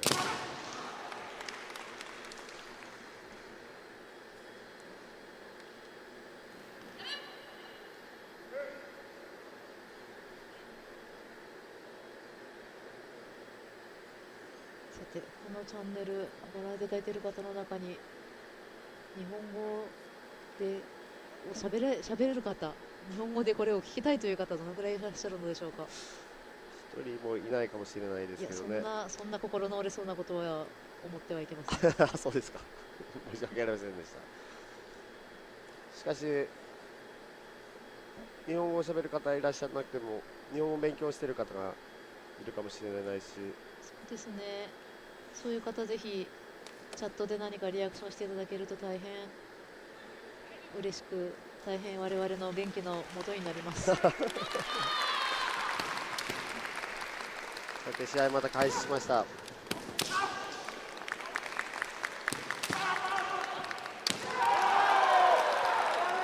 メリハリと早激しさに関してはお互い譲らないですね。そうですね、フランス、歴代王者の強みを見せるか、ベルギーはもう勝ちに来てるのが、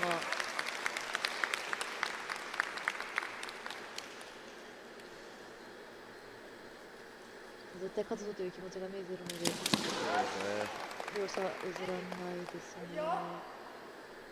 フランスは、少年の部と、女子団体の部と少年の団体の部、で優勝はまだされてませんね。まだ優勝していないフランスは今回。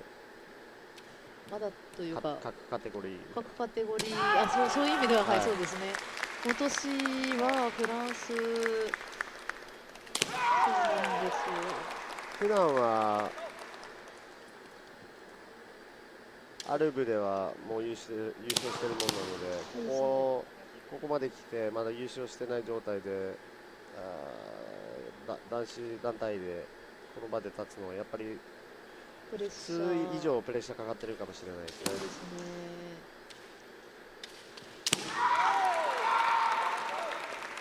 この大会ももう2日目の決勝の終盤に差し掛かってきてるんですけれども、2日目の終わりじゃないですか。だから残すは明日の個人戦、女子男子の個人戦しか残ってないんですが、フランスは予想外にもって言ってしまうとまた、ちょっと言葉中に気をつけなきゃいけないんですけれども、そうなんですよね。ジュニアの団体の部、個人の部、女子団体の部で入賞はしてるんですけれども、今年は驚くことにちょっと優勝を取り逃しておりまして、男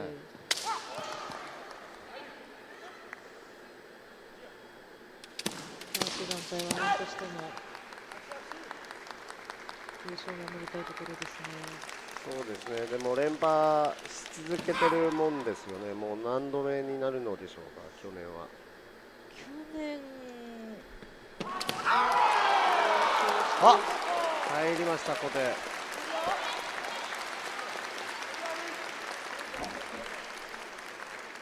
片山君の勝てが決まりましたね。結構苦戦してますね。ボッファー君がここを取り返せるかどうかっていうことになるんですけど、あるいはまだ一本負けで中堅につなげていくのか、そこ気持ち的には今取り返したいでしょうね。そうですね。でそこで我慢できて、そのまんまパスできるのかしたいのか。おそらくベルギーチームでもそういう相談はされていると思いますので、ここでどういうふうに行動を取るべきか。でウィキペディアによりますとですね、男子団体ヨーロッパ大会での男子団体は、ランキングではフランスが1位。そうですね。金メダル24個。24個も。銀メダル5個、銅メダル1個、合計30個で1位にランクインしてます。はい、そうですね。このフランスチーム、メインメンバーはやっぱり伊藤圭と高林光一だと思いますが、彼らが初めて団体に選ばれた時のヨーロッパ大会は優勝していませんね。でそれ以来優勝の連覇をし続けてると思ってもおかしくないと思います。24枚という金メダルの多さからするとそうですね。はい、でなので2017あたりでしょうかね。ちなみに2位はですね、はい、実はベルギーがランクインしてるんですね。はい、金メダル2枚、はい、銀メダル2枚の、銅メダル3枚で、合計7。そうですね。結構開いてますね。そうですね。でもその銀メダル、ベルギーの銀メダルは結構最近のもんで。あ、そうなんですね。はい。フランクフルトも2位入っていたという記憶が残っていると思います。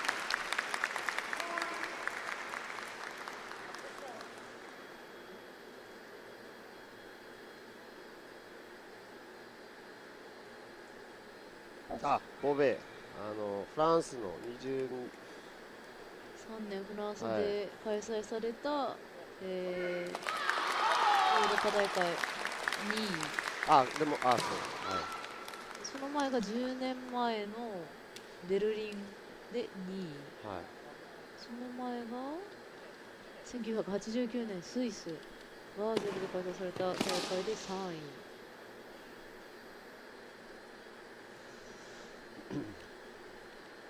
中堅試合なんですけど、オリビエウェルフリット、はいゴーフィー誠、この2人もベテランって言えるほど長い間各国の代表として活躍している剣士なんですけども、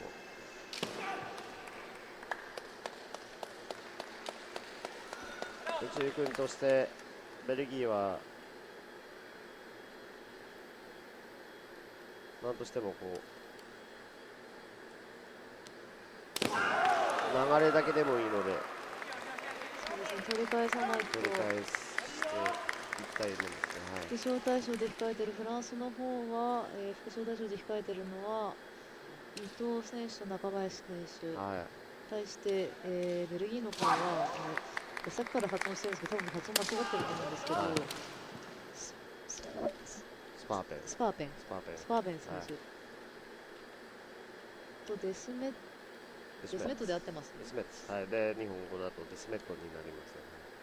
デスメット選手って去年までジュニアカテゴリーで確か欧州大会参加されてたと思うんですけれども、結構若い選手でシニアの大会に出るのは入りました。失礼。オリビエの引き面が入りまして、逆動をまず僕とコフィのことが決めようとして、でそこを抜けていくところを引き面打たれてしまいましたね。オリビエ選手、引き技が強い、結構強みなんですよね。あ、そうなんですね。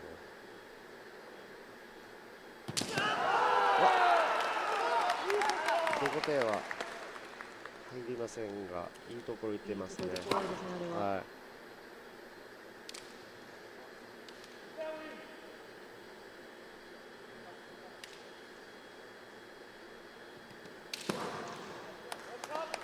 さあ、これに一番繰り返せるか。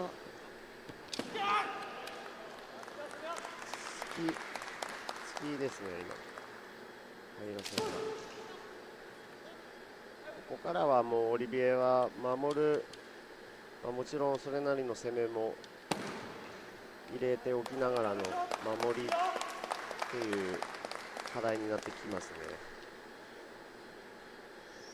と言いながらも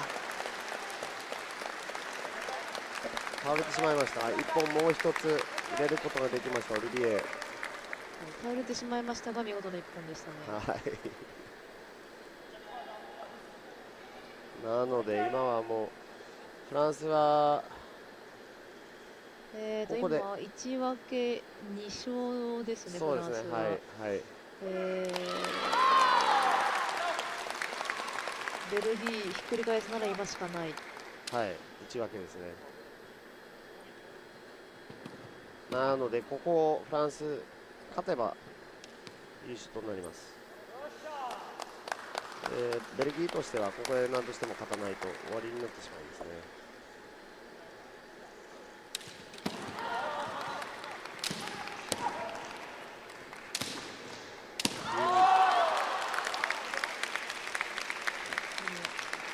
一本的にも1本はベルギー1、フランスは4、1本4つ取っているので。厳しくなってきましたね、ベルギー。厳しくなってきましたけれども、ベテランの伊藤選手の果敢に挑んでいきます。そうですね。スカーペン選手、いいですね。はい。諦めることは考えておりません。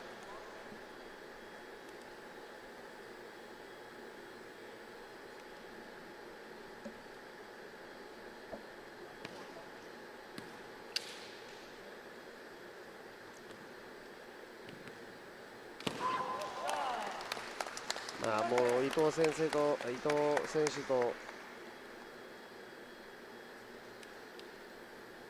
林選手、中林選手の守りを崩して一本取れていけるかどうかっていう話になってしまいましたね、ベルギーとしては。そうですね、確実に。はい。経験的にも伊藤選手、中林選手、そう簡単はただ、一本勝ちしてもダメなんですよね。そうですね、もう一本勝ち一本数も、はい、で勝っても一本の本数でフランスに負けてしまうので、そうです。だからここから3本取らないと、そうですね、2勝のうちで3本取るのが最低限ですね。そこから代表戦なので。まだ決まってないです。代表戦にはならないか。頑張れフランス、頑張れベルギー、愛用順です。そうですね。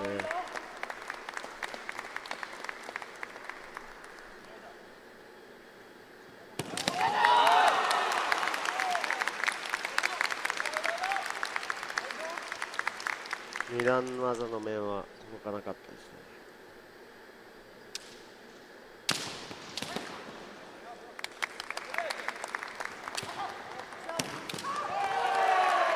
これは入らない。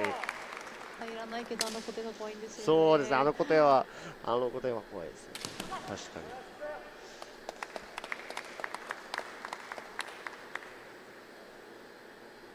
あの子で打たれましたよ、ヨーロッパ大会で。取られました。取られました。はい。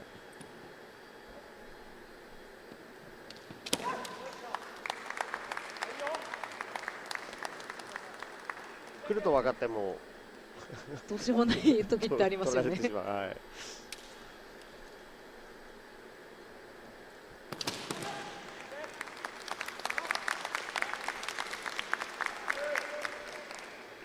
ボギーですね。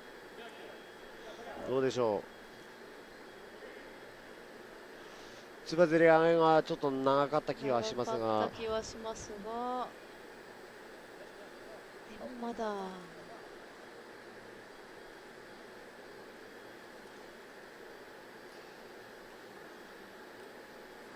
っぱり説明をした上で、はい、フランス側に反則したい。そうですね、そのリードを守るためにつばぜり合いちょっと長引いていくのは必要なことだと思いますが、決め入りました。入りましたね。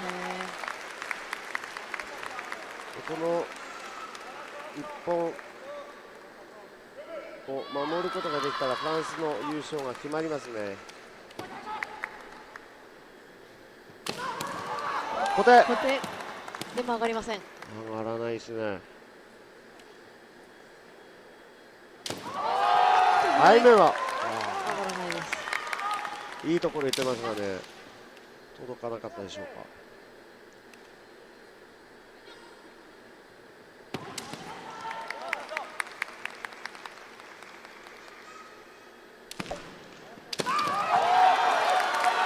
うわっ、なんとパーフェクト面でした。この角度からちょっとよく見えなかったですけど、面だと思います。面です。面が入りました。まだ可能でしょうかね。ここからもう一本取って大将が面もう一本入りました。ここで大将が2本取ればまだ代表戦に入ることができるでしょうかね。すみません、今鳥肌が1分けでフランスの方が1勝2勝してますよね。で、1本の本数が5本、ベルギー1分け2敗1勝1、2。そうですね、ここ2本取ればベルギーまだ代表戦があります。違いますか。2本入れると5本、はい、いけますね。はいはい。さあ取れるか。はい。まだ入れました。1本目1本。春樹君入れました。入れましたよ。もう1本入れれば代表戦になります。ゆっけさん落ち着いて、お気持ちは分かりますけど落ち着いてと言いながら私一番そわそわしてるんですけど、心の中で、すごいですね。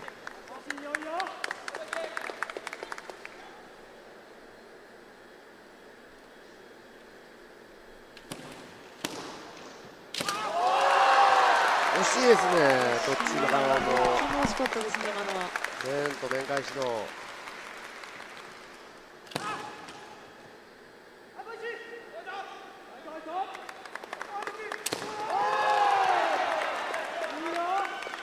決めは入りませんね。入りませんが、ここで例えばフランスが1点入れて引き分けになったとしたらフランスの勝ちですよね。1本で全てが決まる。ちょっと浅かった。そうですね、ちょっと浅かったですね。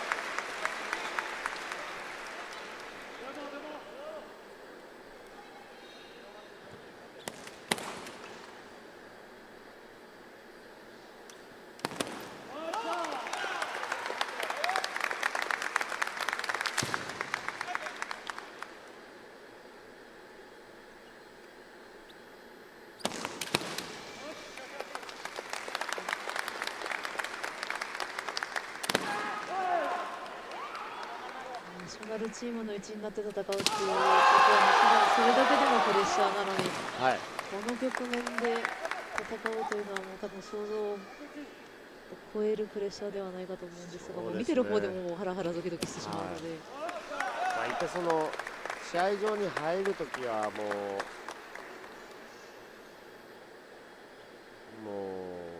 できる限り自分の実力を出すことはできる選手たちだと思いますが、その試合場入るまでのプレッシャーというのは、まあ、私自身は感じるものです。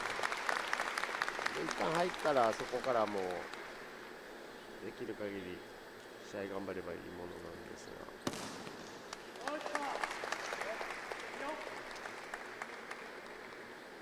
でもこれほどのそうですね、結果的にいろいろかかってますよね。しかもベルギーの方の大将のハル君、まだまだ若い18歳、去年まではジュニアで出てた選手の方ですよね。はい、こういった若林選手のベテラン相手でも容赦なく勝負していきます。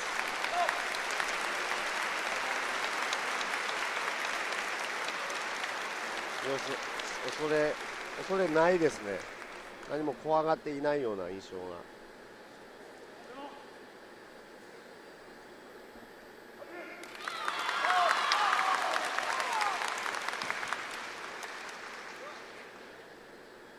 焦ってもいませんね。我慢もあるし、18歳の入りました。フランスの面です。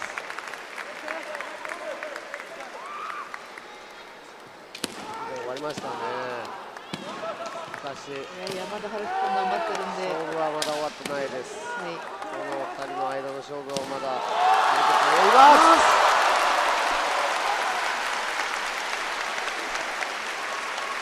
ハルキ君、決め入れました。なので、まあ、個人的にはものすごい結果だと思いますがね。そうですね、1分け2勝、どちらのチーム1分け2勝ですが、フランスの方が、1本の本数が、6本と多く本数で勝ちました。勝ちましたが、ベルギーの大将すごいですね。そうですね。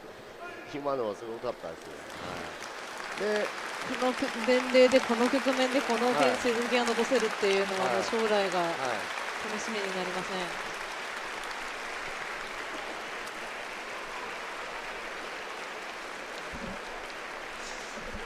ん。はい、ではこのストリーム終わりになりますかね。これから、閉会式となりまして、その後の封建試合稽古あるのでしょうか、分かりませんが、配信の方は本日はこれで終了となります。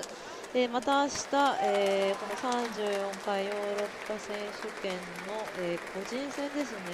明日は午前中は、女子個人戦、そして午後、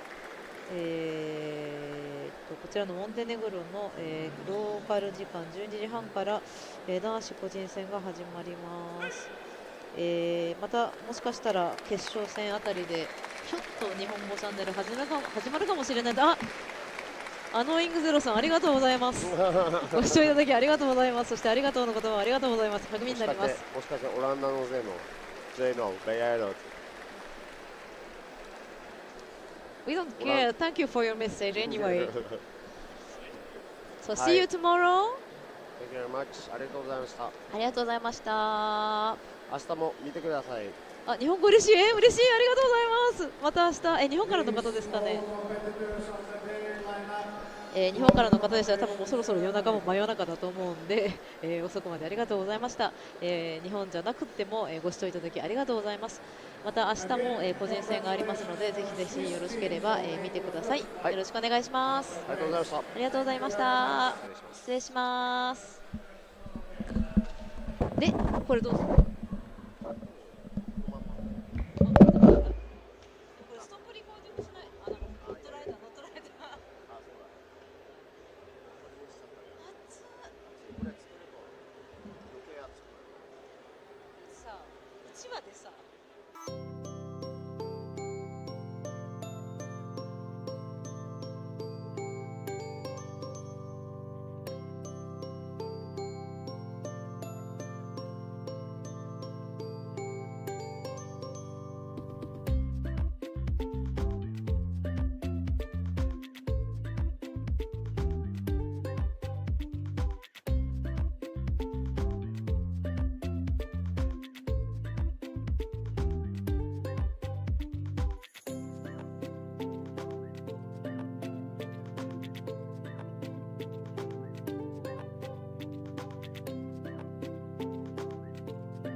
I've been working on myself. I really try my best to change, but sometimes in a love fade. Right? Maybe we should stay in bed, pretend that everything's the same, just a little play pretend. Right? But baby, we're changing.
gonna dance by myself like nobody's watching. Don't really care if my rhythm's off, 'cause I'm gonna dance like nobody's watching me.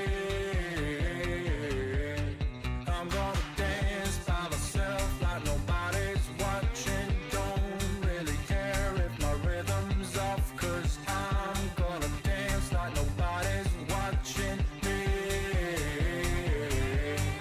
I'm gonna dance, dance, dance, dance, dance, dance. I'm gonna dance, dance, dance, dance, dance, dance. I'm gonna dance, dance, dance like nobody's watching me. I'm gonna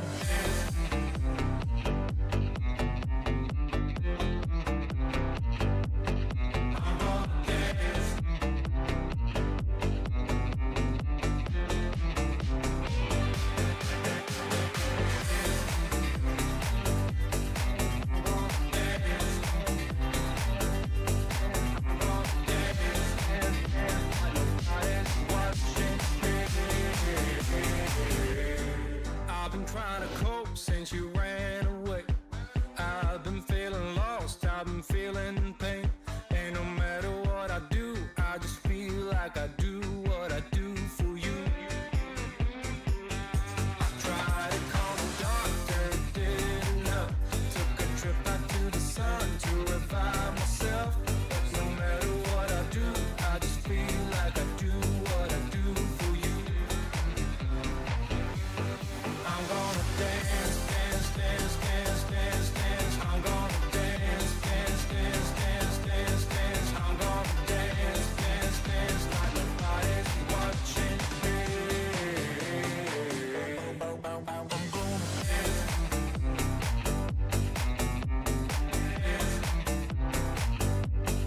I'm gonna dance.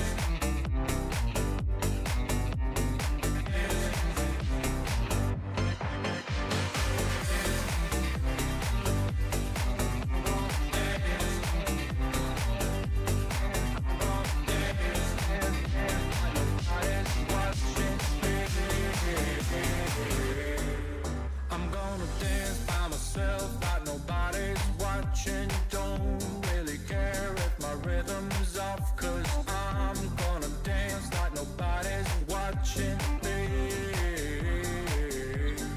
I'm gonna dance by myself like nobody's watching. Don't really care if my rhythm's off, 'cause I'm gonna dance like nobody's watching me.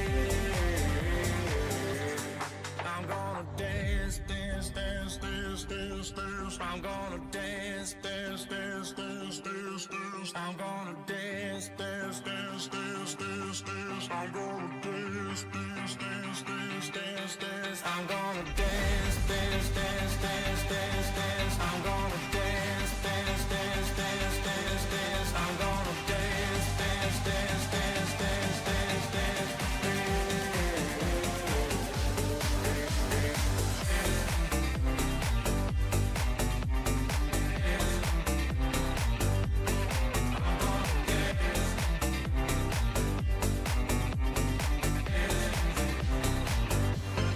I'm gonna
didn't see it.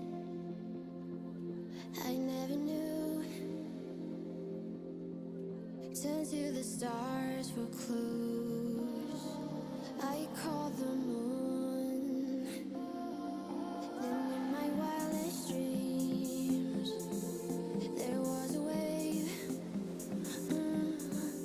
growing bigger. Now I call you force and nature.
I'm feeling forward. Yeah. I'm in the sky. All I see is happy people coming up to the dance floor. The beat is lifting me up and it's lifting me higher, higher, higher. It makes me say that I feel alright. I feel good. I'm in the groove. Hey, hey, something inside me feels like I'm on the move, baby. I'm moving on up. Hey, I'm moving on up to a higher destination. Hey, I'm moving on up. Destination. I'm moving on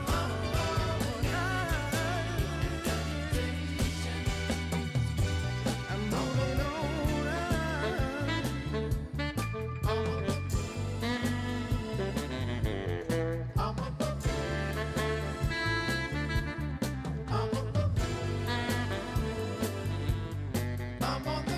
I wanna tell you that I am, wanna let you know that I feel so good, I feel fine.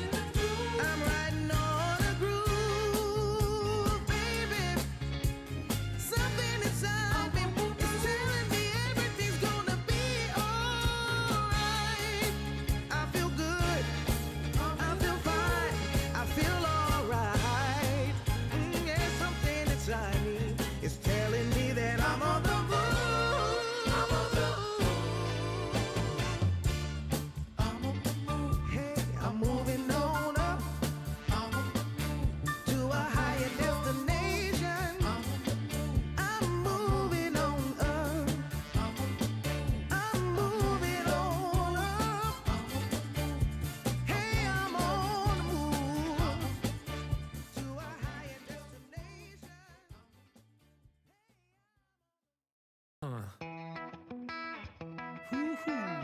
Make this go away.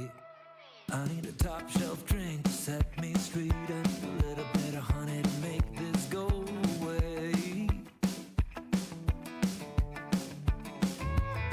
Don't even chew her prey, just swallow me whole. It's just a little bit of heartache, but that's just how it goes.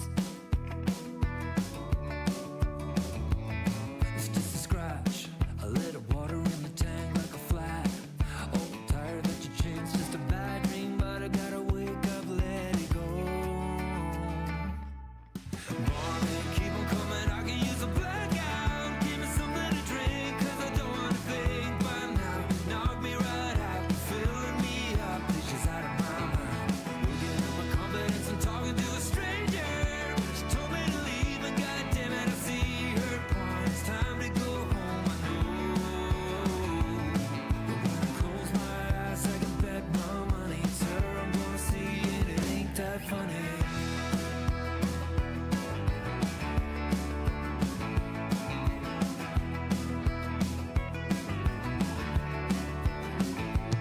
It's like just dipped in sugar, sweeter than pie, until a little time flies and you see what's on the inside. Man, you're gonna feel like you wanna cry. She's a bad song, it goes on and on, like it's non-stop, but I'm holding on. She's a bad, bad dream, gotta wake up, let it go. Mommy, keep on coming, I can use a blackout. Give me something to drink, 'cause I don't wanna think by now. Knock me right out, filling me up, it's just out of my mind. Looking at my confidence and talking to a stranger. She told me to leave, and goddamn it, I see her point. It's time to go home, I know. But when I close my eyes, I can bet my money it's her I'm gonna see, and it ain't that funny. No, it ain't that funny, yeah. It's just a scratch, a little water in the tank like a flat. Old tire that you change, it's a bump on the road you're traveling on. It's just a scratch, a little water